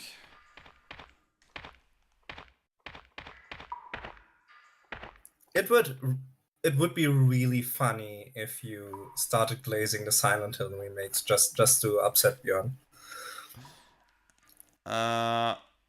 he would see through the bit. See, that's a Pang thing.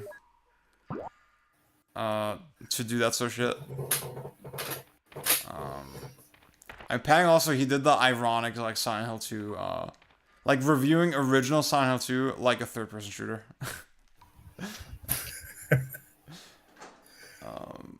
That's a legendary bit. Yeah, that's funny.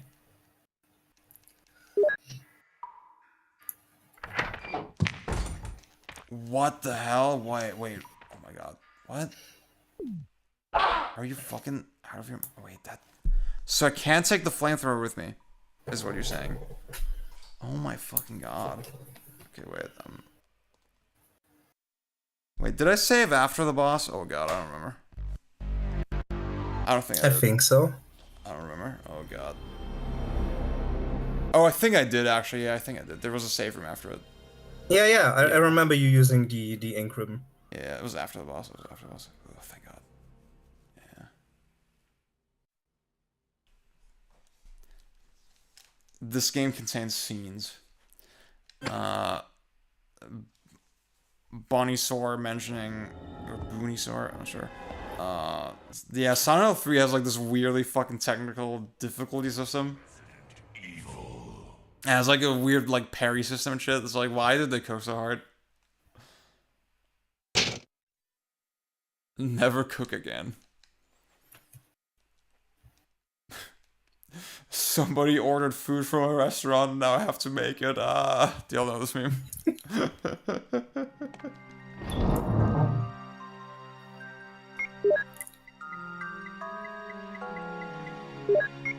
Okay, I thought the whole trick with the flamethrower was that I could just take one and leave one. I love Silent Hill 3. That's a great game. That's a great game.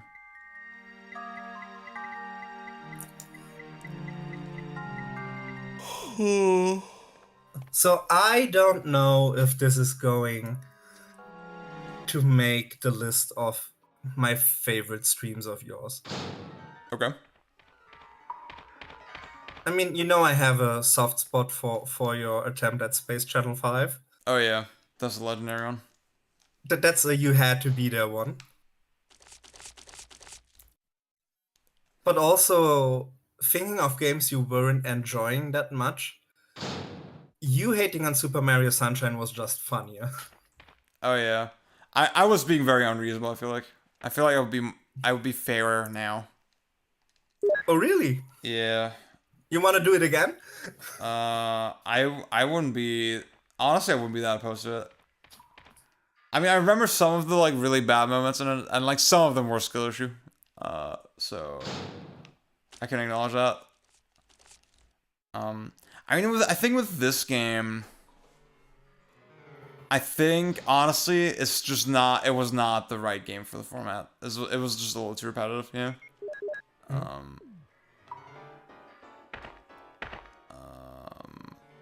Honestly, I mean, I cut the Mario Kart stream into a video, and I thought, damn, that shit was actually a banger. Like, that was like, I was like watching myself. I was like, that's fun to watch. Like, that's a little story, you know. It had like an emotional arc.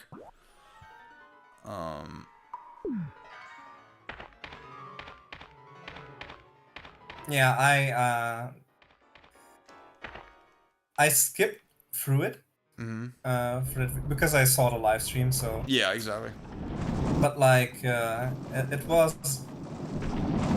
good editing. Like, thank you.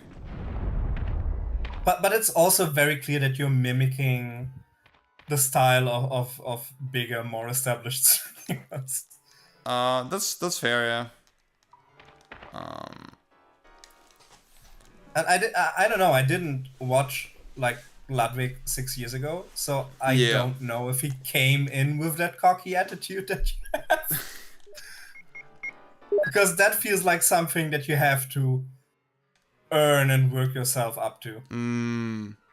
Like cocky in the sense of like, oh yeah, I'm gonna crush this shit, like this game is easy, or... Yeah, cocky so that the audience gets it's a joke. Okay. Because you're always risking to just come off as an asshole to people who don't know you yet. Oh, okay. I get what you're saying. I get what you're saying, yeah. Like, at my size, maybe I need to seem humble. Like, I thought attacking Ludwig was like, the move, you know? I was like, yeah, I destroyed him. Like... I thought that would be the clickbait, but... honestly, that video did not do that great, so... I don't know. Yeah, I feel like if you're coming in that hot, you have to either be really, really good at what you're doing, and that means like really going through all those games in like 1 or 2 hours, tops. Yeah. Or you have to be just at a higher status, because like... Exactly. You're too small. You're a fly on his radar. That's true. I did ping him on Twitter, but like obviously no reaction. So, I mean, I definitely, I mean, I haven't checked the views in a day or so, but I mean the fucking the recent like discussion video that I did on the fuck was the topic again?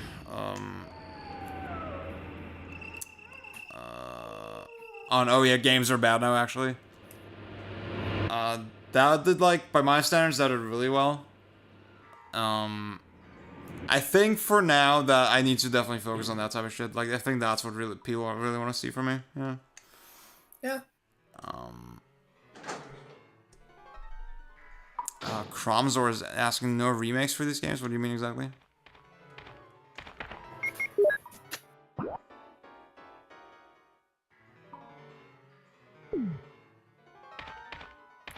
I feel like one issue here is that you have been working on your persona and on your character. Okay. But you have been working on it in different channels than the ones that you are using right now. So, like the character that you have now, the people that have been following you on Twitter or on Discord, they know about it. And they are also the peak part of your audience right now. But you want to get people who haven't been part of that journey, and they will lack that context. Okay. So you mean So, like... You I think it's a tightrope. Yeah. Yeah, Because, I think... like... Oh yeah, go ahead. I feel like a person that comes in fresh as a viewer will probably want to get a feeling for your personality first, and not for a bit. Like, starting with a bit is probably the wrong idea. From experience here. I see what you're saying, yeah. Cromzor, are you saying why am I not playing the remakes, or what? Like, I just don't understand the question.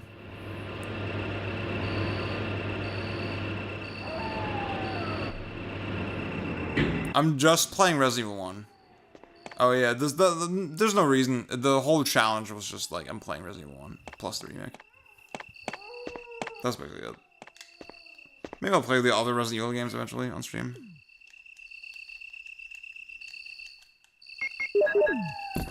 The DS port comes before the remake, right? Well, that was the idea, but like I'm probably not going with that. I'm just gonna start the remake tomorrow. You should put all remaining versions on the wheel, spin that shit, and do whatever comes out. That would be an adequate finish. Huh. See, the problem is like, ooh, well, what I could do is I could download a save file for the remake, and then just instantly jump to like the hardest shit.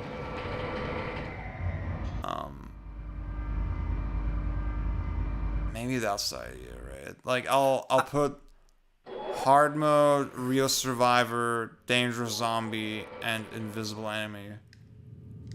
I'll put all that on the wheel, and then I'll pick the one that gets picked. I think that's the move, because doing the remake would probably be more repetition for you. Exactly. I think at this point I just gotta pick the one that's like the thing is, realistically, I'm only gonna finish it once tomorrow, right? Yeah. So I might as well do a funny version of it. That's not just the normal fucking game. Yeah. So that's a good idea. Thank you for that. Yeah, you've played through Jill once, you've played through Chris once, and now just do a very, very hard one. Yeah. And I feel like you will then have completed the challenge, at least in spirit. See, I think that's the thing. I think this was interesting. This is the hard mode of Chris, right? And it's like if you kind of know the game, you know, okay, it's like pretty different. Oh, Cromsor, thank you for this up. Thank you for this up.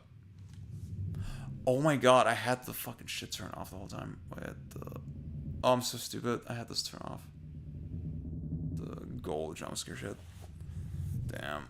Oh, it doesn't matter.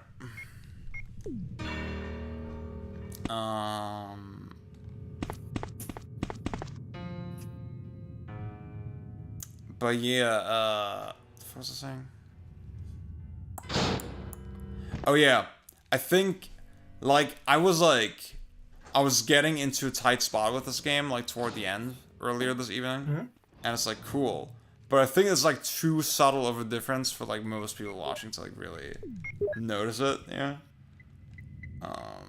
So yeah. Do I have more shells somewhere? I don't think so.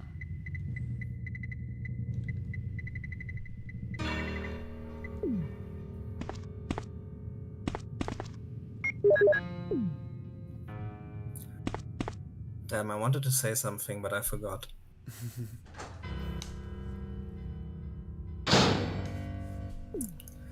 So, are you ever going to consume the green herb again? I poured that shit into the sink. Like, it's over. Like, that was so fucking gross.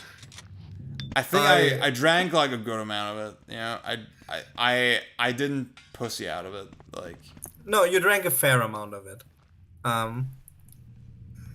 But it was also so funny that because we could hear that you were just saying to Julia, no, I will throw it all away. Yeah. Like, you didn't even want to be there the slightest chance that you have to drink it again. Exactly. I'm not that content. So I have always heard stories about it. I have never tried it. That's crazy that you would make me do that, and you didn't even do it. That's insane. I will do it for the podcast if you want me to. You should do it if you want to.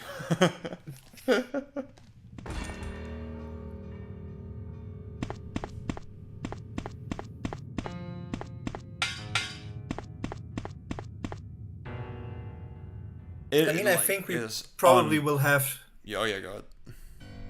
We'll probably have to meet in person before the next episode with all the shit that we have been promising in the past few episodes. Yeah.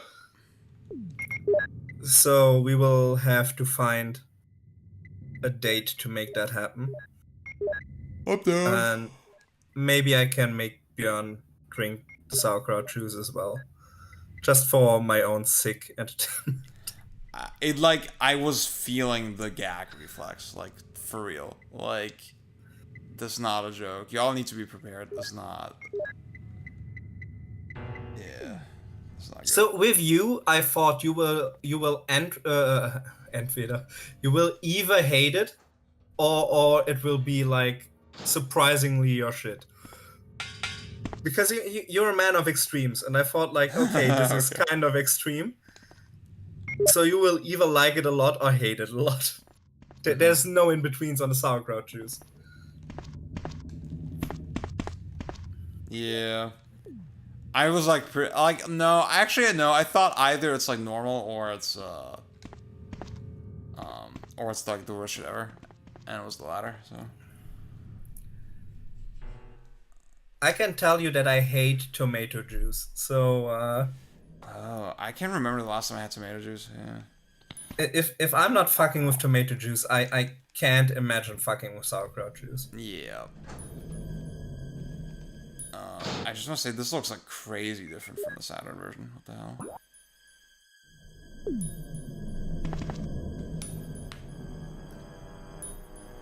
And the smells seem to have been pretty repulsive. Oh yeah, judging by it was- your reaction. The smell alone was like really bad.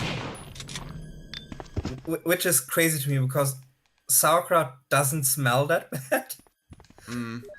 So I don't know what you have to do to sauerkraut to make it smell repulsive. Yeah, I mean I'm incredibly sensitive to smell in general, so that's worth considering. Yeah, you're not like the other gamers. I'm not.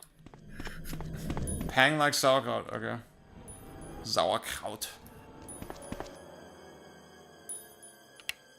Maybe I will do the fucking... Maybe I will do the lab. Maybe I'll finish the game. I think what's funny about sauerkraut is that going by stereotypes, it's like this very German food, but I have the feeling that it's mostly the foreigners in Germany who are really into sauerkraut. Really? I don't know if sauerkraut is like actually like still popping. I feel like people don't talk about it anymore. I feel like it's not that popular. Yeah, like I am mostly confronted with sauerkraut like in Döner or Arabic cuisine. That's mostly where it comes in. Okay. And if you live in Germany, you know that the true vegetable Germans are crazy about is asparagus. Yep. But then it's like that's the meme here. See, it's like it's funny because the way you do asparagus in Germany is like oh my god. See, asparagus and Brussels sprouts, is it the same thing or how's it different exactly? Again, I forget. No, it's not the same thing. It's not the same thing, right? No, asparagus makes your pee smell funny, and Brussels sprouts give you funny farts. Oh fuck. Oh shit. Oh shit. Oh fuck. I'm saying shit because of the game. Oh fuck. I figured. Yeah. Like, that's the thing. I mean, but they're sorta in the family of foods, right? I think that's fair to say. Probably. Yeah, I don't think I ever had Brussels sprouts before I like came to America. And I'm like, wow, this shit slaps like way harder than Spargel. Like I think Brussels sprouts are in the kale family, right? It's possible.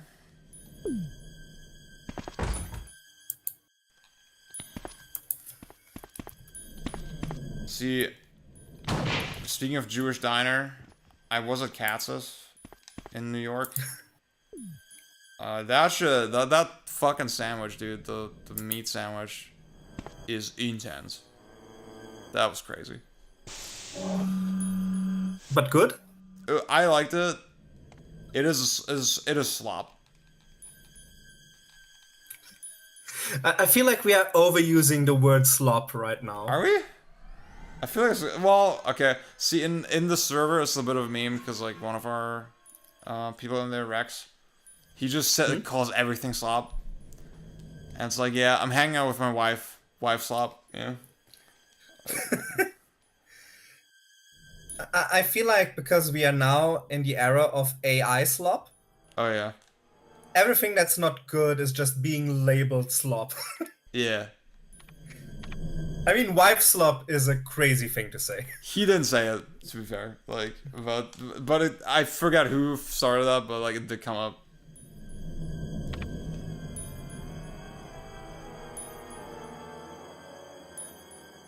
Oh, now you're doing some hacking. Mm-hmm. I had my friend Vaughn on the stream earlier, and I was doing this section with Jill, and he was just so into like the little hands and how they're animated. The soul, it's just off the charts. This is surprisingly cutesy. Yeah, like why did they cook so hard? They didn't have to. See, it's like they didn't get to model enough like in 3D for this game, so they were like, okay, we gotta put a little bit of shit in here. Yeah.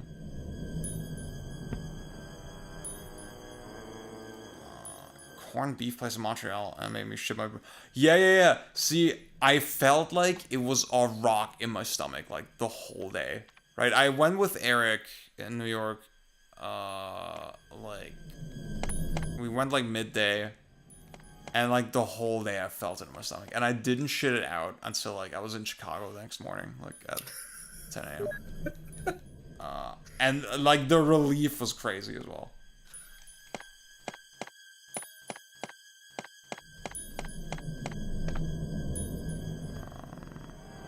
Do you think they put something in your food because you're Lebanese? Nah. I don't think they clock me. They think I'm quote unquote American when they look at me. No, are you America passing when you're there? Yeah, totally. We went to this one deli, and the guy there was Egyptian, and he started talking to my friend Eric. He started talking to him in Arabic, and he was like, "I don't speak Arabic," and he was like, the guy at the deli clerk, he was like, "Oh, you look kind of Egyptian, you know?" So I thought, yeah, whatever, right? And then I said to him, "Hey, do I look Arabic? I'm Lebanese." And he was like, "No, you look American." Wow. And my friend Eric, he's Dominican. Like, that shit was awesome. That was a humiliating experience, I'm not gonna lie. I'm not gonna live that down.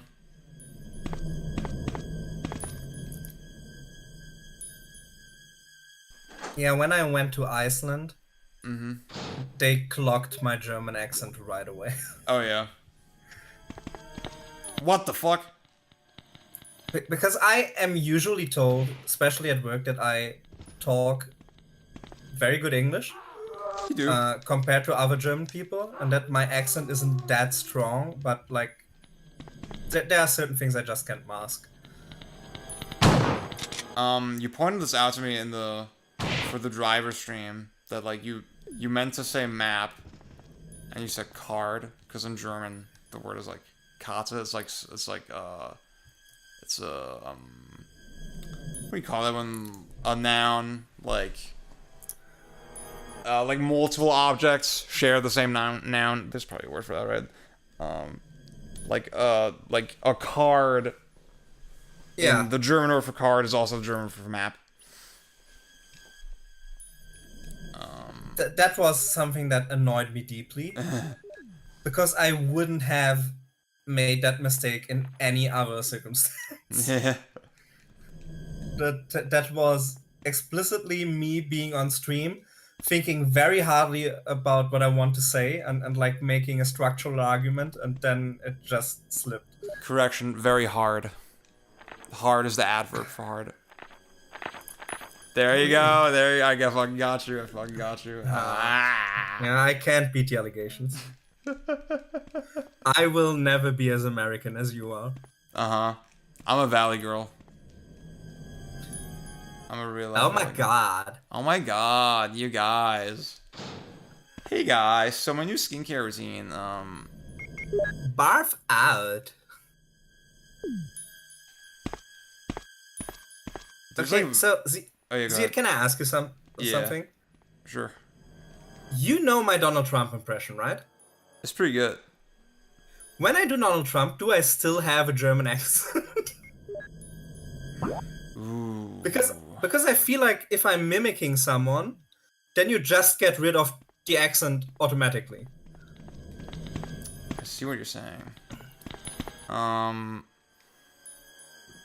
I think it's instance enough that like you sort of focus on the Trump and less on the overall speech, yeah.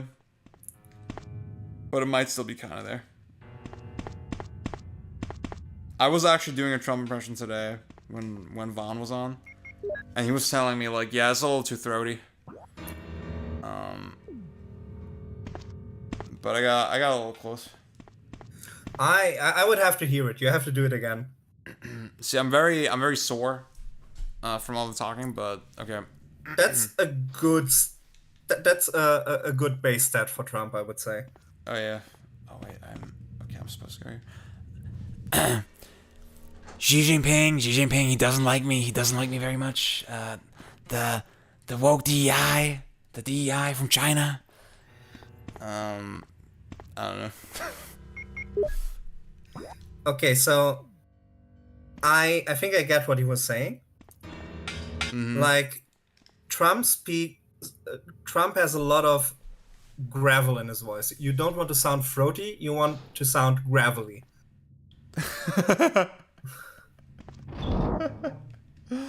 Oh my god.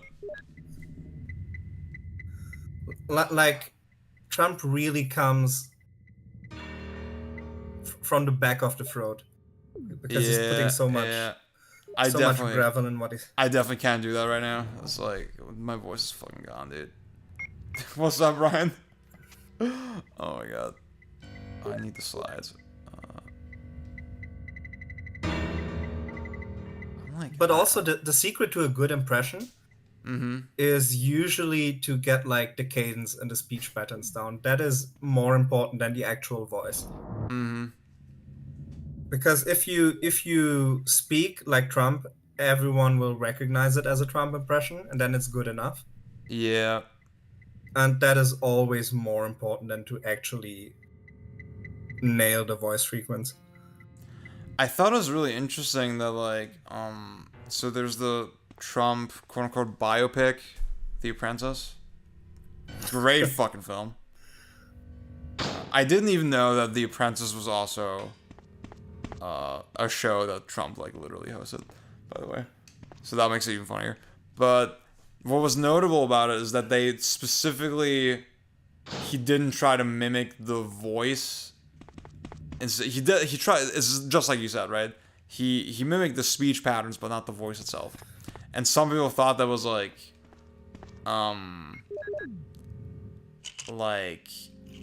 that didn't really work, right? Somehow. But I feel their justification was like, well, we didn't want to sound like an impression, right? Because I think it is too common. So I always thought, I haven't seen the movie yet. I want to.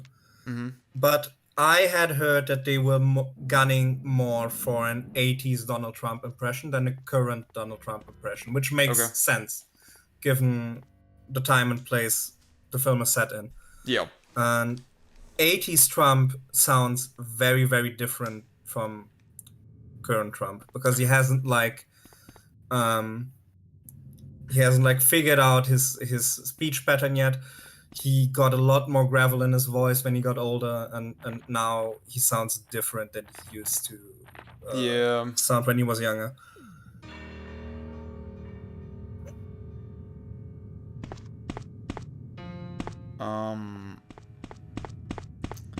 I can definitely like feel that. Like I remember there was that famous interview where he says like, "Oh, if I go broke, then I'll go into politics." And like you can tell it's him from listening to him, but like it's true. It's not quite the same. It's not quite the same Trump. I think he actually entered the presidential race in like 1996 or something to sell a book. That's awesome. I don't know that. And there are people who speculate that he only did it again in like 2016 because he was selling another book and he was just hoping for higher book sales. And then it just evolved into his own thing. Yeah.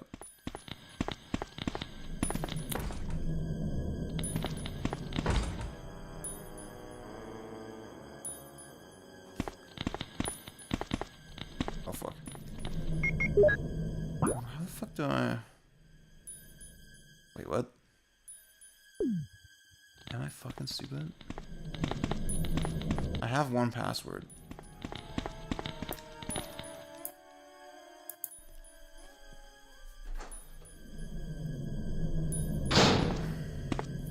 Do you think Resident Evil plays a hand in our recent history with COVID?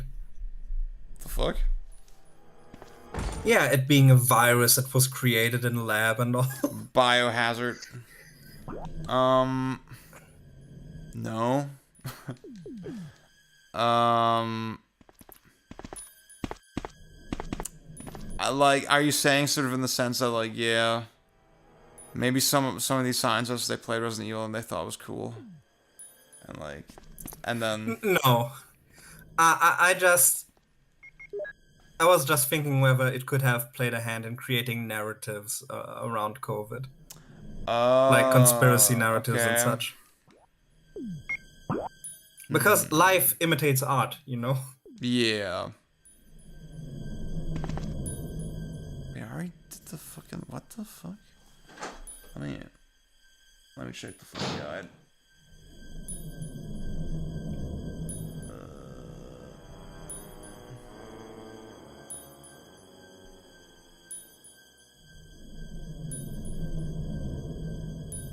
I wonder... Here's a question for you. Mm-hmm. Do you think it would be funnier if Trump were the president in the Resident Evil universe or the president in the Dead Rising universe? Oh my god. Because he fits right into Dead Rising. He does. I think Dead Rising 2 especially, because it's like Vegas. You can make that work. The thing is with Resident Evil, like the outside world existing is like such a... Leon says Ivanka in RE4. It's true. And then he kills the president in 6. So there you go. Wait, what? Okay, lab. Oh, does RE6 kill the president? He does. Leon, like the president turns into a zombie, then he has to kill him. That's like literally how the game starts.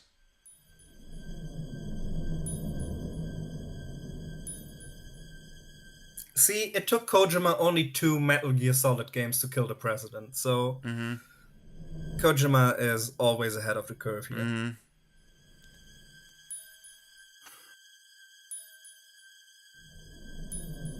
Oh, I didn't go through the vent yet. I'm an idiot. Oh my god, I forgot about it. Fuck. Okay, there you go.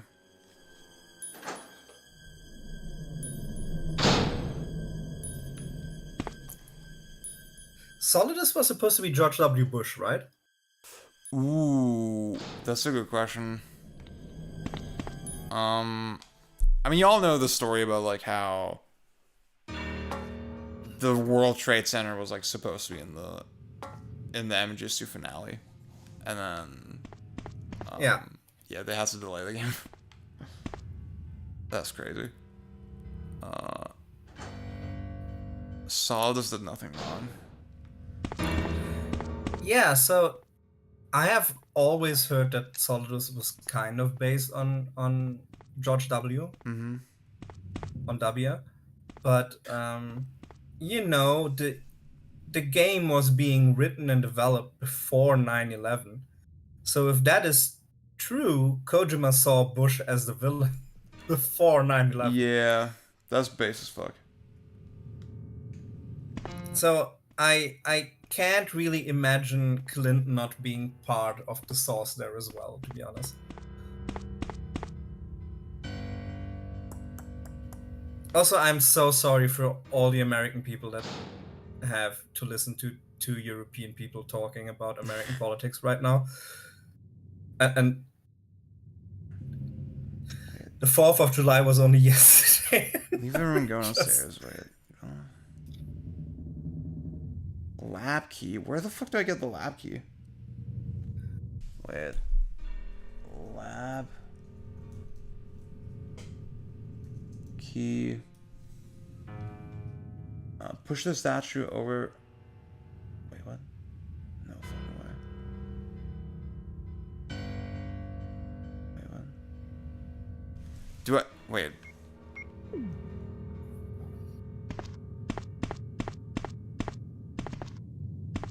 Am I fucking dumb?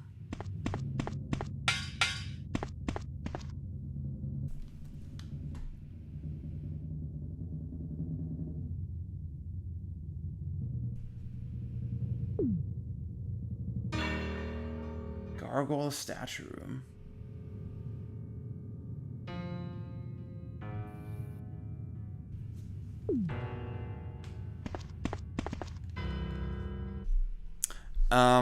René, I want to ask you, like, what's your relationship with Resident Evil, actually? Is there I haven't one? played. Okay. There is one. The movies. No, I have not seen a single Resident Evil movie actually. Thank God. But I had a magazine, and I think it was like an official PlayStation magazine at some point, where they were listing the 100 best games for the PS2. Mm-hmm. And number 1 was Resident Evil 4. Hmm.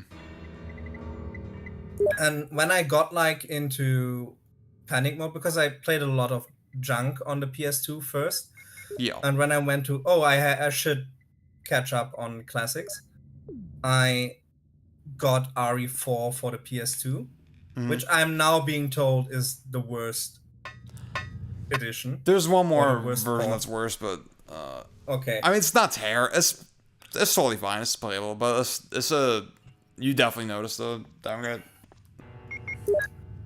Yeah, I started playing it, and that was just not my style of video game that I was playing at the time, and I got frustrated immediately and then never touched it again. Wait, what? Which made it particularly hurtful when you put Resident Evil 4 up against Apocalypse. Oh, okay. That's crazy.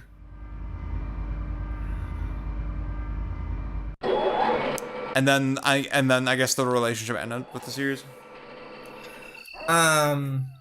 So no, I actually have the remakes of 2 and 3. Yeah. And the remake of Resident Evil 1 lined up on my PS5. Okay. I have just not gotten to play them yet. I'll say the remakes are like very different games. But like they're fine to start with, so.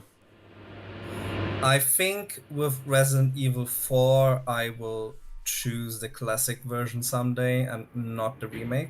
Mm-hmm. But yeah, I'm not in a rush to play those. Yeah. Like I have a job. I try to make time for movies because I'm a movie guy first. Yeah. And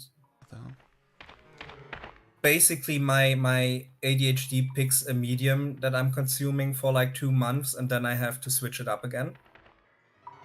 So right now I'm in a video game phase.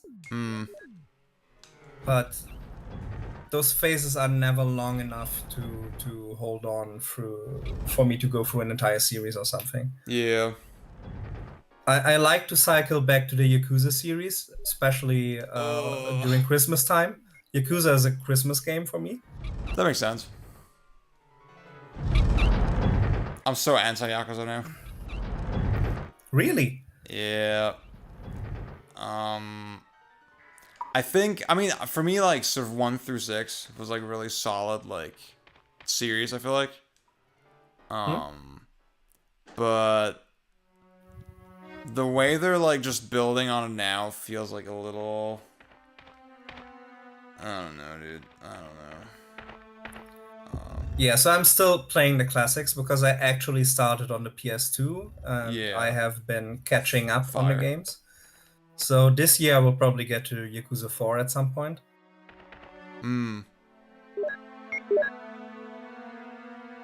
But I specifically refuse to start with the remakes of 1 and 2. Yeah.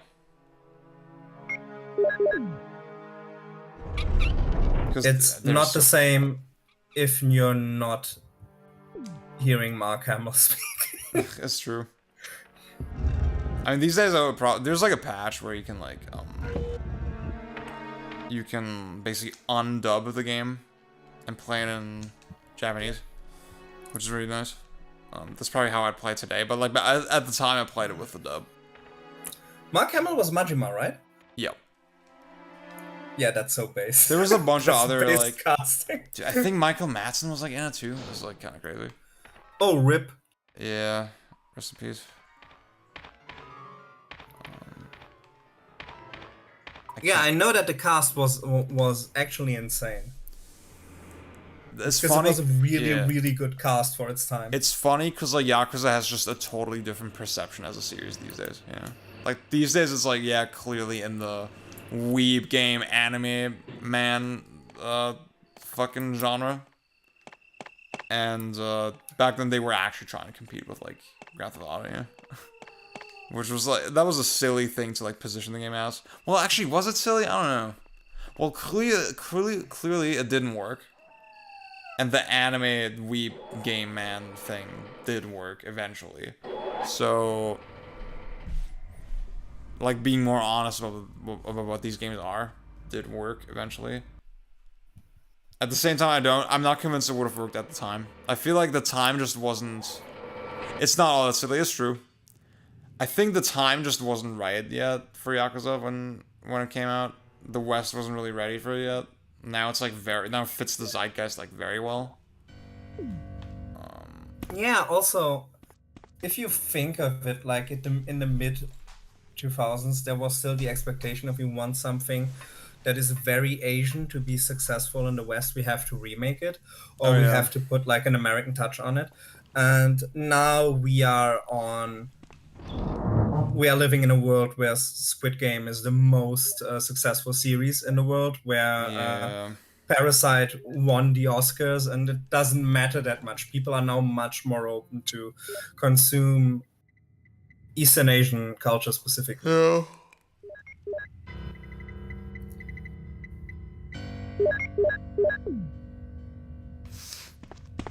Because like you probably didn't hear of it, but the New York Times released a list like a week ago with the 100 best films of the new millennia, so of the past 25 years. Yeah.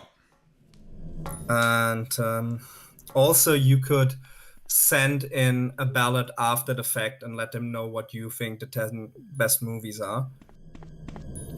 And I put The Departed on my ballot. Yeah. And I got a surprising amount of shit for it. The hell? I haven't seen it, so I can't comment on that, but like...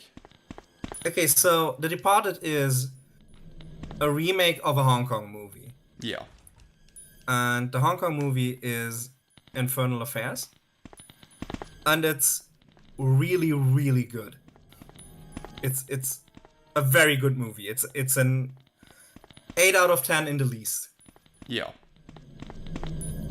But I think that I like Scorsese's skill a little bit more. So, but if you say that you like The Departed, there's always like an assumption that you haven't seen Infernal Affairs or that you're shitting unfairly on the Chinese original.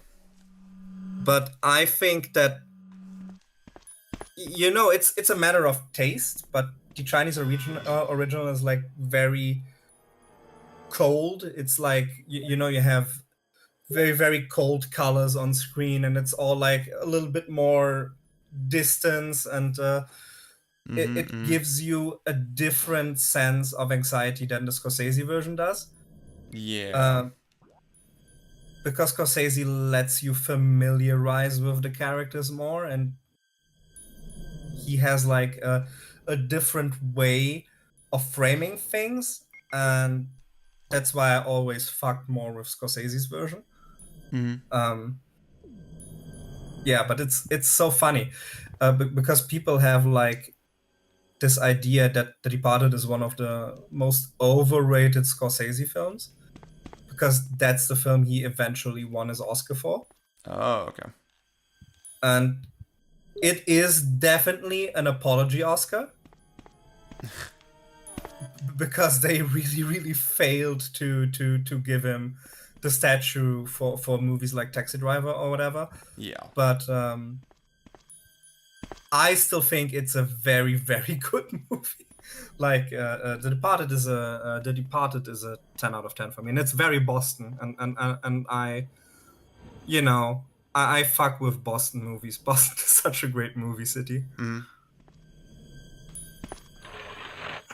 Unfortunately, I have nothing to add to that.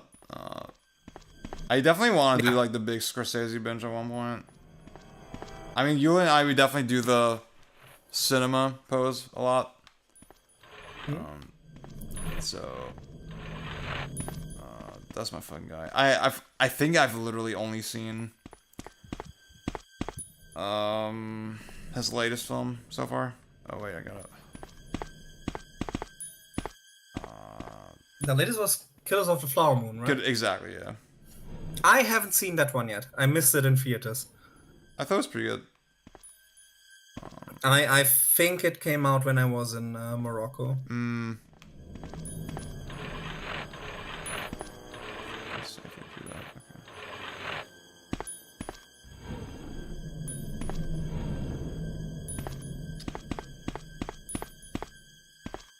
Okay. Guys, Yeah, a this lot person's of crazy. the Scorsese movies that I really, really like are the ones that get less attention from him. I was gonna say, I was lying. I saw Wolf of Wall Street recently for the first time. Thought that was pretty good too. Okay, that scene with Jonah Hill, he's like coming down to the party. He sees Margot Robbie for the first time. He's like, she's perfect, and he just vigorously fucking jorks it. I'm like, yeah, I get it. So I think you weren't there for the discourse at the time when it came out. No. So do you think that The Wolf of Wall Street is a serious movie or that it is a satire movie? I think it's a satire with like a serious point. Yeah. So this was an actual discussion around the movie when it came out because too many people took it seriously and were saying that it was glorifying like the Wall Street lifestyle. That's so fucking dumb. Oh my god. Oh my god, I hate the internet. But, you know, because they're doing like all the cool parties and having the cool dialogue and such. And I was like, this is clearly satire. Like, it's basically Scorsese riffing on his own gangster movies by trying to fit a very, very ridiculous Wall Street narrative in the same structure. Yeah. But just showing how these people are wannabe gangsters and are completely empty, have no honor codex or codex of honor or anything, and I see it more as Scorsese satirizing himself than actually glorifying Jordan Belfort. Yeah. See, I think it's also like, okay, you can, I mean, I don't know, dude, like I don't understand where exactly that line is, because, like, okay, you recognize that the character is, like, a scumbag. From, like, through watching the film, you have correctly identified this. And then you still thought it was also glamorizing him. How is that possible? It makes no sense. And then, I mean, there's also the element that, like, okay, well, you know, humans are complex, right? Like, do I have to see a character exclusively in their worst moments to understand that, like, yeah, overall, this is not an aspirational figure? Like, I don't know. So, I think nuance. one of the issues here is that Scorsese comes from mob movies. And, you know, mob movies are always a little bit on the edge of glorifying the mob lifestyle. Yeah. Because they treat mobsters with a sense of respect and dignity. Yeah. Like, it ultimately goes very wrong for all parties, and that's definitely the take that you're supposed to get. But also, you know, you get why people are sucked into the mob, or why people subscribe to that lifestyle in the way it is portrayed in movies. And I don't see that in The Wolf of Wall Street, because, like, all the characters are pathetic. Exactly. they have no dignity whatsoever. They are shallow, they are empty, they are kind of dumb, all of them. But they are also very full of themselves. Mm-hmm.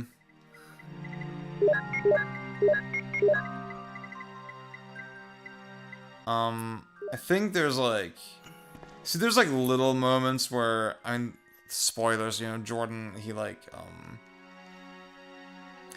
sorta has to sell out all his quote-unquote friends at the end, right?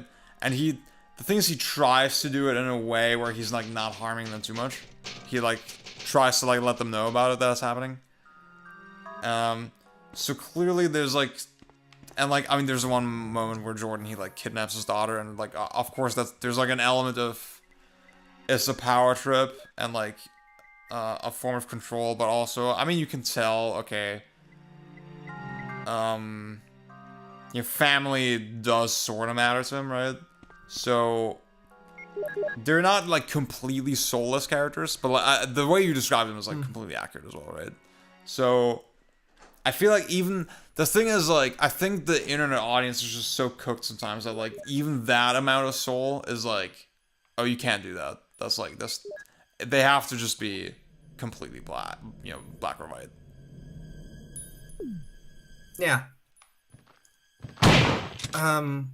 It's funny because when I think of The Wolf of Wall Street, the moments I think of are like the ones that are very, very pathetic for everyone involved. It's like the scene where he took drugs and is crawling on the floor. Oh yeah, it's so sick. It's a scene where he's talking to Matthew McConaughey, and Matthew McConaughey's just selling him bullshit about how you have to jack off 2 times a day if you want to do good business. Mm-hmm. It's scenes like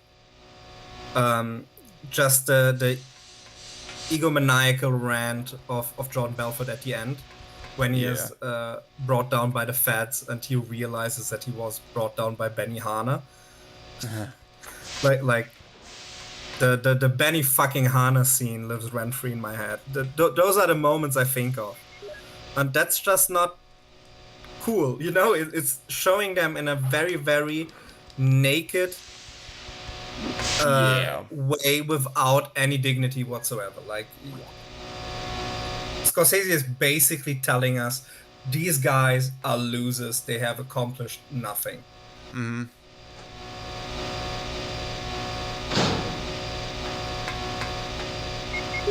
Yeah. Which is like very different from Goodfellas, where things go badly, but even in the end there is like some nostalgia for the good days before everything went to shit, right? And and here it's just people wanting their money back. Yeah. I think, I mean, you see that there's a recent trend on the internet of like, I think less and less nuance in general. And there's a whole stupid discourse about like, oh my god, sex scenes and movies are so unnecessary. I don't know if you saw that, but... I did. It's I like think all the same those shit. people are babies. Yeah. Like, whether you subscribe to it or not, sex is like a part of the human experience and human life. Yeah. So, of course, it has a place in movies because we are telling stories about human beings and what makes them human.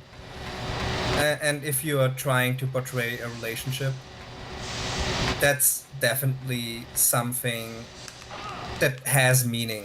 Yeah. And yes, there are a lot of sex scenes that are exploitative or unnecessary.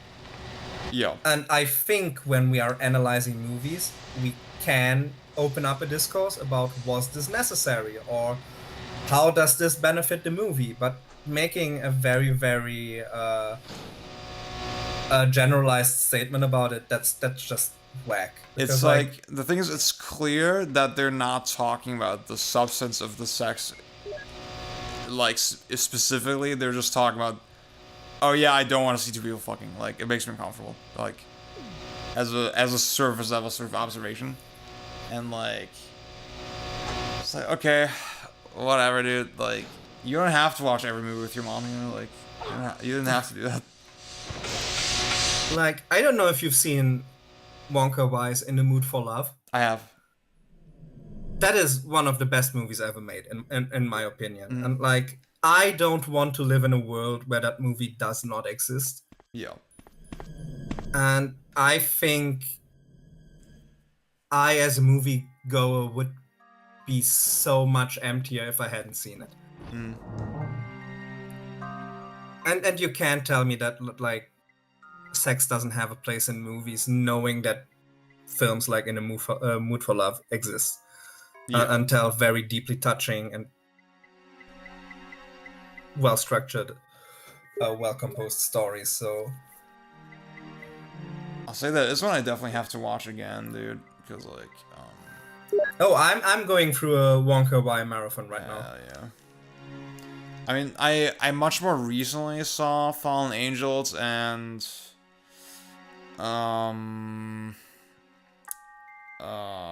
Chungking Express. I thought they were both really good, but they were like solid, sort of like 8 out of 10 for me. Just really like funny and charming. So Chungking Express is next on my list. That one will be a rewatch. Yeah. I don't know what rating I give to it the first time I saw it, but I remember regarding it very, very highly. I have not seen Fallen Angels yet. To be honest, with Chungking Express, I thought it was like very entertaining, very charming, cool movie, but I was like a little confused that it was like that as beloved as it is. I couldn't like quite sort of relate to it on that level. Yeah. So I will have to rewatch it because Yeah. it's been some years in my case. And I'm curious about it because I think that Wonka Wai movies might be classic movies that benefit from rewatching them. I think that's like I feel like that's probably accurate. I get the same sense. Like every 1 to 2 years, I rewatch The Big Lebowski, which is not like the deepest movie ever made or anything. Like it's a comedy. But every time I rewatch it, I discover new jokes in it that I haven't noticed before. There is so much subtle shit happening in the background in that movie, and I love it, and that's why I keep watching it over and over again. And that one has started as an 8 out of 10 and has become one of my absolute favorite movies because I can always go back to it, and I know that I will notice something new. Fuck yeah. And Björn hates that film. Oh, really? That's funny. Well, he doesn't hate it, but Björn doesn't fuck with the Coen brothers. Which is a take that I don't get. Okay. And I don't think he should be calling me out on my Quentin Tarantino hate if he doesn't fuck with the Coen brothers. That's just putting it out here. Oh, fuck. Wait. Rebecca, you're safe. Uh-oh, wait. Saw you in the garden. I've caught up with you at last. Well, I'm glad you're all right. Don't go out alone. I think I need to... Wait. I need to reload. Yeah. Because, like, I haven't saved Jill yet. I did all the shit for it. I saved right before this. That's fine. What was I gonna say? Bjorn seems like a Tarantino guy. Like what? Like a Tarantino guy. Yeah, he is. I mean, I'm okay with Tarantino. I haven't seen all of them though. There was this interesting. There's this channel that I watch, Broy Dejanel, and she like did a. Yeah, it's a great name. She did this like, sort of retrospective on Pulp Fiction, and she was like saying like the biggest criticism against it that's like very common is that like it is sort of just empty calories. It's like empty references, and like style, like just completely lost in its style, kind of. And I think Bjorn is like also someone he definitely, his main thing is like, is the thing entertaining, right? If it's entertaining and fun, like, then I don't need I don't need like something like stronger sort of undergirding it. And I think that's a totally fair way to watch movies. I feel like I need like, okay, I need like a theme or something, you know? I don't know about that because Björn likes films that are fairly not entertaining. Okay.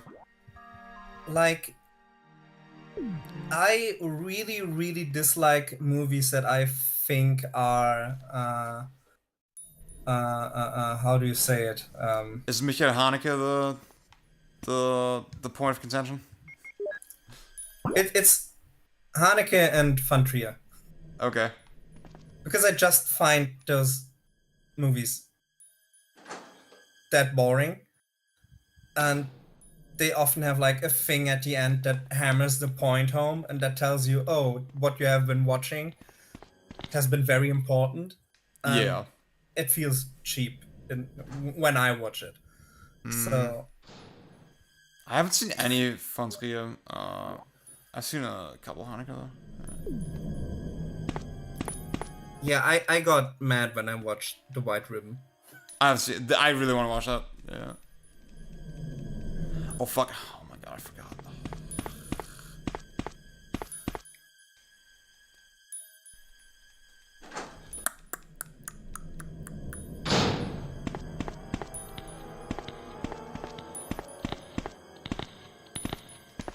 There's something else I wanted to say about movies.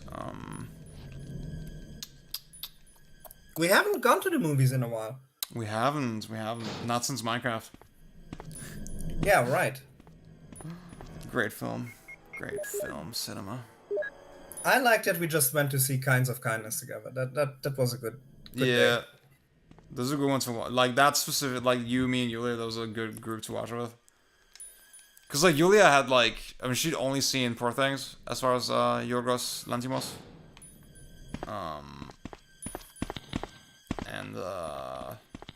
I'm sorry, I just need to say, I get so fucking pissed off when Americans say Lanthimos.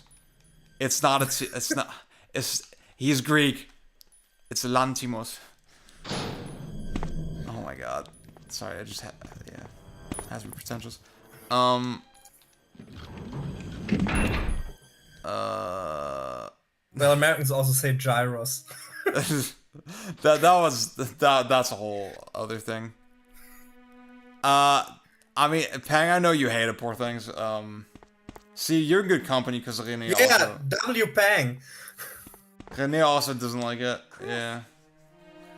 Which is like, I'm so normal. I have the most normal fucking opinion. Like, literally everybody loves this movie, and I'm like surrounded by haters somehow. Look, I don't hate Poor Things. I'm just kind of on it.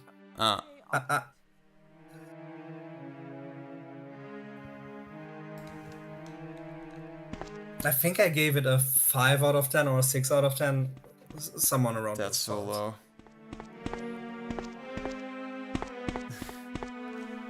See, here's the thing. Like, Pang, we all know if you were attracted to Emma Stone. Not Emma Stone? Wait, is that her name? What the fuck?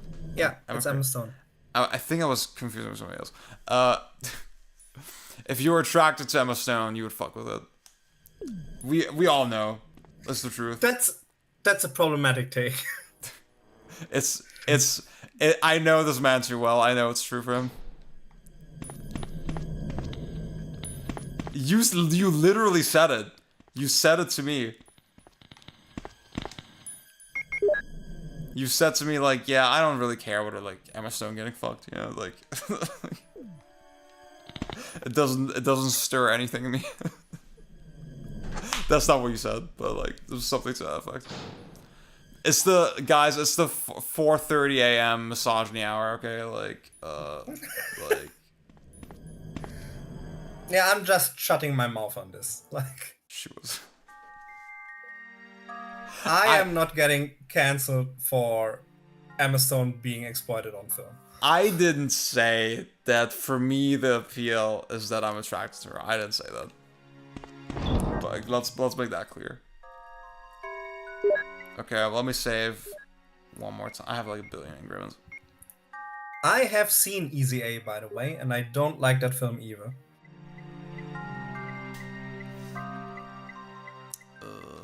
Magnum rounds.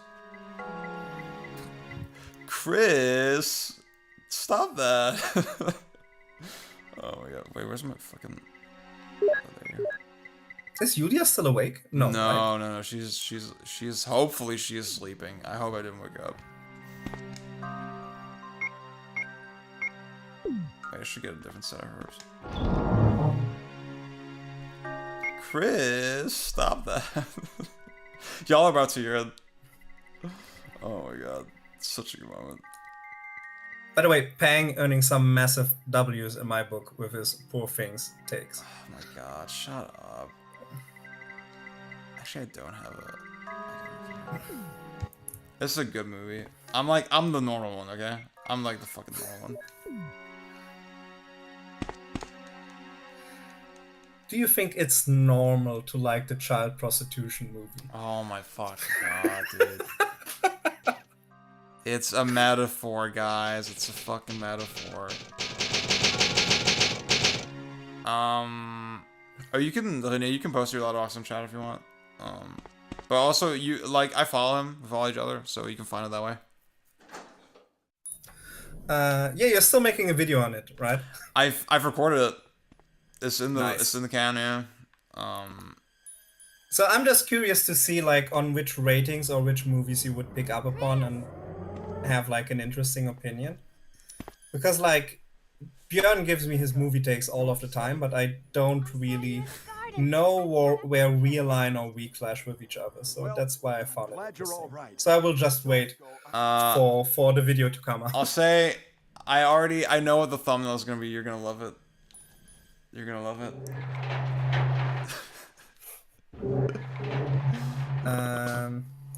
Okay.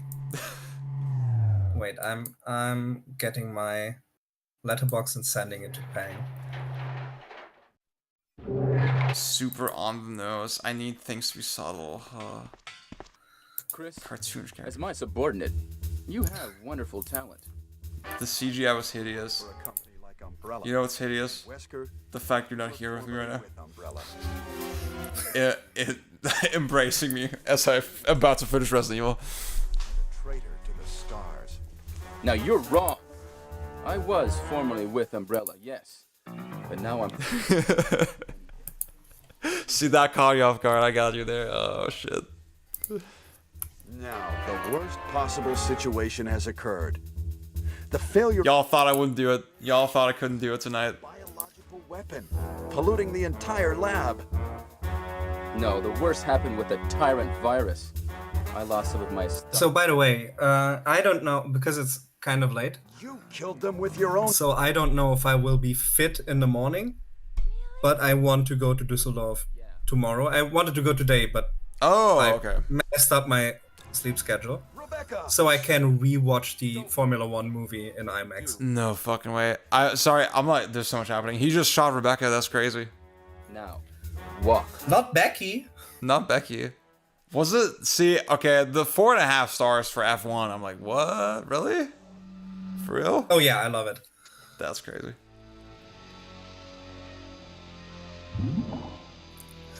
I'm gonna be real. It was like not a 9 out of 10 for the longest time, but like the action cinematography in the end, just that's too good. That's undeniable. I may have to hop on. And it's from the same director who did Top Gun Maverick, which I didn't see. So this was like my first true Kaczynski experience. And you know, I kind of get why everyone was so enamored with Top Gun Maverick back then. I haven't seen that one yet. You're pitiful. It's a very, very simple story. It doesn't reinvent the wheel. It doesn't tell you anything new. It's a sports story, but like, damn, the racing is too good. Whether Tyrant is a failure or not. Okay, guys, I need to really hear the dialogue. This is really important. produce it on my own. I don't know when exactly Wesker hits the line, but oh, I'm so excited.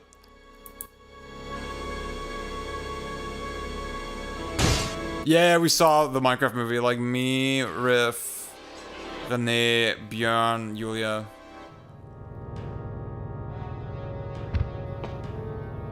Go to hell. Jill will join you too. No way. Don't come this way! No! Oh my god. Oh, this game is so good, dude. Oh, fuck. You can't kill me. Are you guys seeing this right now? This is so awesome. Oh my god. I can't hear the dialogue. I'm just seeing. Oh yeah, cutscene. yeah. Because you're. Yeah, I'm sorry.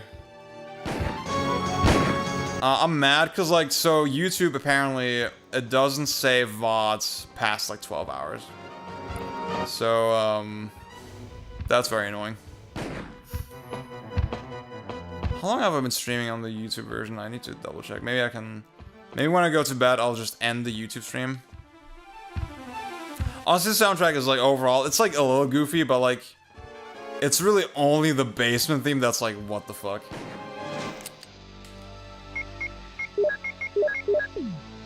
Wait, Wesker gets killed? No. He comes back. Okay. Yeah, I was a little bit confused because it's like the guy, right? Yeah. It makes no sense. Like, as early as Code Veronica, he's already back, so. So in the Saturn version, you fight a second Tyrant after this. Which, like, I'm sad I didn't get to see, but...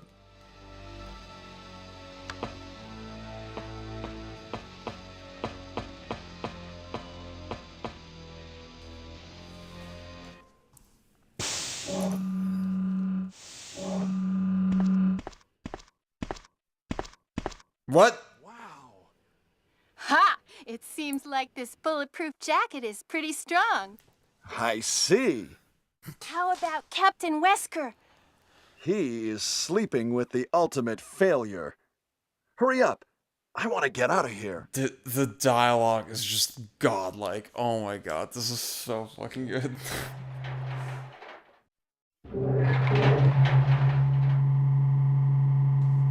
I think the door, this is such a nerdy thing to care about, but I think the door transitions on Saturn were 30 FPS. Because like I'm really noticing the 60 FPS right now. Excuse me, Chris. It doesn't fucking matter, but... What, Rebecca? I saw a research file in this lab. It said that a great deal of research on the Tyrant virus exists right here. We should blow this place up. We are already into it over our heads.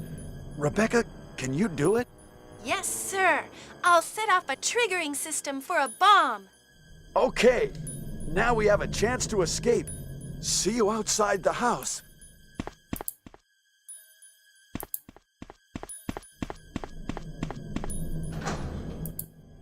Okay, what's the play? Huh, okay, I think I can save one more time. Cool.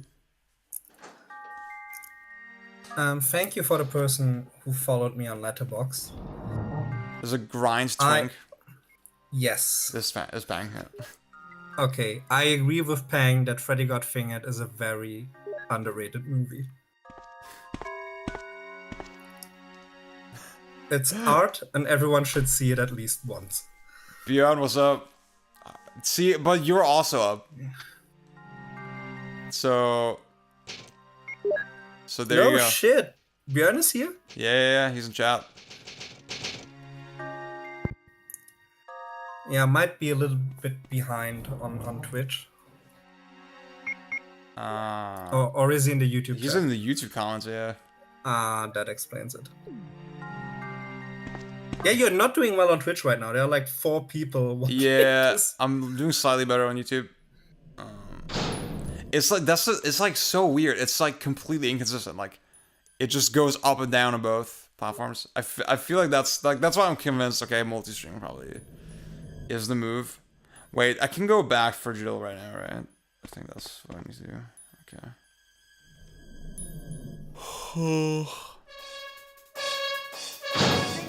What the hell?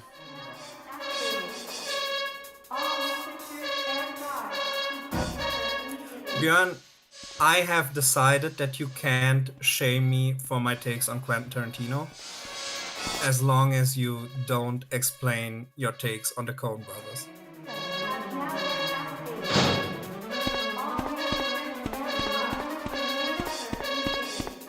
Also, The Big Lebowski finde ich vollkommen fein, aber auch ein bisschen 0815, ne?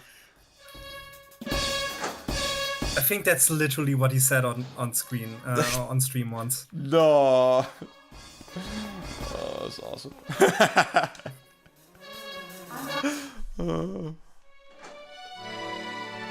Oh, the music. Jill, sorry for making you wait. Chris! Damn. Damn, she's caked up. What the hell? I knew I could trust you. Let's go. There's no need to stay. Why did they give her so much ass? Like, that's crazy. They didn't have to do all that. Like, it's a PlayStation 1. Calm down. It's her and Meryl Silverborough. True, true. But in MGS1 it served a narrative, so... I haven't seen a single... Actually, oh, I saw...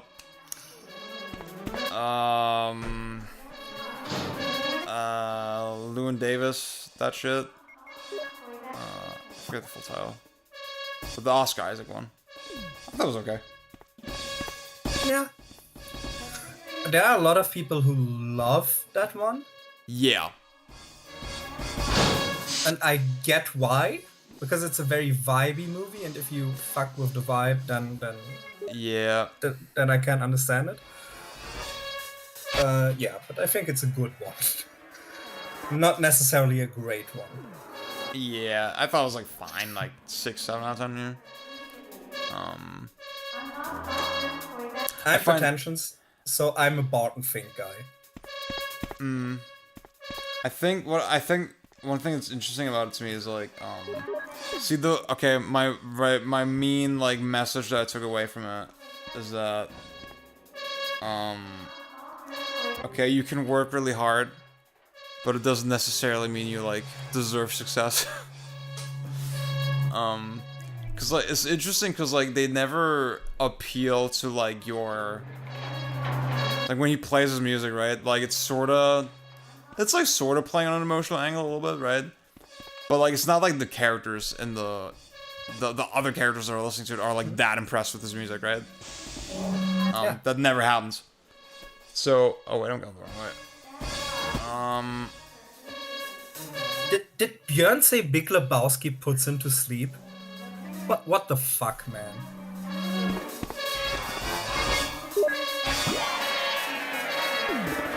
No one can hate me for shitting on Inglourious Bastards after this. René, what's your Anora take? We talked about it. Oh, we did? I liked it. The thing is, I think we talked about it, and like then I saw you gave it a 3.5. I was like, what? Yeah, it's a good time. I was on the fence in between 3.5 and 4 stars, to be honest. Okay. I don't think it's necessarily Oscar material, to be honest. Mm-hmm. That being said, Mikey Madison's performance is incredible, and that is definitely deserving of an Oscar. Yeah. So, oh, fuck. I think for me, like, yeah, I think just like how like it's such an insanely funny fucking movie, and yet it weaves the sadness, the quiet sadness of Anora, in like so. There's this undercurrent of sadness like constantly, kind of. And then the way it pulls all that together with the ending is like, oh, chef's kiss. The ending is so depressing. Yeah. Like, Jesus. Yeah. And what I like about Anora is that it feels like Sean Baker playing around with different genres and trying out and shifting. the narrative from this type of genre convention to the next one, and it all is very seamless. So that's fine. It's a good time. Let's get going. I think I will have to rewatch it at some point. I've only seen it once too, so. Absent Eagle, I have not seen Blood Symbol. That does not ring a bell. I haven't heard of it. Simple was the first Coen Brothers movie. That was a little bit rough around the edges because they hadn't figured out their style yet, but it's surprisingly stylish for a Coen Brothers movie. Like that one has neon lights in it. This is Brad. I have a fuel shortage. Okay, this is the last try. If somebody's alive, please send a sign. Like I like from the Coen Brothers, I like Fargo, Barton Fink, The Big Lebowski.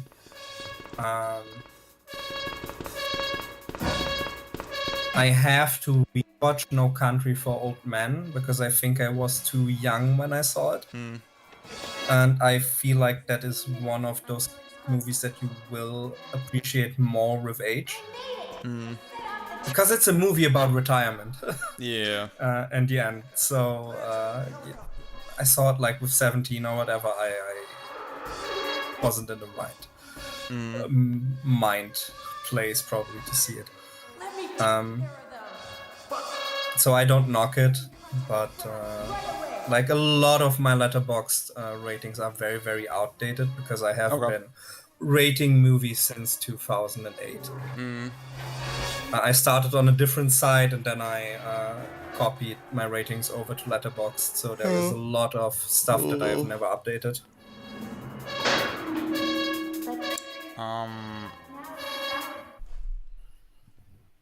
What's like one movie you'd like me to watch? Ooh, one movie I'd like you to watch. That is interesting. I try to cater very meticulously to the people I enjoy. I recommend movies to. Recommend movies to.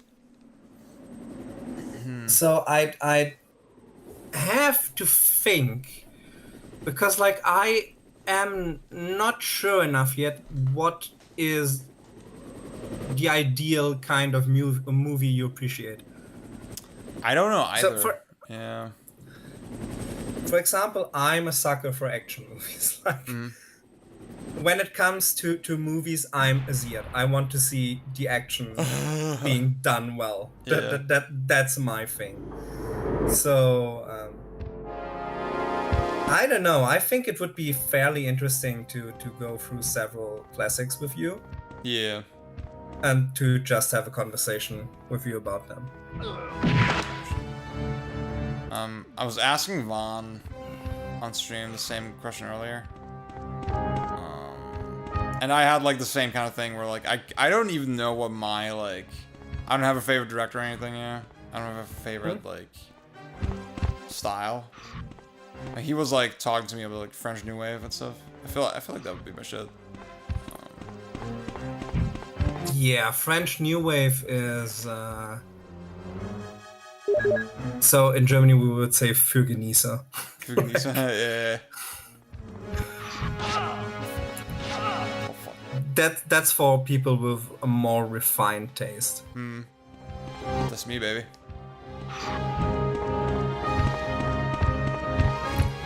So I don't know, have you seen a lot of David Lynch films? I've seen Mulholland Drive. I've seen Lost Highway. And I've seen like first season of Twin Peaks. And we're in season 2 like a little bit. We still gotta finish it. Yeah, so how did you feel about Mulholland Drive and Lost Highway? Mulholland Drive was a fucking riot. That shit was like insanely entertaining. To like try Okay. to fucking. The things now that I'm thinking about, okay, it's like the movie's not that complicated, right? But in the I was watching it like with a big fucking crowd of people, and we were all like, "Oh, what?" Is Constantly. Mulholland Drive a party movie? I have never seen it that way. The thing is, okay, so I used to organize like the movie nights at my school, at my university, and like I picked it for that, and I like expect like it was a big crowd, but I was expecting, okay, we were like we would be locked in and like try to like connoisseur enjoy it, and instead it turned into a party movie like organically. It was very strange. Wow. But yeah, I liked it. I need to see it again for sure though. Yeah, maybe I might profit from rewatching it in a crowded setting. Mm-hmm. Because like when you watch it on your own, it can get tiresome. Oh yeah, I get that. But yeah, so because you like David Lynch, I do like David Lynch. Yeah. I think that's a good benchmark to think about in what direction to send you in. And so I know I can trust you with the weirder stuff or the more out of the box stuff, and you will probably like it. Mm-hmm. The music here is crazy. So you know what? Oh shit. I think the movie you should watch is Freddy Got Fingered. Freddy Got Fingered? Okay. Like I'm going with the Pang pick here. Because that's a typical movie that you will either really like or really hate. And I would be curious to know whether you would want to appreciate it or want to loathe it. Is it like, what a tough guy, you've closed this case completely? That was awesome. Oh my god. Dude, guys, I didn't take that long, see? It was only, wait, how much? Oh, well, it was like only 6 hours. It's only 5 in the morning, no worries, bro. The game said it only took 6 hours. So Freddy Got Fingered is it a comedy? It is a comedy. Yeah.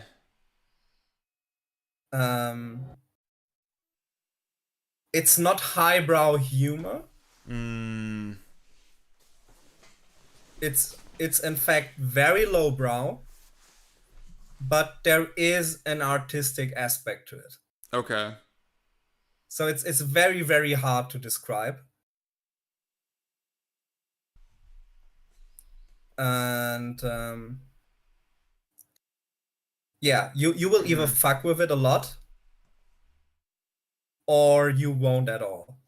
And I think that in the end, your opinion on Freddy Got Fingered will say something about you. And your openness to art. Okay. Interesting. I haven't seen a lot of the Eric Andre show. That's interesting though. I'm like that. I'm too European. Okay, wait. Let me check. Like, so last night I did the thing where when I went to bed, I put on a playlist of a bunch of my old fucking videos. I'm not gonna lie, I'm too embarrassed with them to like play the rest. So maybe I'm not gonna do that. I don't know if y'all enjoyed that. I think that is better than leaving the stream on standby the whole time. Yeah. The playlist was good. Was a good move. Okay. Also, Ziad, I know that you're not above a good cum joke. Yeah. And Freddy Got Fingered has plenty of cum jokes. So that's if you can fuck with that, you're in a good place. Okay. But yeah, it's basically a very lowbrow comedy, an anti-comedy, and a postmodern art piece at the same time. So y'all have are fun gassing with that it. shit like crazy, man. Okay, I It is an experience. I guess I gotta hop on. I wouldn't have thought of it if I hadn't seen Pang's profile, but I think that's actually an interesting movie to recommend to you at this stage, and depending on your opinion on it, The stage in we question. can fine-tune that shit. The stage in question being 5 in the morning. After finishing fucking Resident Evil. Okay, I think it's time to go to bed. René, thank you so much for hopping on like this late into the fucking playthrough. Yeah, thank you for having me on. I hope I could be of help to keep you awake. Honestly, yeah, it was very, like, I think I would have quit, like, if not for that. I would have quit for the night. So tomorrow... oh yeah, go ahead. Do you want to say anything? No, then I'm happy. That's all I wanted to say. Yeah, I think the plan of attack for tomorrow is, like, I'm gonna download... So René, for those who didn't see it, he suggested, okay, I'm gonna use the wheel. I'm gonna download a save file for the Resident Evil remake, right? And I'm just gonna unlock, with the save file, I'm gonna unlock all the modes. And then I'm gonna use the wheel to pick between all the, like, hard modes, right? It's gonna be Real Survivor, One Dangerous Zombie, or Invisible Enemy. It's gonna be one of those, and that's what we're playing.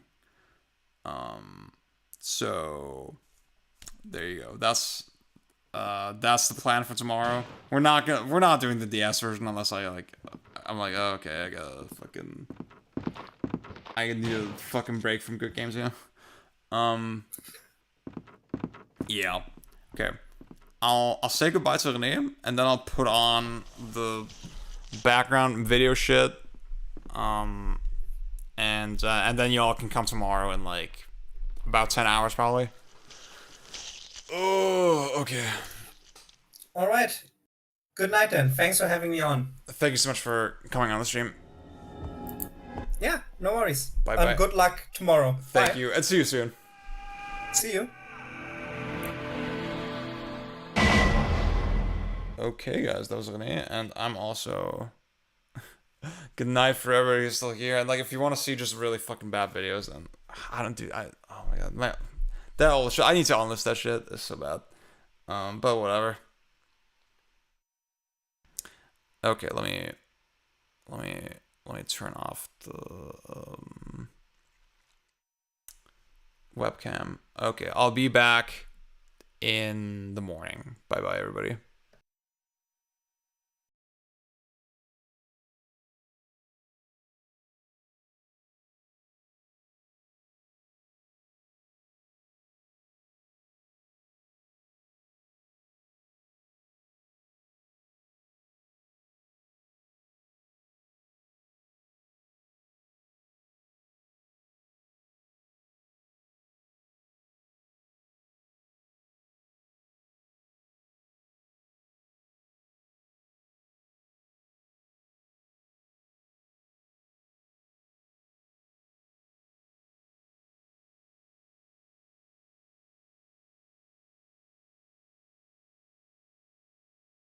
Like pathetic, and I do not get like, see, like if you listen to these you will see I do not fucking get 5 minutes to myself ever. Okay, actually, did you hear the door even ringing on the recording? Maybe you didn't. Maybe I just seem like a fucking crazy person. But yeah, I mean, I feel a little bit bad saying that Poon Poon is pathetic, right? Because, like, I mean, clearly he's severely depressed, right? At the same time, he's just such a piece of shit. Over many stretches of the story, and there's no excuse for it. And yeah, it's just like, that's the thing. He so I mentioned like his like single-minded obsessions a little bit ago. And there's parts in the story where he almost has something like resembling a structure in his life and a support system and people that care about him and people that want to help him. And then he still ends up sort of climbing back into his shell and like again going back to that obsession raid. and it's just so sad, like especially like seeing where the story kind of goes in the end. It really makes you wonder what the alternative could have been, right? For the characters and how else things might have played out, but yeah, like again, I think this idea of the younger generation just repeatedly doing the same mistakes and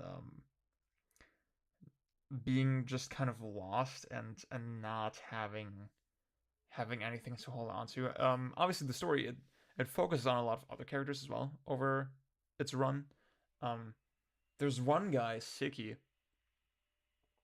that I think he's the character that I related to the most probably. In the sense that he what's this fucking noise? Ah! Anyway. He has sort of strong opinions about life, and like he kind of knows what he wants to do. But he is stuck in a rut. He is stuck in like a system that doesn't really let him express himself and do what he wants. And he's just a fun guy. He's the best character in the series. um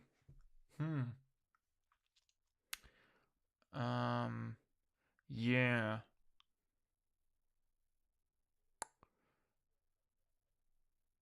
I really wonder, like, I would like to know from people who maybe can relate to Poon Poon. Like, that's as someone who has struggled with depression and like uh just like trying to fucking motivate myself and like just being sad for no reason sometimes, right? It's never been that severe. You know, I've never had it to this degree. And I'd be interested to know from people who like maybe can relate to Poon Poon a little bit more and like because I was always more in the position like yeah, I know what I want to do, but I just can't, right? And that causes me to be sad. um yeah, if you can if you've read it and you feel like you can relate to Poon Poon more than I did, I'd love to hear from you. And you know, to hear how you felt about it.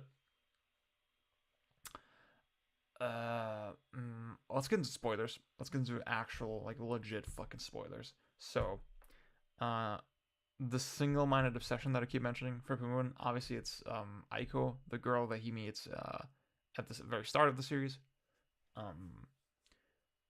who he makes a promise to her that he doesn't fulfill, and he feels really bad about it, and then it kind of haunts him for the rest of his life. And he the way he puts it is that she cursed him, right? He and like that obviously, I mean, that's like incel mindset, right? But the way it kind of plays out, it really does feel like that, right? It feels like he cannot move on because of her. He cannot commit to like any serious steps in his life because of her, because like he's still thinking about her. And yeah, like there's this other character, Sachi, who comes in and basically wants to draw manga with him. And that way he like sort of enters her whole friend circle, and for a minute it looks like he's gonna forget about Aiko and like things are gonna look up. But then he still inevitably you know, reverts back to like just his pathetic little isolated kind of self. And like sort of when he's at his breaking point, he meets Aiko again by chance. And what was kind of alluded to before at the start of the series is that Aiko has also a very problematic family. Her mother is very clearly abusive. And Poon Poon and Aiko, they have the idea, okay, let's just run away together. And yeah, they want to tell Aiko's mom about it, before they leave. And in the process, they end up killing her. Yeah, Aiko's mom gets really upset, tries to stab Aiko, and then Poon ends up killing her. Well, it's kind of up in the air how exactly things sort of play out, because later Aiko reveals that Poon sort of smashing her face in, that didn't actually kill her, and then Aiko just, gave her the final blow with the knife. But like, essentially Poon killed her, right? Now, see, what I think just Poon killing her isn't even what makes the whole part, this whole thing so dark. It's more just how he, like, from when he meets Aiko again, and then, just as they run away together, just the whole way he treats her is so insanely creepy. And I don't mean creepy in like ew, it's creepy. Like I mean it actually sends a chill down your spine, because like at that point he also has clearly become extremely abusive and controlling, right? The way he touches her, the way he talks to her, the way he sort of condescends her, it's so insanely gross, and it's like it really got under my skin in a way that I've never really felt before with any series, right?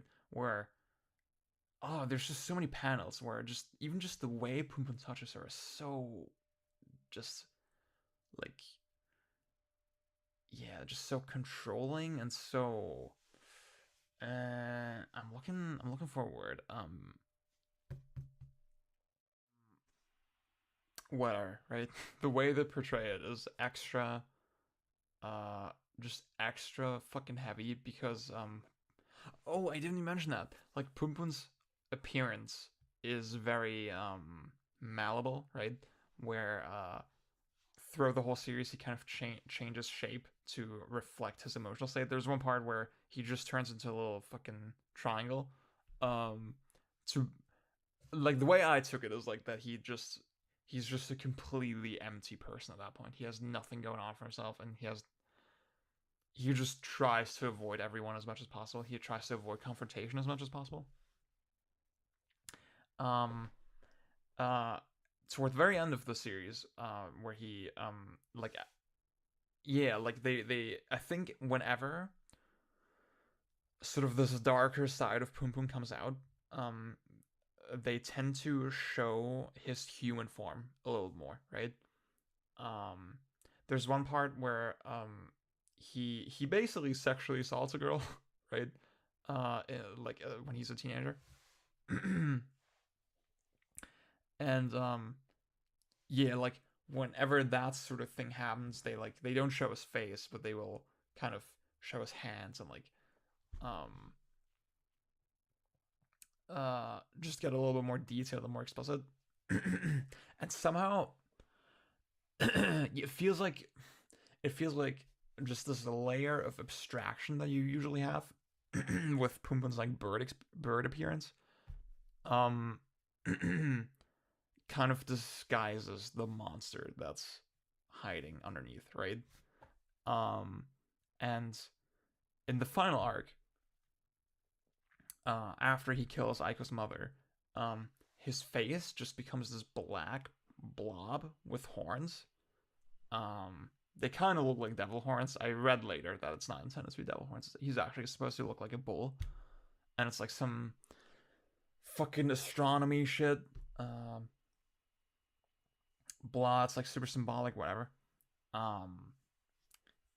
And the rest of his body is just his normal human body, and just that contrast is like, you may have seen an image of his appearance in that way, but it's just like inherently the way it looks, the way his body transitions into his head, and the way his head kind of sometimes just grows really big and really tall and really long, is so fucking insanely creepy.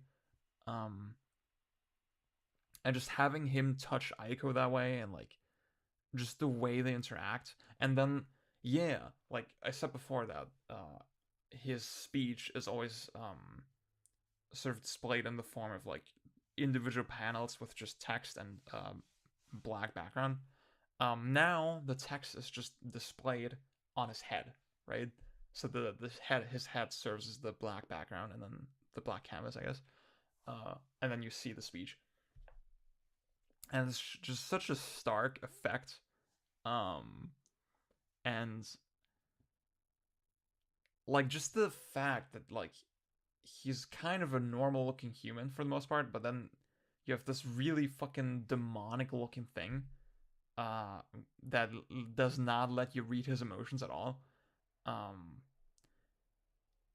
It's really fucking like, I think at this point in the story where you're so deep already, where you follow the character for so long, it makes it so hard to read. It makes it so hard to like take in all the events and like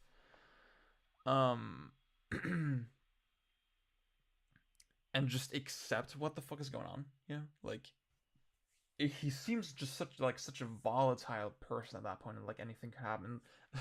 I don't know, for some reason one thing that really stuck with me is like he punches Aiko at one point and knocks one of her teeth out, and I don't know, just obviously like kind of calls back to her as a kid because her teeth weren't fully developed yet and stuff, blah. But like just that like the way the characters sort of they keep accumulating lasting damage, and like Aiko at that point. I'm remembering some really painful stuff like about the series. Like obviously she has some form of Stockholm syndrome at that point. And it's you see like really fucking detailed patterns of abuse. The way it's portrayed is so insanely subtle but also realistic, where there's points where Aiko, like for most of that part of the series, right? For that part of the book, Poon is like very cold and condescending toward her, and she like kind of tries to make the best out of the situation, tries to be warm. Then there's like short periods where Aiko will kind of try to gain dominance again, right? She will be a little bit condescending to Poon. She tries to get back some of her independence, right? In that way. And it's just so like I've seen this kind of thing happen in real life in relationships so many fucking times, you know, like there's these really subtle interactions where like a person who who suffers abuse and then has like maybe a short moment where they take something out of context, or they take like one thing that the abuser said and get really hung up on it to gain their dominance back, right? Okay, it's getting loud in the house again. Let me wrap this up real quick. It's just really interesting to see these very subtle, like you have to have experienced this kind of abuse and this kind of like gaslighting as well. Like, I mean, the scenario that I just described, right, where Aiko, for example, will just randomly kind of be condescending toward Poon, and then Poon sort of gaslights her about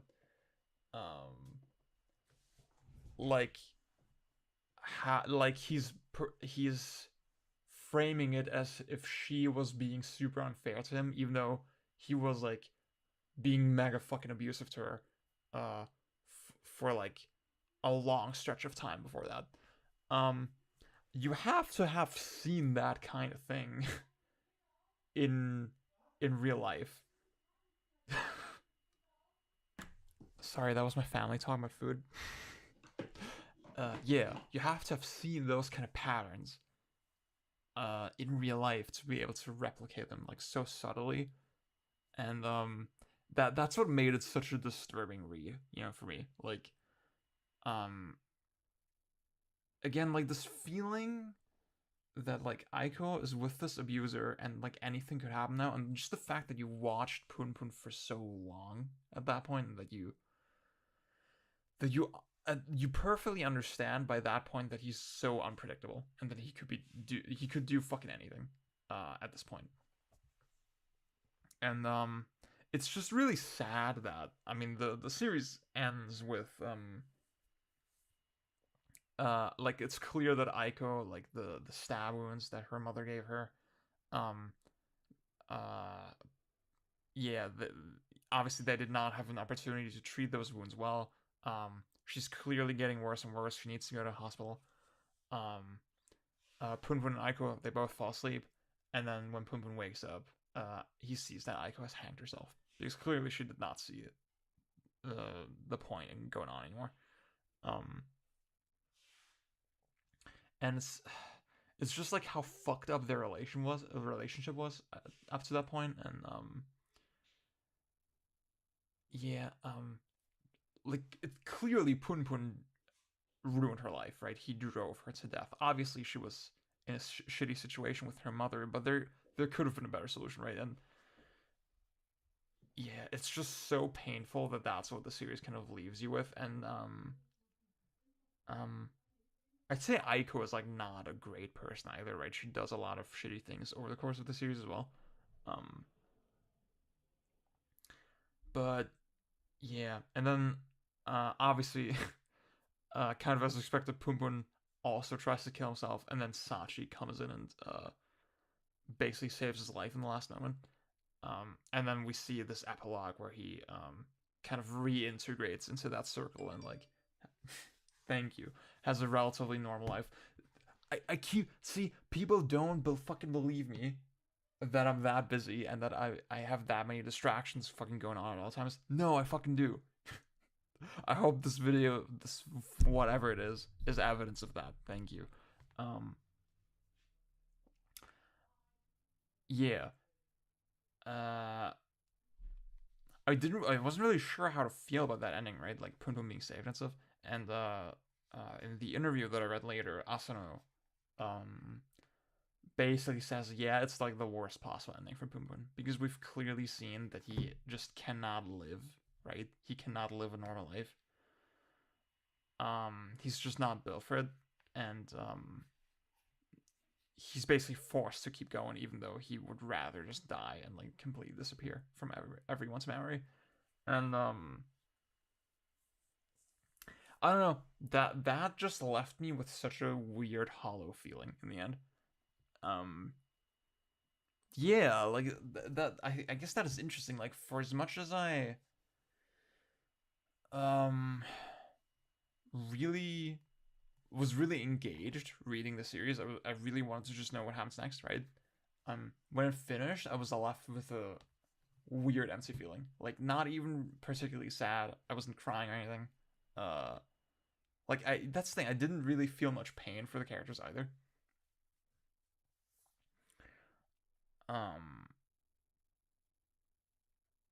It was just this weird ass empty feeling, you know?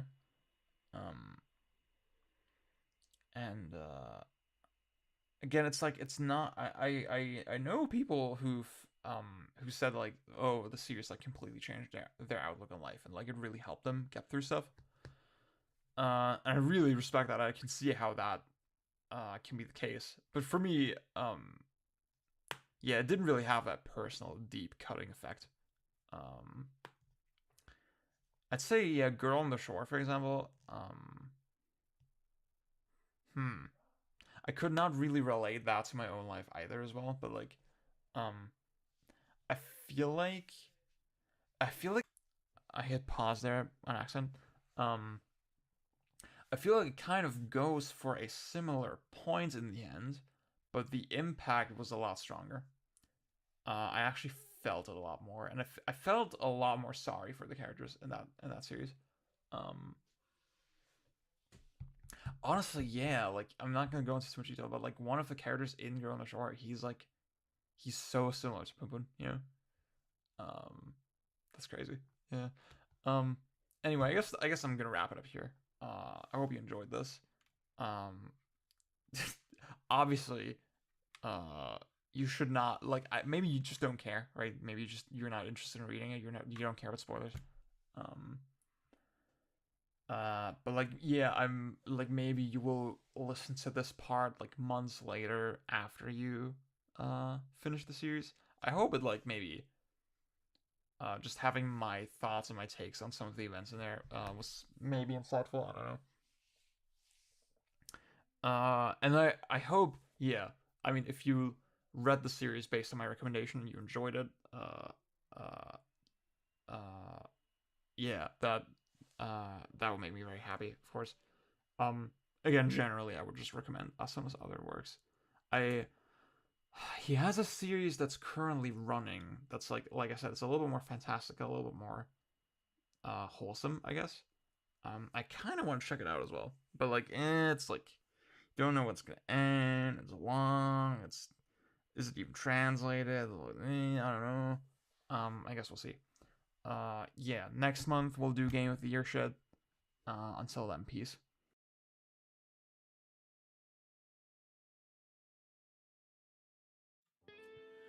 Woo! Okay.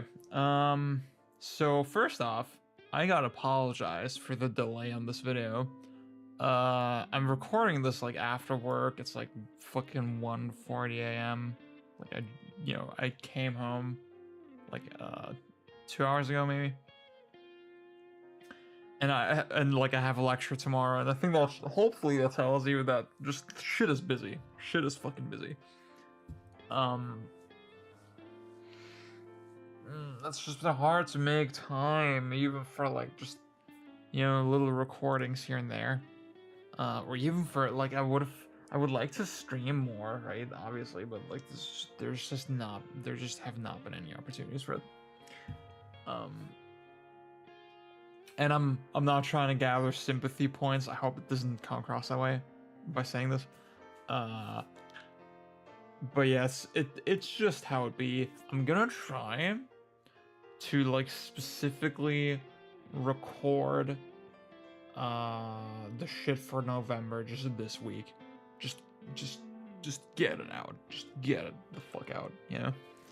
Also you might hear my Xbox like make the notification noise because I'm downloading Tetris Effect. Woo! Oh, you know what I realized? Tetris Effect is gonna like run better on the PS5. That's nice. Tetris Effect is like surprisingly demanding on the regular PS4, whereas that's where I played it originally.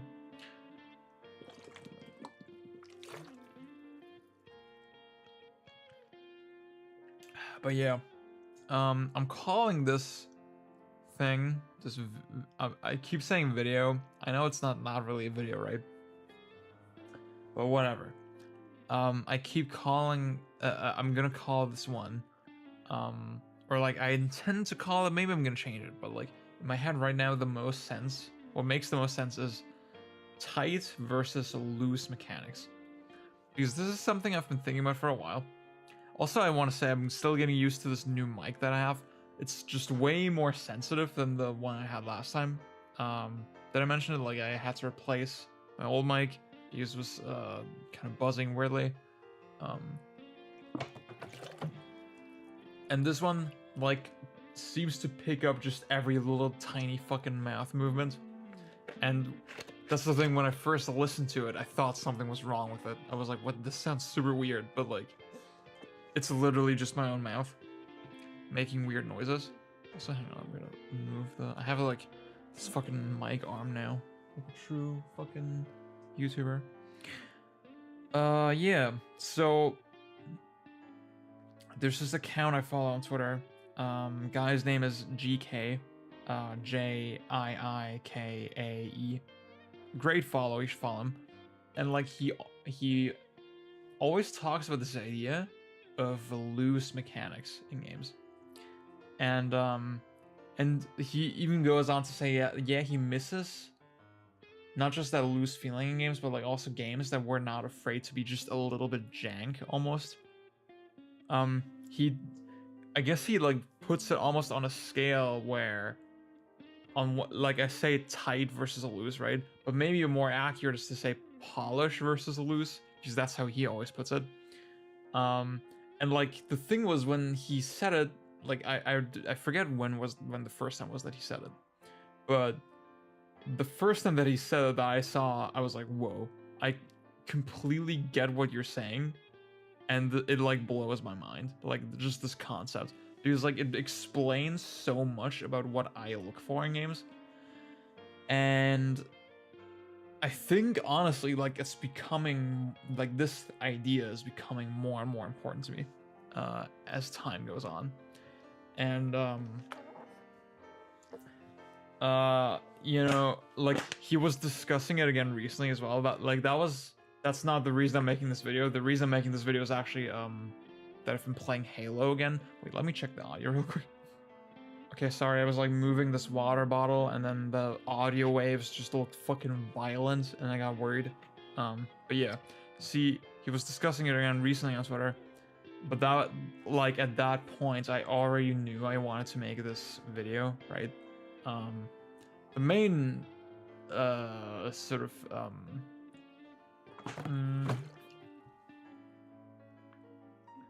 what's the word I'm looking for? Like something that causes you to do something. Something like instigator or something. Instigator, that's the thing. The main instigator of this was that I've been playing Halo again a lot. Specifically I finished Halo 1 and 2. I wanted to do like a review of the Bungie Halo games, or like at least I wanted to call it like rediscovering Halo, right? You know, for Patreon. I'm like thinking maybe should I wait like until I play all the Bungie Halo games again, or should I just do it now, just based on Halo 1 and 2? We'll see. And like Halo gives me that loose feeling. And but yeah, it's something I've been thinking about for a while, and yeah, so again, yeah, this is what I want to say. Going back to GK, right? What's really interesting is that he says that not just games, he appreciates when games are a little bit loose, but like he says, maybe even a little bit jank, you know? Just like this idea that a game does not always have like the most canned, snapped, polished animations, that everything is just a little bit wibbly wobbly and loose. I'm realizing that maybe this video is like a really bad idea because it's so hard to explain what I'm talking about. But it's really fascinating to me, and like it came up again in class as well, recently in design class, because like we have this connotation that when we use the word tight, usually we use it just to say that something is good, right? We use it to say, oh, if a game has tight controls, what we mean to say with that is like, that it's like very responsive, very snappy, very like, I mean, responsive, I guess, is a word with meaning, right? Like responsive to me is like, oh, like my action is translated, my input is translated into action very quickly, and very smoothly. Like Bayonetta is responsive, and Dark Souls would not be that responsive. That's, I guess, how I would put it. Even though, like, yeah, Dark Souls, you can play it with like low input lag and stuff, right? But it's still like deliberately pretty slow, right? Dark Souls is not a game that you would like probably. Actually, see, I remember Matthew Matosis, for example, used the word tight to describe the controls in Dark Souls, and it's like, it's so complicated, right? Like we just use any word for fucking anything. But personally, I think just like equating tight with good, and then like that's what I spoke up in class, and I said like, yeah, I think actually equating those two things is not that helpful. I think it's probably better to just use the adjectives as like descriptors for a certain type of feeling, you know? And honestly, yeah, like tight and loose are literally opposites. And yet I was like, I remember I was trying to explain sort of my thought process with this to my girlfriend.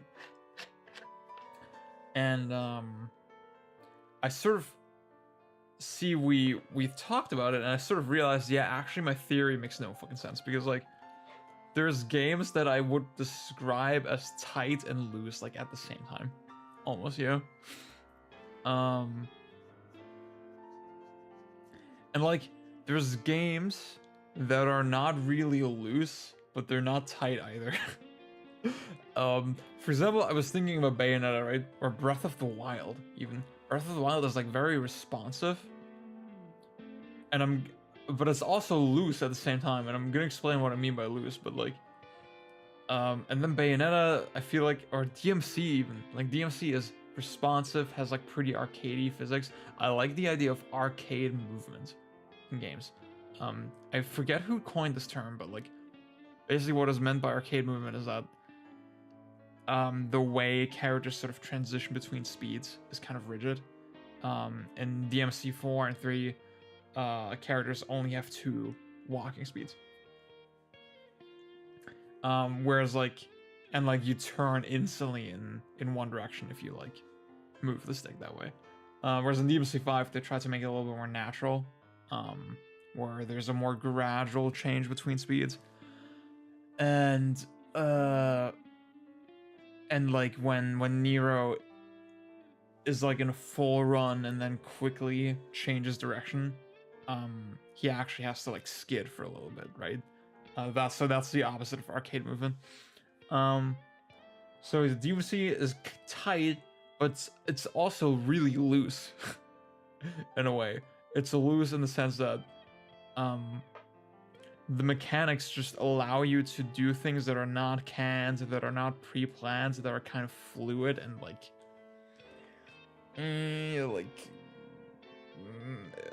emergent maybe is a good word, right? Like something like inertia transfers in DMC, where I can, for those who don't know what that is, I can have a move with sort of a certain amount of momentum, like Full House. So you equip I mean, it's the classic example, right? You equip, what the fuck is the weapon called? Gilgamesh. And then you press attack in the air, and Dante will sort of diagonally go down at a really high speed. And if you jump cancel that and then do another action, that action will inherit the velocity of the Full House move. And you can use that just in all sorts of fucking ways that the developers didn't really intend. And like, it's not like a Last of Us 2 or something where you punch someone and it's like it snaps you to the enemy and it plays very, you know, specific animations.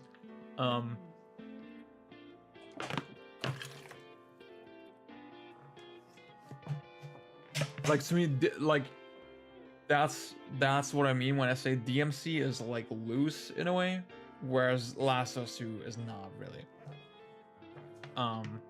And like, again, my wording is very flawed, because I wouldn't say that like Last of Us snapping you to enemies and stuff, I don't think that makes it tight either. Yeah, maybe, I mean, maybe the word to use is rigid. Maybe I'm gonna rename this fucking thing to like rigid versus a loose mechanics. I think that's probably way more accurate, yeah.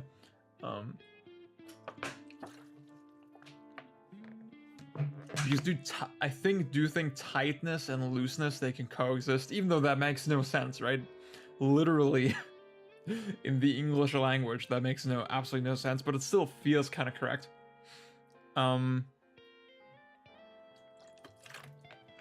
So to expand on why I like games that are loose, the biggest fucking example, the easiest example you can go to, and maybe you can already predict where I'm going with this, the fucking Sonic games. I fucking hate the boost Sonic games. See, like, I was actually, I've been playing my 360 a little bit lately because I've been replaying Bionic Commando Rearmed, which for a long time I suspected that it's maybe secretly one of the best games ever, and we kind of all just forgot about it. I played it when it came out, and I loved it at the time, right? But I was also a stupid kid, and then I didn't revisit it. Always just sort of remembered really fondly. And now I'm like, fuck, I just like the itch just fucking got me, and I'm replaying it now. It's really great.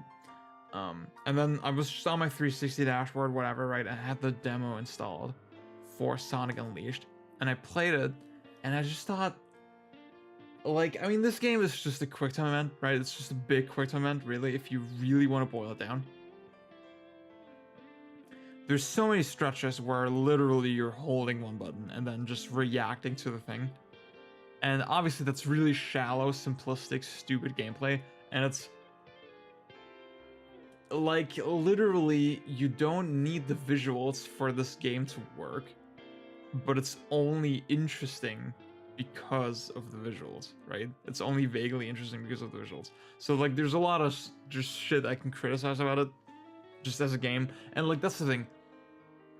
If you care about just spectacle, if you just want to have that spectacle and, like, you know, just trial and error, just learn the fucking movie, right? Learn the quick time event. If you find that appealing, I guess I kind of get it, but like,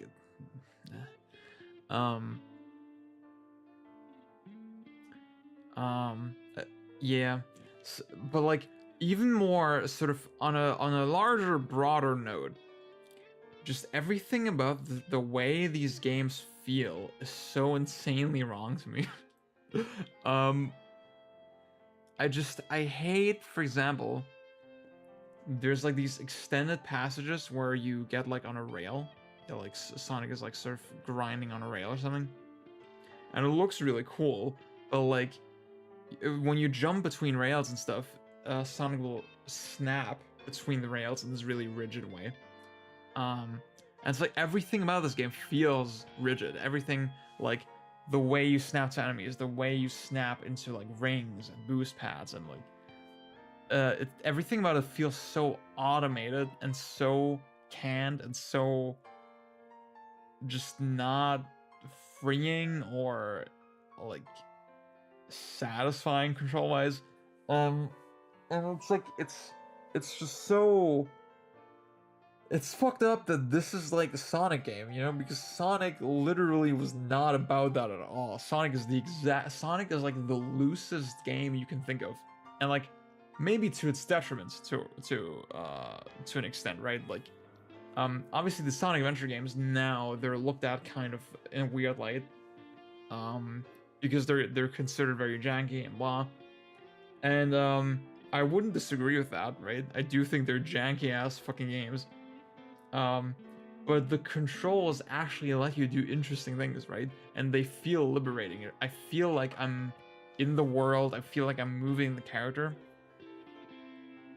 And I'm trying to come up with words that where I won't just fucking repeat myself.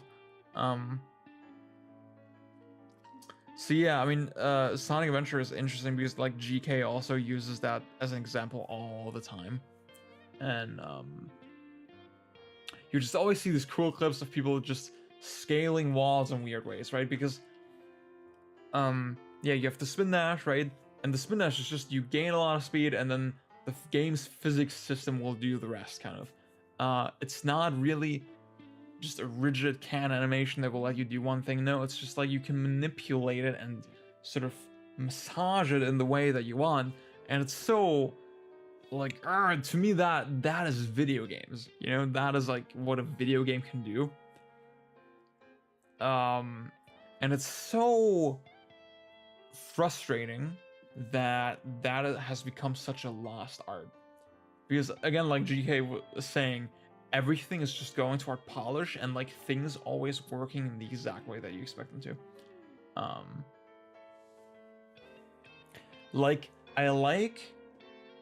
To me, a good control system is one that actually has room for human error, or like human, not even error, but like inconsistency. I like when slight variations in timings and inputs can have different results.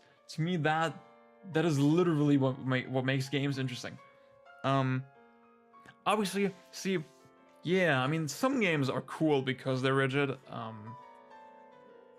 Like you might think about like Resident Evil. Resident Evil is like the most. Yeah, I would say, see, Resident Evil got more loose with, Resident Evil 6.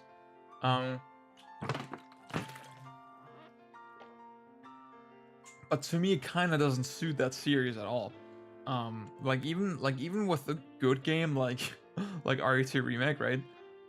I think that game is great, but I really just miss the really rigid, kind of tight feel. Now we're at the word tight again, but like of like classic RE2, fucking RE4, where everything feels super mathematical and you can just play it perfectly and just super consistently. I think just with those games with resource management and like just baiting enemies and the whole structure and the way they work, like those rigid controls make really a lot of sense. Whereas like the more loose, wobbly controls in like RE2 Remake, they kind of highlight that it's like not the greatest fucking shooter, you know? I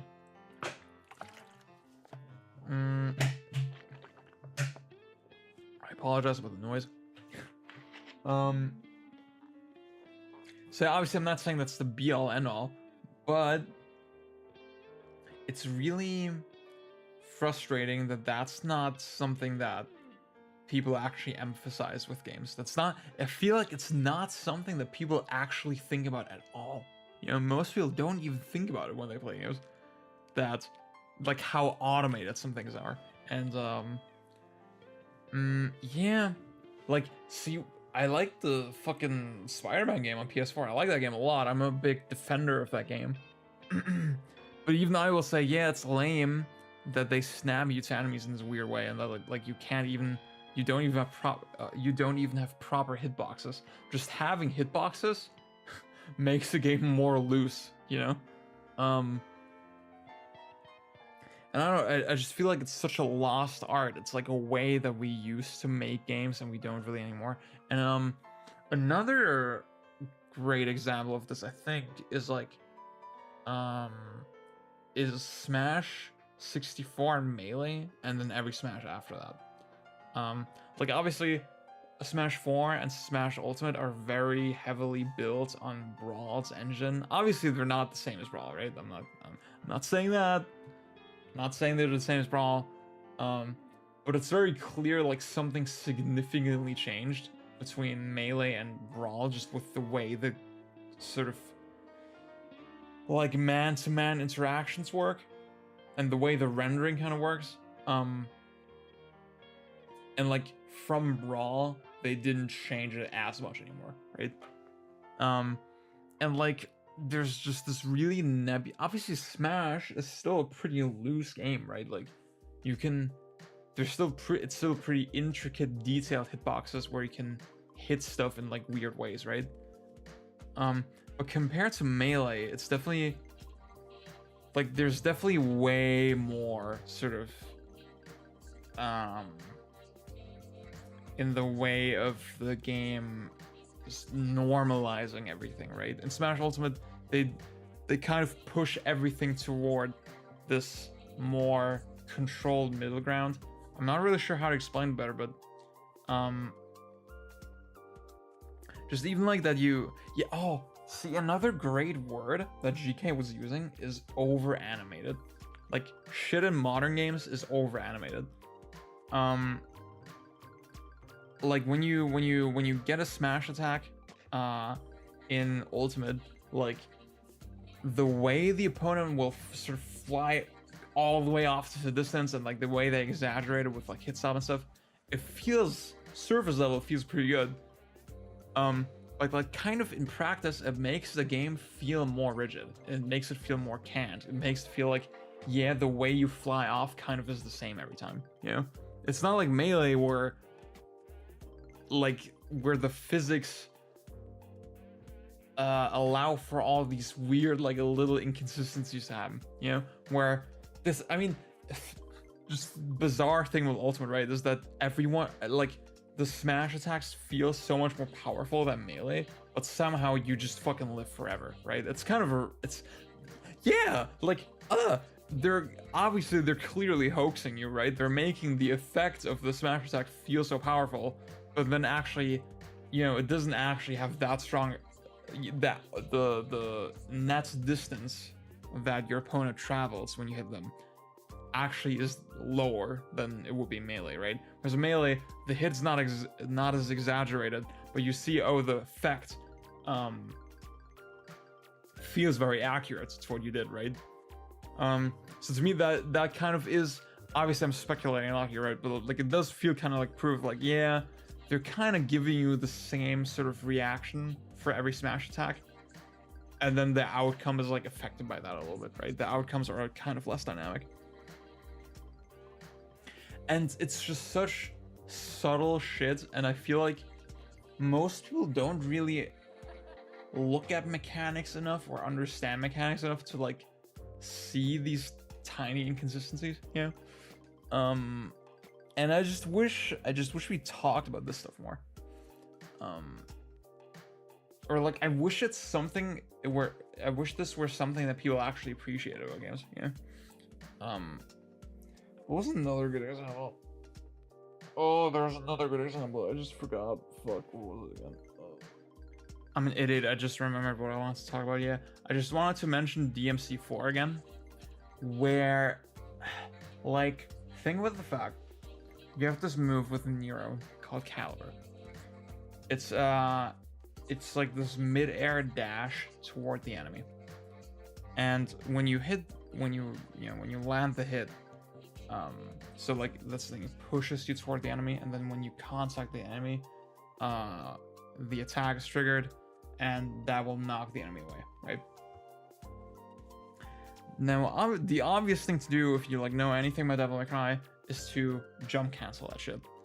And depending on how you time the jump cancel, you get really different results, right? You can, for example, like you can time it a little bit late, and that way still get the attack, right? Well, how should I say it?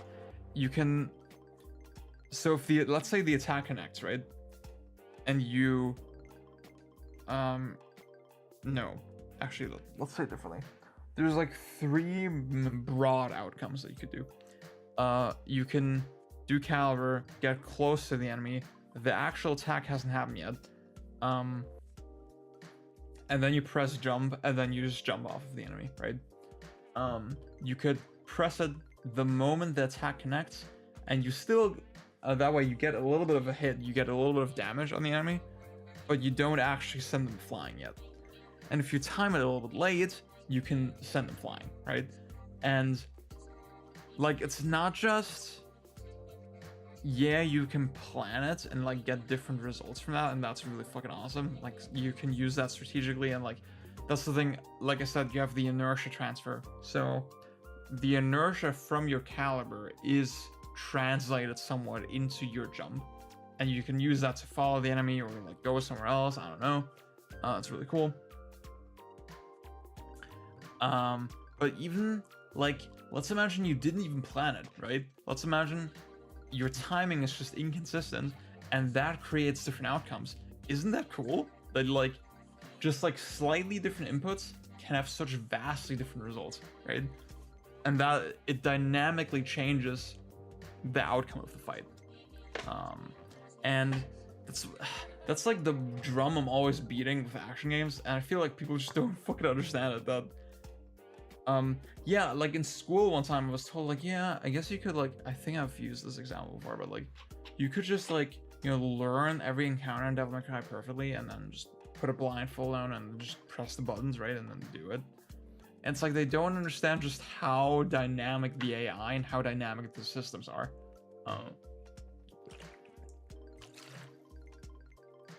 There's so much shit that is not like, obviously, the thing is when shit happens, I can explain to you why it happened that way, right? Cause and effect. There is cause and effect in Devil May Cry. It's not completely random. But it is inconsistent in the sense that there's all these slight, like it's chaos, right? It's a chaotic system where slight variations on inputs and like behaviors can produce different results. And to me, that's fucking video games, you know, that's fucking cool. That is the shit that I look for. And yeah, like I said, I feel like we're pushing more and more toward a really boring middle ground with games where everything is just super controlled and like blah, and it's like a lot of it has to do with the fact that people just don't care about it. People don't look for the stuff.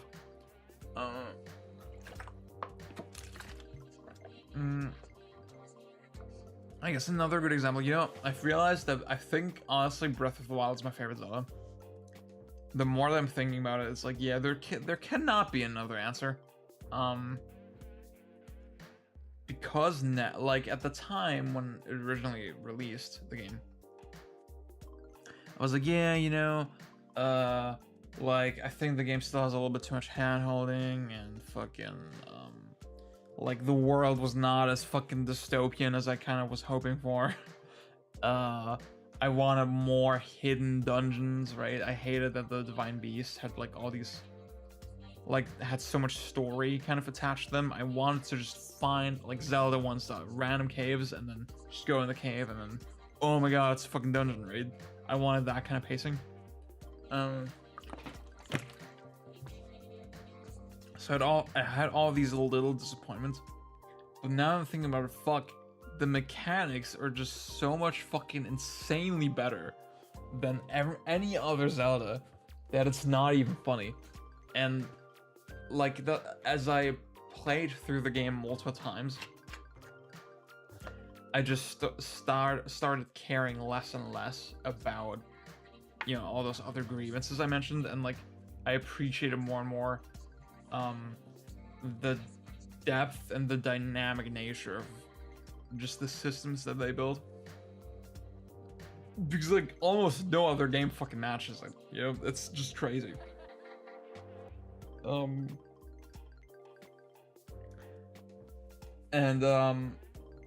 Like it just shows you when people I've just had so many discussions with people saying, oh, the combat in Breath of the Wild is nothing remarkable, and it's like, oh. It's like it shows you that people look at fancy sword attacks and they think that's good combat, right? When like in Breath of the Wild, there's so many little interactions that can have so many fucking different influences and so many different outcomes that it makes it one of the most dynamic fucking combat games ever, right? And you can have endless amount of fun with it. And fuck, man. And it's interesting because Zelda used to be like one of the most rigid series imaginable, right? Like Zelda is the exact opposite of Luz, where like literally you jump over a gap and then you walk over a gap and then your character jumps on their own, right? That's literally kind of rigid, right? You don't have control over it.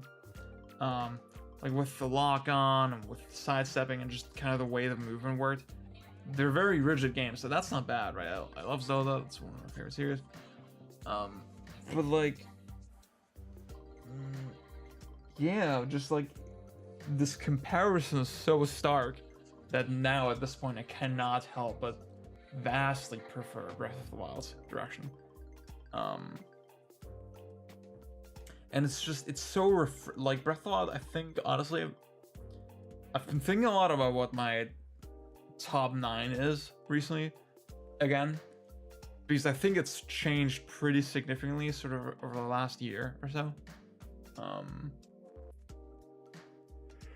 Because I just appreciate this kind of shit way more now, and like, yeah, for sure, Breath of the Wild would replace Majora's Mask on my 303 now.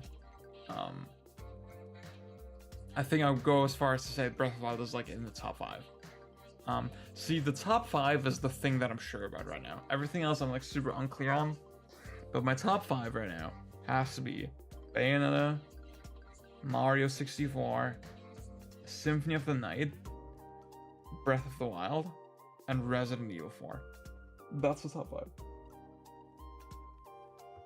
And I gotta say, the one game that I haven't played like in a good amount of time has to be RE4. I gotta replay that again soon.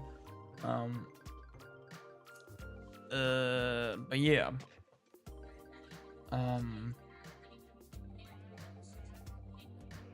It's just, I think from that list alone, you can think, oh, okay, like, I really do value just looser feeling games now.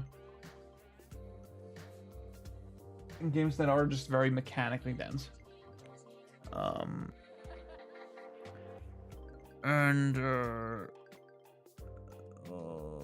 There's another thing I want to say. What was it? So, you know, I think I forgot about what I wanted to say, but like I kind of came up with something else. I think what is interesting is that I feel like you consistently kind of see with fighting games that the fighting games that people feel the most fucking passionate about have this loose feeling to them, you know? Games like Melee, games like Marvel 2, games like fucking Guilty Gear. I'd say all of those games are very loose games, whereas like Street Fighter 5, not a bad game, but just the way combos kind of have them is so rigid and like so, again, like canned. For a fighting game, you know, I think fighting games generally are still one of the biggest sort of what's the word, frontiers of this kind of style of design. I think that's important. I know, yeah, that might be why I've been appreciating fighters more lately. In general. Yeah, so like I said, I mean, the series that made me think about this a lot was Halo, and I'm gonna talk about this more when I make my fucking Halo video, but just like, even just the fact that the gravity is like super low, and like the pace is so deliberate, and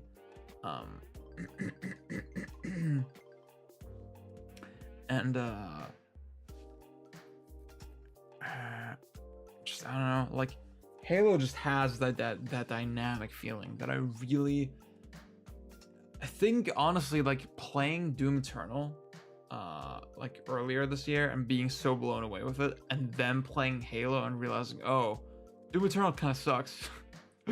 it's kind of, I mean, obviously Doom Eternal does not suck. I think it's a great game, but holy shit, that opened my eyes, that juxtaposition, you know? And obviously it's not just about the looseness of it or whatever. Like imagine Doom Eternal if it controlled more like a Quake, you know? With like rocket jumps and stuff like that. Fucking how cool are rocket jumps, you know? And like bunny hopping and all this stuff. Like that shit is so cool. And yeah, like it's just like it doesn't really happen anymore. That like just the mechanics sort of working together in like a way that the developers didn't really intend or expect can create such interesting exploits. That doesn't really happen anymore at all, you know? Like, think about, like, I was playing F-Zero GX today, and like like if they made it today, they would make sure that it didn't have snaking, you know? Snaking is like this like weird physics trick you can use to go way fucking faster than intended. And it's really cool, and like it is dynamic. It's like, it's not the best fucking, if it were a canonized mechanic, it would be kind of lame because like, you know, there's no reason to not just do it, right? And then you just have to kind of play around having to do that. It's still kind of dynamic because like, you know, depending on how the track is sort of weaving and turning, it can be harder and more or less hard in certain situations. And like it's not that flowcharty, I guess. Yeah, like what's a good example of what I'm thinking of? Like Mario Odyssey, right? Mario Odyssey is a flowchart. Like the most optimal jumps are not that hard, and they literally work in every situation, right? It's very flowcharty, and like breaking challenges loses its appeal so quickly because you never have to think outside the box ever, right? I'd say F-Zero GX is like obviously a step above that, or you know, a couple steps, but like it's still, you could say yeah, it's not as good as it could be. Obviously I'm not a like expert F-Zero player, so maybe I'm a fucking idiot. But like even that is like a cool example, right? Like snaking F-Zero GX is a cool example, and if they did it now, and like you can see with Mario, you see that with Mario Kart, they would make absolutely positively sure that you couldn't do that, and that's so lame. And like, I mean, you see it with wave dashing and shit in Smash, they get rid of that. And wave dashing, legitimately, it's a quirk of the physics, because literally we used to make games with like interesting physics and like interesting systems, and it's so dynamic and it lets you do so many different things. And now it's just that kind of shit is just not a priority. We just don't make games in this particular way anymore, you know? And like the biggest one for me is Crash Team Racing,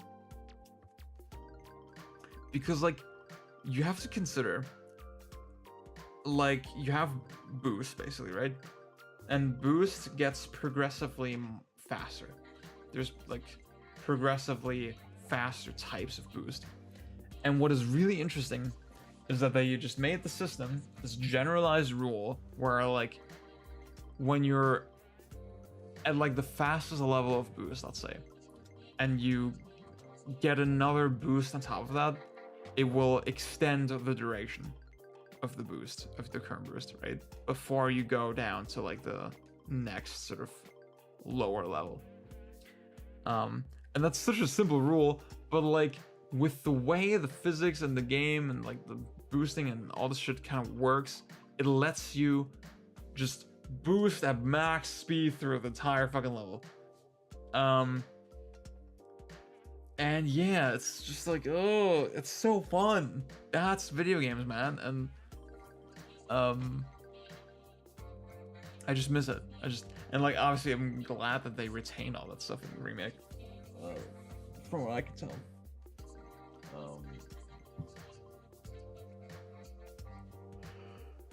But yeah, that's the shit that makes games, like, to me right now, that is like the thing I look for the most. Like that's something that I get really excited about, and like it's something that I like seeing in games. And yeah, I mean that's why I'm excited for Halo Infinite as well, because like it looks like a loose game and it looks like Halo.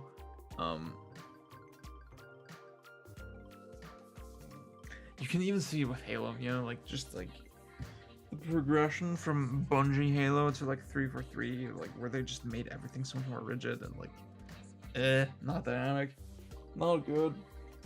Yeah, I don't know. I'm trying to think there haven't been any games lately, like new games that gave me that feeling, and it's really sad. Like I have to go to like Melee and Smash, Melee and like DMC4, specifically those two games. They just scratch this itch fucking perfectly, and it's so good. That's my favorite, and I love it. And I'm really tired, so I guess I'm gonna see you guys later. This is long enough. Yeah. like for such an esoteric fucking topic that no one's gonna relate to, I think that's enough. Yeah, like let me know, like, is that something you ever think about? And yeah, I mean, like the Sonic example I think is especially telling because like to me, the Boost Sonic games are just not Sonic at all. They just did not translate what was actually fun with those games, right? And it's just, I don't know. Like, just the fact that we can look at a Boost Sonic and think it's good is, it's just upsetting in a weird way to me. Yeah. I kind of wish people appreciated the looser controls more. Yeah, that's all I want to say. Thank you.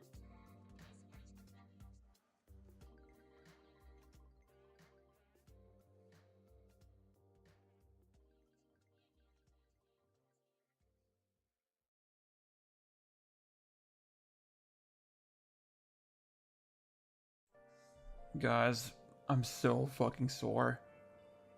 Oh, I played Ring Fit yesterday morning, and I'm still fucking sore.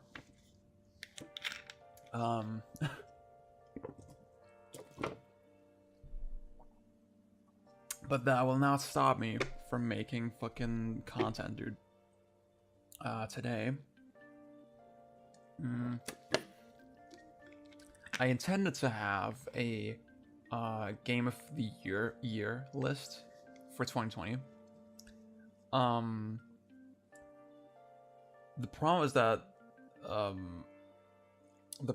is that there's like a twist to the way I set up the list. There's a little bit of a joke to it that I don't want to reveal yet. But basically, for it to work, I need one more game at least, right, to fit on the list. And I played the Samurai Jack game that came out last year, sort of hoping it might be that game. And, like, it was good. I liked it. But it wasn't quite on that level, you know, that I kind of wanted. So I said, fuck it, rather than do, like, a half-assed list, I'll give it, like, one more month.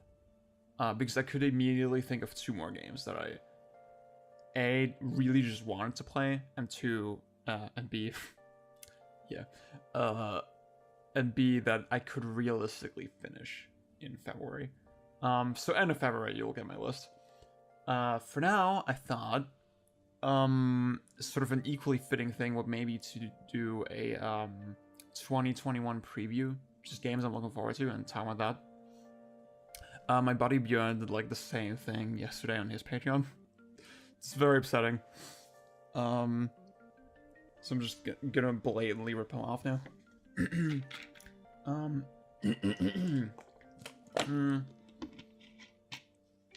This is like sort of in release order, and I did go through like the Wikipedia list. Like at first I just listed games I remembered, kind of in the order that they would come out.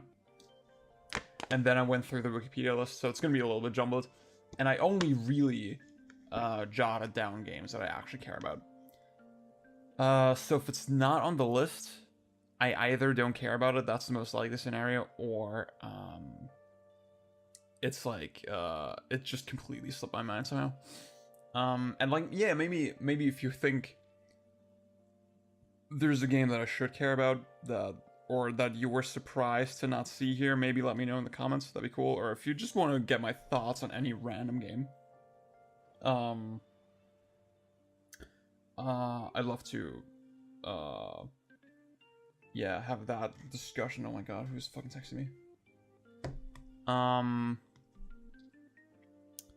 I put at least one game on there that I'm not going to play, but I just wanted to talk about it because it like annoys me. Well, maybe I'll just start with that because it's a little bit relevant. Balan fucking Wonderworld, Dylan Wonder Planet. Wait, my audio looks weird again. Let me check that. I just peeked a little bit. You know, it sounds relatively fine, but I turned down the gain a little bit more. I don't know, just to be safe. So it might be a little bit quiet now. Actually, let me check that. Maybe I should do this before I hit record. Maybe that would be a good idea. I don't know. Yeah, whatever. So Dylan Wonder Planet, Balan Wonder World. Fuck this game. Like, so the demo came out, and I think that's like kind of like it predicted. It's when people kind of realized that the game was just really bad. But also like, for me it was just weird because it's one of those games. The reason that it annoys me so much, the reason I have such a hate boner for it right now, is that it's like one of those games that are announced with no compelling gameplay concept whatsoever. Like, nobody who, A, especially like makes games, but also B, even like people who play games, you can't hear this idea, oh, there's 80 different costumes with like different abilities and that's the game, right? You can't hear this idea and think it's a good idea.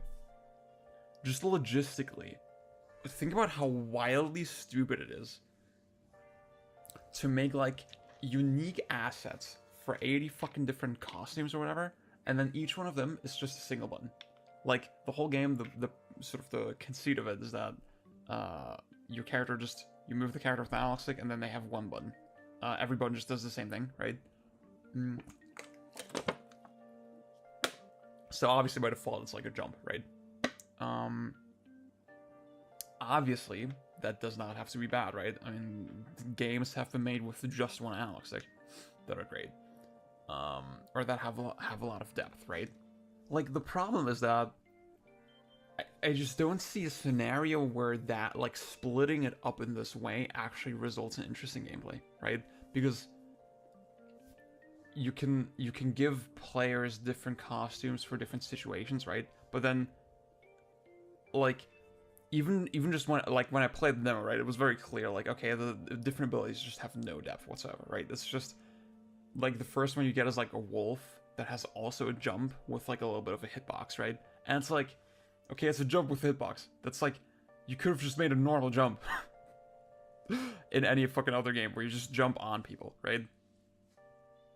I don't know. And it's like, it's annoying because the game is sold solely on the vibe, the aesthetic, and like who's making it, right? Yuji Naka and Naoto Oshima, who were both primarily responsible for Sonic, right? On the Mega Drive. And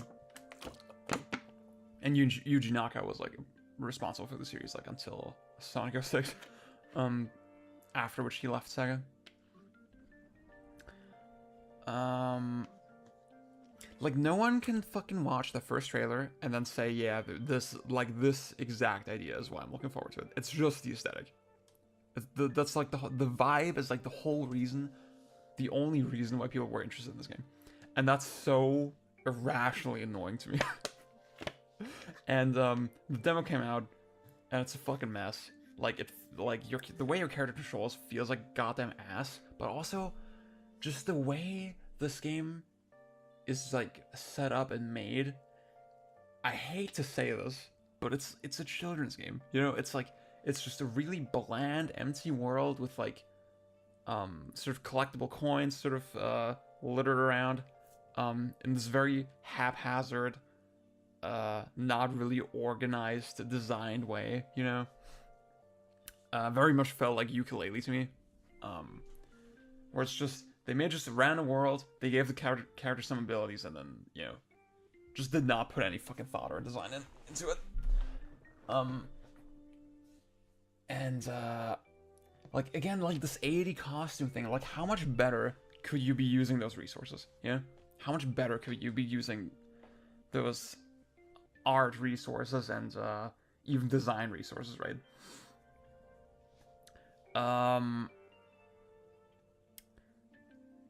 Fuck. What the fuck am I saying? Oh yeah, and see, when you actually play it, the game doesn't even look good. Obviously it has like technical issues, right? Like, to nobody's surprise, but also even just the way the aesthetic is pulled off in game is such a fucking hodgepodge. None of the models look good. The color design is really bad. There's like, it's like really bloomy and like kind of like desaturated in a very weird way. I'm not really sure how I would describe it, but wait, let me look at screenshots again. Dylan Wonder Planet.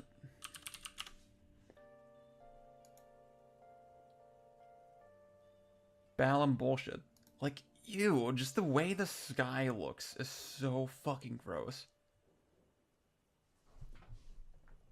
Like the green of the grass makes me want to puke. Oh god. And like just all the character designs are like, especially the player characters, like they're so fucking unappealing looking. Just super fucking rounded and like with the big eyes, it's like, ugh, it's no, dude, no. I think a lot of like when I see like Oshima's art, the concept art looks great. And like obviously the cutscenes, like Square Enix fucking visual works, obviously that's Liddy. But yeah, fucking Dylan Wonder ass. No, thank you. Fuck this game. Glad I started with that. Let's talk about a way better 3D platformer. Mario 3D World, obviously not like entirely a new game. But like two things about it. I mean, three things. First thing is, I think I personally underrated this game when it was on the Wii U. I liked it on the Wii U, but I was like, yeah, it's not what I wanted. Yeah, it's not Mario 64. And like now that sort of the initial hype of Odyssey has like worn off, I could say, yeah, actually 3D World was probably better. And I would probably appreciate it even more now. Like, I did 100% the game, right? I did, like, everything in the game, originally on Wii U. I think. I did, like, Champions Road, the final level, right? But I think there's some stuff you don't have to do, maybe, to get 100%, whatever. I don't know. Like, there's some stuff I think you don't have to do to get to that final level. Yeah, I feel like now that I've realized that Odyssey was actually kind of mid, it's gonna be easier to see this game like on its own terms. But then also, they're addressing some of the things that I like thought were kind of lame about it. Like actively, the movement is extremely fucking sped up. It's so much faster than the original. I wonder if it's still like kind of like the original was not completely 8-way movement, but definitely locked you into 8 directions like pretty aggressively. And I wonder like how the dash button is tweaked. Like I heard some conflicting reports on that. Like I just need to try it. Like I do think like the dash button, it's like not the worst thing in the world, but like it does make the game a little bit more rigid to play, you know? Like just the way, the fact that you can't reach your top speed a little bit more organically, you know? Like I like an Odyssey or 64 that you gain speed by like going down slopes, for example, or like jumping in a certain way, not just by holding down one button. But like it's, again, if they, yeah, I hope they make some tweaks to it, but like if they don't, like it's not the end of the world. But then I even noticed stuff like just the way your momentum is retained is way different in this version. Like there was one clip where Mario long jumps on a Goomba, and then he actually retains the long jump pose. In the original, if you long jump on top of an enemy, you would go back to the regular jump pose, but that's not the case anymore here. And that looks way fucking smoother and like just more satisfying to play. Just from that perspective, I'm super excited to play it again, like with all those tweaks. But then obviously, they're also adding this new thing called Bowser's Fury, and the more I'm seeing about it, the fucking more amazing it looks to me. Like somehow, like I think Bowser's Fury, sorry, right now is looking like that perfect middle ground between 64 and Odyssey. Like, I think Odyssey suffers from the fact that so many of the shines are just fucking meaningless, you know, and are just hidden very haphazardly, and like on a second playthrough, it's just not fucking interesting at all to get those shines, or moons, whatever. Did I say shines? I don't know. Yeah, like a lot of those moons are not actually hidden behind platforming challenges, and then even when the game has more set challenges, they feel so linear, A, and so self-contained, B, but also C, the movement is such a flowchart, you know? Like, I like that the movement is open-ended and creative and stuff, but like, it is, once you get it, it's so easy to like, solve every single challenge in the exact same way. And I think in Mario 64, a lot of that was just way more organic, and like, I think Sunshine kind of suffers from that as well, right? Like, just like, they present challenges that they want you to solve in like kind of a very specific way, right? And like they're kind of in their own sphere, even though it's part of like kind of a big world. It somehow feels still isolated. Whereas Mario 64, it feels like very organic. You're just flowing from one thing to the next. And that's kind of what Bowser's Fury looks like to me, where it is a huge fucking open world, but then in that open world you have like different obstacle courses, and then your movement is like flexible enough that you don't have to like solve every single one of those obstacle courses in like the exact same way. And like they do look pretty vertical as well. I think, yeah, that was one thing as well about Mario 64, that it's very much built on the idea of like going up in like spiral kind of formations. And I saw a lot of that in Bowser's Fury. And then of course they also, yeah, and like before I move on to like the main gimmick of this game, like it's also like you can collect the shines out of order, and the game just keeps kind of going after that. So like it kind of keeps what was good about 64, but also doesn't like throw you out of the level like that game did, which might be cool. Like there's like mods that you can play now for 64 that where the game won't throw you out of the level, and it feels weird. It doesn't feel right. But yeah, like just Bowser's Fury being built around that, kind of like Odyssey, but then making each of those shines actually substantial, unlike Odyssey. I think that's hopefully the key, right? But then obviously they also have this mechanic where Bowser just goes fucking crazy. In the Japanese version, he's called God... Wait, was it God Slayer Bowser? Oh my god. Like, that is so fucking raw. And then in the Western version, I think it's just Fury Bowser, because he's lame, right? But then he will like rain down on the island and like fucking create new hazards, and just everything will just go super crazy. And obviously it's dangerous, but you can also use it to your advantage at certain points. That sounds so fucking cool, especially because the timing is not fixed, apparently. It's not just every 10 minutes. It's like a little bit random. And there was like rumors that this game is like a roguelike, that it's like different every time you play it or something. The more I look at it, the more that seems to be not really true.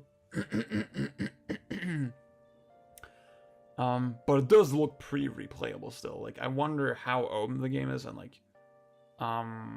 like how you travel between the islands exactly, and just the fact that you get on the little, I think Leslie is her name, you get on the little big whale monster thing, and then you can travel between the islands. That looks so fucking cool. Again, I think, like, yeah, obviously one of the biggest things sort of missing from Odyssey for me was the hub, right? And like being able to play levels out of order, and just that we have a new take on that, I think is cool, right? Like, it's a huge world with a system of islands that you organically travel between. it's like it really does feel like it's taking ideas from 64 a step further, you know, rather than hinging so much on Odyssey. And like I guess like another good point of comparison might be Jak and Daxter, right? I always loved the way Jak and Daxter that was one big world, and then you can organically travel between all the areas. Obviously, it was not as open-ended as 64, but I still think it was very good for what it was. Yeah, I'm fucking like just like with every new trailer, I was like, fuck, this is like genuinely one of my most sort of looked forward to games right now. Really fucking excited to play it. Definitely gonna be a stream game as well. I'm not sure if I'm gonna play it by myself first and then stream it, or if I'm just gonna stream my first playthrough of Bowser Fury. I think the latter, like just streaming my first playthrough, might be fun. Because it's supposed to be not very long either. Yeah. Next game on the list, also on the Switch. Woo, Switch having a bit of a year, dude. Monster Hunter Rise. I already said a bunch of my thoughts like when I streamed it and on Twitter and stuff. Like this game caught me off guard a little bit because it really does feel like it feels more like a 3DS Monster Hunter than like World, you know, than another take on World. It has ideas and sort of systems and improvements from World, obviously. But like the whole design and the vibe and the aesthetic of it feels a lot more like 3DS-esque. And I think for a lot of people that would be cool to have like simpler maps again, with like way less shit going on inside those maps, right? The arenas that you fight in are a lot simpler than World. Personally, as someone who was a big fan of those elements of World, I do think it's yeah, they really simplified a lot of stuff, right? Or streamline maybe is a better word. Like, you don't really have to track the monster at all anymore. You just you get on your little dog and head there instantly. The element of searching for the monster is not really going to be present in this game, and I guess that's fine, right? Like, I can see the logic behind it. To me, like, kind of the anticipation and the search was part of the experience of Monster Hunter always. Like, I feel like if the game is just gonna give me an arrow to tell me where to go immediately, why not just boot me straight to the monster, you know? Why even have the monster run away? Well, I mean, obviously I'm like, that's very hyperbolic what I'm saying right now. Like, obviously I think the monster sort of running away and like being able to bump into other monsters on the way, that still adds a lot. That's still a cool element. But yeah. The more I played it though, the more it really grew on me, and I think it's weird, like, they made a lot of cool changes to some of the weapons, but I feel like a lot of it isn't, like, A, it's pretty selective to the weapon, and then B, I feel like the wire bug, obviously you see really cool clips on Twitter of, like, people doing insane shit with, like, traversal that I really dig, but, like, in combat, the wire, like, see, it's cool in traversal because at any point you can just hold A to like suspend yourself in the air, and that will let you regain your stamina. And then while you're expending stamina, you get your wire bugs back, right? You can run up walls with the stamina, and then that's how your wire bugs are gonna cool down again. And then by the time you run out of stamina, you're gonna have another wire bug that you can use. And that allows for very flexible traversal. Like, even though at the same time it makes you think, like, if it's so easy to circumvent all this shit, right? Like, once, again, maybe kind of like Mario Odyssey, once you kind of get it, it's like, okay, why even have those restrictions in the first place? Like, why even drain my stamina outside of battle? Why even drain the wire bugs outside of battle? I guess to have the mechanical consistency. If it weren't consistent, sort of between bouts and traversal would feel weird. It's just a minor point, right? Like I get the logic why they do it this way, but like it's not a perfect system.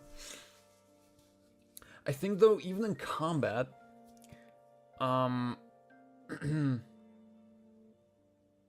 like, I will say, okay, so the wire bugs, they work on this cooldown system. And like, when it's like about cooldowns, I'm always really iffy about that, because I hate when the game turns into a schedule, right? I hate when, like, the cooldowns dictating what you need to do more than the actual fight sort of suggesting what you should do, right? I think that's really poor design. I'd say Monster Hunter Rise mostly avoids this problem, though. Because just throwing out the wire bugs is not that helpful in most instances. Like, obviously, it's Monster Hunter, right? So it's very easy to whiff. You definitely need to carefully set up attacks and prepare for attacks to make sure that you get the most out of it. And the same is still true with the wire bugs. I think the reason the wire bugs are on a cooldown is not to make you use them all the time. It's more that they didn't want to introduce like another sort of resource system. They just wanted to find like the most, the least disruptive way of implementing them, right? And like without making them overpowered. I think it makes sense, right? The way it is right now. Like I had, obviously because it was on a cooldown, I had this natural instinct. Okay, I should just throw them out, right? But like that often would not get me anywhere. They're not so powerful, even that it's that worth throwing them out all the time. You know, you often have just better moves with your regular weapons. It's just the thing that enhances your toolkit a little bit. I think that's cool.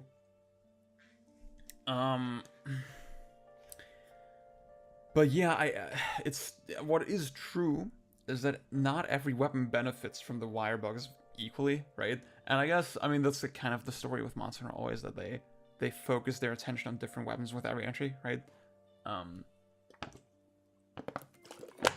Not every weapon gets like an equal number of upgrades. Definitely the MVP right now is the fucking hunting horn. The hunting horn is ridiculous, and like, I would go as far as to say, like, as someone who has a little bit of experience with Monster Hunter, right, like, who's played most of the entries, and, like, followed the series over its evolution, like, I didn't put, like, 100 hours into every game, but, like, I've been with the series for a while. Hunting Horn on Rise might be the most overpowered weapon in the whole series. It's, like, it's more overpowered than, like, Switch Axe, aerial style in Generations, you know, where you could just fucking spam the same jump over and over again. It feels more overpowered than that.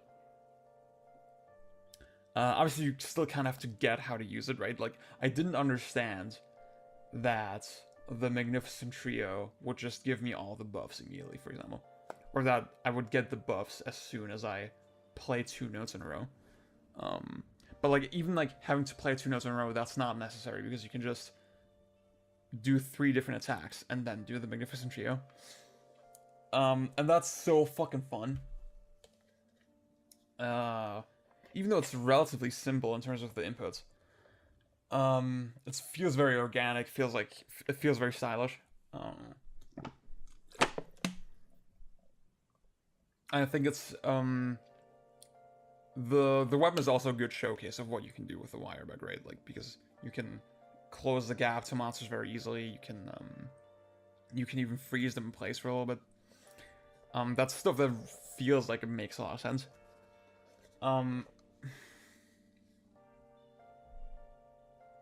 But then, yeah, I feel like there's gonna be just a lot of weapons that are gonna be kind of lame with the wire bugs, and just generally, it's not this like super all-encompassing element like I kind of expected. And I don't know. Yeah, that's I guess what I'm wondering is like, is the wire bug as cool as all the shit that was like exclusive to World? Personally, right now my feeling is kind of no. But still, I like the light bowgun as well. That's also another weapon where the case for the wire bug is very obvious, where you can like just do crazy aerial maneuvers like you really couldn't do before. I do actually wonder like, how was the light bowgun, for example, in Generations with aerial style? That'd be kind of cool to like check out. I was never into the ranged weapons that much, but like I really like the light bowgun in Rise, even though it seems not super powerful. I don't know. I know the best weapon in World was the heavy bowgun. Like the best speedrunning weapon anyway. But yeah. Also I think the wyvern riding is kind of weird. Because often you will be fighting one monster, right? And then you can ride it at a certain point, and then you can use it to fight other monsters, right? But like those other monsters are not your target, you know? Like just killing another or like attacking another monster with the one you were supposed to be fighting, it doesn't really make that much sense unless it sets up that monster to be ridden also, and then you can use that monster to like attack the original monster again. That is kind of cool when it happens, but like it's very situational and like it's very simplistic as well. You don't really have to set it up very carefully. It takes a lot less strategy and planning, I'd say, than like the Clutch Claw in World, where you really like you need to see those opportunities when they're available, which is not always so easy, right? Like it's a little bit subtle with the monster sort of salivating and or flinching. You need to respond to those moments quickly when they appear. The game doesn't signpost them so hard with like, again, in Rise you get like a big HUD prompt like, oh, you can fucking ride this monster now, and you have like a million years to do it. In World you have to watch the monster carefully, and then you have to have enough ammo, right, to be able to pull off, and then you also have to find sort of the nearest wall to slam it into. I thought that system was just a lot better and like a lot more satisfying.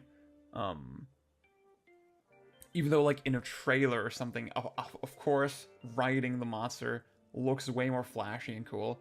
But yeah, in practice it's kind of lame. So yeah, like you do really feel like it's a different team making this game, and like the whole design philosophy is a little bit different. And personally, I feel like just a lot of elements feel a little bit unrefined and a little bit like not so perfectly thought out, I guess.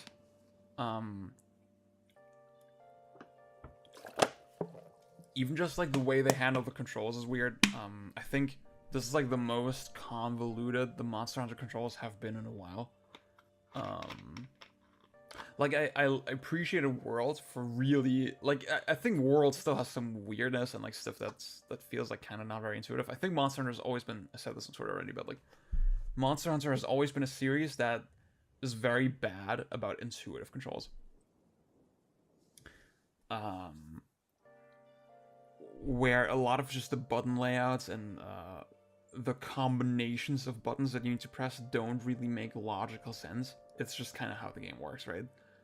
And obviously, when you're with the series, when you're like play a lot of games, you kind of accept that and you don't really question it. But like, I guess like, you know, I'm a bit of a game designer, you know, and like now I'm like, you know, it's very hard to introduce people to those games because of like just the huge barrier to entry that they present with the controls. And like a lot of that shit is just unnecessarily convoluted. I think the thing that really bugged me the most is that the controls are not consistent between Blade Masters and Gunners for the same actions. So specifically the wire bug is like, it's on a completely different button that usually does a different thing when you're like, yeah, the wire bug, basically when you're playing as a ranged character, the wire bug when you unsheath your weapon, it moves from its normal button, which is L2, to R1. Which makes absolutely no fucking sense. It does not feel intuitive at all, and you can't. The weirdest thing is that you can't sprint to sheath your weapon. Sorry, even if you have sprint set to L3, for example, it just doesn't work. And just generally moving between the two playstyles is very confusing, and I just wish there was an option. Like, this would have been easily possible to like have the wire bug just always on like the L1 button, maybe, for example, and then always just have sprint on L3, right? To have a control layout like that. And I think even just the fact that Monster Hunter has like 3 different ways to use items. I mean, even in World, that was still the case, right? That you had the item wheel on top of the item bar.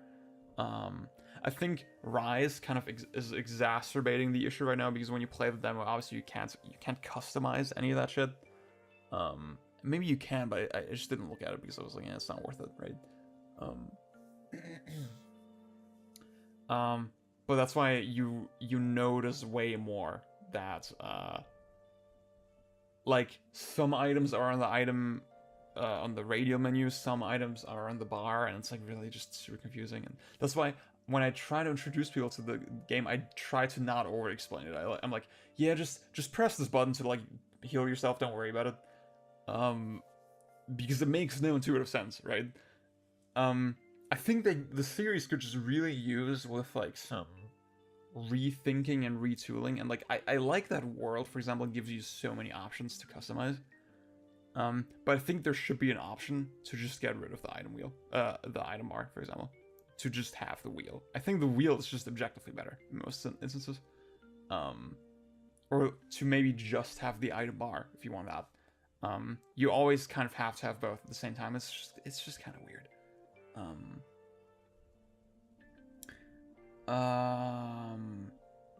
There's one more thing I wanted to say.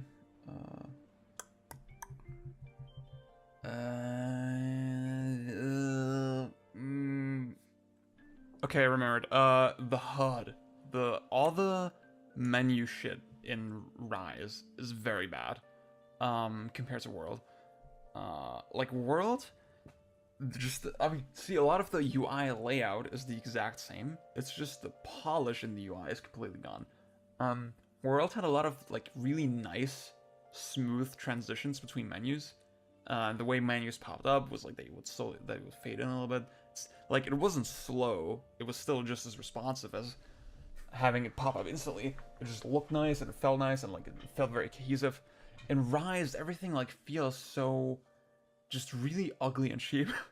Even just like moving the cursor in the item wheel, it's a lot less bouncy, a lot less animated, and like the responsiveness between the two is the same, right? Like Worlds did not lose any responsiveness for making its HUD and UI look nice and feel nice. So I don't know what the fuck happened with Rise. Maybe it's like they're saving RAM on the Switch, you know? Like, I mean, even those animations take up resources, right? I don't fucking know.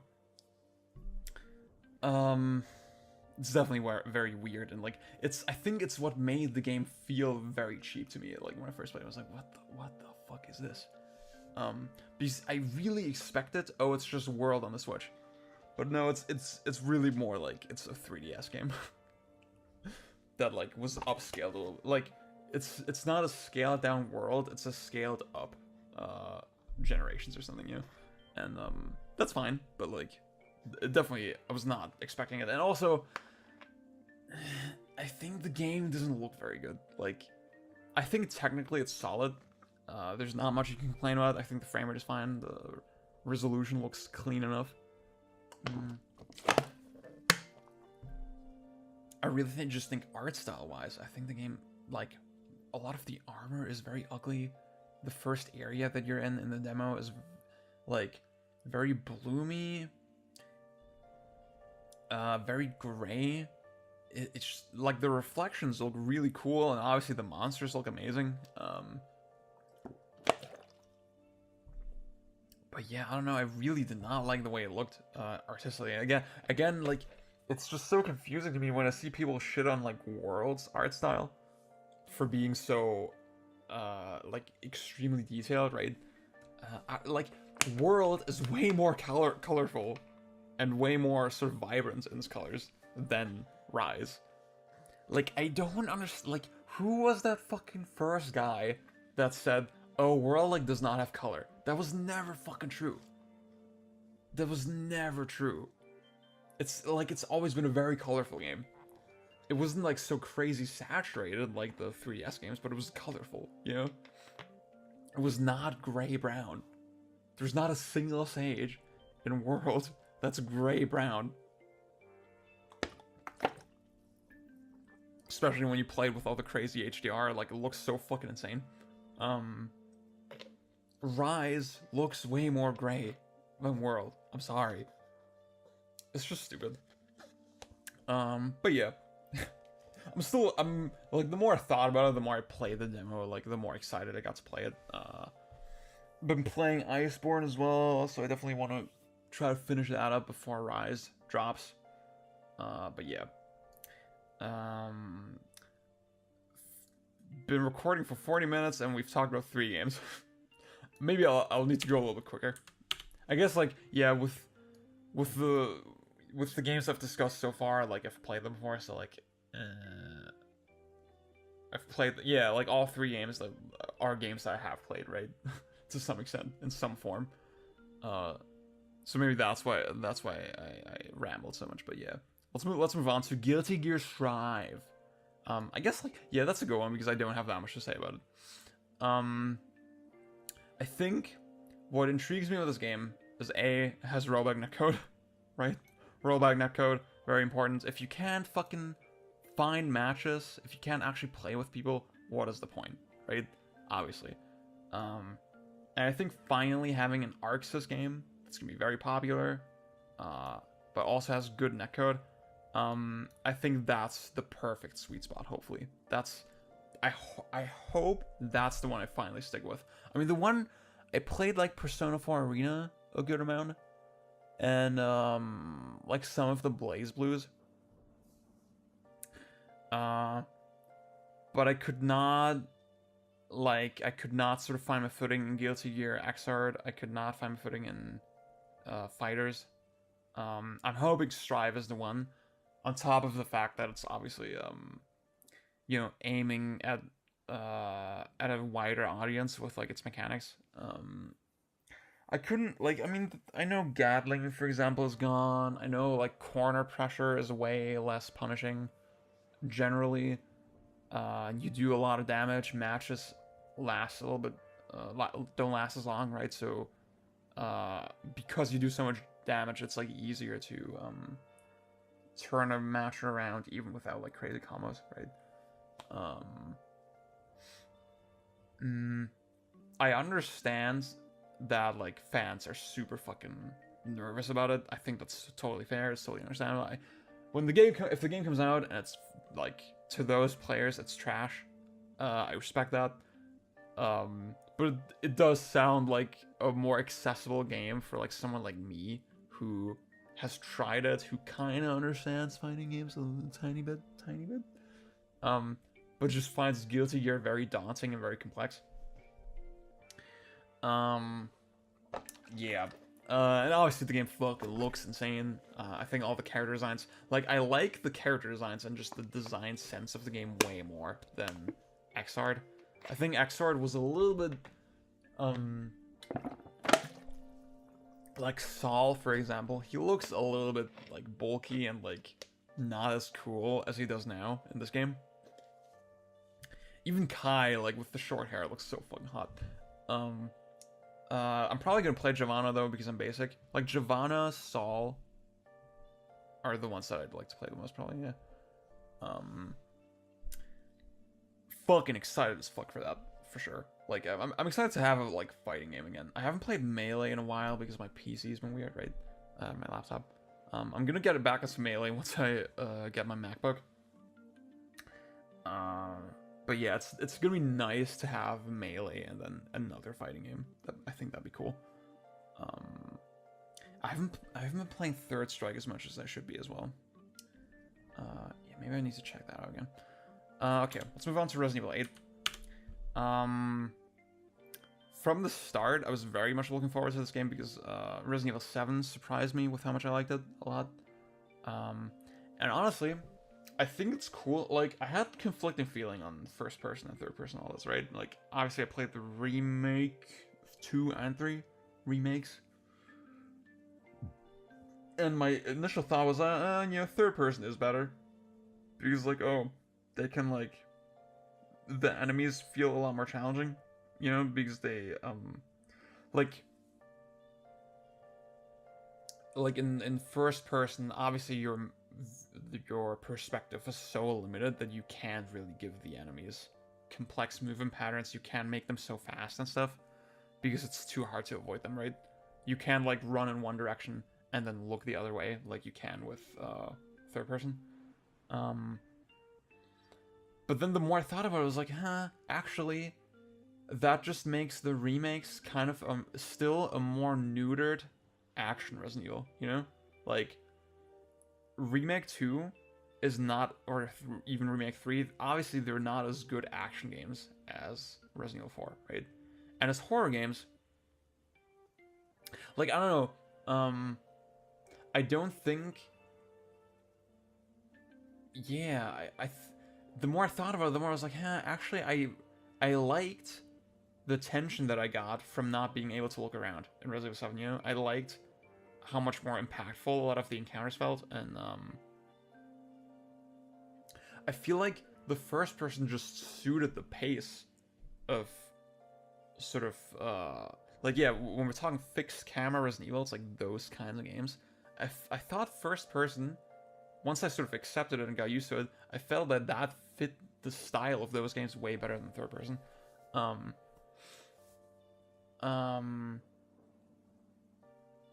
Like with Remake 2 and Remake 3, I think Remake 2 is great and Remake 3 is like, it is what it is. I think I need to sort out my thoughts on this. I don't really have a strong thesis on the issue yet. I need to think about this more. Also, yeah, I need to play Remake 2 and I need to play Resident Evil 7 again, like, to give you my definitive thoughts. But, like, right now I feel like, just, like, I had a way more constant feeling of tension and, like, just claustrophobia in 7 that I felt makes way more sense for the slower paced kind of experience. Whereas in Remake 2, I have so much time to avoid the zombies, and, like, I feel like I can keep my distance very easily. And then the way sometimes they snap the zombies to you, like, make the zombies grab you and stuff, and bite you, feels lame, right? Like, I feel like in some ways they have to cheat a little bit more in Remake 2, for example, to make it challenging. Whereas even, like, in Resident Evil 4, it was obviously third person, but it was still a little bit limited, right? You couldn't really, obviously you can look to your side and a little bit behind you, but still pretty limited. And, like just the fucking Wolverine fights in Resident Evil 4 are so fucking tense because you can't look behind you very easily, and because your movement is a little bit restrictive. I just think Remake 2, for example, doesn't really find the perfect balance, in my opinion. And, like, I think it was the right choice for this kind of remake, right? Like, either that or fixed camera, right? Because obviously you like, the characters are so iconic. You want to see Leon, you want to see Claire, you want, like, even just the feeling of being grabbed by a zombie, I think would not really come across, right?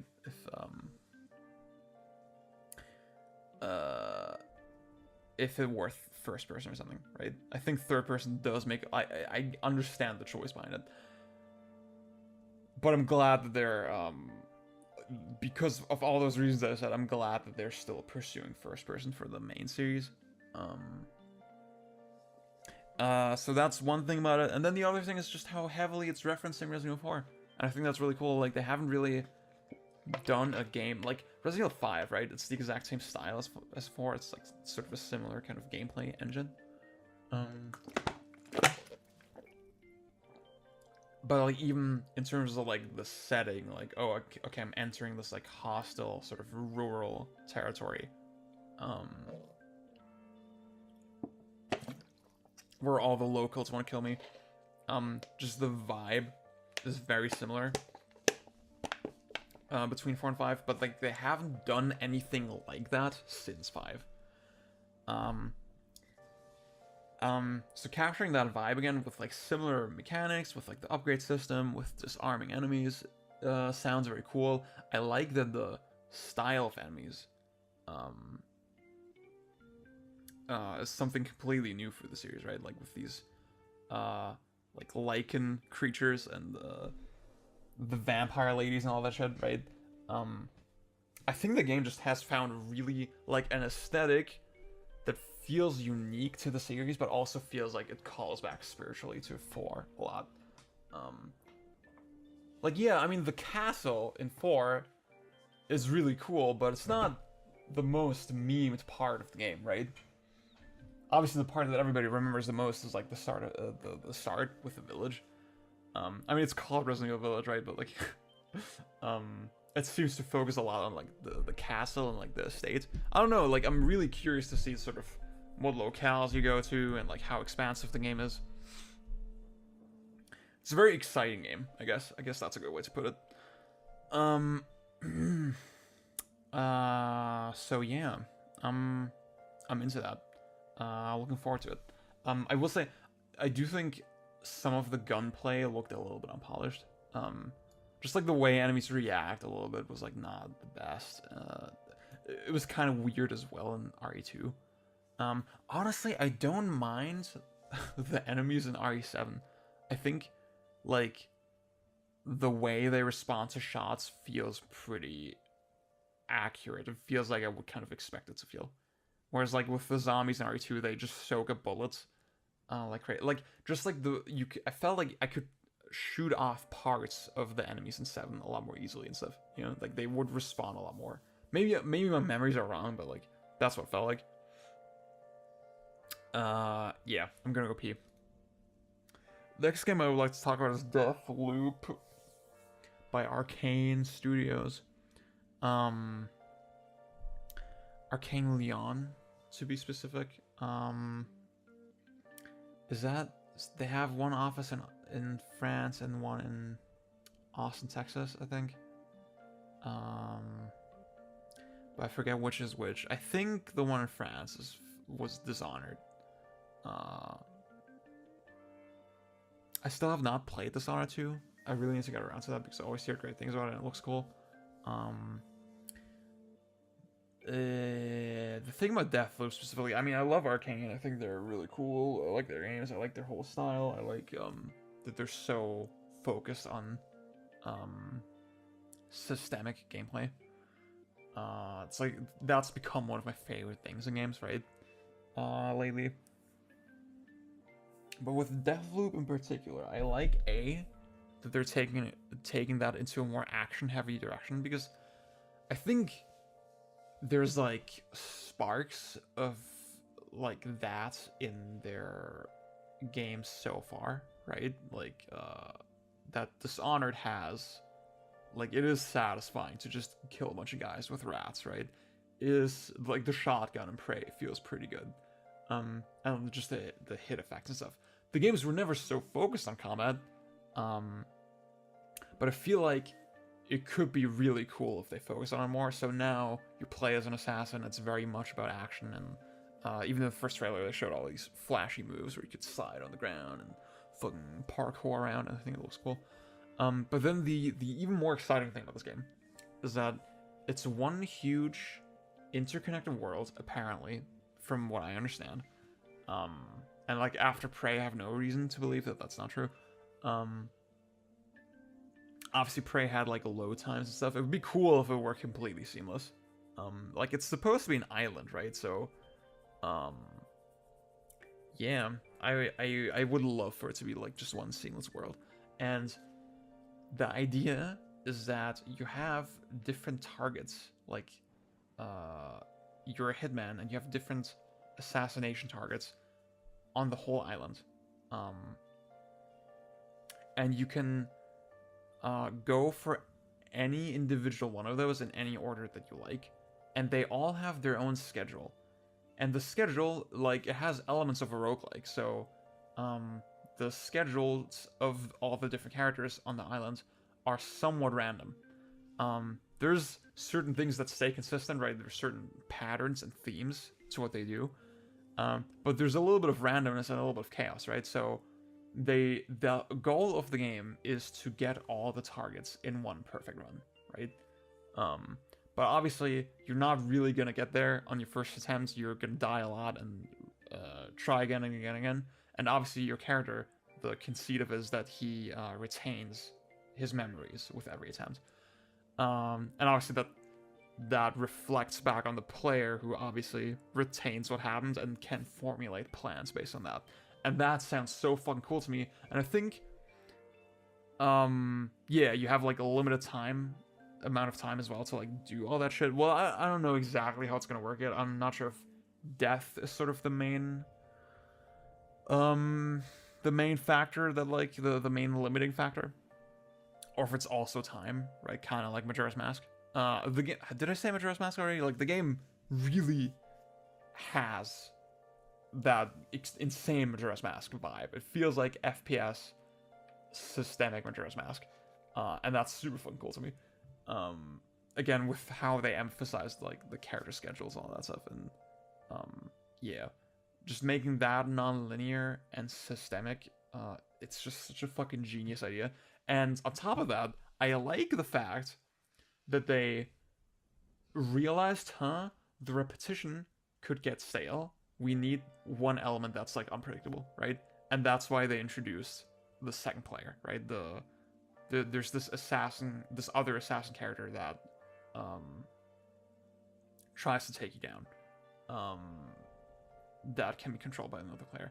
I'm not sure if what happens if you don't subject yourself to the online. Maybe the game is forced online or something. Like, how does it work? How do I choose to play as the other assassin? Like, how we're not exactly sure how that's gonna play out yet. But like, maybe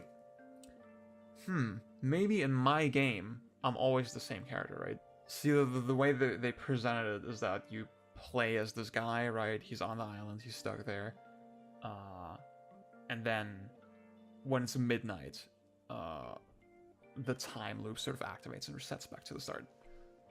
And there's like this party going on, right? Like, everyone on the island is partying, and you're just trying to get off the island. And you, like I said, you play as this dude, and then there's this lady that's trying to kill you with a sniper rifle. That's how they showed it in the trailer. But maybe the way it works is that when you play the game, you're always the guy, but then you appear as the woman in other players' games. Maybe it's like that. Because I would imagine that it's a hard sell to like have a separate mode where it's like, yeah, you're the assassin, and you need to just kill other players, right? Just have a separate mode for that. I'm not really sure. Like, I wouldn't want to play that mode, you know? I wouldn't be that interested in like killing other players. I'm really curious how it's going to be implemented, but like, I like the fact that they saw this sort of weakness in their design, and then that's how they address it. I think that's a really cool direction. Yeah, definitely one of my most hyped games. Just the concept is fucking amazing. In that same vein, also Bethesda, also a first-person game, Ghostwire Tokyo. I like the setting and like the vibe of this game a lot, but we still don't really know enough. We still don't even really know what this game is. We don't know the structure. We don't, like, they described it as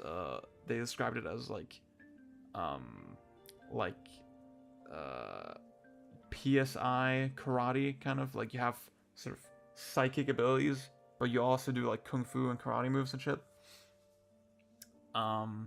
Sounds neat, and like just the setting, like this like neon tinged fucking horror Tokyo, I think is very cool.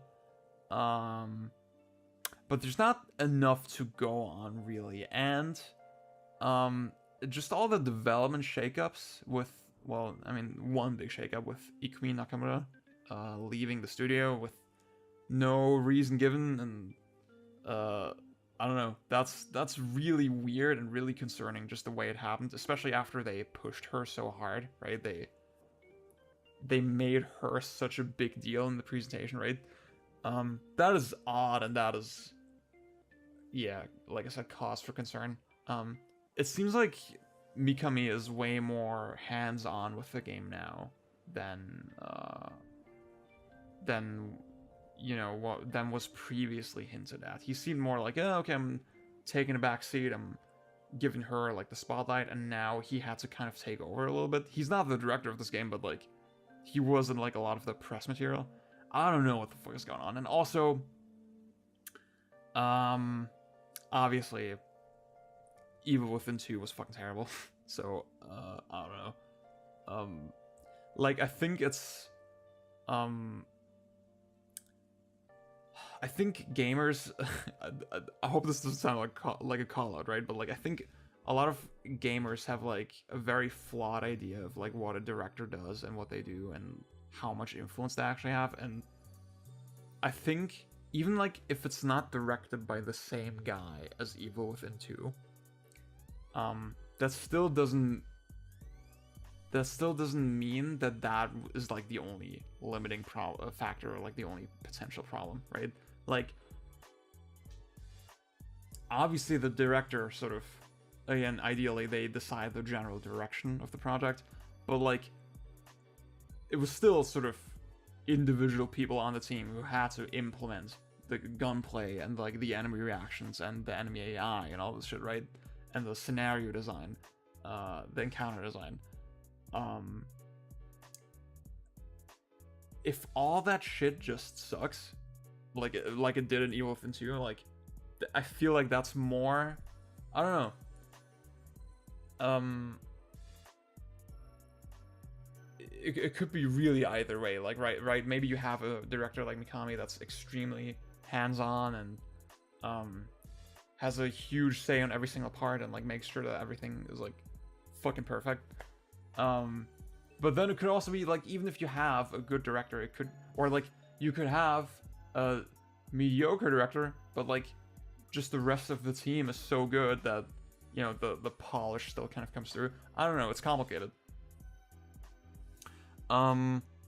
Just like, again, having made a couple games, the logistics of making games were so complicated and in ways that people don't really think about, I feel. Just like, I want to talk about that next month. I wanted to do, like, a video on the Halo series. Because it's, like, so logistically impressive to me just how many features make it in and stuff, and, like, how many details. Like, you don't appreciate the details of games until you've actually fucking made some games, you know? How hard that is to, like, get into a project, you know? And yeah, just from that perspective, I'm very cautious still about Ghostwire Tokyo. I want it to be good. I would love for it to be very good. But I think there's a lot of red flags with it. Again, like I said, like, Evil Within 2 was trash. The DLC for Evil Within was trash. Like, as far as I'm concerned, Tango made one good game, Evil Within, and even that is, like, very unpolished, very janky. And, you know, from one of the most legendary directors of all time, right? So of course it's good. And then yeah, just the thing with the director, and I don't know, man. Like, it's worrying. It's worrying. But again, like I said, I want it to be good. I want to know more about it. I want to know what this game is. Yeah. Oh, as it so happens, the next game on my list is also Halo Infinite. I just mentioned Halo, right? And, like, it's another first-person game. You know, the more I thought about it, the more I thought, like, an open-world Halo sounds like the best game ever to me.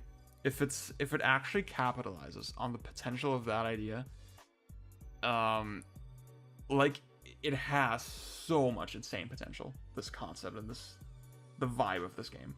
I mean, I need to replay 4 and 5. I really did not like them when I played them.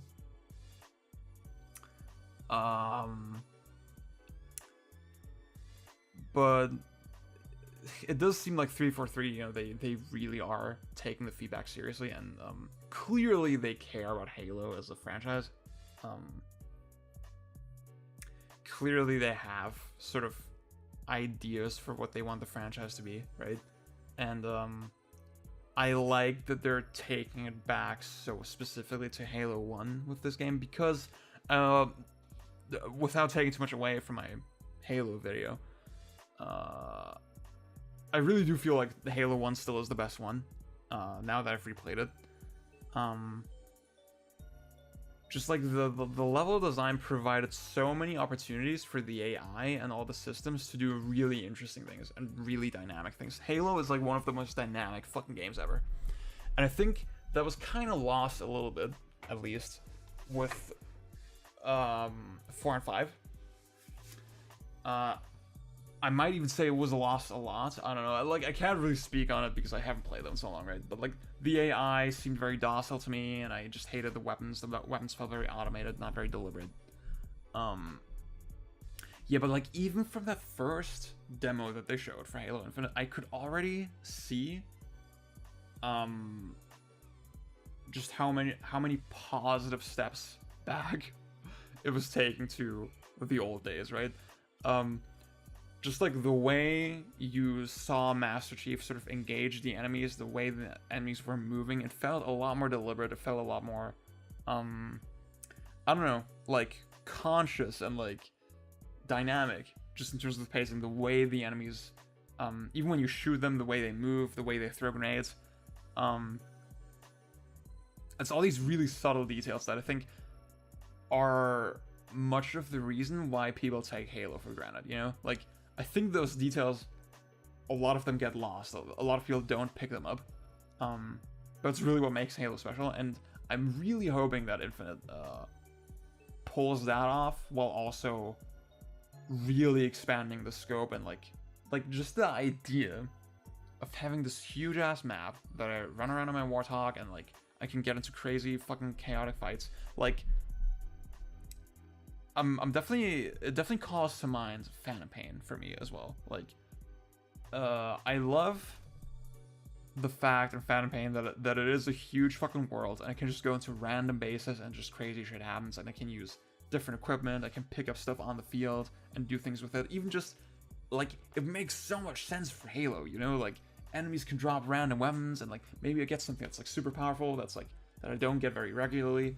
I will say, I still think the weapons look a little bit too Call of Duty in that first demo they showed, right?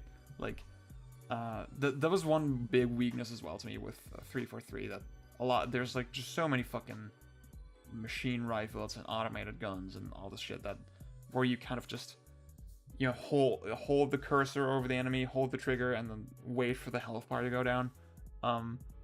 I think that is just not Halo. Halo is like very much about deliberate shots, deliberate attacks.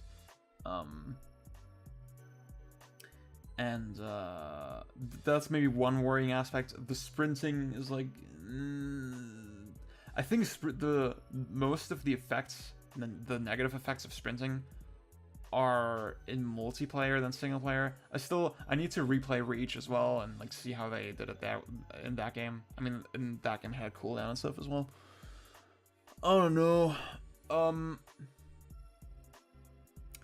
But like, to me, like, the sprinting wouldn't be the end of the world. Even the weapons wouldn't be like the end of the world. It still looks very Halo, and I like the grappling hook. I liked that. I saw some leaks that sort of claimed, yeah, the grappling hook is actually so insane that the developers are like expecting a lot of sort of Breath of the Wild style emergent gameplay, where people are just gonna clip it and meme it and share all the stuff, like all the crazy shit that the engine can do. That sounds very exciting to me. Again, like, sandbox, open world, systemic shit, like things like Warthogs just flying through the air and like just grenades having dynamic impact on the environment. Like, all this shit was already in Halo all along, and now they're just kind of expanding the scope. And I think like, that's why I'm glad that they delayed it. You know, like, they have one chance to get this right. I think this kind of concept, and I hope they do. I hope they do get it right. Yeah. Do you have anything else to say on it? I think graphically it looks nice. I don't mind the art style. I do get the point that it looks a little bit flat, but like I don't really care. But like, I will say, I think I would prefer for the game to be next gen exclusive. I know I'm gonna buy a new Xbox for this game. I'm not gonna play this on my One X. Like, had it been last year, I would have played it on the One X. But now that they've delayed it, I'm like, okay, I have time to get a Series X. And that will be the game that will compel me to upgrade.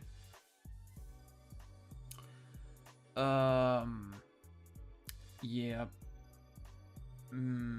But I still think, you know, just how much the players sort of view, it feels like the world still like has a lot of pockets where it needs to load and shit, right? And I think that's a pretty bad call, because like the design of the game could be so fucking more liberated if they just design it for the series consoles with the SSD and all that, and the new CPUs. And if it were just one game, alright, but like this is supposed to be a living game where they continually update it, right?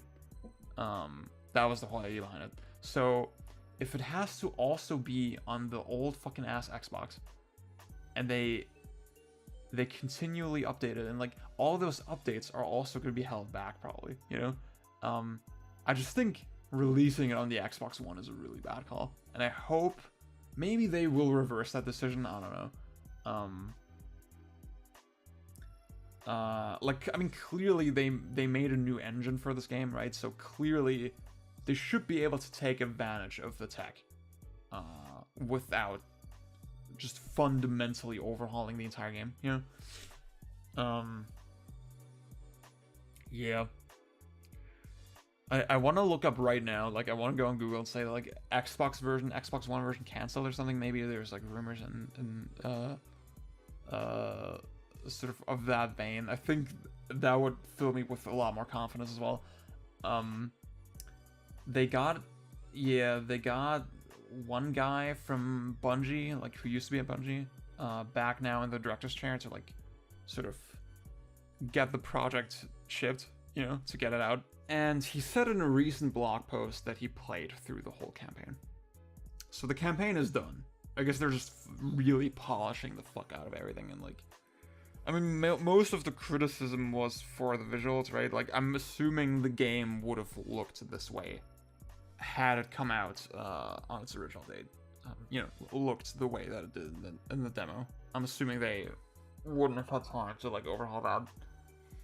I'm really wondering, like, I just really want to know about the logistics of this delay, because clearly they were on track to release it. They had all the fucking marketing ready, they had all the merchandise ready already. Like, that, like, you don't usually see delays like that. That is very rare. So I really want to know, like, what state was the game in? How ready were they? How polished was it? How ready was the multiplayer?